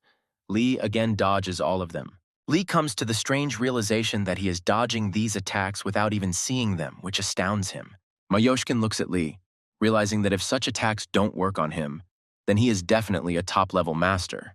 Meanwhile, right behind Mayoshkin, Ginny appears, preparing to help and strike. And besides Ginny, Lee's friend with a sword also appears, who also wants to help Lee with this man. Lee notices the two of them. They jumped right behind his back and are about to attack the man. However, they did nothing at all. With 3 fingers, he grabbed Jinny's leg, and with 3 more, he grabbed Lee's friend's katana. Immediately after he grabbed them, both Lee's friend and Jinny lost the ability to control their bodies. Mayoshkin understands that with Lee, everything is not as simple as he would like. He asks how he knows the arts of Dokman. Lee asks him again what arts of Dokman he is talking about, and asks him to immediately release Jinny and his friend. However, Mayoshkin only raises his hands and says that if Lee doesn't want to talk, then that's fine. Immediately after this, he throws Jinny and his friend back and shouts that we'll see how long Lee can hide his identity. A moment later, Mayoshkin appears behind Lee and says that he will first disable him. Immediately after his words, Mayoshkin puts his sword to Lee's neck and sees blue energy coming out. This once again scares him to the point of horror. He doesn't know what's going on at all and how to fight Lee. Lee, in turn, does not intend to just stand there either. He jumps away from Mayoshkin and stands up for Jinny and his friend. Lee is quite angry about everything that is happening and asks Jinny and her friend if they are okay. Meanwhile, Mayoshkin is still standing in shock. He does not understand what it was. Was it really an illusion? All this irritates Mayoshkin greatly. He says that although he did not finish his training, he hoped to take control of all of Murim. However, he now realizes that he cannot pacify the young prison warden Lee, and this makes him furious. However, Mayoshkin also understands that he does not feel any anger towards Lee, only a feeling of nostalgia, as if Lee shouts that there is no reason why Mayoshkin broke in here and caused a commotion. Mayoshkin, surprised, raises his head and asks Lee if he is really asking him this now. Evil Mayoshkin shouts that where is this visible, so that a kid like Lee is not afraid of Mayoshkin. Lee addresses him, saying that he is doing this to help. He sees that Mayoshkin is not really an evil person. Mayoshkin says that it is excellent and asks to call the chief, Kansen, adding that he will first cut off his head and then talk. Mayoshkin screams about how the recent explosion destroyed their shrine school and Kansong is the one who is now the one responsible for it all. Mayoshkin turns to Lee, saying that if he wants to talk normally, then first let him bring his head. Lee just looks at him with great surprise, because he cannot understand why he asks to fulfill such requests. Jinny turns to Lee, saying that communicating with him is a stupid idea. He clearly does not want to have a dialogue. Lee says that no, it can't be left like this, and then addresses him by his rank and name. However, Lee's glory interrupts a whole squad of guards, who shout for Mayoshkin to surrender because he is surrounded by them. Mayoshkin looks at the guards and says that they really plan to defeat him with so many people. The security says they know that Mayoshkin's heart technique only works on 10 people at most. Kansen and the chief guard appear. Kansen says that suppressing Mayoshkin in this way is a necessary measure. Lee is happy that Mr. Kansen has arrived here, because now there is faith in a peaceful solution to this problem. Kansen approaches Mayoshkin, offering to talk normally. He wants to know why he is causing trouble here. However, in response to Kansen, Mayoshkin shouts that he touched the sacred relics of their school. Mayoshkin accuses Kansong of causing the explosion and stealing their relic, but Kansong only asks in shock what Mayoshkin means. However, it seems Mayoshkin is not going to communicate any further. He begins to attack Kansen with his blue energy. A shocked Lee starts shouting Kansen's name, because he didn't expect their dialogue to turn into this. Somehow, because of the crowd, Kansen remained on his feet, however. Now he began to cough up blood. He felt very ill from one attack. The head of Mayoshkin is covered in a blue aura. Kansen does not try to deceive him, because he feels traces of wounds on him. Shocked by all this, the head guard shouts to his men to immediately seize Mayoshkin. They shout again that he can only stop 10 people, after which they begin to surround him in a circle. However, Mayoshkin himself first just looks at them, and then says that they are all apparently idiots. He stops all the guards at once, starts walking forward, saying where they got the information about 10 people. Mayoshkin, with an evil aura, begins to question Kansen, saying whether he really thinks that Kansen has achieved nothing. Mayoshkin begins to talk about how real success will only begin now. Looking at Kansen, he criticizes him for interfering. Mayoshkin once again covers his eye with energy and charges his fingers with it as well. Raising his hand, he is about to strike at Kansen. However, at that moment, Lee appeared from the side, who with a simple movement of his hand stopped Mayoshkin's attack on Kansen. Lee's friend and Jinny look at this in shock. Jinny is shocked and can't understand how Lee got there so quickly. Mayoshkin turns his head to Lee, and Lee states that the explosion was caused by the Black Forest clan. They were the ones. Raising his hands up, Lee says that they stole the Eternal Keeper and later planted a bomb. With great shock, Ma Yoshkin looks at Lee and asks him again if he heard correctly. Eternal Guardian? Lee says that he saw those people steal the blue stone, which Ginny and Lee's friend look at in shock. Ma Yoshkin himself is still silent and looks at Lee. He is shocked that Lee knows about the Eternal Guardian and the rest. Looking at Lee, Ma Yoshkin is amazed in his mind at how easily he believes Lee and does not feel any malice towards him even so close. This is not usual. However, at that moment, Ma Yoshkin feels some energy behind him. Two people in black fly into him and Lee. Lee and Ma Yoshkin are thrown back by the flow of their energy, and such a sudden appearance here that no one expected. There were two men in black suits and glasses. They stood up for Kansong, and Choa called them Cheondoman. One of them approached Kansan to ask if he was okay. Kansan replied that everything was fine. Ginny also asks if Lee is okay, since he was also thrown back in the moment. Lee says that he is fine. However, immediately after, Lee and Ginny's attention turns to Ma Yoshkin, who says that too many people in Murin have stopped valuing their lives. Ma Yoshkin addresses the two boys, asking them who they are and how dare they try to stop him. Hyun enters the room and says that Kansung has just recovered from his injuries, and this action is a precautionary measure. Ma Yoshkin starts yelling at Hyun, saying that he is talking nonsense and that a wounded person cannot have that much energy. Lee enters their dialogue, saying that it is true. Kansan was wounded in the battle with the Black Forest clan. Ma Yoshkin looks at Lee, and Lee says that Kansan was unconscious, but came to his senses because his condition had improved. Ma Yoshkin begins to realize that someone used the Sun Hungseok technique on Kansong and quickly healed him of his wounds. The events of the story show us that same blue crystal, and Ma Yoshkin says that then it all makes sense. Then Ma Yoshkin understands that this is all sheer disappointment, because the energy he felt is no longer here. At that moment, Ma Yoshkin turns to Lee, asking him what his name is and calling him Little Boy. Surprisingly, Lee tenses up at the question and remains silent, and Ginny tells him from behind not to even think about answering it. However, Lee does not listen. He firmly and loudly declares that his name is Lee Xiun. Ma Yoshkin starts to smile, saying that he will remember Lee's name and laughs while closing his eyes. Following this, Ma Yoshkin calmly declares that since all the business here is finished, he is leaving and going to solve problems. However, his path is blocked by Hyun, who boldly declares that a criminal of this level cannot be released. Hyun calls him like a ruthless devil spirit. Such a strange nickname makes Lee surprised. Ma Yoshkin stands in front of Hyun and raises a dark aura, asking if Hyun will stop him. Kansan, in shock, shouts to Hyun that it is dangerous, but it is difficult for him to speak with his injuries. Following the Dark One, Ma Yoshkin also raises an aura of energy and says that Hyun should try to stop him. However, immediately after this phrase, everything around stopped, and a second later, Hyun immediately turned around and began to look back. Behind him was Ma Yoshkin. In just one moment, he passed through all the guards, Hyun and the others, saying that they were weak. Before leaving, he turns to Lee and says that they will have to see each other again someday. While everyone around him is shouting commands at each other, asking them to stop him, Lee stands in shock, not knowing what to do. Some time passes since then. Ginny reaches out to Lee and hands him his phone. Lee smiles and thanks her for this. Lee is glad to return to civilized society via the phone. The whole group, including Lee and Ginny, board the bus, take their usual seats, and prepare to leave. Ginny asks Lee what he talked about with Kansong before leaving the place. Lee does not give her a clear answer. However, in Lee's memories, he clearly understands that he told Kansan about how he ended up at the very bottom of the cave. Kansan then replied that he could not understand how it happened that Lee fell and survived, and even healed him later. Then Kansan also began to say that when Lee entered into battle with Kumun Ren, he acted very stupidly and strangely. During this dialogue, Lee just stood and listened to Kansan. Kansan asked what would happen if Lee died.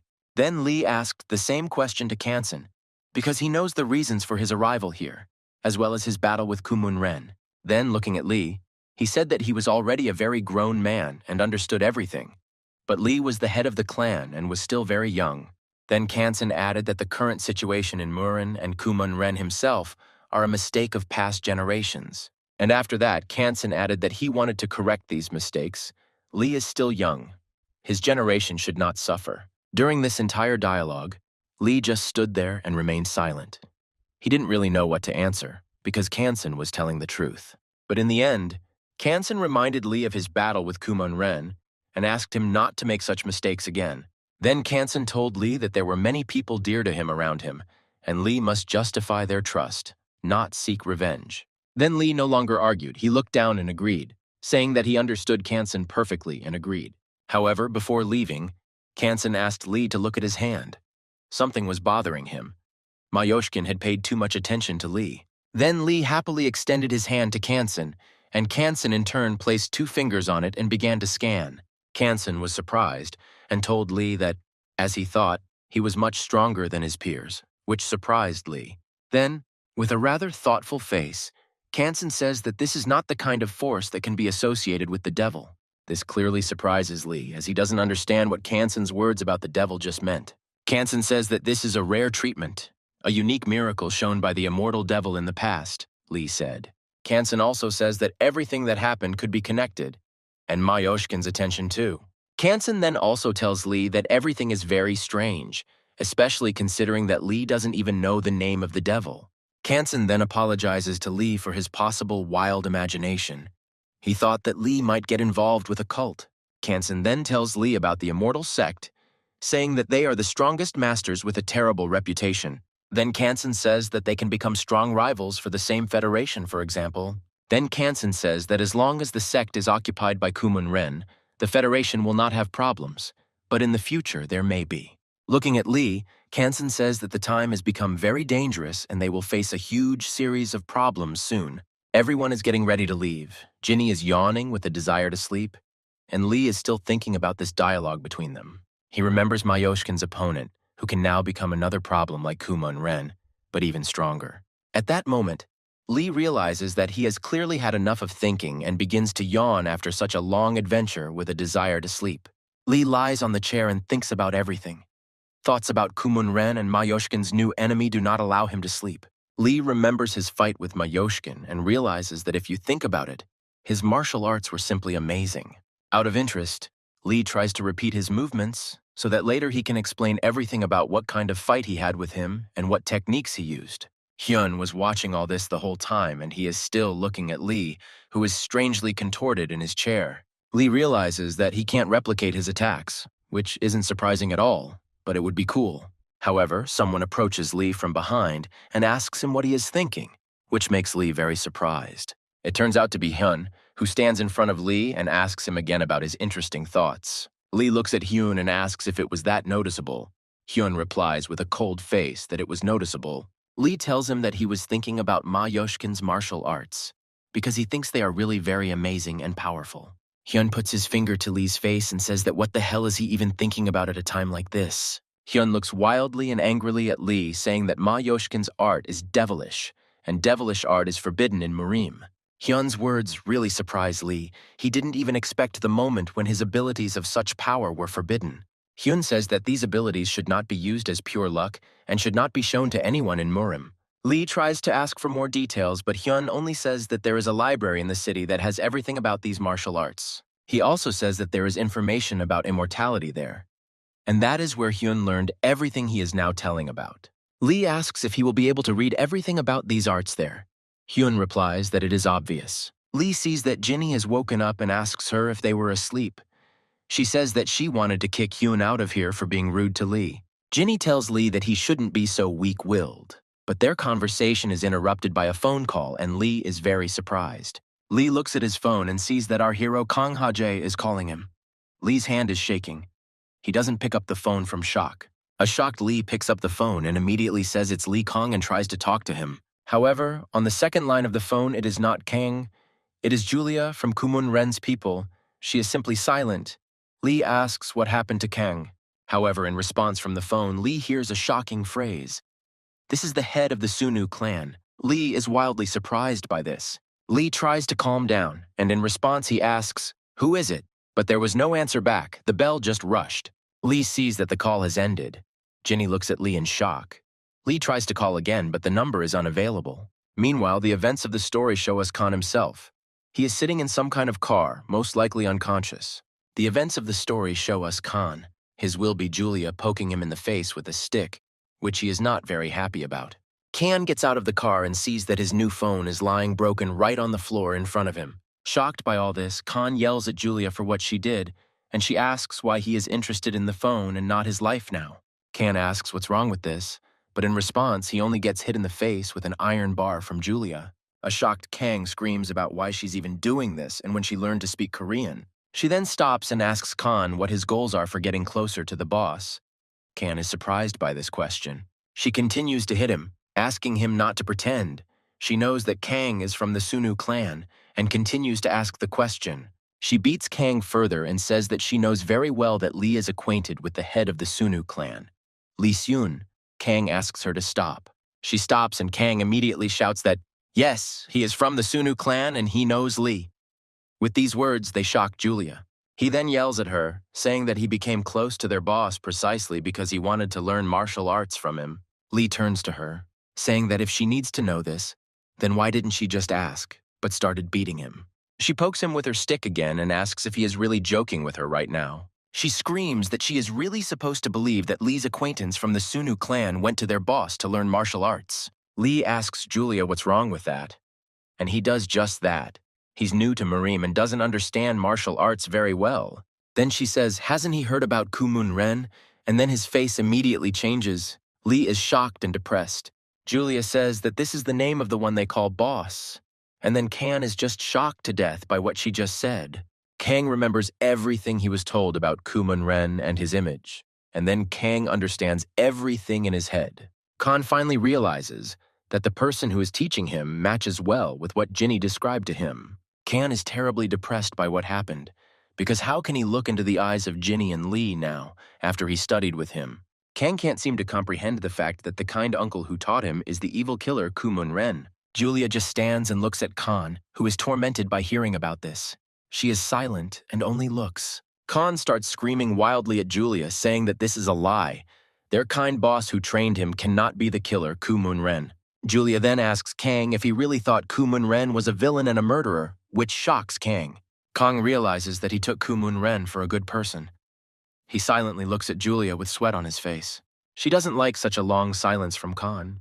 She asks him to give her an answer right now about how he accepted Kumun Ren. Kang looks at her and doesn't know what to answer her.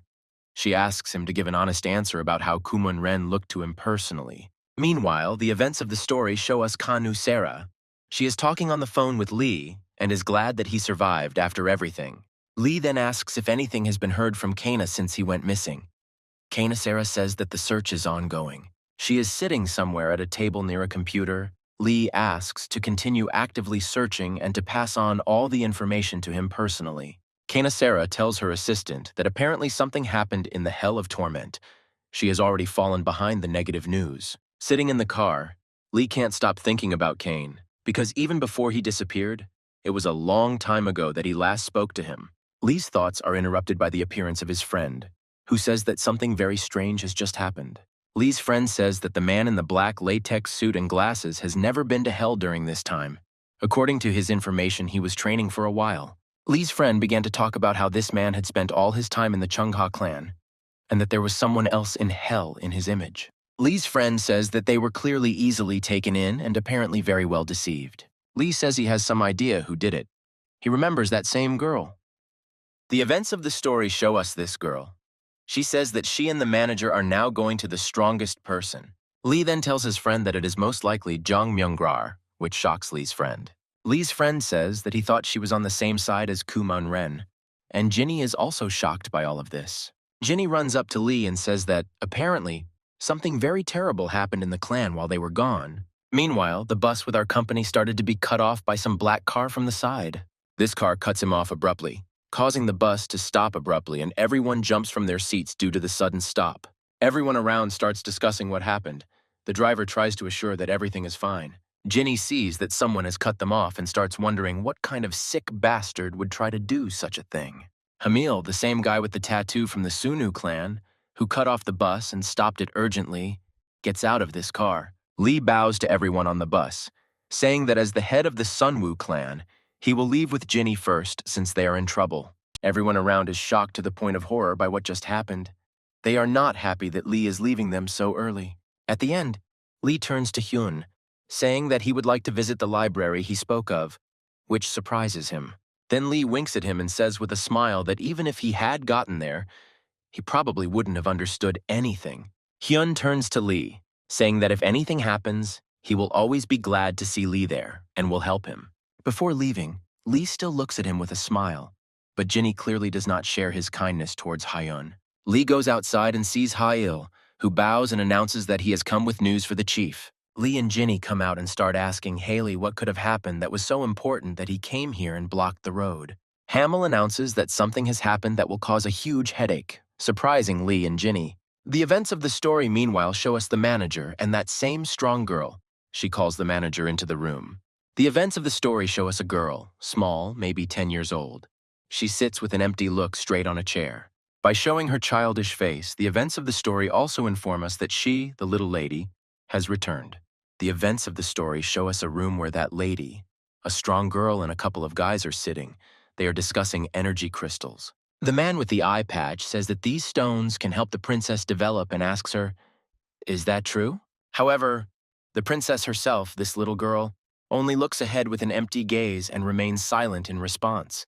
Then she gets up from her chair, saying that if they are done with their business, then she will probably go and rest, and asks everyone to disperse. That same strong girl looks at her and understands that something has changed, suspecting that she simply hasn't seen her for a long time. This girl scans the little girl with her eyes, saying that she feels like she has grown up already. The manager that this girl brought in abruptly addresses the little lady as Miss Sosul and asks if it is true that Lee is the temporary head.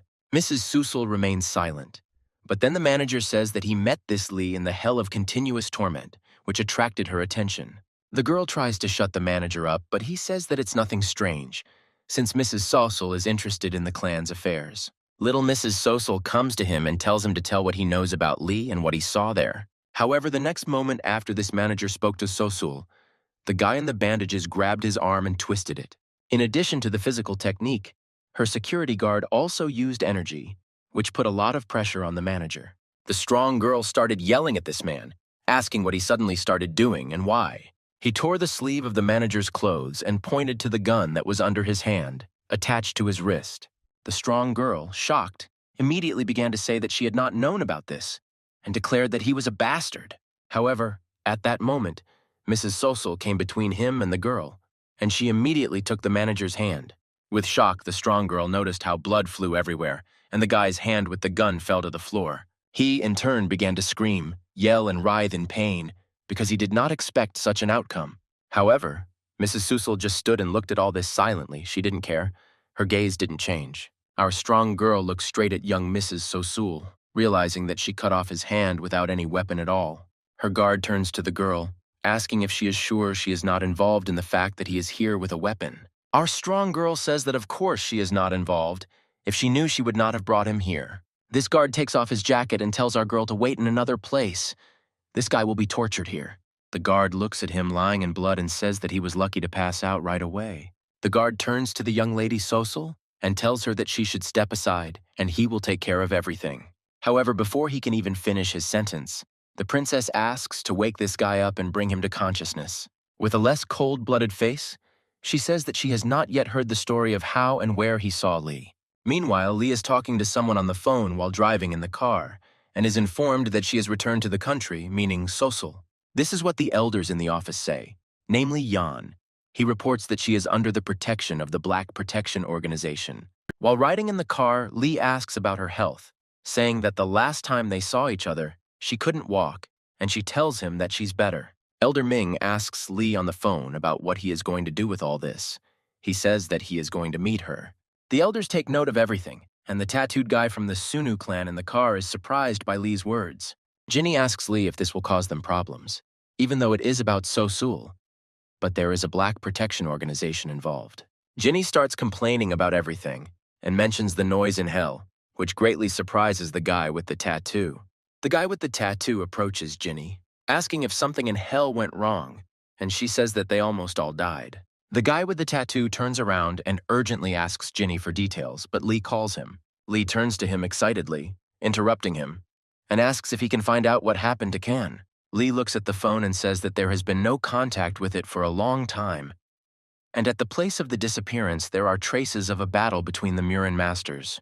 While driving in the car, Julia tells Kanu to tell everyone that he was released after being kidnapped by Marina's masters. She also says that due to the severe wounds on Kan's body, such words will sound very convincing. Julia's car stops abruptly. She hands him her phone and says that she left an address there in case he wants to come back. Kang asks if he can really go and why they are so sure he won't tell the Sunu clan about everything. However, Kan looks at Julia in surprise because she says that he won't be able to do this. She says that no matter what Kang said, he followed Kumon Ren and learned some of his techniques. She adds that if everyone finds out about this, they will never leave him alone, and it is simply impossible to forget the techniques. All of this surprises Khan. She also says that the stronger Khan gets, the more everyone will suspect him of using Kumon Ren's techniques. Khan says that he understands everything and asks to take the phone, because he will never betray the Sunu clan. Julia then hands over a photograph of Mrs. Sosul and asks Khan if he knows her. Kan says he doesn't know, and Julia says that it is the original head of the Sunwoo clan, which shocks Kan greatly. Sitting in the car, Julia talks about how she is currently under the protection of a black protection organization, but will return one day. Julia then further surprises Khan by saying that when she returns, she will take over the clan and destroy Lee. Khan asks Julia about many things and points out why she needs all this. Julia only says that Khan does not know Sosul. Meanwhile, the events of the story show us a strong girl, and the guard Sosul. The girl looks at something in shock. Next, we are shown a bloody Sosul, who asks, "Don't you have anything else to say to me?" After this phrase, the guard turns to her, saying that she should stop torturing here. Then he points to the same guy with the gun who is lying covered in blood and says that he is already dead. However, the sucker, in turn, looks at him without a single emotion and says that this is all very boring. Meanwhile, the events of the story move forward. We are shown the office of the Sunu clan, where Lee has already arrived. Lee says that the Black Defense Federation is being very reserved. Yan replies that the Murin Federation is influencing this. Then Lee says that everything is clear to him now and asks everyone to keep an eye on the concealment of information about Sosul's return. Lee adds, saying that the Murin Federation is keeping an eye on their clan as well. Yang agrees and says that everything will be done. Lee then turns to Elder Min and Kim, telling them that they should prepare all the work to hand it over to Sosul. This surprises both Min and Kim. Min turns to Lee, saying that he is most likely in a hurry. Min says that the information about Sosul needs confirmation, but Lee says that if not now, then she will definitely return someday. Then, looking at the elders Min and Kim, he says that in this case it would be better to prepare in advance. After which, he gets up from behind the steel and says that this is all, and perhaps he will go then. Lee leaves the conference room, and on the way out in the hallway, he meets his assistant, who asks if Lee has finished everything. Lee says that he has finished everything, and the assistant must have been waiting for him for a long time. He replies that Lee should not think about it, because Lee is very tired. Together with his assistant, Lee headed to the elevator on the 82nd floor and went down. Sometime later, after leaving the elevator, Lee and his assistant were shocked by something. Ginny was waiting for them in the parking lot. Lee immediately asked her what she was doing there, and she just looked at Lee. A surprised Lee tells her that didn't she go home with that guy in the tattoo, Uncle Hale? Very shyly and unsurely, Ginny says that this is true, however. She sent him first and stayed herself. Lee is surprised by this, but does not ask anything. Instead, together with her and the assistant, they get into the car and drive away. The atmosphere in the car is quite tense. They all drive in silence. And Lee seems to be in a state of some kind of apathy. Lee turns to Ginny and asks her if something is bothering her, because she looks quite strange, which surprises her. Ginny turns to Lee. Looking ahead, she says that it's nothing like that, but she remembers Lee's words that he said a long time ago. She remembers Lee's words that if Sosul becomes the head of the Sunu clan, he will leave the clan, and then he will not be able to see Ginny. This surprises Lee. After finishing her sentence, Ginny directs her gaze straight at Lee and simply remains silent. She doesn't know what else to say. Lee, in turn, does the same. He had already forgotten about it, and now looks at Ginny with surprise. At that moment, the car suddenly stops, which brings Ginny back from her thoughts to reality and surprises her. She reaches out to the door handle and says that they have already arrived at her house, and perhaps she will go already. However, at that moment, Lee's voice stops her. He sharply calls her name and calls her to him, drawing her attention. With a very serious face, Lee declares that no matter what happens in the Sunwoo clan, he will still be friends with Ginny. Ginny looks into Lee's confident eyes and can't take her gaze away. She is pleasantly surprised by his words and looks at him. Then, Ginny smiles, thanks Lee, and wishes him a pleasant and good journey home, and she leaves. After Deputy Lee dropped Ginny off at her house, they dropped her off and immediately drove on. While riding in the car, the assistant approaches Lee, asking if he will really leave the clan if Sosul returns. Without waiting for an answer, the assistant says that all this time Lee led the clan perfectly and coped well. The assistant says that it would be great if Lee, at least for the sake of Elder Kwan, stayed and helped the clan. However, before Lee could answer anything, the assistant suddenly drew his and Lee's attention to something. Right in front of Lee's house, blocking the garage, there is some kind of a car, which seems to be waiting there specifically for them. The assistant asks who has learned to park so awkwardly, but Lee asks him to wait. The assistant does as Lee asks. They just stand there and watch, and suddenly the car doors open. Several large men with beards and tattoos emerge from the back of the car and look at Lee's car. The same security guard approaches Lee's car and says that he didn't want to scare Lee. He was observing the rules of decency. The princess is waiting for Lee. Lee comes out to him with his assistant and asks if Sosul really came here. Her guard says that it is true. Princess Sosul has been waiting for Lee for some time. He asks Lee to follow him. Walking next to him, Lee passes through the rest of the guards and sees that they all have machine guns. This surprises Lee greatly. Looking at them all, Lee thinks that they are most likely not from Murim, because why would Murim need a machine gun? The guard opens the door of a car nearby and says that he has brought Lee to the young lady. Slowly and very carefully, Lee and his assistant approach the car and see Mrs. Sosul there. Assistant Lee is shocked to the point of horror when he sees her. Apparently, this is the first time he sees young Mrs. Sosul. Sosul herself only sits further and looks at Lee and his assistant with a cold gaze, not saying anything to them. Assistant Lee immediately folds his hands and bends down. He says his name loudly and that he is glad to greet the young lady. His face and body are shaking. Sweat is running down his face and he stands there silently, as if he is waiting to hear something. However, our hero Lee is not as friendly as his assistant. He just looks at Sosul and remains silent. Sosul does not change her traditions. She also silently looks into Lee's face and simply remains silent with a cold gaze. Meanwhile, Lee's assistant was still standing there, and in his thoughts he couldn't understand why Lee wasn't greeting her. Assistant Lee is afraid that some kind of conflict might happen right now. But in the moment, Lee smiles sharply. Then Lee looks at Sosul with a smile and says that he is very glad to see her, and also that she has returned healthy. However, Sosul only continued to look at Lee with a dark aura in response, not answering him in return for his pleasantries. The events of the story take us to those same guards with weapons.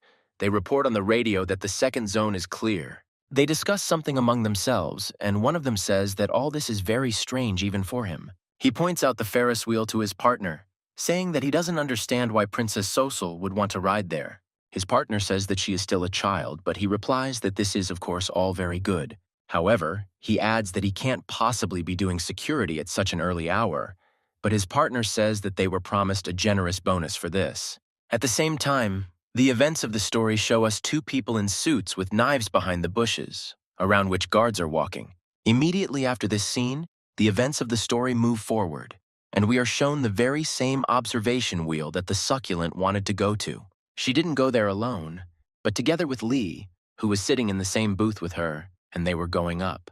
For a long time, Sok only looked out the window, but at one moment her gaze turned straight to Lee. Lee noticed this, but continued to remain silent, as did she, looking at each other little by little. However, at that moment, Sosul spoke up. She began to talk about why Lee didn't ask her anything. Looking at Lee, she says that he is not interested in how she lived all these years, what happened to her and how she got here. At the moment, rather hesitantly, Lee asks her if she wants to tell him this, a question that surprises her. Immediately after this question, her gaze and head began to drop down, as if she was very upset about something. Lee approaches her, begins to stroke her and says that he is already glad that she has returned, which greatly surprises her. Stroking her head, Lee tells her to tell him everything, of course, but when she wants to. For the first time in all the events of the story, Sosul experiences some sincere emotions.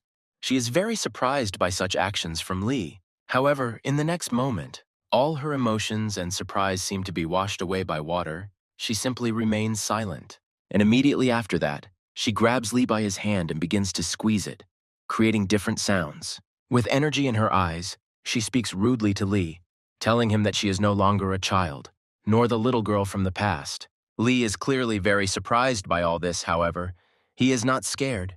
He looks at her and asks her for forgiveness for this. However, The very next moment, she sweetly grabs his hand with her fingers. Crossing her arms, she thanks Lee. With sincere, sweet, and kind emotions in her eyes, she says that she is grateful to Lee for not changing during this time.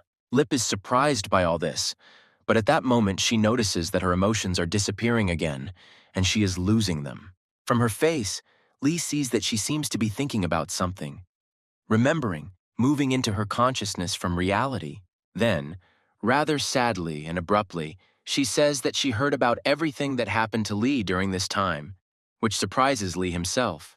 Then, with a childish, sweet, and sincere face, she asks Lee if he is okay and if everything is okay with him. This surprises Lee to the point of horror.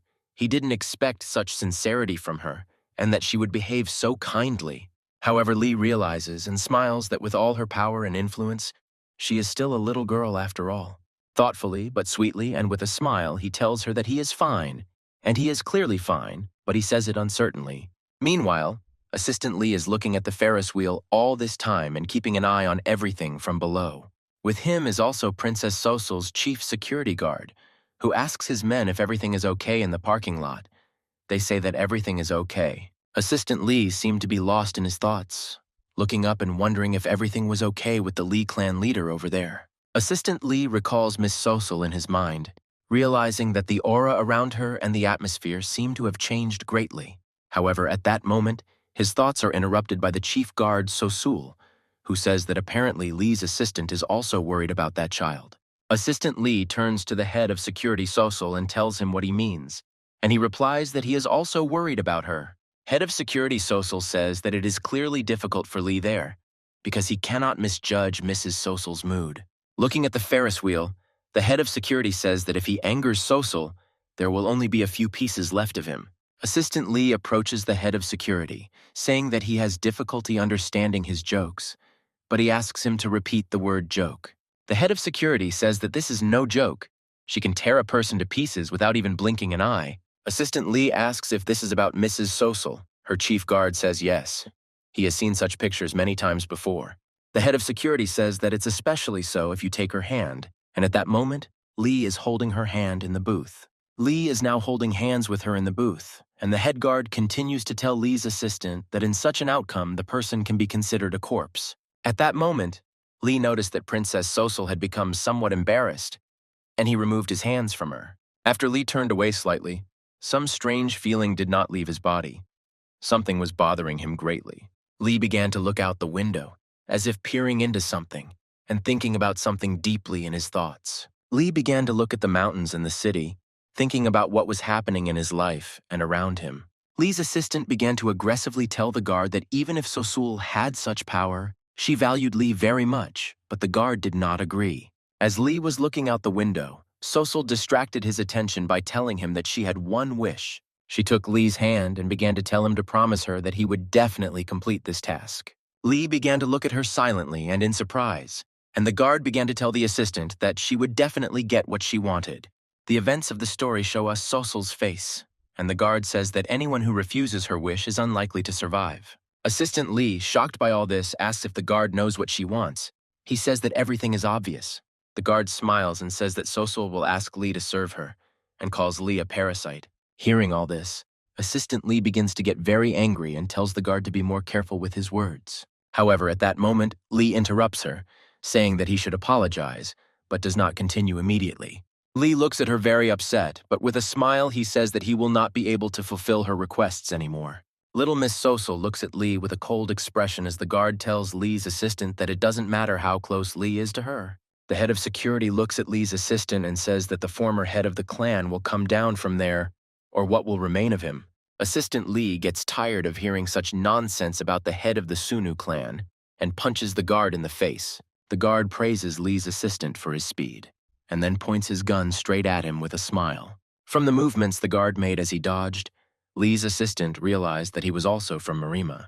The guard looks at Lee's assistant and asks him not to worry about making such jokes about some child. A very angry assistant of Lee asks him again about the phrase about the child, which surprises the head guard. A very angry and excited Lee's assistant says that the head guard knows nothing about the Sunu clan. The events of the story show us Lee, and Lee's assistant says that a person like the guard cannot even imagine Lee's capabilities.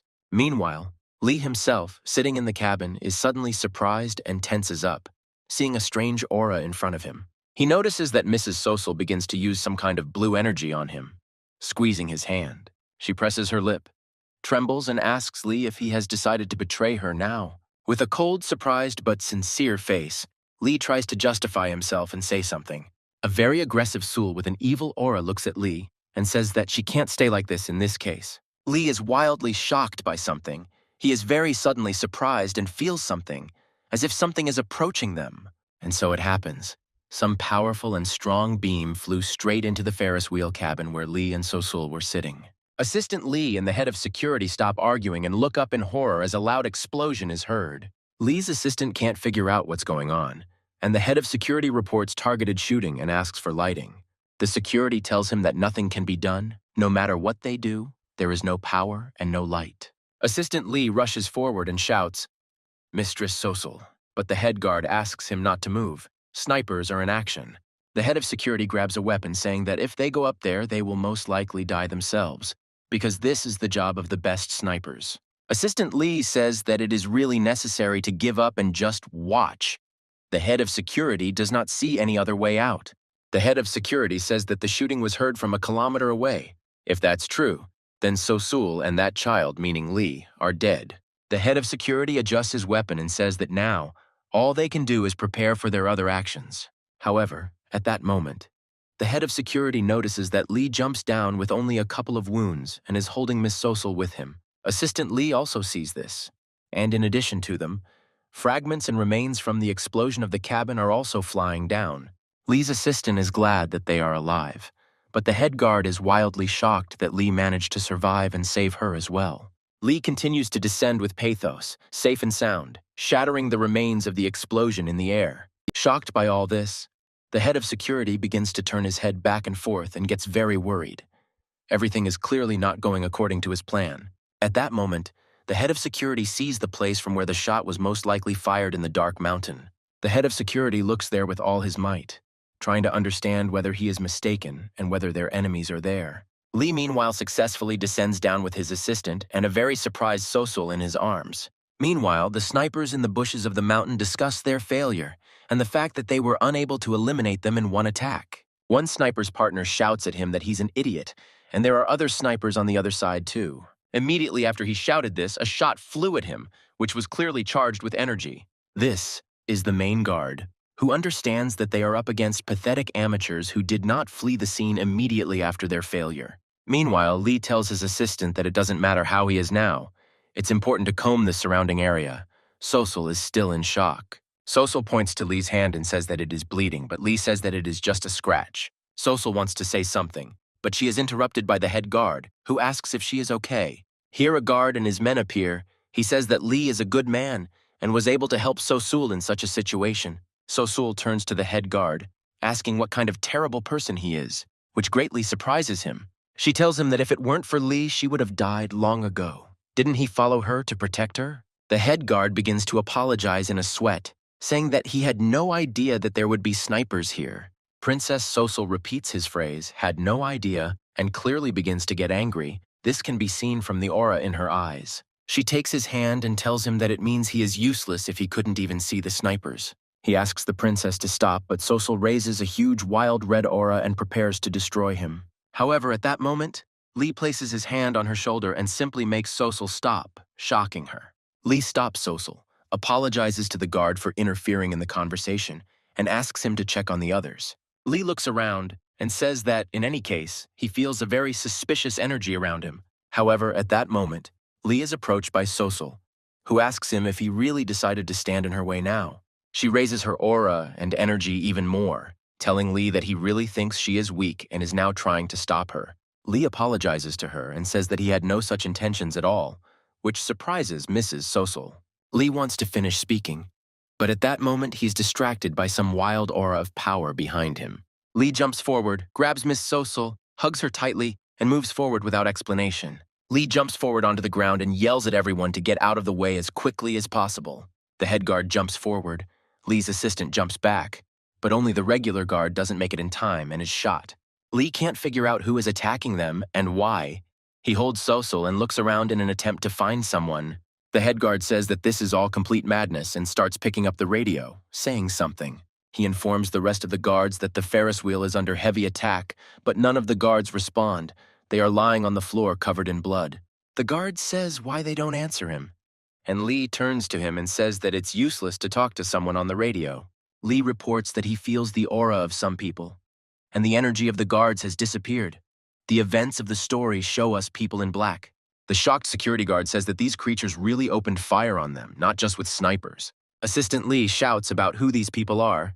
They are clearly not from Murim if they are using conventional weapons. The head guard runs forward and shouts that this is clearly an attack by the Ghost Knights, judging by their actions. The main guard runs behind the front and starts shooting at some people in black suits, killing them with a pistol. The head guard informs Lee's assistant that the Phantom Knights are popular mercenaries in the criminal underworld. The head guard says that once their previous leader suffered at the hands of Princess Sosul, now they are taking revenge on her. The head guard suggests leaving, but then they notice that something is wrong with Lee. He is clearly in a very difficult situation. Lee's assistant asks him if something happened. He replies that everything is great and he is fine. Lee's assistant understands that Lee's condition is very bad because he was never able to rest after everything that happened to him. Assistant Lee looks at him and understands that he is in a very difficult situation. How come the assistant didn't notice this before? However, the head guard still says that it is impossible to stay here and that we need to leave quickly. At this point, Sosul begins to address Lee, saying what's wrong with him, who he really is, which surprises Lee. Looking at Lee, Sosul asks why he is helping her if he was recently going to betray her, which surprises Lee. Lee addresses her, saying that this is not the best place to talk, but she says that she wants to know the answer right then and there. She looks Lee in the eye coldly and asks him to answer whether he is going to betray her. But she does not have time to finish the sentence. But she doesn't have time to do this because everything around her begins to be covered in blood, which greatly surprises her. This is the blood of Lee and the head guard, both of whom were fired upon by people from above the building with a salvo of damage. Lee began to protect Sosul with his body, although almost every attack directly hit his body when he was so weak. However, to their luck, the next moment the heads of these people with weapons are immediately pierced by shots. The head guard shoots back and asks Sosul to run, and Lee's assistant runs to her and Lee's aid. Meanwhile, a shocked Sosul stands practically covered in Lee's blood, terribly surprised by what is happening now. Meanwhile, Lee himself, apparently unconscious, lies downstairs with a punctured body and covered in blood. Meanwhile, the head guard is still trying to contact someone, at least in the parking lot, reporting information to them. Princess Sosul, terribly shocked and frightened, looks at Lee's body covered in blood, and Lee's assistant screams, "Chief!" She is terrified to death by the sight of Lee now, lying unconscious in his own pool of blood underneath him. Anger seems to begin to fill her body, as if she wants to destroy the whole world and repeats Lee's name. Meanwhile, people in the parking lot are discussing the fact that they managed to shoot someone, hoping it was the damn princess. The head guard manages to call someone on the radio. Picking up the phone, he hears a familiar voice and asks, "Steve?" It turns out to be one of the people in the parking lot. He tells the head guard that it wasn't enough for him to betray them. He also went to Kaiser. The head guard yells at him, saying that even if he avenges his boss, no one will recognize Steve as a guard. However, this Steve replies that only the head security guard thinks so. All the people in the organization have already agreed to this. He tells the head guard that he will kill Princess Sosul today, after which he will become the head of the organization. The head guard asks him if his men are okay in the parking lot, but Steve just laughs and tells him to come check. Steve looks at their dead, bloody bodies and tells the head guard that they have been waiting for him for a long time. After this, Steve interrupts the call on the radio. The head guard is very angry about all this. The head guard goes towards Sosul, turning to her. He says that it is better to go another way from here. However, neither she nor Lee's assistant pay attention to him. They are busy bringing Lee to his senses. A shocked Sosul asks Lee's assistant if he is alive. The assistant replies that yes, he has a pulse. Lee tries to come to his senses, and the assistant says that he is bleeding heavily and needs to be taken to the hospital immediately. The head guard says that there is no time to think about others. Sosul replies that she is heading to the parking lot first. She starts to walk away, shocking everyone, and tells them to take Lee's body and carry it after her. The head guard tries to stop her, saying that the enemy has a weapon, but she sharply says that the guard needs to understand something. She turns around and calmly says that if Lee were to die, the guard would suffer the same fate as him. Meanwhile, we are shown the same strong girl. She tells someone on the phone that she thought she would die here. Someone is petting a panther. And she's talking about how the guys from the Ghost Knights have determined the movements of the princess. While sipping whiskey, she tells someone on the phone that they are sure that everything will be okay with them. This unknown person answers her on the phone that everything will go fine. He is well prepared for everything. Meanwhile, those same ghostly knights saw someone and opened volley fire at him. One of the guys who shot suddenly dies. Blood comes out of his body. This scares his partner nearby very much. He is killed by Mrs. Sosul, who is standing behind him, taking his life with one movement of her hand. She doesn't care at all how many people she has to kill now. She looks at everyone and everything with cold blood. That guy's partner opens fire on her, but he notices and shouts that she is a monster and the bullets don't affect her at all. Meanwhile, the events of history once again show us those same memories from some destroyed city. Many human corpses lie on the floor, and a voice is heard saying, "My power is endless." Lee suddenly comes to his senses, as if nothing had happened. These memories were just in his head. The head of security and Lee's assistant are terribly shocked by what they see, because after so many wounds and loss of blood, Lee just woke up. Standing at the yard of some house, Lee's assistant tries to find out from Lee how he came to his senses. He simply lowers him to the ground. Lee sits down on the nearest curb. His assistant tries to find out how he is. The head guard just stands nearby. Lee doesn't answer any questions. He just looks down sadly, thinking that he had the same dream again. He vaguely remembers this dream and understands that these could be the memories of that very demon. But why do they belong to Lee? Assistant Lee keeps asking him questions, asking if he's okay, as he's been bleeding recently. Lee barely tries to answer him, but then the head guard intervenes, saying that he would also like to ask. He also asks Lee how he can be okay. In such a situation, he could easily die. Without waiting for an answer from Lee, the head guard begins to scratch his beard and say that, in fact, it doesn't matter. He looks at the road ahead, and while he looks around, he tells Lee that he is grateful to him because he helped them all. But then Lee asks them where Sosul is now and touches his head, trying to come to his senses normally. Here, Lee sees a pile of corpses ahead, all of them belonging to those same people from the organization. Bloody and tired, Lee looks at these bodies in shock and wants to ask who they belong to and who killed them. Without waiting for Lee's question, the head guard tells him that it doesn't matter who did it. Special people will solve all the problems.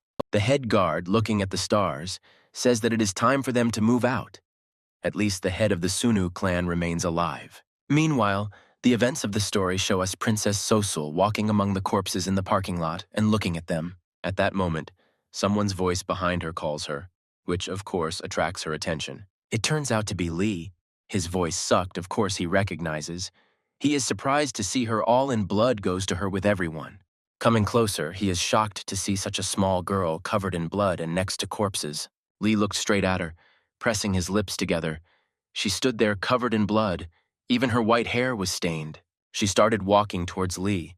Her dress was also covered in blood, and underneath her there were whole pools of blood. At that moment, she comes closer to Lee and clearly and loudly tells him simply, "Did you see?" Standing in a pool of blood, covered in blood and surrounded by corpses, she addresses Lee, saying that this is her true appearance. After which she extends her hand, turning it palm towards Lee. Her entire hand is also stained with blood. Lee looks at her in surprise, and she says that if he doesn't want to die, he must give her an answer and think about it carefully. She says that he must give her a clear and understandable answer whether he will be with her or is going to betray her. Lee understands well what she is getting at and just stands there looking at her, thinking about something. Assistant Lee looks at all this, not understanding what happened to Sosul during this time and where she got such power from. Assistant Lee understands in his mind that no matter what, he cannot just stand and watch all this. He interrupts their conversation, asking her about the fact that she came back and met with Lee to find out his opinion. Lee's assistant turns to Lee, saying that Sosul makes him an offer with such indifference, so he should agree to it. However, Lee ignores his words. Looking straight into Sosul's eyes, he apologizes and says that he has already made all the decisions. Assistant Lee hears this and understands perfectly well what this could all lead to. He simply shouts, "Chief!" In the next moment, Miss Sosul suddenly moves her hand to the side, creating an aura of energy directed at Lee. She throws everyone aside and says that does Lee really think that after such an answer, he will simply leave here? Assistant Lee tries to intervene again, but is stopped by the head guard and asked to come to his senses. The head guard tells Lee's assistant that his boss is the princess, who he is stopping now. The head guard continues, saying that this problem only concerns them and more, but then abruptly stops. He looks at Sosul, who has raised a powerful aura, and says that he really wants to stop her now. Looking at Sosul, Assistant Lee begins to understand perfectly well that if he gets involved again, it will most likely only get worse. Meanwhile, Sosul, standing covered in blood, addresses Lee, saying that he will not be able to betray her. She says that she will tie Lee to her even if she has to cut off his arms and legs. Lee just looks at her. And then, coldly and clearly, he asks her if she really wants him to suffer. She raises an even greater aura, and with great anger says that this is exactly what she wants now and nothing else. Assistant Lee can't stand it anymore. He intervenes again, asking Sosul not to do this, but he doesn't have time to finish. He is interrupted by the fact that Lee is starting to act, as he lifts the heel of his foot, which is a kind of signal. The head guard looks on in surprise, as does Lee's assistant, who is sweating from all of this. Lee suddenly approaches Sosul, surprising her, but he himself, wounded, stands and simply looks at her. After that, Lee begins to kneel down and just quietly tells her, "Okay." And then, looking into her eyes, he says that if she wants to, let her do it, which surprises her terribly. She silently looks at Lee with blood on her face, as if she is thinking about something. Lee's assistant is wildly worried about him. Without waiting for her answer, Lee says that she is now having a hard time mustering the energy to appear threatening. With a sweet face and a sweet smile, Lee tells her that she doesn't have to waste time looking so menacing in front of him. Looking at her, Lee says that he is grateful to her for the opportunity to try himself as the head of the clan. He experienced a lot during this time. Lee says that he did everything he could, and he doesn't want Sosul to suffer like that because of him now. She is terribly shocked. Her gaze is frozen. She cannot imagine everything that is happening now. She begins to press her lips together and quietly asks what reasons make Lee leave her now. Lee says that when she becomes the head, the clan will be under the control of Kumun Ren, and he is Lee's enemy. Lee wants to be honest with her. The assistant is shocked. Lee then adds that once the clan falls under Kumun Ren's influence, Lee will no longer be able to be honest with her. Sosul begins to press his lips with his teeth and angrily say over and over again, Why? She raises a huge aura of power and says that she made all the choices before because of Lee, and now he is going to leave her after this. Even the head guard, Lee's assistant, is shocked by how gigantic and powerful her aura has become. She seems to be losing her mind and screaming across the entire parking lot that she will simply kill and destroy such scum as Lee right now. However, seeing all this, Lee suddenly rushes at her, which causes even more shock to the assistant and the main guard. He hugs Princess Sosul tightly and abruptly, and with his eyes closed, simply begins to apologize to her. A shocked Sosul screams for Lee to let her go right now and not interfere with her, but Lee interrupts her. Lee suddenly begins to talk about how he could not even imagine what difficulties Sosul went through during this time, which surprises her. Lee continued to speak, saying that he understood that she had been going through hard times too, and apologized for not helping. Princess Sosul was touched by his words and blushed. She began to say, "Does this really mean that?" but did not finish the sentence. After all, she was interrupted by Lee, who said that even despite all this, he could not agree to her proposal, which made her angry again. Sosul throws Lee aside sharply and clenches his fingers like the claws of an animal, forever repeating, You. Squeezing out all her energy, she screams wildly at Lee, wishes him death, and is going to rush and kill him right now. Assistant Lee is in shock. He is afraid that the life of the current head of Sunwoo Lee is now in danger because of Sosul. Meanwhile, Lee looks into the eyes of Sosul, who has already stopped abruptly right next to him and stopped acting. The sacred princess filled her brush with aura and brought it to Lee's face, but she didn't dare to attack him at all and just looked at him. The next moment, Sosul starts coughing, and as if trying to say something, her entire aura around her fades away. The head guard and assistant Lee are shocked again. They watch this terrible situation and can't even intervene. The aura on her hands completely died out. Lee's face was indifferent. He just looked at her, and her hands were shaking. At that moment, Lee is suddenly surprised when he looks at Princess Sosul's face. Something strikes and shocks him. At that moment, Mrs. Sosul simply begins to sob bitterly like a little child, shedding tear after tear. Lee looks at her with a smile and tells her that it is not her fault, and says that she can be angry with him as much as she wants. Lee leans in front of her, gets closer to her and tells her that she must promise him something now. He strokes her and tells her that she should never suffer because of other people again. This will suit her perfectly. Little Mrs. Sosul is at a loss. She just stands in the blood and cries over and over again, not knowing what to say to all this. She looks at Lee's face, which is full of a sincere smile and a desire to help her, and she understands that she cannot hurt Lee. Looking into his eyes, she understands even more that this is all being done for her benefit, which makes her cry even more. However, a moment after all this, the young lady suddenly starts spitting blood non-stop. This shocks the head of security and assistant Lee to the point of horror. They are extremely surprised by what is happening, seeing this for the first time. Sosul falls right on Lee and continues coughing up blood. Lee is also in shock. He tries to help her somehow. Mrs. Sosul continues to cough up blood and cry, and in her thoughts she tells herself that she doesn't need anything else. She recalls moments of her childhood with Lee, saying that she only needs him and his eternal smile next to her. She continues to remember moments from her childhood, assuring herself that having Lee by her side is all she needs to live. She is already beginning to say goodbye to her life, saying that she was doomed to suffering. But then she sees Lee, who is reaching out his hand to her. Extending his hand, Lee said that he would always protect her. But then she woke up sitting somewhere covered in blood, looking forward. This is the head guard's car. He notices that the sucker has come to and asks her how she feels. Mrs. Sosul does not understand what is happening and only asks if she is still alive. She looks at her dress and hands covered in blood and wonders if she really lost that much blood back then. However, the head guard says that it is not her blood, but the blood of the head of the Sunu clan, Lee, which surprises her terribly. The guard said that when Lee saw this on the spot, he asked him for a knife and began to cut himself, giving Sosul his blood. The head guard began to say that Lee was actually a psychopath. His actions were very desperate in his state. Looking at Miss Sosul, the guard adds that thanks to Lee's actions, they were able to return Sosul to normal back then. The head of security says that he held up well. She asks what's wrong with him. The guard says that everything is fine. He asked her to pass on something. The guard said that Lee had asked to reschedule their meeting since today had not gone very well, which made Sosul extremely happy and surprised. She begins to look forward, squeeze her hand, and think about something. Her mood clearly improves. Princess Sosul sheds a few tears again, smiles, and says that apparently Lee remembered his promise to her. However, at one point, while sitting in the back seat, she starts talking about how Lee is such a jerk and insulting him.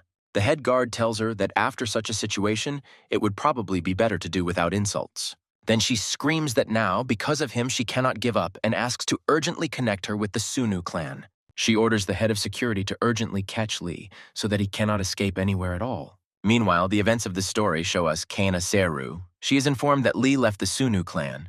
This is Ginny. She tells Kana Sera not to pretend to be indifferent, and who else but she can find him. Kana Sera writes everything down. Ginny pressures her to tell everything. She asks Ginny to calm down. Kana Sera asks if there are any leads on his disappearance, which shocks Ginny as she thought it was Kana Sera. A shocked Kana Sera purses her lips in shock. Ginny says that her question was actually the first one. Kana Sera is rude to her, saying that she didn't steal Lee, and keeps writing things down in her notebook. Ginny upsets Kana Sera by saying that there are no leads at all. Lee disappeared at dawn after a business meeting. Kana Sera tells Ginny that in that case there is no need to worry about Lee. Judging by his actions, he is acting according to plan. Kana Sera says that he doesn't know what his plan is, but he's clearly been preparing for it for a long time, thinking everything through. Ginny cries in shock after hearing all this. Kana Sera is also very sad, because she really doesn't know anything about anything. She also doesn't like this move from Lee. Meanwhile, the events of the story also show us an old ghost who is thoughtfully reading something on a tablet. His gaze quickly switches to his assistant, who asks him if he is worried. She says that she felt like he became too thoughtful after the news from the Sunu clan. He puts down his tablet and says that this child of Sosul is not treating them in the best way, and then there is the confusion of the black protection. He crosses his arms, looks at them, and says that this is a real dangerous situation for Marima. He starts talking about how much this worries him, while his assistant just looks at him silently. She then sharply asks the old man what he's really thinking, which causes him obvious surprise. He tells her that at her level it is already possible to pretend not to know, even when she is aware of all the events. She looks at him and says that she is doing all this only because she wants to help him, and calls him sir, which again surprises him. She looks at the old ghost man sincerely and asks him to please tell her what he really cares about. He picks up his coffee and asks her not to worry. There's only one small factor that worries him. He then says that he is worried that he does not know where the temporary head of the Sunu clan, Lee, has gone. Meanwhile, the events of the story move forward. We are shown some bald man who asks someone how he found this place. The person he asks this turns out to be Lee, who is standing in some forest opposite him. A surprised man in bandages and kimono goes to Lee, and Lee says that this is the border of the Black Source. This guy approaches Lee, asking if he really came to take revenge for that incident at school. Lee is surprised by his words. The man aggressively approaches Lee and tells him that since this is the case, Lee can do whatever he wants. This man comes up to Lee, he is much taller and bigger, and says, "Is Lee really using that incident as an excuse?" Then this man raises his aura and menacingly says that if this is so, then Lee will die at his hands right here. Lee looks away, saying that he heard that Murim's students are like family among themselves. The man looks at Lee and says that after what Kumon Ren did, bandits came to him every time. He went through a lot. Looking at Lee, he says that while Kumon Ren was raging, he fought here to protect the memorial at the gate of the source border. He then walks forward, saying that after so much time, Lee comes and says something about the students now. These words surprise and even hurt Lee. He lowers his head silently and just remains silent, thinking about something. Looking at this place, Lee says that he recognizes his merits well and doubted whether he should go here after everything. Lee remembers a bald guy sitting with blood in his mouth at that spot, saying his technique was amazing that day. Looking after this big guy, Lee says that he remembered Sunbei's advice that day and decided to come here after all. Looking at all this, he blushes, and Lee says that he has great nostalgia for this place now. At that moment, the guy turns to Lee and asks him to stop this disgusting speech already. This guy sharply and angrily tells Lee that even Kumon Ren, who taught him, was not here, and Lee certainly cannot be so sad. Lee starts making excuses to the wind, talking about something, but the guy interrupts him and asks him to tell the truth. He looks askance at Lee, saying that he also came here out of greed, looking for something special. He then continues with his hands on his hips, saying that Lee probably dragged the entire Sunu clan along with him. The guy asks Lee to stop playing and prepare for battle. He will confront the Lee clan. All these words surprise Lee. A shocked Lee looks him in the eye and tells him that this was probably not the place he should have gone. Lee hangs his head and sadly says that he was wrong and apologizes, saying that he did not bring anyone with him. Then Lee starts to leave, saying that since everything is like this, then he will probably deviate and starts to go down. Lee slowly but surely begins to walk into the dark depths of the forest, sadly hanging his head down. This huge man just looks at him menacingly and simply remains silent, watching as Lee leaves. Already on the way down, Lee stops and apologizes to him for what he did to him back at school. This guy, although he closed his eyes, answers that although it was a misunderstanding, it was his fault. Lee turns around with a smile and asks him not to worry about all this. He believes he had his reasons for it. Folding his hands together near his chest, the man says he wouldn't have understood it if Lee hadn't told him. He begins to go down to Lee, saying that as an apology, he wants to know the reason why Lee came here. Lee turns around but remains silent, and the guy looks him in the eye and asks him directly what the purpose of his visit here is. Lee quietly mumbles unrelatedly to himself under us. The guy says that everything is fine and Lee can tell the truth. Lee starts to lower his bag down, stands up, catches his breath, and says that he will tell him if he wants it that way. Immediately after this, Lee seems to break loose and jumps on him with attacks, dealing blow after blow to him. The boy is shocked to the point of horror, and Lee angrily jumps up and almost knocks his head off with a kick. The blow was powerful. Lee charged his leg with energy, but the bald boy managed to dodge it. The man starts yelling at Lee and asks him what possessed him to attack him so madly and abruptly. However, at that moment, this man's surprise knew no bounds. Lee disappeared and later appeared with great energy. And not just enormous energy, he seemed to cover his body with it, was wildly angry and demolished everything around him. In this state, Lee jumped straight at him. Their hands collided in a sharp blow, and Lee maintained the upper hand in the battle.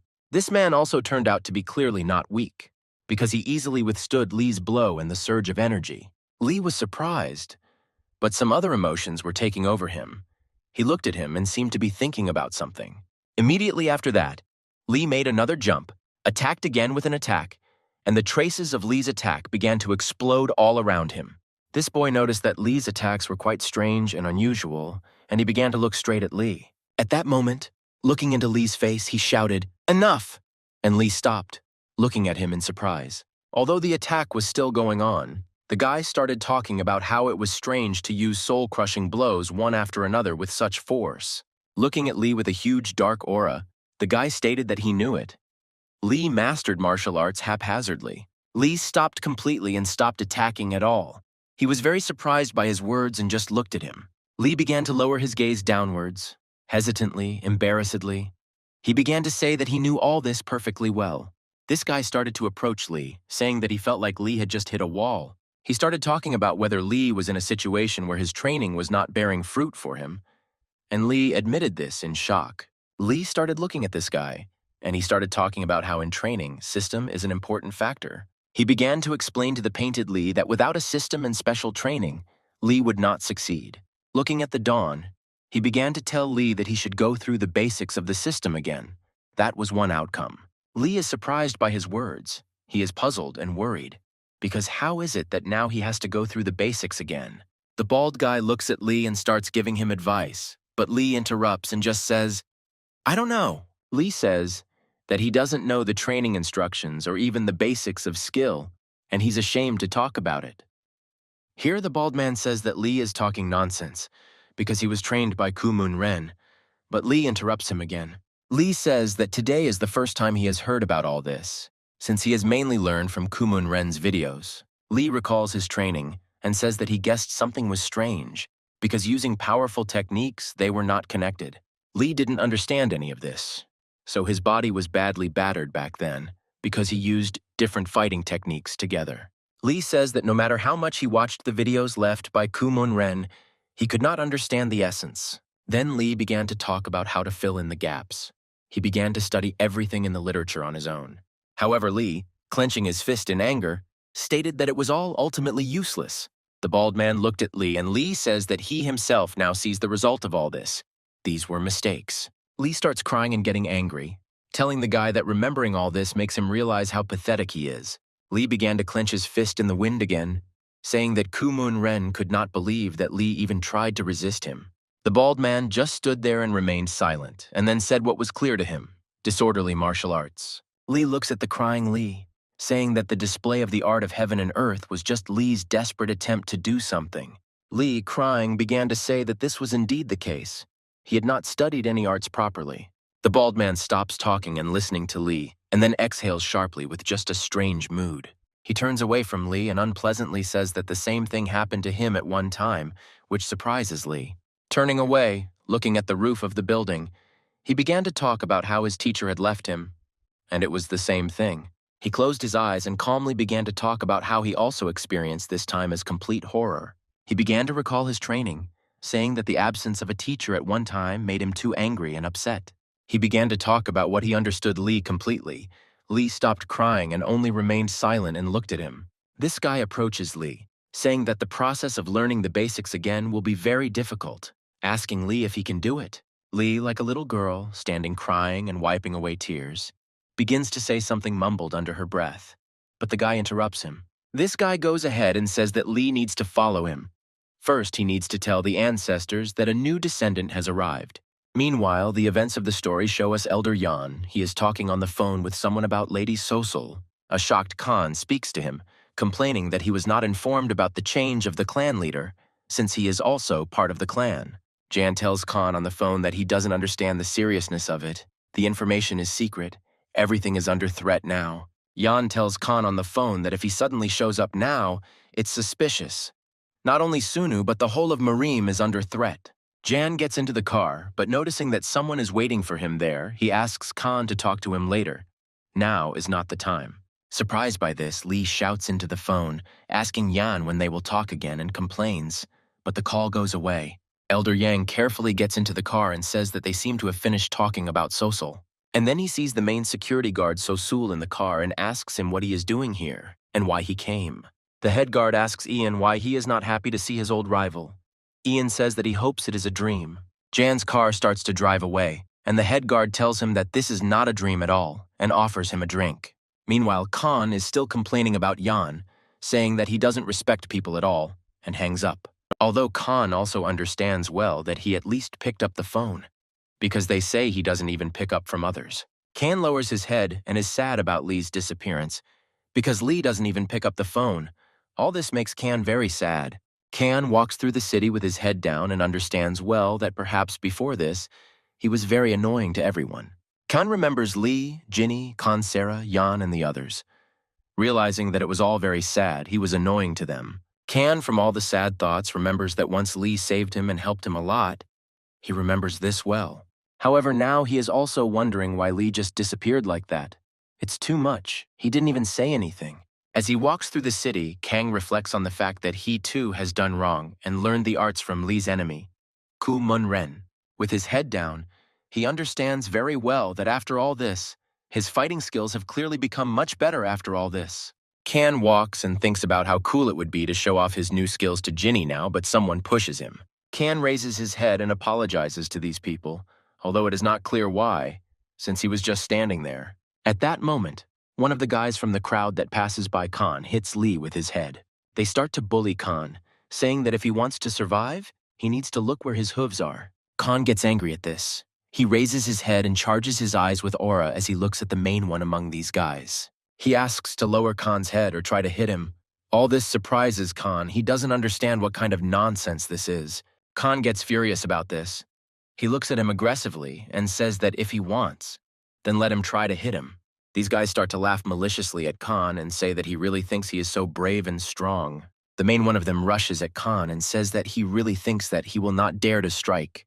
And he strikes. The blow hits Kan, who doesn't decide to dodge it much. Kan turns his head. He only has scratches on him. Kan turns his head with his fingers and says that this is really his strongest blow. All these guys start looking at Lee with wild anger, preparing to simply destroy him now. Kan starts to leave, saying that this is all just some kind of kindergarten. He doesn't fight with such weaklings. All these words really piss off these guys, especially the main one. They start to warm up. This guy yells at Kan, saying that he really thinks he is the strongest and dares to do so. Meanwhile, we are shown Lee and that bald guy. They are sitting on rocks and meditating, driving away their strength. Lee is meditating, and this guy is telling him that martial arts are very difficult and will be mega difficult. We are shown someone's bloody fist, and a bald guy says that martial arts are about calmness and harmony. This is Kan's fist. He's standing there covered in blood, and all those guys are lying around him covered in blood. Kan is shocked by what he did. Meanwhile, 2 weeks have passed since that day. The old ghost is monitoring the news of the Sunu clan. Kanesera sits next to the old ghost. The old man apologizes for getting carried away reading and asks for forgiveness from her. The old ghost says that Kanesera is looking for some guy. She says that yes, he disappeared at a business meeting. The old ghost puts down the tablet and says that everyone has problems now. It is unlikely that the association will deal with this. Then he looks at Kanesera and says that because of many things, the search is now very delayed. It is sad and problematic. Then, closing his eyes, the old ghost says that he certainly assumed that the latest news would not lead to anything good.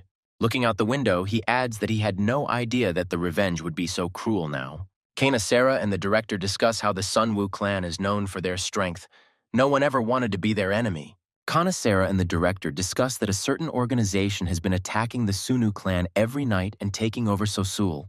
Following this, the director says that if Lee had been the head, things could have been better. However, he also remembers that this is a sore subject for Kanesera and abruptly stops talking about it. The director suddenly turns away, sweating, and begins to apologize, but Kanesera only remains silent, thinking about something. Then, looking at the elevator, Kanesera says that it's strange. Kang disappeared just like Lee. He called once, but didn't answer calls anymore. Kanesera understands that it is difficult to contact Kana, but he is clearly alive. She is worried that he is in big trouble. The director asks Kanesera to try calling now. Maybe it will work, she agrees, saying that she will probably do so. Meanwhile, Kan holds his bloody fist with blood running down it, and Kan himself laughs a little at how easy it all turned out. However, immediately after this, Kan hears his phone ringing and puts his hand in his pocket to get it. With bloody hands, Kan sees that there is a call from Kanesera on his phone. This surprises him. Kan doesn't dare pick up the phone. He just puts the phone in his pocket and starts to walk away from the scene of the massacre. As he leaves, Kan looks at the people he beat up and realizes that he shouldn't have done it at all. Kan leaves, realizing that he promised himself not to hit ordinary people again, but again he couldn't hold back. Kan understands that he would really like to fight with one of the Murim. It was not in vain that he came to the place where he once met the freak with the chain. However, looking at them again, He is upset that ordinary people have once again gotten in his way. Kan remembers the fight with Lee and understands that he would also really like to make such cool fights and techniques like his. While Kan was wondering what had happened, he heard a voice from behind asking if he had done it by accident. Some guy with glasses says that Kan clearly used Murim techniques, and did he decide to fight ordinary people with them? Lee turns around and swallows his saliva in surprise because he finally met Murim, as he had long wanted. Looking at him, Kan seemed to feel his energy and clearly understood that the man in front of him was clearly Murim. Kan is very happy. He looks at him with a smile and energy in his eyes, realizing that he can finally prove himself. However, Kan's joy was interrupted by the fact that in the next moment, the man was already near Kan's face and grabbed him by the chin. This guy looks menacingly at Kan, saying that he clearly has a thirst for blood. He wants to have another fight here, he asks. Kan looks at him with frightened eyes and understands perfectly well that there could be big problems now. This guy turns to Kan and says that he can fight, but he will not take responsibility for Kan's death. However, at that moment, this guy slaps Kan in the face and tells him not to worry, it's all a joke. A shocked Kan looks at him and says that he clearly has no intention of killing someone for free. Then he stretches out his hand near his chest and says that Kan hasn't seen a girl of that height and with long hair here. Kan replies that he hasn't seen anyone like that. The guy replies that it's strange. He was given information that she was here. He starts to leave and tells Kanu that next time he should clean up his tracks better after fighting people. Looking at the city, he leaves, saying that he was nearby. If he is brought in for this along with Kan, then he will kill him. Kan says that he understood everything. A shocked Kan tries to catch his breath from the shock and says goodbye to him. He leaves. Kan is wildly surprised by everything. Kan returns somewhere. He stands at the tap and washes his hands, blaming himself for being so weak and giving up everything. Kan remembers that this guy appeared next to Kan in a second, and he didn't even see his movement. Kan comes out of the toilet. Walking down the street, he realizes that his skills are insignificant. He is weak and can do nothing against other Murim. Kan wonders how much longer he will have to train, but his attention shifts to someone. Kan sees that there is a little girl sitting on a bench in front of him with a phone in her hands. Kan is shocked. Surprised, Kan heads towards her. He approaches her and asks her what she is doing here alone at such a late hour. This girl with eyes full of energy and steel hair raises her head and looks at Kan. Kan is very surprised at how she looks because she is very beautiful, like a doll from some cartoon. Kan begins to have a strong feeling that he has seen it somewhere, but some voice attracts his attention. A voice from behind says that he finally found out where they are. Kan hears a very familiar voice and understands who it is. He turns around and sees in front of him the same guy he saw a few hours ago. This surprises Kan. Kan looks at him in shock and understands well that now it will be bad because it is not clear what this guy is doing here. Kan begins to look at this girl in shock and understand that his target is really this little girl. Then this guy turns to Kan, saying that this seems to be the guy he saw recently, which surprises Kan. This guy starts heading towards Kan and saying that he is also from the Sunu clan. Kan starts to act like a fool in a panic, asking what kind of clan Sunu is and what the hell is going on. Then Kan realizes that this girl is the same Sosul that Julia was talking about, and he is even more shocked. Kan turns around, looking at her. He understands that it is clearly her, and it is clear what this guy is doing here now. Kan looks into her eyes and finally understands that this is the very rightful head of the Sian clan, Lady Sosul. Kan is wildly surprised at what she is doing here at all, and alone. Where is all the security around her that should be? However, at the moment when Kan was looking at her, he began to feel a huge aura of power appearing right behind him. Immediately after this, Kan is hit with a very powerful attack from that man's hand right in Kan's shoulder. Kan's blood is pouring out of him quickly. He screams in pain. It feels like his entire body has been broken and killed right there. However, in reality, this blow seemed to hit Kan's soul, and not his real body. Kan jumps back with a jump. He looks at his shoulder and realizes that everything is fine with him, but it feels like his bones have been ripped out. This guy turns to Kan, saying that he had doubts before, but now he can clearly see that Kan can sense ki energy well. Kan starts asking him about Kai, but the guy immediately tells Kan not to think about having a dialogue with him here. This guy gives Kan a choice, raising his power. He says that either Kan disappears from here, or he will see how his body breaks. Then, charging his eyes with energy, he turns to Lee again, adding that this is not a joke at all now, he is serious. Kan begins to shake, his new strength allowing him to sense that his opponent truly wants to kill him now. Kan understands perfectly well that it is better for him to leave this place now. But thoughts about this girl do not give him peace. Kan loses sight of this guy and misses Sosul. He is worried. He has doubts in his soul about what he should do. Kan looks at her, seeing that she is talking to someone on her phone, and there are a bunch of photos of corpses in the correspondence. Kan is also afraid of this, but this does not even come close to eliminating the doubts that torment him now. Kan begins to clench his teeth, tense up, as if he is standing on two extremes on which his life depends. Kang realizes that he may be losing his mind, but the Sunu clan is his family who helped him, and he decides to repay his debt to the clan. Kan's sudden change in mood terrifies the man who was opposite him, the same guy, and he is surprised. Kan starts to attack him, throwing his fist at him, which wildly surprises him, and probably himself too, from this. This guy dodges, which is not surprising at all given his strength and abilities, but he is still surprised. He stands at Kan's side and asks him if he has really lost his mind and is now going to engage in such a fight with him. Kan's opponent raises his energy, puts his fingers forward, and says that he will then take Kan for a warm-up. Although Kan is scared to death, he nevertheless rushes at him and shouts, "Attack!"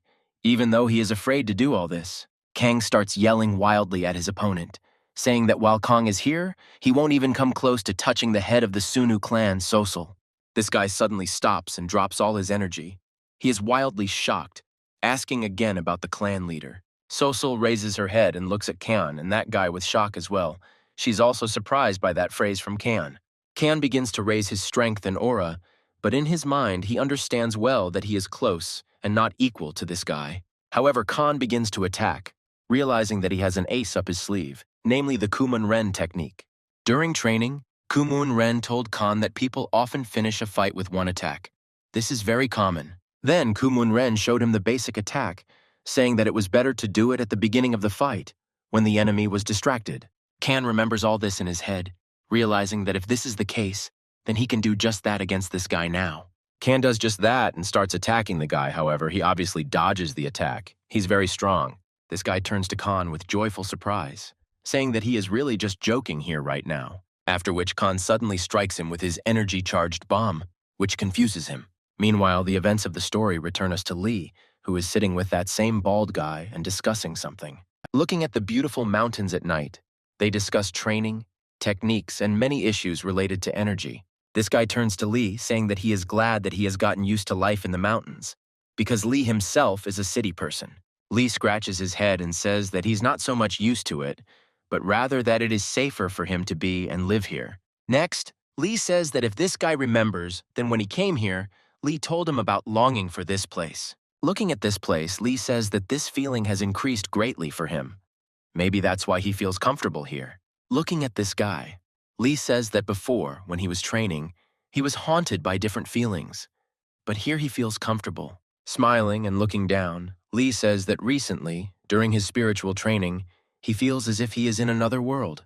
Closing his eyes and hanging his head, this guy says that this is wonderful, and he is happy for Lee's success in this matter. This guy tells Lee a little about energy and why it's better to interact with it here in nature. It's all connected. This man began to say that he was glad that Lee's soul was at peace here. This was important for him and for his training. Then this man starts talking about how Lee can make the master's gate that he found with such difficulty. Lee then turns to him, thanks him and calls him master, but this really pisses the guy off. He yells at Lee and tells him that he should call him by his first name, like uncle, and not like master, because the relationship between master and student in Merim is like that of father and son. He complains to Lee that although he does not accept it, but in Merim it is so, Lee, although reluctantly, agrees to his request. Then Lee begins to leave, saying that perhaps he will go to the hall to restore his soul and energy. The bald man looks after him, calling him a kid, and it's clear from his face that Lee makes him very happy here. Looking at the moon, he thinks about the fact that about 2 weeks have already passed since Lee came here, and this has influenced a lot. The man realizes that Lee's presence here reminds him of his master, which makes him very happy. The man follows Lee and watches from the side as Lee concentrates his energy and meditates. The bald man turns away, smiles, and even laughs a little, looking at this whole picture with Lee in meditation. Looking at Lee again, he says that he doesn't yet realize how much cleaner he has become during the time he spent here. The events of the story return us to Kan. His very opponent asks Sosul if she really doesn't know who he is. She says no. Meanwhile, our Kan, barely conscious with a broken nose, lies on the ground in blood and seems to be just resting. The events of the story take us to some unknown place. It resembles a huge library for many people.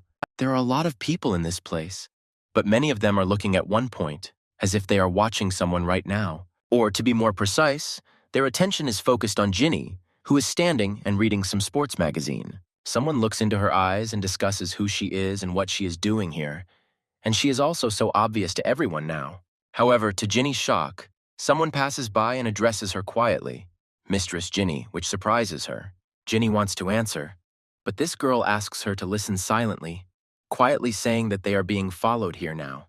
She tells Ginny to pretend she doesn't hear and asks her to meet her at parking lot 34, second floor. Ginny suddenly points her finger forward and yells at someone, asking why he is following her and running. She starts running after someone in the crowd.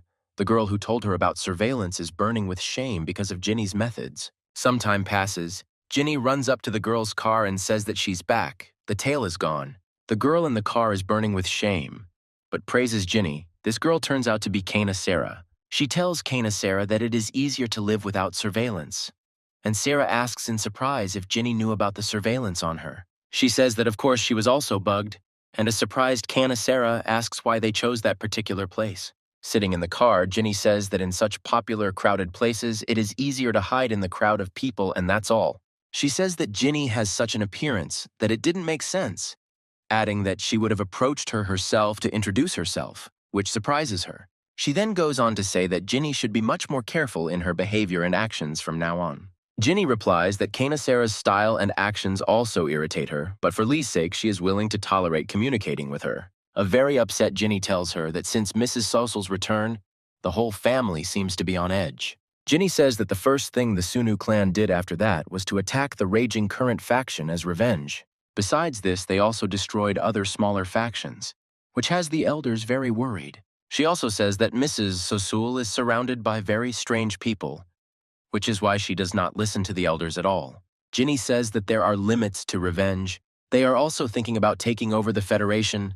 This already goes beyond just revenge. Kana Sarah tells Ginny that their goal is apparently to gain an advantage in the Federation negotiations. Ginny asks Kana Sarah that she also heard that there is a black cardinal with influence behind Sosul. Kana Sarah says that the Marima Federation will also not so easily enter into negotiations with some gray cardinal. But here, Kana Sarah corrects herself, and looking at Ginny, says that the government has a different position on this matter.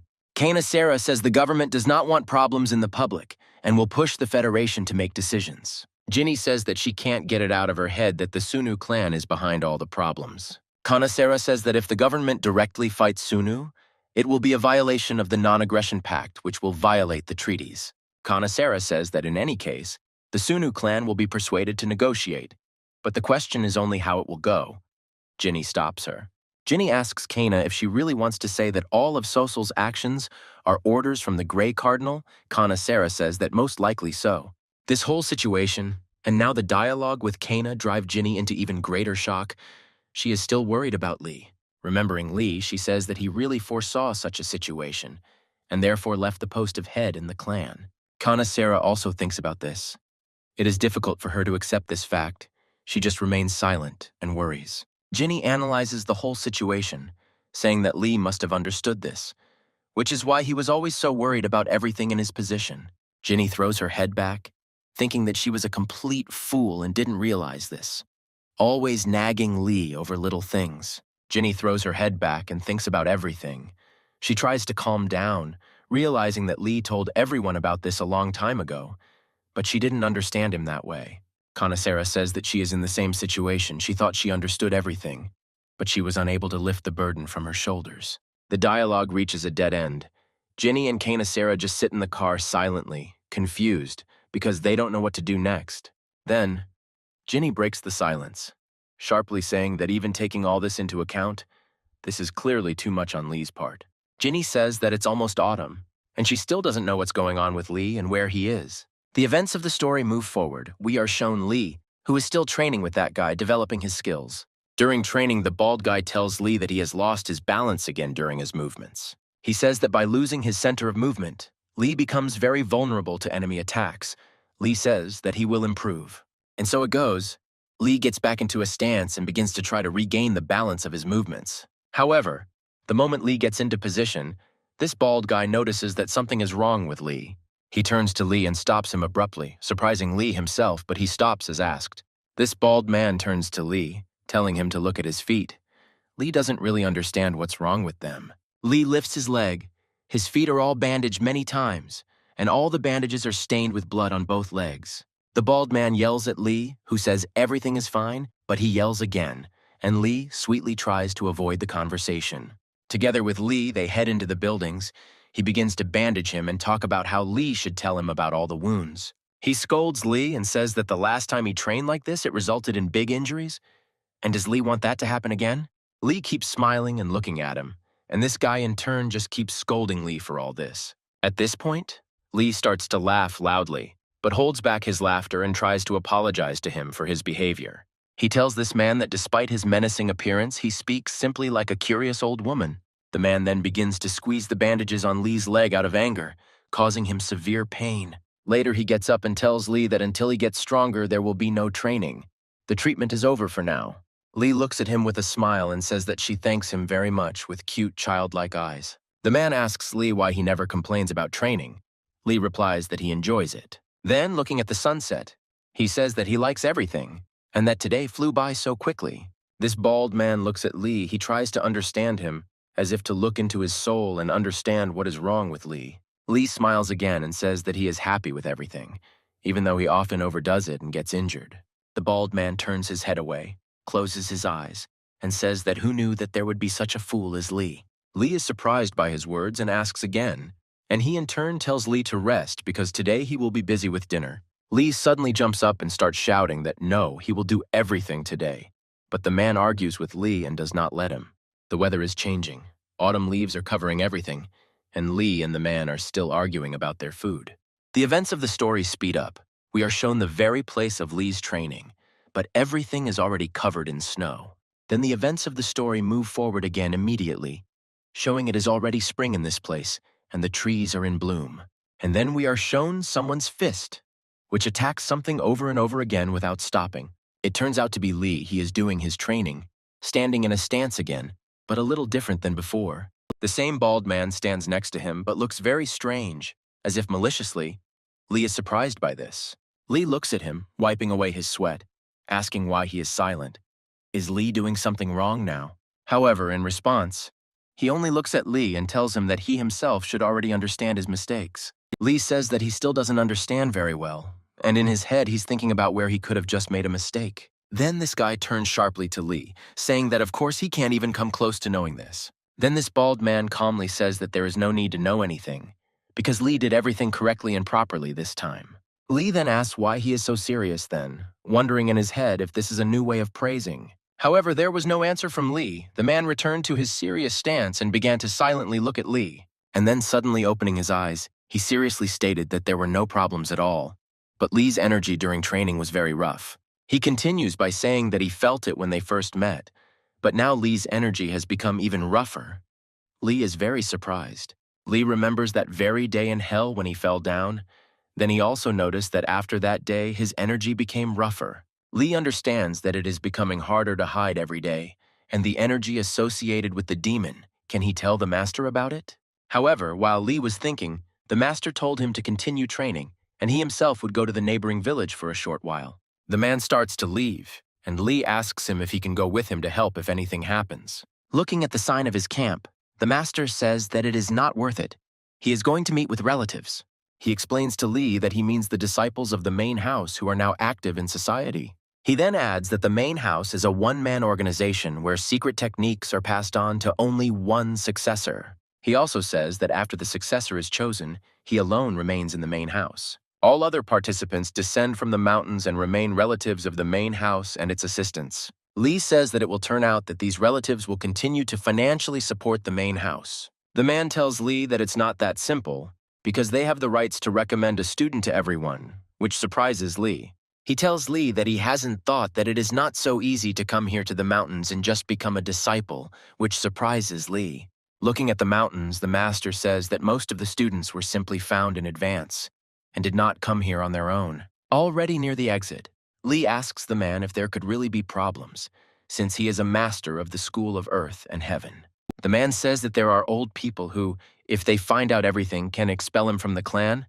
He scares Lee to the point of horror with this. Lee starts screaming, saying that they should have contacted them from the very beginning, and why did they do it only now? He responds to Lee by saying that then Murim would know that Lee was here, which would shock Lee even more. Then, as he leaves, he adds that this is probably the only shelter Lee really has. He's going to go and ask his relatives to refrain from visiting this place so that they don't accidentally find out about Lee. The master begins to leave, and Lee only looks after him, rather upset, and simply remains silent for no apparent reason. At that moment, Lee crosses his arms, bows, and gives him thanks, calling him Master and Lord Sabek. The man, in turn, only listens to Lee's words, and then continues on his way down the mountains. Lee watches him leave and smiles, knowing that this man has been doing all this for Lee all along. Lee then begins to slap himself in the face, saying that he needs to pull himself together and start training. Here Lee stops, realizing that for the first time in a long time, he was left here without a master, and he could try out the technique without holding back his energy. Immediately after this thought, Lee took a strong stance and stopped holding back the gusts of energy in his body. A huge amount of blue energy began to create an aura around his body and raised his power, and his eyes turned white. Immediately after this, Lee makes one strike, sending a simply enormous blast of energy to the side that blows away everything. Lee's eyes turn blue. He is calm and strong. He is in control and releases even more aura around himself. Lee starts to rejoice, because after all this, his body is fine. He thinks about what other techniques he can use then. However, at that moment, Lee notices that the grass around him and his feet has disappeared, leaving only dirt and sand on the floor. Lee began to look into the distance, realizing that he needed a place where his master would not notice the traces of his training and strength. While Lee was looking at the mountains to find a place for himself, the events of history show us someone's sneaker. Someone is going somewhere.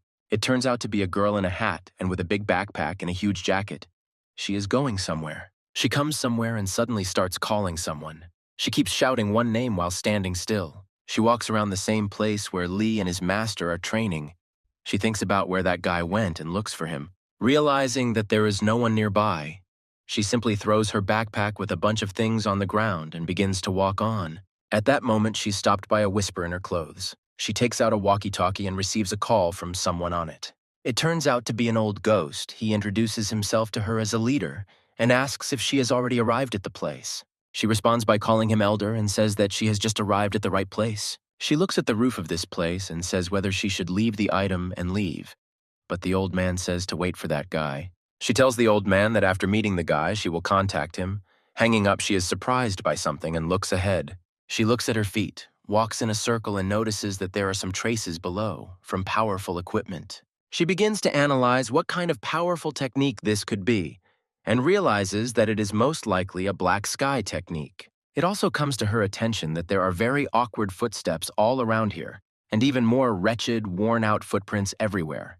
At that moment, she hears a sharp sound, as if from explosions, and is distracted by it, which surprises her even more. It turns out to be Lee, talking to himself about how he just used the technique very carelessly and almost caused a lot of trouble. However, putting this aside, he turns his gaze back, saying that there is a more interesting detail.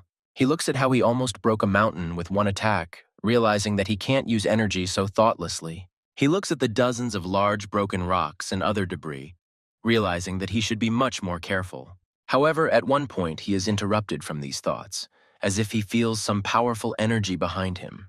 Looking up, Lee is shocked to see the same girl who had recently spoken to the old ghost on the radio. Lee looks straight at her into her eyes, thinking about who she is and what power she has to resist her if necessary. However, Lee is very confused by the fact that she could already see everything he was doing here, and this is already problematic for him.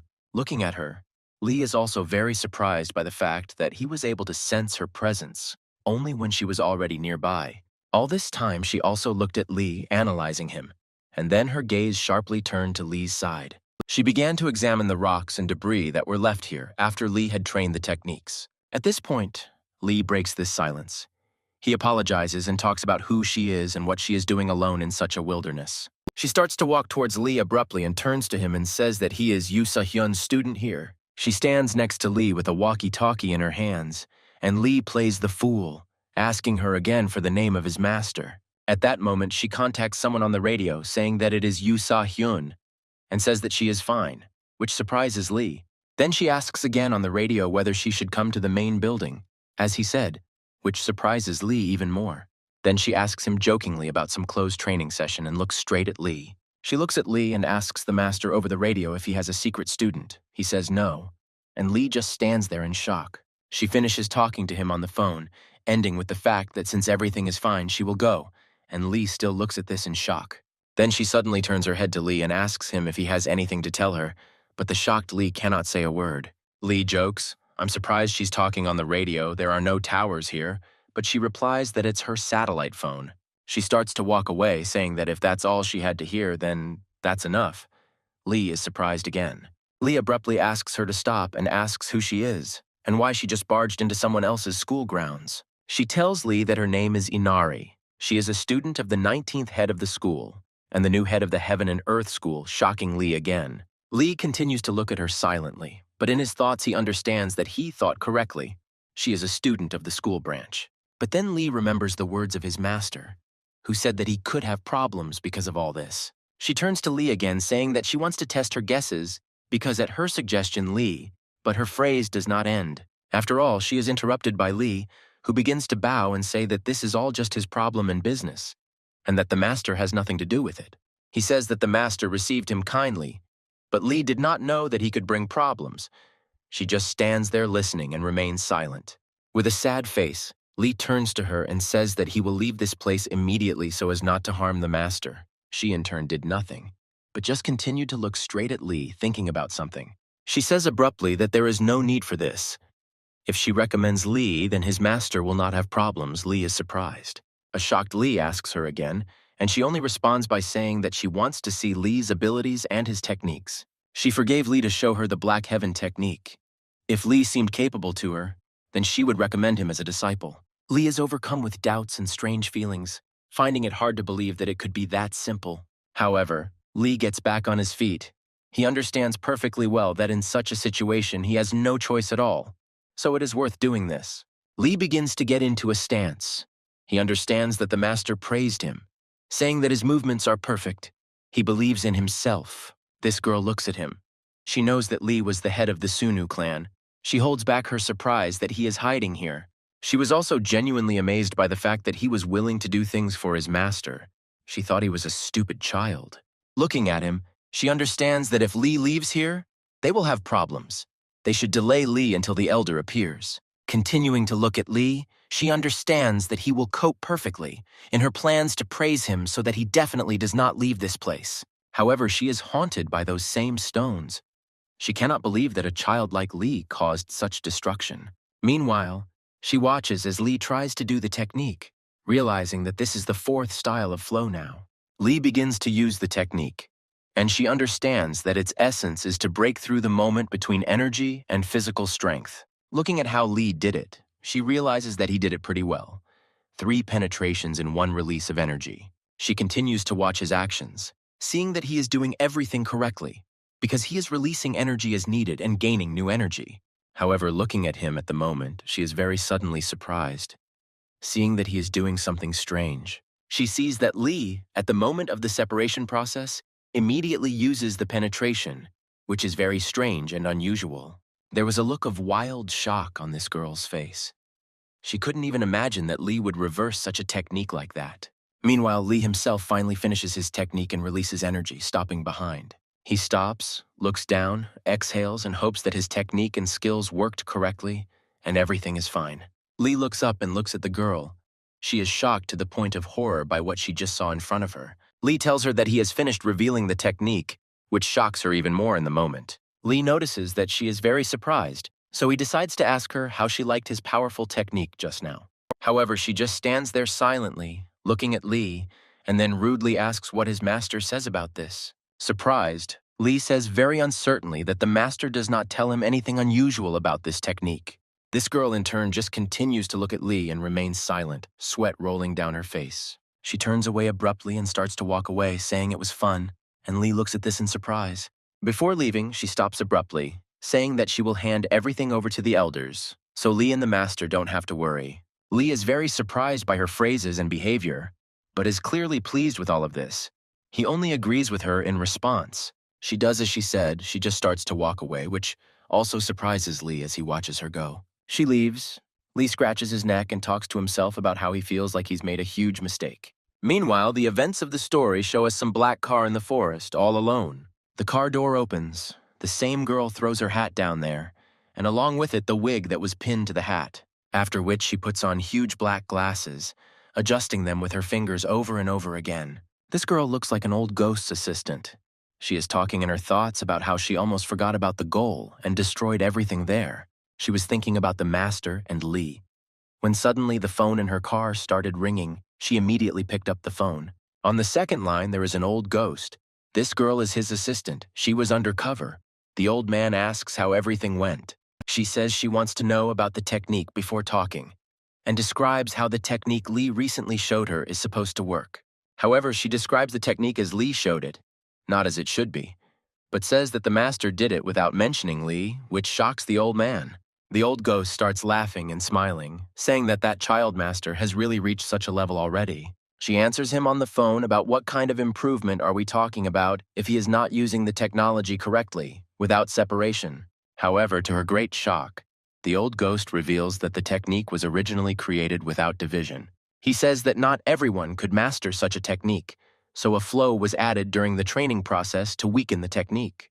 Closing his eyes, the old man tells that once upon a time his rival was able to study her without weakening and flow, so then he was taken in charge. The old man tells her on the phone that, whatever the case, it is amazing that that master has achieved such a level of technique. However, at the moment, she simply apologizes to the old man and admits that she was not talking about the master at all. Meanwhile, Master Lee returned to the main building to tell Lee everything and continue training. As he approaches the main house, Master Lee stops in shock. He looks ahead and simply freezes in place. He sees the backpack and immediately understands who it belongs to and what its presence here means. Lee comes out of the building, standing right in front of him. He asks Lee if that girl came. Lee says yes. He turns around in a panic, looks at the mountains and tells Lee that they are in huge trouble now. Some time passes. We see the same guy with whom Khan fought and the head of security, Sosul. They discuss the Federation. They discuss the fact that everything is going even too well than it seems. But the head of security says that it is all thanks to the Federation. They discuss the fact that the original plan was completely different, but the old man changed it quite well. Meanwhile, they have already arrived at the meeting place, finishing the call with someone they promised to give a countdown on the case. Getting out of the car, the head of security tells the guy in blue that he has a sour face today. Did something happen? The guy that Khan fought in blue turns to the head of security, saying that isn't all of this strange. He says that the head of the Federation, the old ghost, is a real snake, as everyone says. There are even rumors that he got his position through fraud. Looking at the parking lot, he says that in these negotiations, it is they, and not the Federation, who are holding the knife to their throat. The guy in blue replies that the head of security knows that the knife handle is no longer the same. This surprises the head of security a lot. He says that their main argument is Princess Sosul, but while they were messing around with negotiations, her influence did not grow. He also recalls the elders of the Sunu clan, saying that it feels like their influence in the clan is much higher. The guy in blue says that he has a feeling that everyone will understand their scheme, and the elders will make their move. The head of security asks this guy to put all such thoughts aside, saying that the old ghost will not be able to do anything anymore. Meanwhile, the events of the story send us to the old ghost, who calls the main guard of Sosul. He picks up the phone and answers that he and the guy in blue have already arrived at the place and are waiting for everyone here. However, it turns out that the old ghost is now driving his car somewhere in the mountains and talking to them. He begins to say that he is already quite old and has supposedly forgotten about the meeting and suggests rescheduling it for another day. And then he turns to the guard Sosul and tells him to convey his gratitude to Yan for the cooperation agreement, which surprises the head of security. The head guard begins to understand perfectly well that something is going wrong with them. The old man hangs up, and the guard and the guy just remain silent. Starkey looks at his phone and smiles, saying that they are no longer young but still as naive as children. The old ghost's car stops and his assistant informs them that they can't go any further. The elder leaves the car, looks at the forest around him and realizes how long it has been since he was here. Meanwhile, we are brought back to the main house in the forest. The master asks Li to introduce himself to everyone. There are several people in front of Li. He crosses his arms and begins to introduce himself, but is interrupted. One of these people starts yelling at Master Li, saying what kind of strange situation is happening. One of them points at Li and says that he can't believe that the boss started training this kid without even consulting them. Li listens to him and immediately starts apologizing, trying to say something, but he interrupts Li, saying that it is rude. It turns out that this is the same assistant of the old ghost. She says that it is rude and indecent to interrupt the elders. Meanwhile, the master calmly looks at Li, and Li himself simply remains silent and watches everything that is happening in surprise. Then one of these people suddenly looks towards Master Li and addresses him with a question, calling him the leader, which surprises him. This man approaches the master, asking him what he found in Li that made him a disciple of the main line. The master folds his hands, bows his head, and asks for forgiveness for breaking the rules and taking this child without permission. However, the master then adds that this child, meaning Li, is a student of Kumun Ren himself, and the former head of the Sunu clan. Li is surprised. Looking at them all, he says that when he accepted this child into the main branch, he was well aware of all the risks. One of these people lowers his head and, smiling, closes his eyes and says that the master himself will admit his mistake. The master then adds that even while in the Sunu clan, Li believed that he belonged to the Heaven and Earth school, which again surprises Li. Then the master describes to them that all this time in the clan, Li did not abandon the techniques of the school and studied them well all this time. Then the master remembers and reminds everyone that as soon as Li left the Sunu clan, he immediately came to this school, remembering it. Then, with a very serious aura, he addresses them, saying that if someone like Li doesn't have the right to enter their school, then who does? The master speaks about this calmly but very seriously. Li looks at him in surprise, realizing that it is for his own sake. Then one of them interrupts the master, saying that he understood everything and suggests discussing all this a little later, which surprises Li. Then this man looks at Li and offers to look at the techniques that he managed to learn during this time. Meanwhile, the old ghost, moving quickly through the forest, reaches the point he needs and stops. From this point, he notices the very place where everyone is now. He thought it would be closer, but it is so far away. The old man decides to put his fingers on his forehead in order to look at that place in more detail with the help of energy. And so it happens. His technique of sharp concentration of energy works successfully, and he is already looking at everything that is happening there. He looks straight at Li, noticing that he is getting into position. The old man realizes that he is just in time. However, to the old man's great surprise, his concentration is interrupted by a sharp ringing sound from the side, which irritates him. It turns out to be a phone call, an unknown number. The old man doesn't understand who brought him here at such a time. With a dissatisfied face, he rudely picks up the phone and immediately simply says, "Hello," waiting for the word of the person on the line. The man on the line smiles and says he is glad to be speaking directly with the ghost now, mentioning that he has deceived his subordinates. With a pompous look, the old man answers him that he is really the elder of those two young idiots who called a couple of hours ago. The man on the line, a man in a jacket and with a dog, answers that, yes, he is the head of the Black Forest Defense, Mr. Kaiser. With a dark look, he tells the old man on the phone that he was very disappointed with the old man's behavior this time. He tells the old man that he would like to cooperate with him, but the old man rudely asks him to get to the point quickly and not waste time. The old man tries to focus all his attention and energy on Li's technique and says on the phone that he is a little busy. Then this Kaiser on the line says that if this is the case, then the old man as a whole can be killed, which greatly surprises the old man. Sitting in his office, he continues to talk about how, judging by this whole case, he has made the decision to eliminate the old ghost.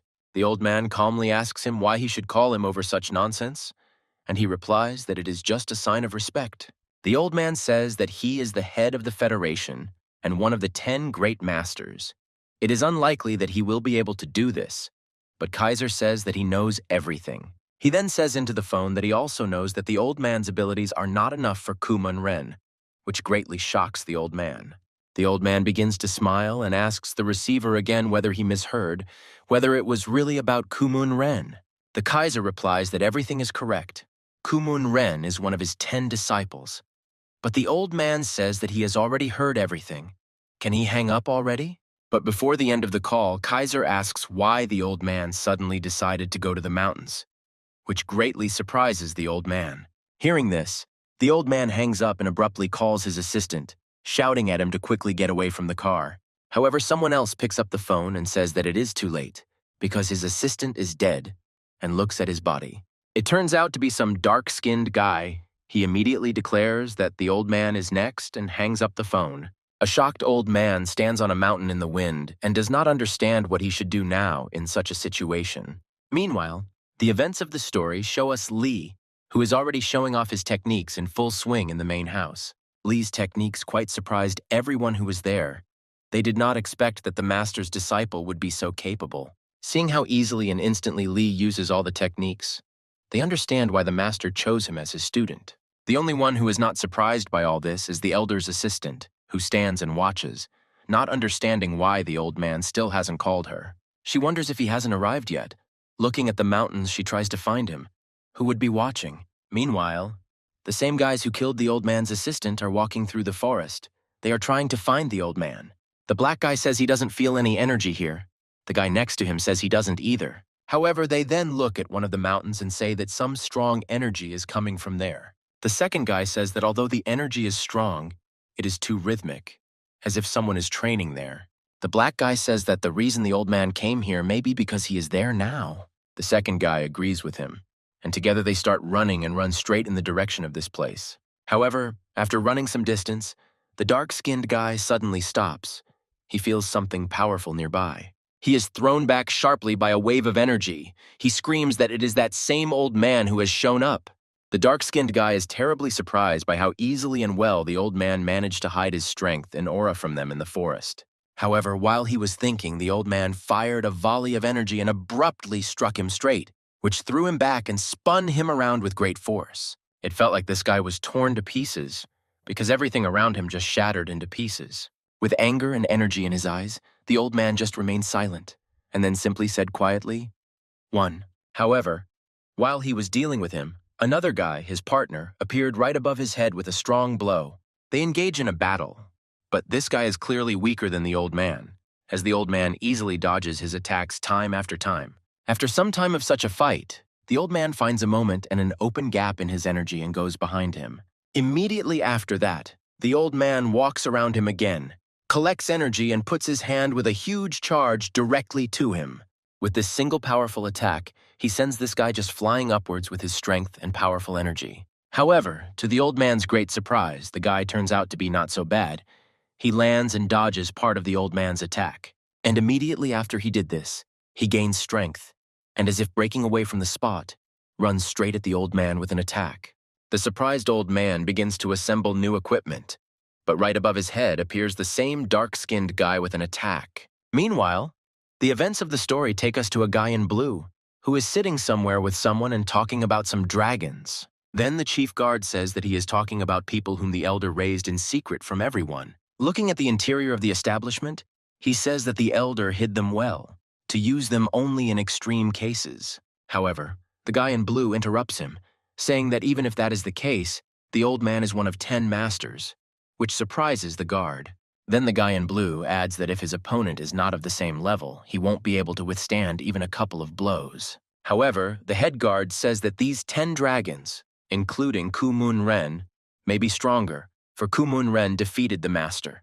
He finishes by saying that those 10 were trained on the model of Kumun Ren, and the events of the story return us to the old ghost. And then we are also shown Lee, who is very surprised. Apparently, he detected someone else's energy in the forest. Besides Lee, the 3 who were with Lee, including the old ghost's assistant in her form, are also surprised by this. However, they don't fully understand what happened and ask Lee what happened. Why did he stop? Lee points to the mountains and asks them if they felt any strange energy coming from there. Lee's words greatly worry the old man's undercover assistant, because she understands that her boss is on that side. One of the men says that Lee is talking nonsense, because that mountain is very far away. How can he feel anything here? He calls Lee an idiot and says that even if a bomb exploded at that distance, nothing would reach here. However, at that moment, the same assistant bursts into the dialogue. She turns to them and tells them to listen to her. She tells them that there should be an elder in that direction who would watch, which surprises them. They ask her if she has contacted him, but she says that she has not been able to do so all this time. Lee looks at all this in surprise. The master intervenes in the dialogue, asking what happened to them and is everything normal. One of them turns to Lee abruptly and asks him if he can still feel the energy behind that mountain, a question that greatly surprises Lee. Lee turns around and looks at the mountain, looking at it for about a minute. Lee reports that he no longer feels the energy flows. Immediately after they received Lee's answer, they began to stand up, saying that everything was clear to them. The two men and the old man's assistant began to leave, saying that they would believe Lee's words and go check what was there. As they were leaving, one of them turned around and asked Lee and the master not to go anywhere until they arrived. It would be safer that way. In response, of course, the master agrees with them. Crossing his arms, he bows and says that he understands everything. The two men and the old man's assistant headed towards the gate of the main building, and Lee and the master looked after them in surprise. At that moment, Lee abruptly turns to the master, asking him that they definitely shouldn't follow them now. The master calmly answers Lee, saying that there is no need for this because the man is much stronger than Lee and even the master himself. Meanwhile, that same dark-skinned guy standing with a sword in his hands says that it seems the rumors about this were not lying. He looks at the old ghost, saying that he is the first one who has so cleverly hidden his presence from them now and dodged the attacks. Those same men and the old man's assistant, moving through the forest, discuss that there really is an influence of energy. But it is not clear how Lee sensed it there. Jumping from tree to tree, the old man's assistant listens to the conversations of these two men, who are clearly not thinking about the problem at hand. The men discuss among themselves accepting Lee, because in some ways he is a ticking time bomb, but he is very good. The old man's assistant is irritated by their conversations. She can't understand what they are thinking about, and what does Lee have to do with it? She turns around, apologizes, and yells at them harshly, saying that now is not the best time for such an argument.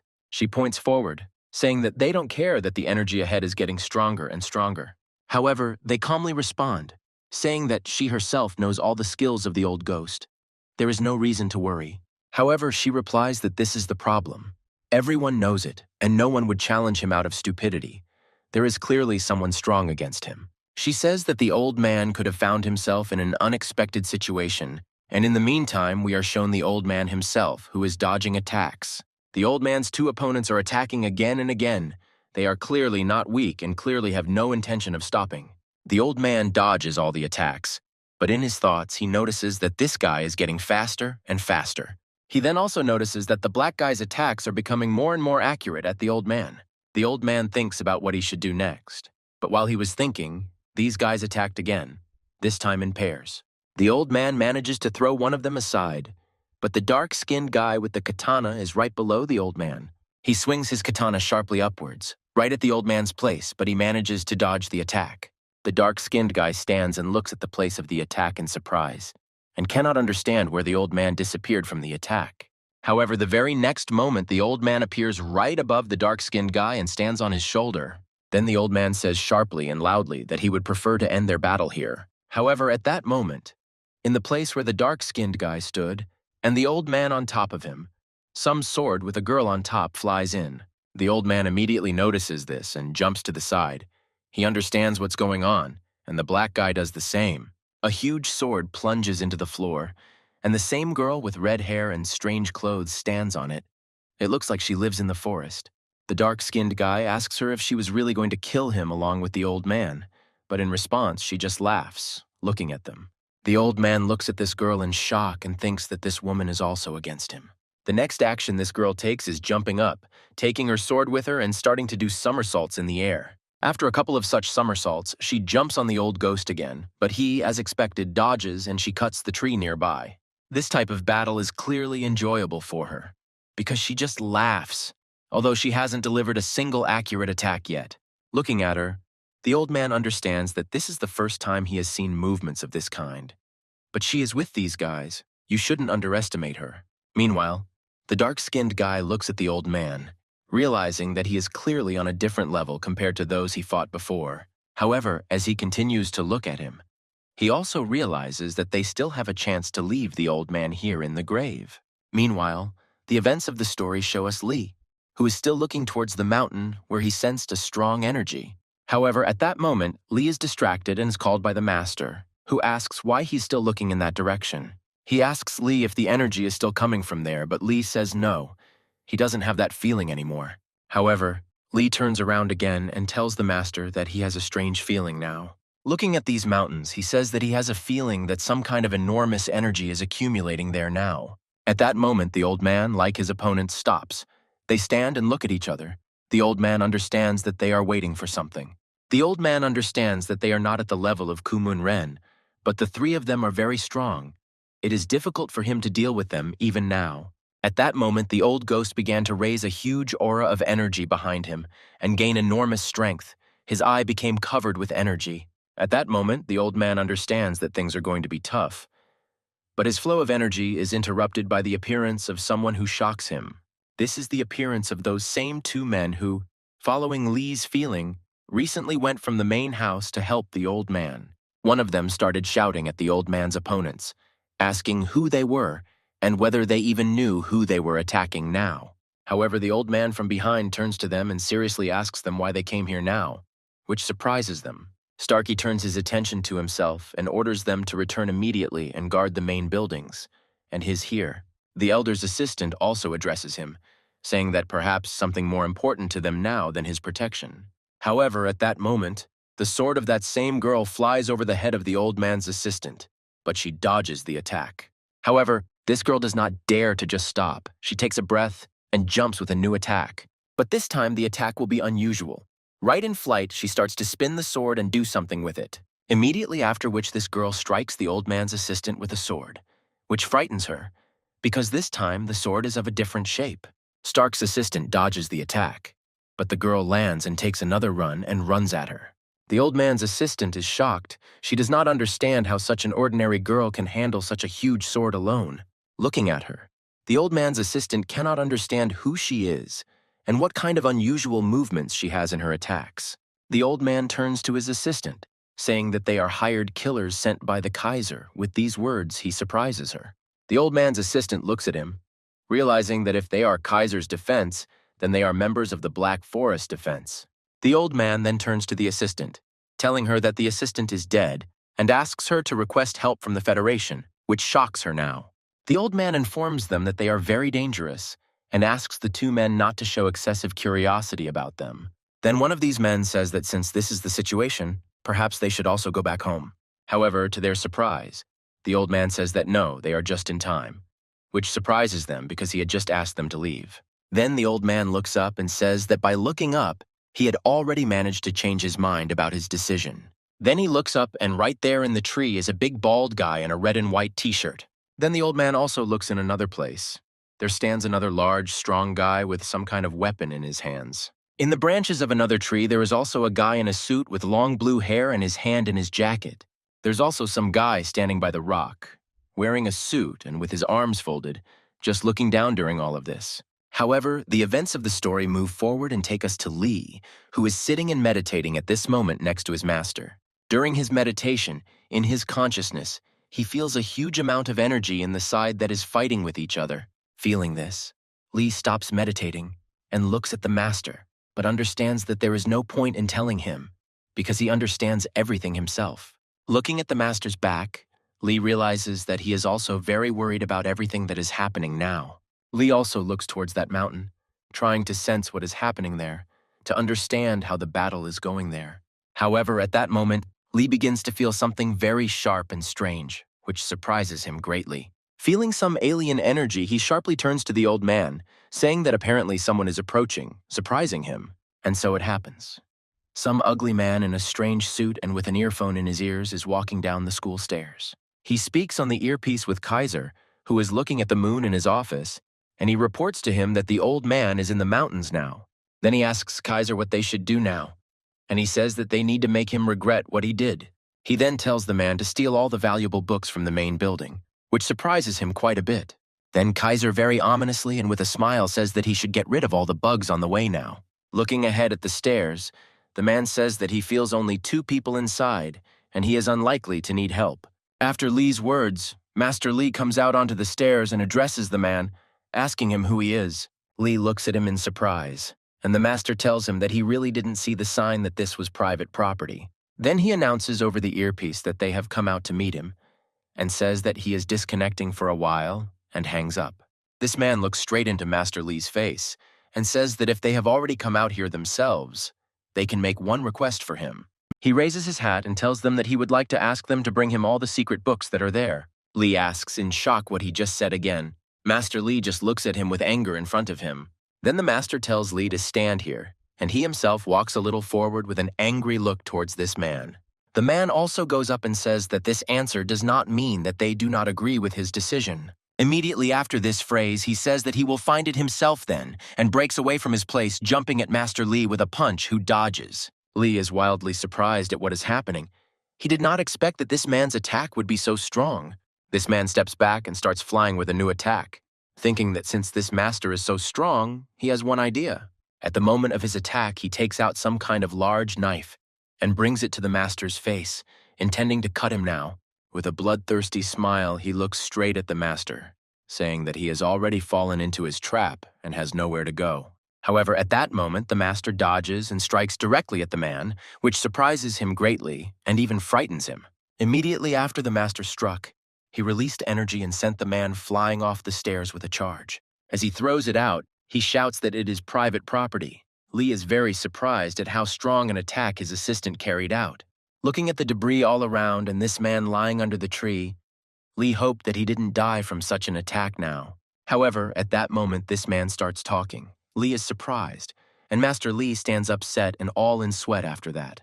This man lies down and says that the power is impressive. If it weren't for his armor, his bones would have broken already, which surprises everyone. Then the man looks at the master, asking him how his fist is. It's all covered in needles, which surprises Lee even more. The master turns to him and says that he is really using poison, but the man says that it is too late. The man lies covered in armor and says that the master has already struck him and has introduced his poisonous needles into himself now. The man says that while the poison is spreading, the pain will only increase, and then death. The master's fist is really in needles. Lee screams about what the hell this man did to his teacher, but the master tells Lee to close up and not interfere now. The man runs towards the master and screams that he will kill him even earlier than this poison is in his body now. Lee is about to attack, but the master grabs Lee and throws him back, shouting that he asked him not to come here anymore. The master yells at Lee and asks him if he thinks the master will let this man beat him now. Meanwhile, this man begins to twirl some kind of weapon in his hands and attack the master with great force. Then the man suddenly attacks the master several times with his knife. However, the master skillfully dodges all the attacks. Immediately after which, this guy retreats to the back positions, and the master runs at him with a new attack over and over again. This man also decides to attack, and in his mind he understands that the master is only making things worse for himself when he repeatedly dodges attacks. The man attacks, realizing that the master's breathing is increasing, which then means that the poison is spreading throughout his body. Lee just watches all this. He is infuriated that he cannot intervene, because he could greatly help his master with this fight. The master protects Lee from this man's attacks, realizing that this guy is the lowest and most vile of all his rivals in his entire life. Attacking him and looking at him, the master understands that such an opponent should never be allowed close to Lee. The master understands that Lee has little experience for such a fight, so he should attack and resolve everything alone now. However, at the moment the master's powers begin to leave his body, he realizes that he is getting worse time after time. The man, seeing this, twirls his knives and says that this is expected because his knives are also covered in poison. He wants to say something else, but he doesn't have time, because the master's sharp attack is already directed straight at him with all its force. This guy looks at the master, whose strength is running out, and says that these are really his last bursts of attacks. The man dodges the attacks and is well aware that the master can only aim for his face due to the armor all over his body. The man twirls his knives, smiles, and understands that he, in turn, can aim anywhere on the master's body. However, at that moment the man is very surprised, because the master's attack with a fist is directed straight at his stomach with all his force. The attack is very strong physically, and immediately after that, the master launches a stream of energy, which throws the man out. Lee is terribly surprised by what just happened, by what he sees, because no one expected the master to hit the man's armor again. Flying upward, the man says to himself in shock that he understood what the master was trying to achieve and insults him. As the man flies upward from the blow, he begins to realize that the master was dodging to prepare an attack, and not because of the armor. The master then looks at him, then jumps and delivers another crushing blow of the storm wind right at him. Adding more energy, the master makes such a powerful blow that the man's armor seems to be torn to pieces. The master starts yelling at him, telling him to leave immediately. But blood is already coming from the master's mouth, and his strength is getting weaker and weaker. The master's disciple, in the person of Lee, sees that his master is not feeling well and asks him about it. But he only covers his mouth with his hand. The master tells Lee that he really thinks that his body is so easy to defeat. But Lee argues with the master because he sees his terrible condition. The master says that he will get rid of the poison through circulation, but Lee sees that the master's hand is already completely blue. The master's condition is simply terrible, but in his thoughts, he is glad that he was able to protect Lee from danger. The master tells Lee that they got rid of that man and everything is fine, but Lee suddenly feels someone's presence behind him. He and the master turn around, and behind them stands some girl in a suit and a bob, and next to her is a guy with a mohawk and chains.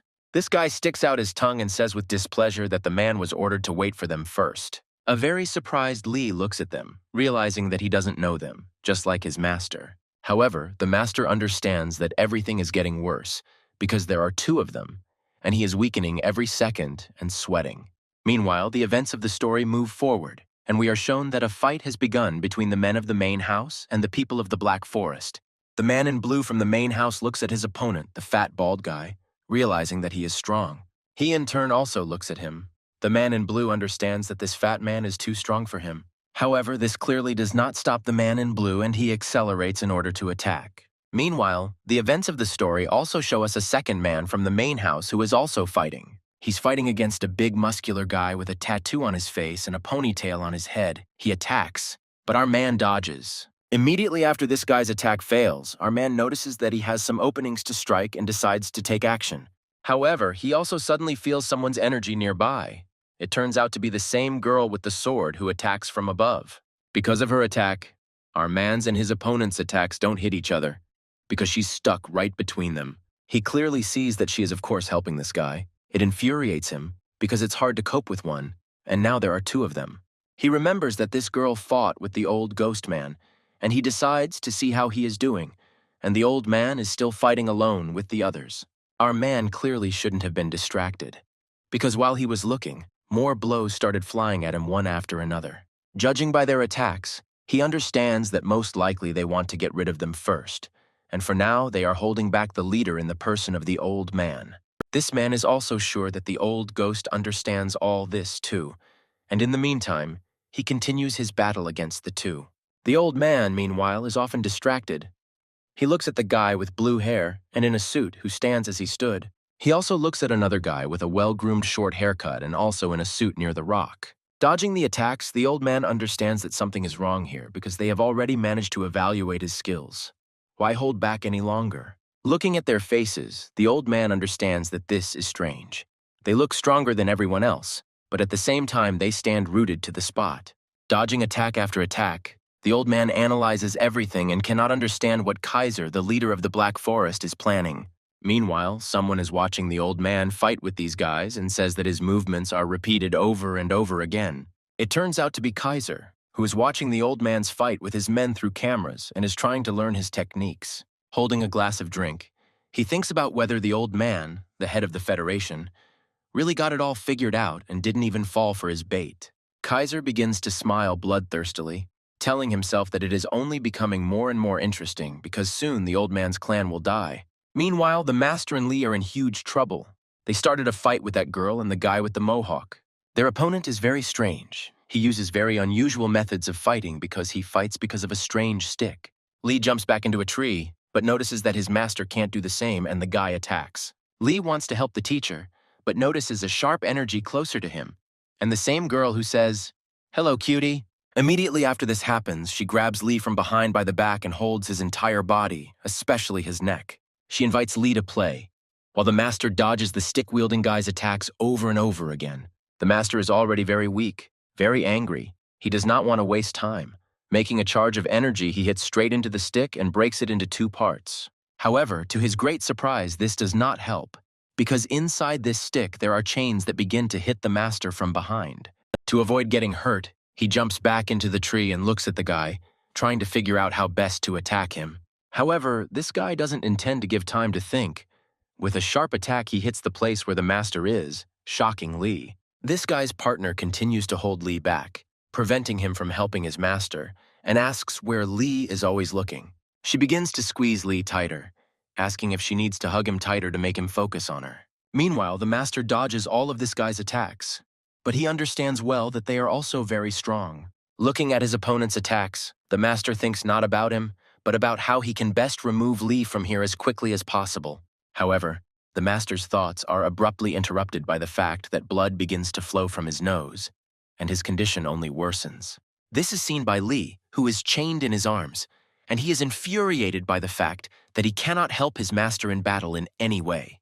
The next moment, the master becomes even worse. He begins to spit blood and close his eyes over and over again. Seeing this, Lee's nerves reach their limit. He shouts the master's name over and over again, but his body is still squeezed by this girl. Lee begins to try to break free, building up energy, but she in turn holds him, saying that he is not bad. However, in the next moment, Lee pushes off the tree branch with his feet, driving it into the tree post. Meanwhile, Master Lee is lowering his blows lower and lower, and the guy with the stick is already right above him, ready to finish him off. Accumulating energy in her legs, Lee descends, breaking the branches of the tree. This girl no longer has enough strength to hold Lee. That guy, meanwhile, attacks Master Lee, and now he hits his shoulder with a stick, which finishes off his bad condition. Lee starts to gain speed and accumulate energy. This girl flies to the side. The ground under Lee simply breaks. Meanwhile, the exhausted Master Lee flies down, and the guy who hit him rejoices, saying that he hit the bull's eye as he should. Meanwhile, the girl that Lee threw away comes back towards him, saying that it was good, but not strong enough for her.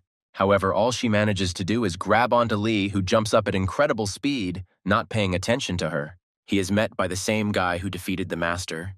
He flies at Lee, saying that he will impale him on a stick like a shish kebab. This guy decides to finish off the master first by piercing his body, but in front of him he sees Lee, who is approaching him. Lee suddenly charges her leg with energy and delivers a powerful kick upward, throwing the girl with the charge right into that guy. After which, with deft movements, Lee grabs the master's body, which was flying down, and takes it with him. Barely holding up his master's body, covering his feet with energy, Lee manages to successfully land on the ground. He sees that the master's mouth and nose are covered in blood, and he himself is unconscious. Lee shakes him and simply comes to his senses urgently. He opens his eyes but barely speaks, just quietly telling Lee to leave here right now and quickly. Meanwhile, the guy asks the girl who this guy is, referring to Lee. She says that he is strange and you need to be careful. After his sentence, Teacher Lee only closes his eyes and coughs, and Lee asks him to come to his senses again and again. Then, holding his body, Lee suddenly raises his gaze upward, looking straight at them with a very cold gaze. Immediately after that, Lee raises a wild aura of power and eclipses everything around him. He is very angry and upset about all this. Lee carefully places the master's body on the ground and asks him to wait for him here. He will soon do and decide everything. Looking at the body of his dying master, Lee calmly and coldly says that now he will be the one to confront them. This phrase from Lee confuses the guy and the girl. They did not expect that everything would turn out like this, and Lee would not run away in disgrace. Lee begins to stand up straight. He normalizes his breathing and tries to calm his outburst of hatred. He says that there is no one else here, and there's no need to hold back the forces, and the expression on his face resembles Ku Moon Ren. Immediately after this, Lee decides to finish them off, gets into a fighting stance and covers himself with that same blue energy. His opponents, a girl and a guy, are shocked to the point of horror. They did not expect this, and for the first time they see such strange energy as Lee's. Immediately after this, the events of the story show us that same guy with well-groomed short hair, who is suddenly surprised by something. And right after that, and the second guy with long hair in a suit, they both feel something and are suddenly surprised.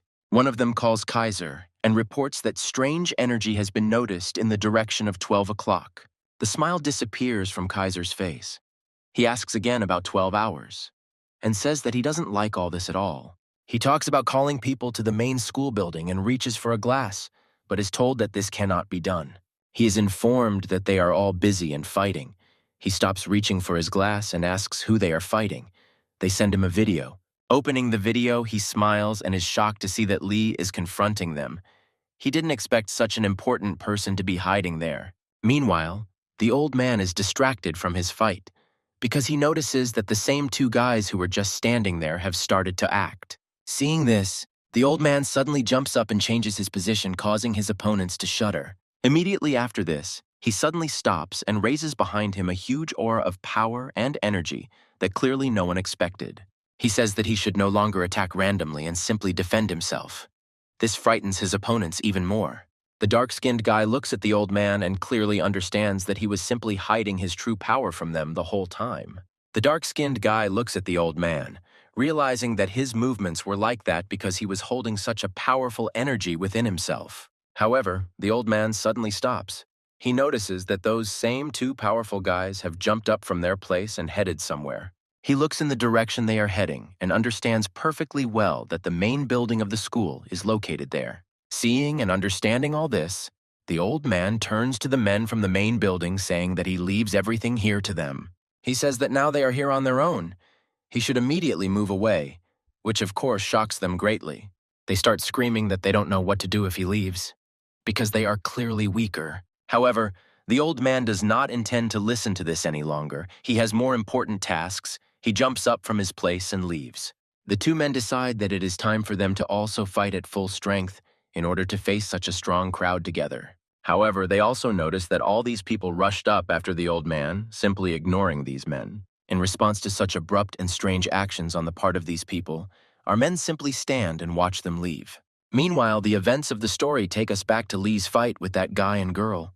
Lee's strong energy breaks that guy's chain in half. This guy is shocked by what just happened. He didn't expect such an outcome. His chains are broken. Lee then delivers another blow of his powerful energy, breaking more of the guy's chains in just a couple of blows of his energy. While Lee was breaking the guy's chains, his partner decided to take advantage of the moment and attacked Lee from behind, waiting for the right moment. She decides to grab Lee from behind again, saying that after so many attacks in a row, there will definitely be vulnerable spots to hit. However, what was her surprise when, after she grabbed Lee, he took her hand and with his other hand began to launch energy into her. Lee's energy began to hit her in the shoulder, and from such a sharp and strong pain she screamed and began to cry. Lee then jumped up and delivered another vigorous kick to her, sending her flying. She flew straight into the concrete steps of the school, which was a painful blow for her, because some parts of her body were covered in blood. Lee, meanwhile, has no intention of delaying at all.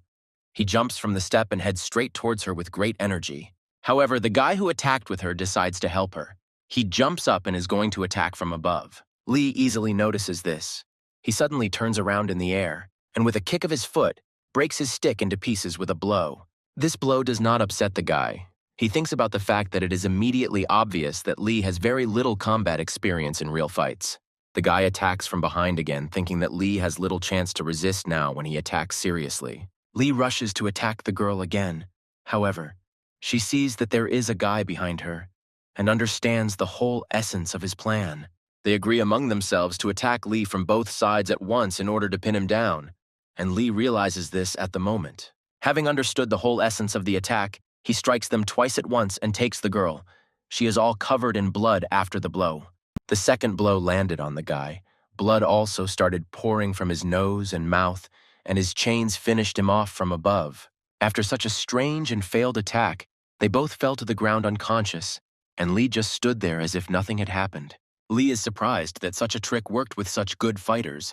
He provoked them to attack together. After some time, Lee takes the master under a tree, sits down and tries to bring him to consciousness, which works. Seeing that the master had regained consciousness, Lee immediately asks him if he is okay, but he asks what is wrong with the enemies now.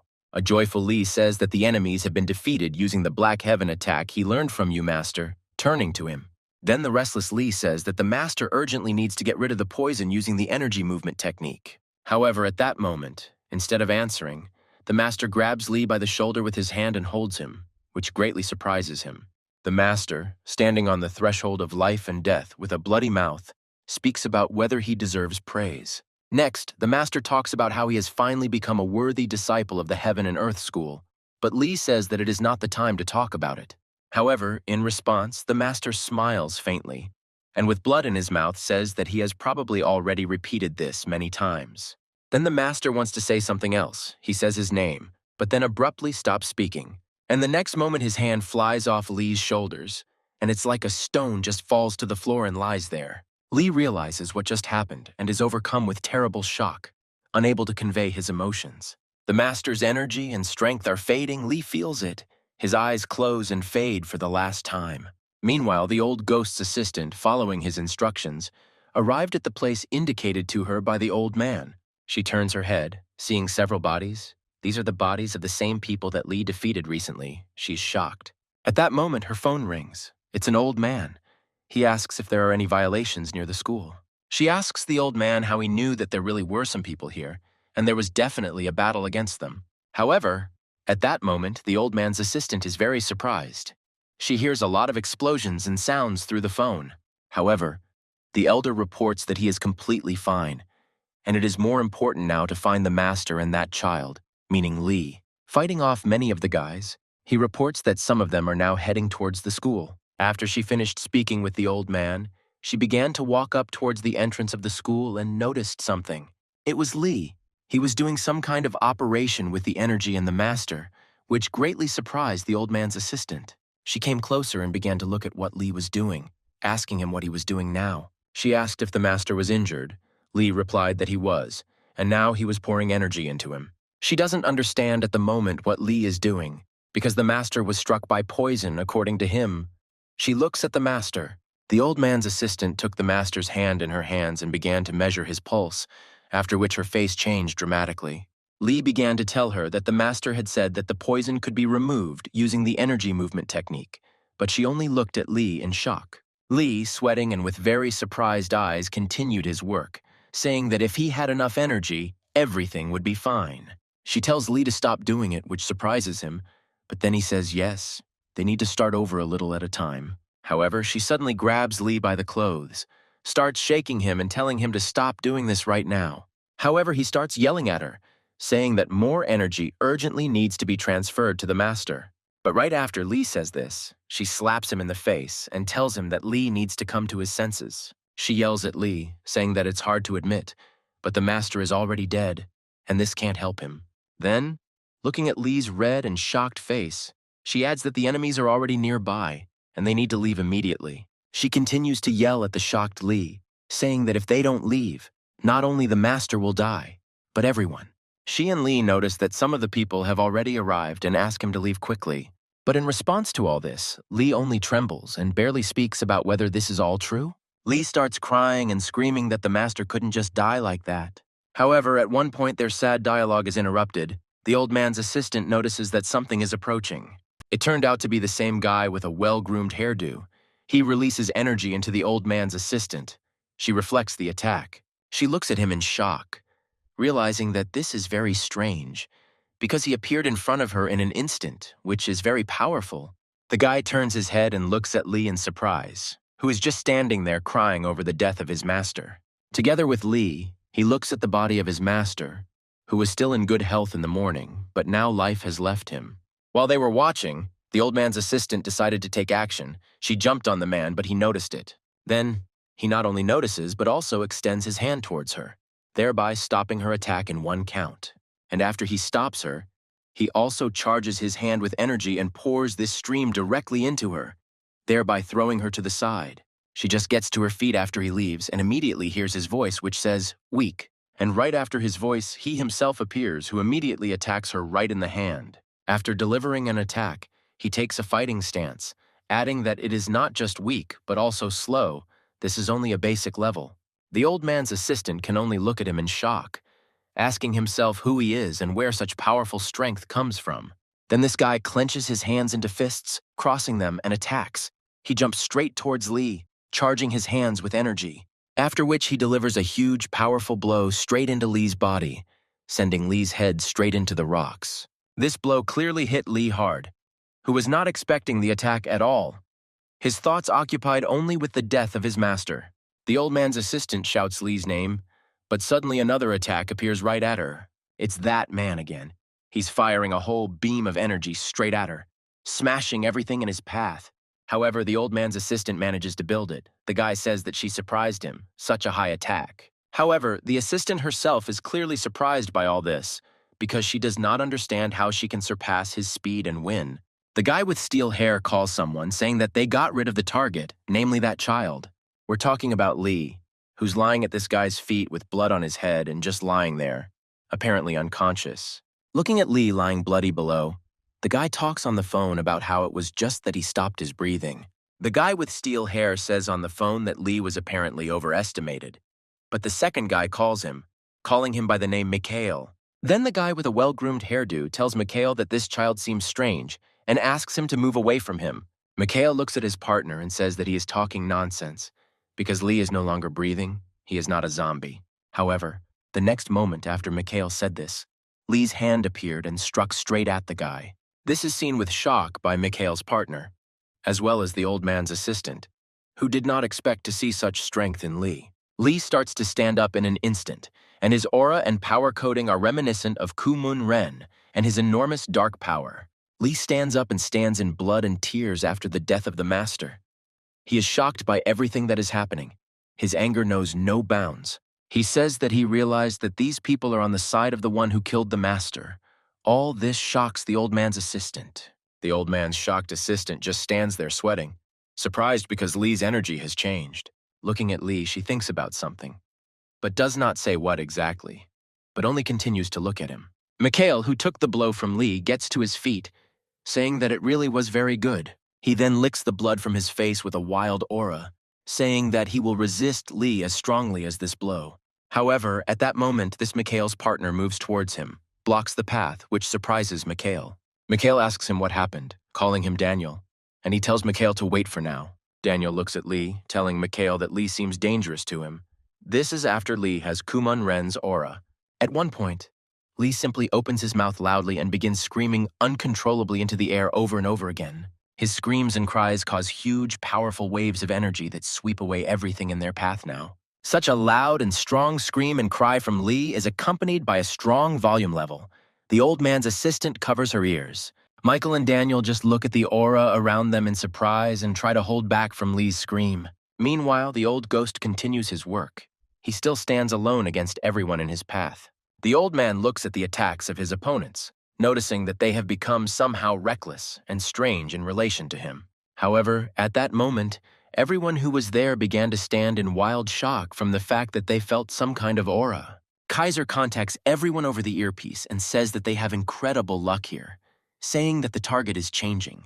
The old ghost is wildly surprised by everything that is happening, because now the situation is clearly beyond his control. The next moment after the message about the change of target, everyone moved in some direction, abandoning the battle. The old man starts shouting after them and trying to stop them. He is clearly surprised by what is happening. The men in the main building are discussing that they just heard the cry of a phoenix, the boundary of the source of the black boundary. The first man tells the second that now is not the time for such conversations. He needs to get to school.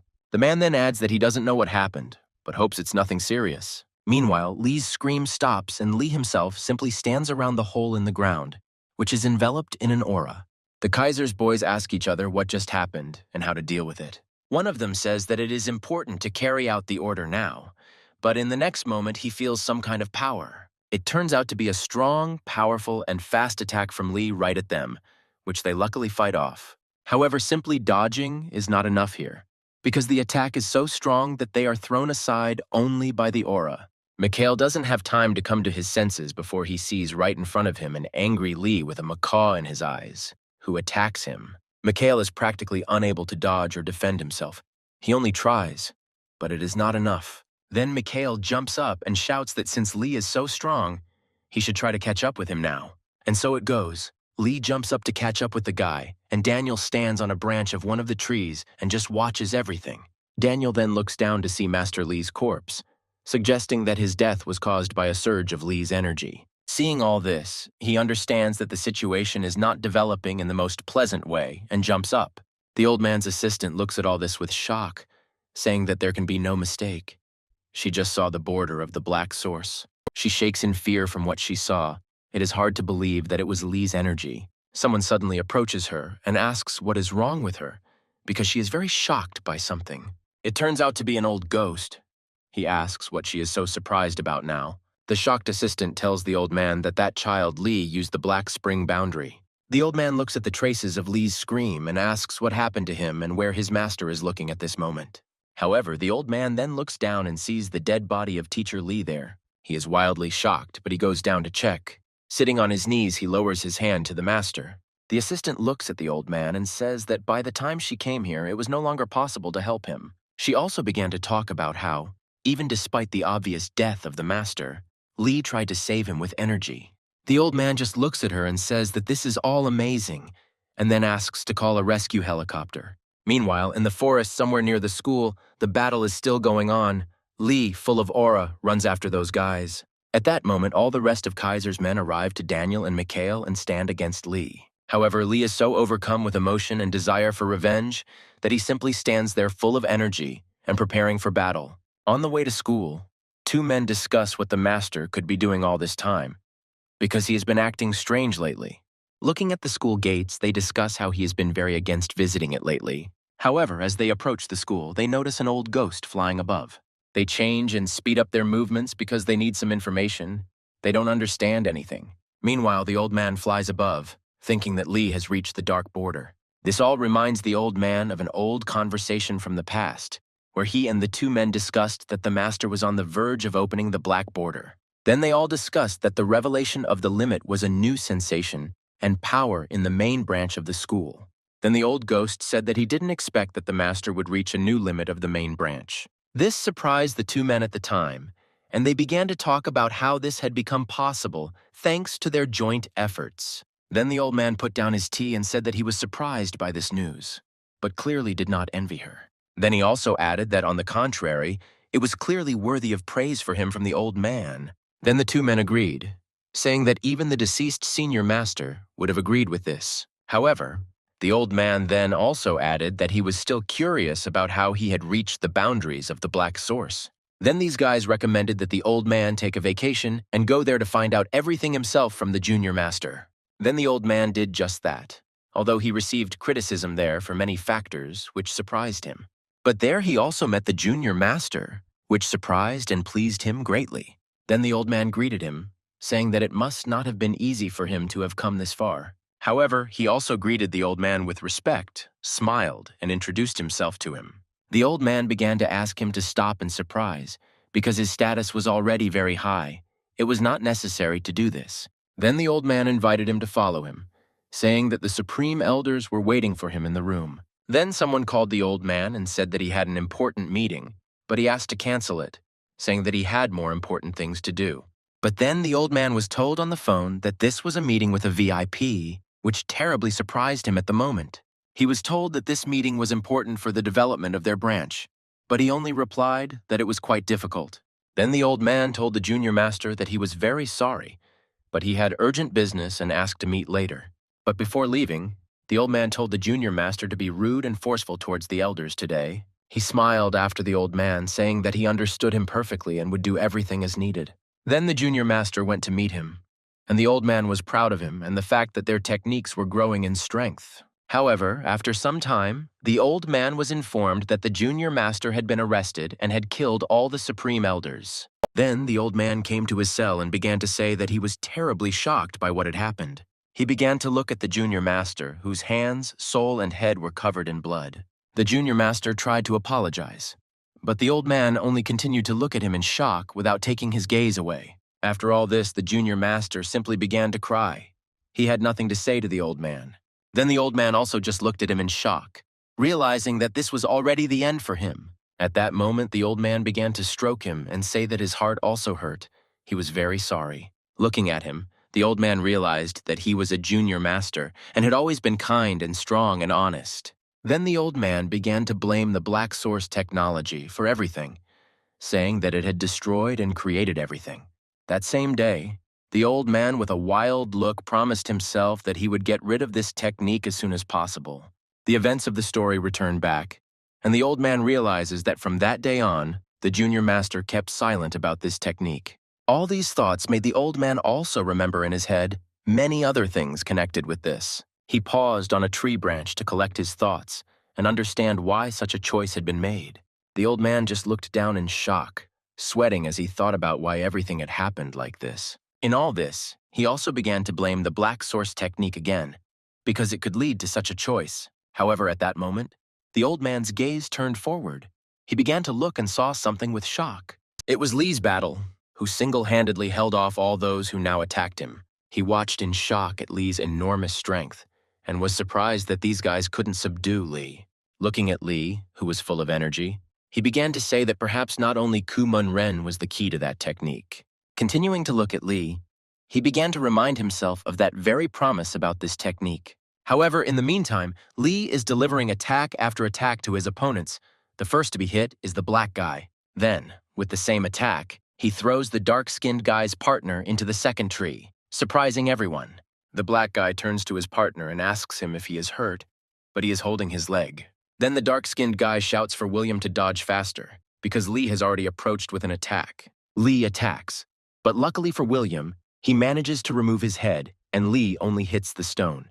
Everyone is shocked by what is happening, because if it had happened a little more, there would have been nothing left of William's head at all. A second later, Lee is already in a different place, charging his leg with energy and striking. The dark-skinned guy is very shocked. He didn't even remotely expect it to be like this, and Lee's movements are also somehow strange. William wants to attack, but he can't because at that moment something envelops him. At that moment, his body is attacked by some strange energy. He tells the black guy that he cannot move. The shocked black guy turns around and asks what he just said. The next moment, something amazing happens. William's neck is simply torn apart from behind. William begins to lose consciousness and fall down, covered in sweat and blood with his neck torn open. Then Daniel appears, saying that William is pathetic and panicked in a fight with a child like Lee. Then he turns sharply to the dark-skinned guy and asks what he is looking at, so surprised. Looking at the dark-skinned guy, he says that a horse that can't run is out of the question. Daniel tastes William's blood and says that if they don't hurry, they will be corpses like him. He then jumps into battle with Lee, who fights, saying that he will tie his legs first. With a wild aura, Daniel says that such a chance as catching Lee now cannot be missed. Mikhail also bursts into the fight and starts to act. He delivers an attack right to Lee's face, hitting. However, this attack means nothing at all, and Lee immediately reflects his attack and also attacks. Mikhail watches in shock as Lee rushes towards him, shocked to see that his attacks did not hit Lee. However, Lee's attack is interrupted by the appearance of Daniel, who grabs Lee by the neck from behind with his hand. Everyone suddenly began to look at this in shock, especially Mikhail, who was surprised by this. He then looks at Lee from behind in shock and realizes that he wanted to attack again, but calmed down. At that moment, Lee calmed down and simply asked, "Grandfather Elder Chong, is that you?" All of Lee's opponents suddenly flew at him, seeing that he had calmed down, and Daniel said that this was the end for Lee. Meanwhile, Lee seems to be floating in his consciousness. He cannot understand where he is and what is happening. In his mind, he sees the silhouettes of the master, who shouts that Lee should pull himself together and act decisively. He tells a surprised Lee that combat must have form, and that form is part of Lee, and he must understand it. Master Lee then yells at him, telling him to try the technique starting from the Black Heavens. Lee gets into shape and says the name of the first technique of the Black Heavens, Emergence. After which, in his consciousness, controlling and balancing the aura with energy, he does different tricks over and over again. Lee jumps, spins, twists, and turns, using poses and delivering various blows into the voids of his mind. However, it turns out that all those blows that he dealt in his mind were also in the real world, and hit everyone around him. Daniel sees this with shock, having never expected such an outcome of events now. Mikhail also sees this, because now only he and Daniel are standing on their feet. The rest have fallen down. Mikhail is shocked and cannot understand who he is, because he unintentionally released his energy just now. He looks at Lee in shock, not understanding how he parried all the attacks that came at him. However, in Lee's mind, everything is not as rosy as he would like because he sees the corpse of his master. Mikhail still looks at Lee in shock, not understanding if he is even conscious now. However, while he was thinking, he didn't have time to notice how a huge, powerful aura began to approach his direction. A very angry Lee, covered in blood, began to spread the energy of his aura all over the place, shouting that he would kill everyone. Daniel starts screaming that Mikhail needs to come to his senses quickly, or else he will be killed. Daniel says that Michael must not be allowed to become enveloped in this beastly energy. Mikhail says that everything is correct and he is somehow confused, and this is very wrong. Then Daniel says that the owner did not give permission for this, but Mikhail does something. Mikhail activates some very strong demonic form of himself and attacks Lee. Daniel informs Kaiser that Mikhail has gone berserk without permission. Kaiser tells him to leave him alone. He also says that Daniel should not limit himself if anything happens, and should also keep an eye on Mikhail. Kaiser also reflects that he didn't think that the gift for Kumun-ren would be in such a place. Meanwhile, the events of the story go to Kumun-ren. Someone talks to him about Daniel and Mikhail. Sophia asks if they are strong. Kumun-ren says yes. She asks if they are his equal. Sophia looks at Kumun-ren and says that there is information that the master has targeted them at Kumun-ren. Sophia tells him that they have been missing for several days. Perhaps they are targeting Kumun-ren. Kumun-ren says that maybe Sophia is right. It is unlikely that he will be able to handle the two of them at once. Kumun-ren puts down the book and says that these guys don't always resemble people. They are like monsters. Meanwhile, one of them attacks Lee, leaving Lee with many different wounds and scratches with blood. And then he jumps on Lee, squeezing his bloody shoulders with his hands as best he can. And after squeezing, it grips Lee even more tightly and sends him flying, hiding in the stone nearby. Immediately after which he flies up to Lee again and delivers a powerful blow straight to Lee's torso. The same two men from the main house have arrived and are watching this battle in the forest with shock. One of them says that he doesn't believe his eyes. Lee doesn't lose to them even in this state. Looking at Mikhail in berserker mode, he wonders if there really was anyone else with such power besides Kumun-ren. They discuss among themselves whether they should intervene, but come to the conclusion that Lee does not distinguish between friends and enemies now. Kaiser begins to think that Lee is very strange. He has suddenly lost his attack speed. At that moment, Kaiser is distracted and informed that the third and fourth groups have stopped communicating. Then, when he tells him that the first and second have also stopped communicating, Kaiser is shocked. Kaiser tries to call them, but all these groups are lying dead near the old ghost. And the old ghost himself says that, apparently, he has already caught all the rats here. The old man jumps and flies away somewhere, saying that the same heavy energy has become even heavier. He says that if this continues, Lee's life is in danger, and that's what's happening. Lee is already in critical condition. Daniel watches the fight between Lee and Mikhail and realizes that there will likely be no need to help. He sees Lee spitting blood, realizing that he most likely overestimated Lee's capabilities. However, in that moment, Lee's hand ends up right behind Mikhail's head and grabs him by the neck, after which Lee charges energy into his head and deals a crushing blow to this guy Mikhail. Daniel, who just recently thought that everything would go well, looks at all this with shock. Mikhail begins to scream, shrink, and close himself in pain, his entire forehead covered in blood. Mikhail's partner started shouting after him, asking him to immediately go back and move away from Lee. Michael grabs Lee by the head and tells Daniel not to interfere, as Lee will soon die anyway. Mikhail then delivers a blow straight across Lee's body, into his stomach, sending Lee flying upward. Throwing Lee up and then down, Michael stood right above him, saying that it was too much for him. However, at that moment, a shocked Mikhail notices that Lee begins to get up and climb. He looks at Lee in shock, unable to comprehend how Lee keeps getting up and acting again. Lee gets to his feet, releases his aura, and says that he will simply destroy this guy. Daniel intervenes in the battle, sending a powerful blast of energy through his body, knocking Lee aside with his power. Mikhail walks behind and says that he asked Daniel not to interfere in this fight. However, Daniel says that he only wanted to break the energy that was around and nothing more. Daniel says that Lee is able to use a rare technique that allows him to control the aura around him. At that moment, they notice that a Federation helicopter is flying right above them. Daniel says that communication with several headquarters was lost, and then with the Kaiser as well. Michael approaches Daniel, and together they decide what they should do next and how to solve the problem with Lee. Daniel looks at him and says that there is nothing to decide with Lee, because he is already dead. Meanwhile, Lee is back in his own mind, trying to figure out where he is this time. Lee sees memories from the demon's life in his head. Some boy came to him and asked him to give him strength. Then this boy said that if he was not given strength now, his master would die, and he named Master Lee. Lee is terribly surprised by this. He didn't expect to see exactly this kind of memory in his head, and with his master at that. Meanwhile, the old man and his men stand over Lee's body and try to figure out what's wrong with him.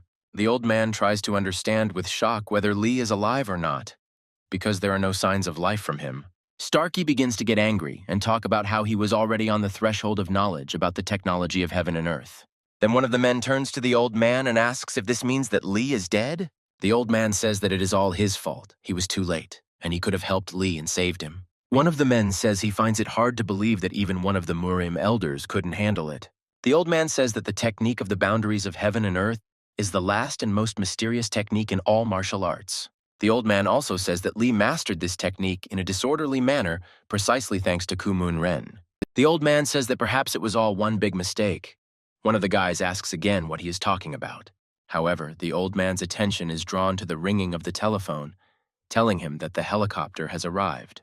The old man calls his assistant and asks who arrived in the helicopter, and she only says that everything was very strange. However, at that moment their dialogue is interrupted, because someone from behind greets the old man with an old voice. It turns out that this is the same elder who once treated Lee. He says that they haven't seen each other for a long time.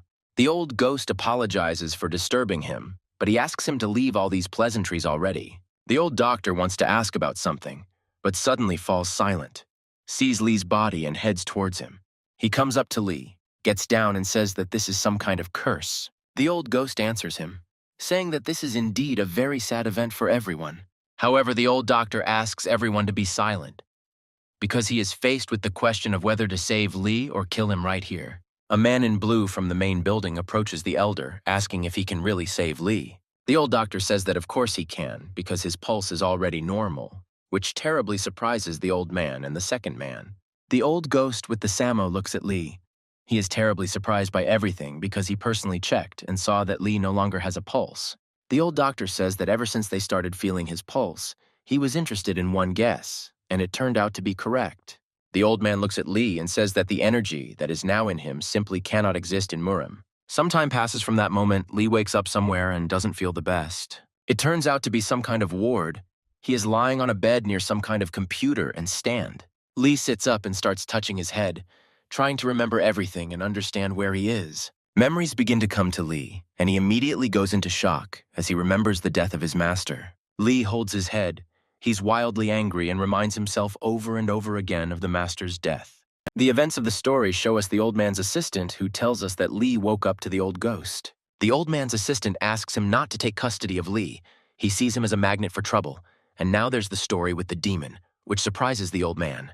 The old man says that Lee is needed because troublemakers like him can be used in many places. The assistant changes her clothes. Walking down the corridor, she cannot understand whether the old man really has some kind of plan for Lee. She is allowed into Lee's room and is surprised to see that the walls around him are broken and pierced by Lee's blows, and that he himself is standing around with energy. He looks at her and tells her sharply that she should stop pretending. She is the old man's assistant. She looks away in surprise and asks why Lee didn't say anything before if he knew this. Lee says that he had guessed it long ago, but he did not want to know and interfere in the personal affairs of his master. Lee asks to let him out, but she says that there is forbidden energy in his body. Lee looks up and asks if he is now trapped here. Then Lee says that if that's the case, then why don't they destroy his ki center and deprive him of energy then? Lee says that it's high time to do this. He wants to end everything, because there are many problems and deaths because of him.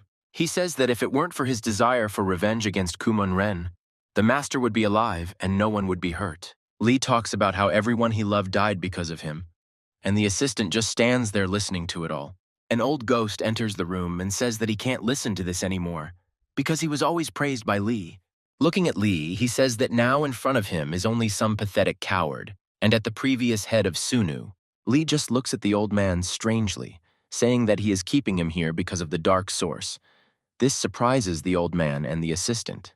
Lee lowers his head, saying that he will tell him everything he knows, and in exchange, he will ask him to let him go from here. The old man with the wild energy and aura says that looking at such Lee, he is not just disappointed, he is furious about it. The old man says that he would gladly destroy Lee's ki center, but he needs to know something that he deserves to know. The old man and Lee are heading somewhere down the corridor. The old man leads Lee to some camera and asks him to look there. Lee looks inside and sees his master's body there, covered in purple energy all around. Lee asks in shock if it is really his master who is there now, the same one. The old man looks into the master's face and says that he is not dead, but even in this state he cannot be called alive. Lee turns to the old man, asking what this all means. The old man says that this is only a small piece of information. The old man looks at Lee and says that the enemy who is targeting Lee also wants to capture many people, not just him, which surprises Lee. Lee looks down and asks the old man what is the final goal of Kumun Ren's plan. However, the old man looks at Lee and says that Kumun Ren has nothing to do with it. He is just a puppet in this game. He then tells Lee that Lee's real enemy is Kaiser, the head of the Black Forest Defense, who planned all of this. Meanwhile, the events of the story show us Kaiser himself, who is talking to someone, saying that he is still a shadow warrior. It turns out to be Kumun-ren. Looking at him, Kaiser says that he is arbitrarily ignoring orders from above. Kumun-ren looks at him and says that does the Kaiser really think that Kumun-ren needs help? Kaiser shudders at these words. He is clearly dissatisfied with such an answer and looks at Kumun-ren in silence. At Kaiser's call, Daniel and Mikhail enter the office. Kaiser says that they are familiar with Kumun-ren, right? He smiles and says that they are familiar. He knows about their incredible power and acknowledges it. Then Kumun-ren turns around abruptly, saying that if that's all, then he'll probably go. Michael turns sharply to Kumun-ren and says that they recently fought with a brat on the orders of the elder. He then adds that everyone called him very capable, but in reality he turned out to be weak and they killed him. And then Mikhail adds that later they found out that he is Kumun-ren's student, which already surprises him. Michael looks at Kumun-ren and says that perhaps he is also weak, and the rumors about him are too high now. Kumun-ren turns to Kaiser, saying that according to him, he is on the same level as them, and Kumun-ren asks why Kaiser decided that. Kaiser smiles and reminds Kumun-ren that he had previously taken the physical ability test with them. Kumun-ren asks if they are talking about the incident in that lab that looks more like a basement. Kaiser says that is true and the comparison was based on data received that day. However, in the next moment, Kumun-ren suddenly kicks Mikhail, breaking an entire wall of the building with his body. Kumun-ren removes his leg and says that apparently they are really competitive individuals for him. And then he turns to Kaiser, saying that if of course we compare him to the distant past. Kumun-ren begins to leave, saying that if anyone is interested in his current abilities, they can contact him. Kaiser says he didn't expect Kumun-ren to show his claws at such a time, and asks Daniel to take Mikhail for treatment. Kumun-ren leaves the building with Kaiser. Going out into the courtyard, he sees Julia, and she of course sees him. Julia turns to Kumun-ren, asking what happened. His expression changed. Kumun-ren turns to her sharply, saying that there is something he urgently needs to know now. The events of the story move forward. The assistant asks the old man why he told so much to the child Lee. He says that Lee's condition was strange, and it was necessary to take him away from terrible thoughts, giving him food for thought. She asks what will happen if Lee escapes, but the old man says that the place is equipped in such a way that he clearly won't be able to do this. The old man says that he himself will be there. He will look for the ability to pull his master out of that state. The assistant asks if it is possible to find a way at all. The old man says that he himself does not know. The old man says that the ghost doctor promised help, and in the meantime we see him walking towards Lee. They watch as Lee stands near some camera, stretching out his hand and doing something. The old man tries to draw Lee's attention to his side, but is knocked down in the process. He stops talking as he sees Lee using some powerful energy on the cell door. The old man thinks that there can be no mistake. Lee is now using very powerful energy. Looking at Lee, the old man couldn't understand what he was doing standing in front of the door with such energy. The doctor next to the old man says that the patient from that cell suddenly developed a pulse, which he had not had before. The old man stands in shock, finding it hard to believe that Lee is now injecting his master with concentrated energy. Looking at Lee, it's hard for him to believe this because how can energy be introduced without direct contact, but only through the door? However, at that moment, Lee simply begins to fall, surprising both the old doctor and the doctor next to him. Lee somehow manages to stand on his feet, and then begins to cough violently and sweat, as if he is terribly worried. The old man turns to Lee and asks him if he's okay. Lee is very surprised to see an old doctor here. Lee tries to answer him, but the old doctor turns to the doctor and asks him to urgently check the master's condition. The old man turns to Lee, telling him that what he just did should never be shown to other people.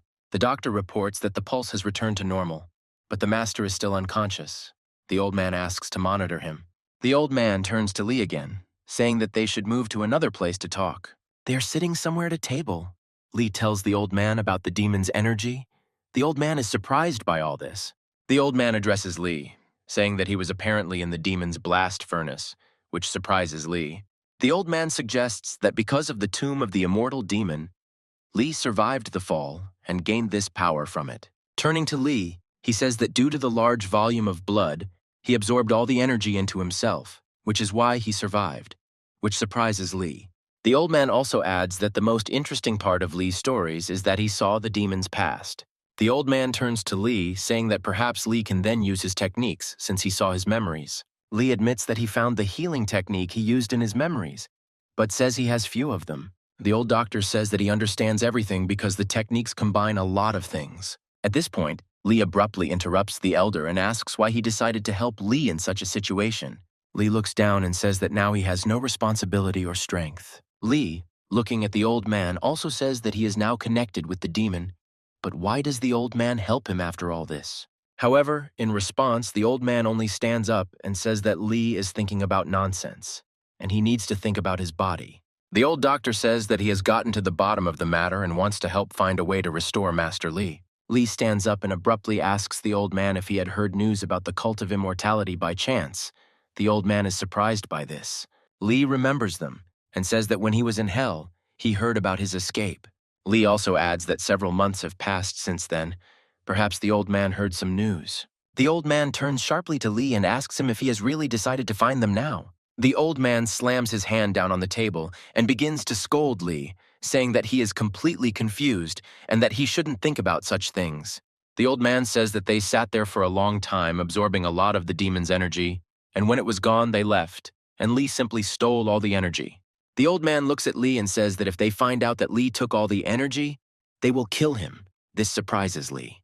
The old man turns away and says that during this time there has been no news about them, and he does not know whether this is fortunate or not. The old man says that either they are operating outside of Murima, or they have found a point that no one can reach. The events of the story show us the same head of the cult, Mayoshkin, who uses the same technique that Lee recently did. With this technique, in front of many people, he brings to life a very old grandfather, lying in bed. The people around are shocked to the point of horror that Mayoshkin brought this old man back to life so easily. One of these people walks with Mayoshkin around the courtyard of some house and thanks him for his help today. This man says that if their business continues to go well, then the clan will be in dozens of countries. Mayoshkin turns to him. Mayoshkin calls him a butler and says that the main goal of the cult is revenge on Murimi and nothing else. The butler bows sharply and asks forgiveness for not thinking about it right away and knocking down Mayoshkin. Mayoshkin goes and insults the Murim, saying that they are ungratefully using what their leader created. Mayoshkin's assistant approaches him and tells him that he has found something very important to him and must show it to him. He takes out his backpack and pulls out a piece of the eternal energy stone that Kuman Ren had in prison. Mayoshkin is surprised to see the keeper of eternal energy.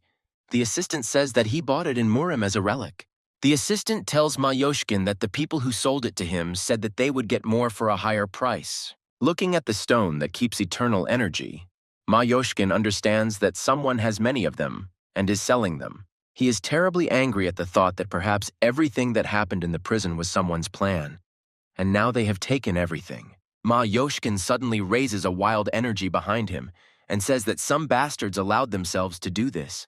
Mayoshkin starts to leave and tells his people to find the scoundrel who did this immediately. Leaving with a powerful aura, he says that they must bring him alive to him, urgently.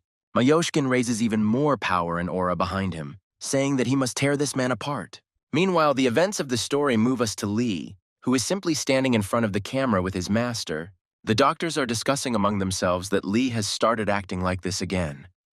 He has been acting like this ever since the old doctor left. Meanwhile, Lee just stands in front of this camera and can't understand something, as if he's thinking about something.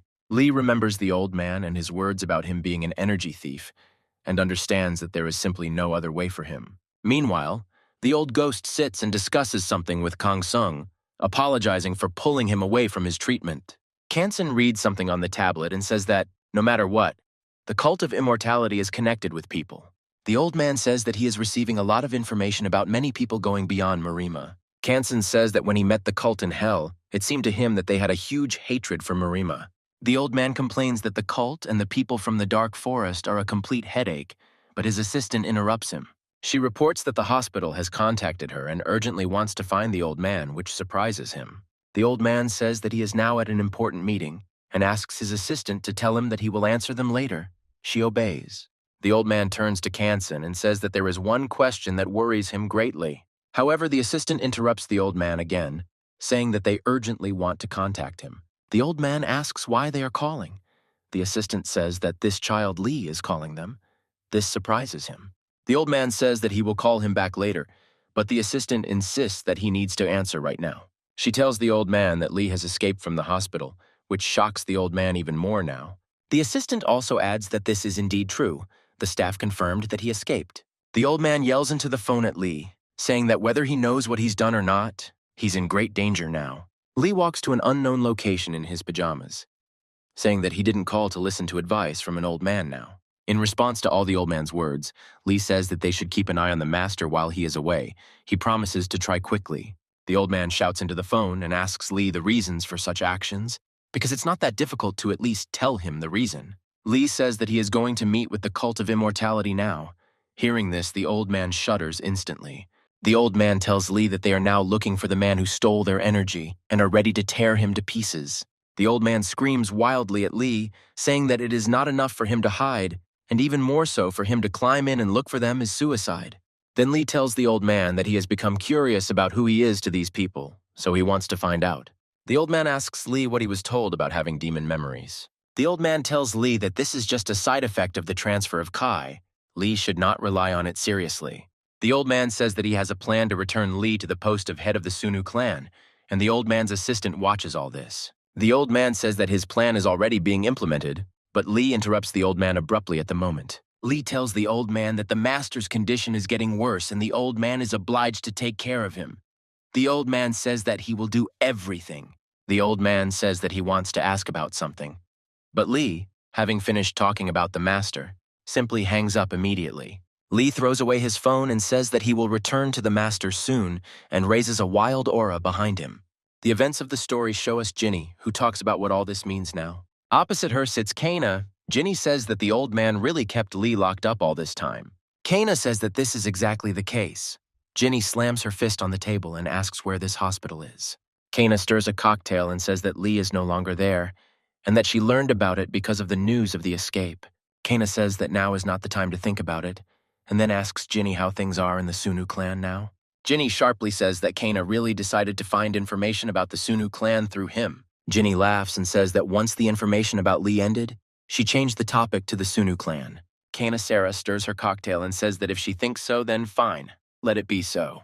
Then she looks at Ginny with a cocktail and asks her how things are in the Sunu clan now. Kana reveals that she knows that the elder's influence in the clan is growing and that the social is decreasing, which surprises Ginny. Kana then says that if Lee contacts the Sunu clan, she asks Ginny to inform her immediately. Meanwhile, Sasul tells someone why he is telling her about all this now with a strange look. It turns out to be Elder Yang. He says that his job is to tell information to Sosul. Yan says that he doesn't know everything, but if Lee escaped, he might try to contact Sosul, which surprises her greatly. Following this, Jan slowly bows, saying that if that's the case, then he'll go now. But something in the moment catches his attention. It turns out to be Sosul, and she thanks Elder Yan for coming here to give her this information. The events of the story go further. We are shown Mayoshkin, who is walking with someone and talking about something. Mayoshkin's assistant tells him that he already notices how their influence is growing in society. Everyone wants to meet with them. However, Mayoshkin says that he is rejoicing too early because they still have a very long way to go. Mayoshkin tells them to put aside their joy and direct their efforts towards finding the thief of their energy and strength. However, upon exiting the elevator into the parking lot, Mayoshkin suddenly stops and begins to feel a strange energy. At that moment, Lee suddenly appears in the parking lot saying that they finally met again. Mayoshkin looks straight at Lee in shock. His assistant asks who this child is in front of them now. However, Mayoshkin only looks at Lee silently and in shock, as if she could feel his energy on herself right now.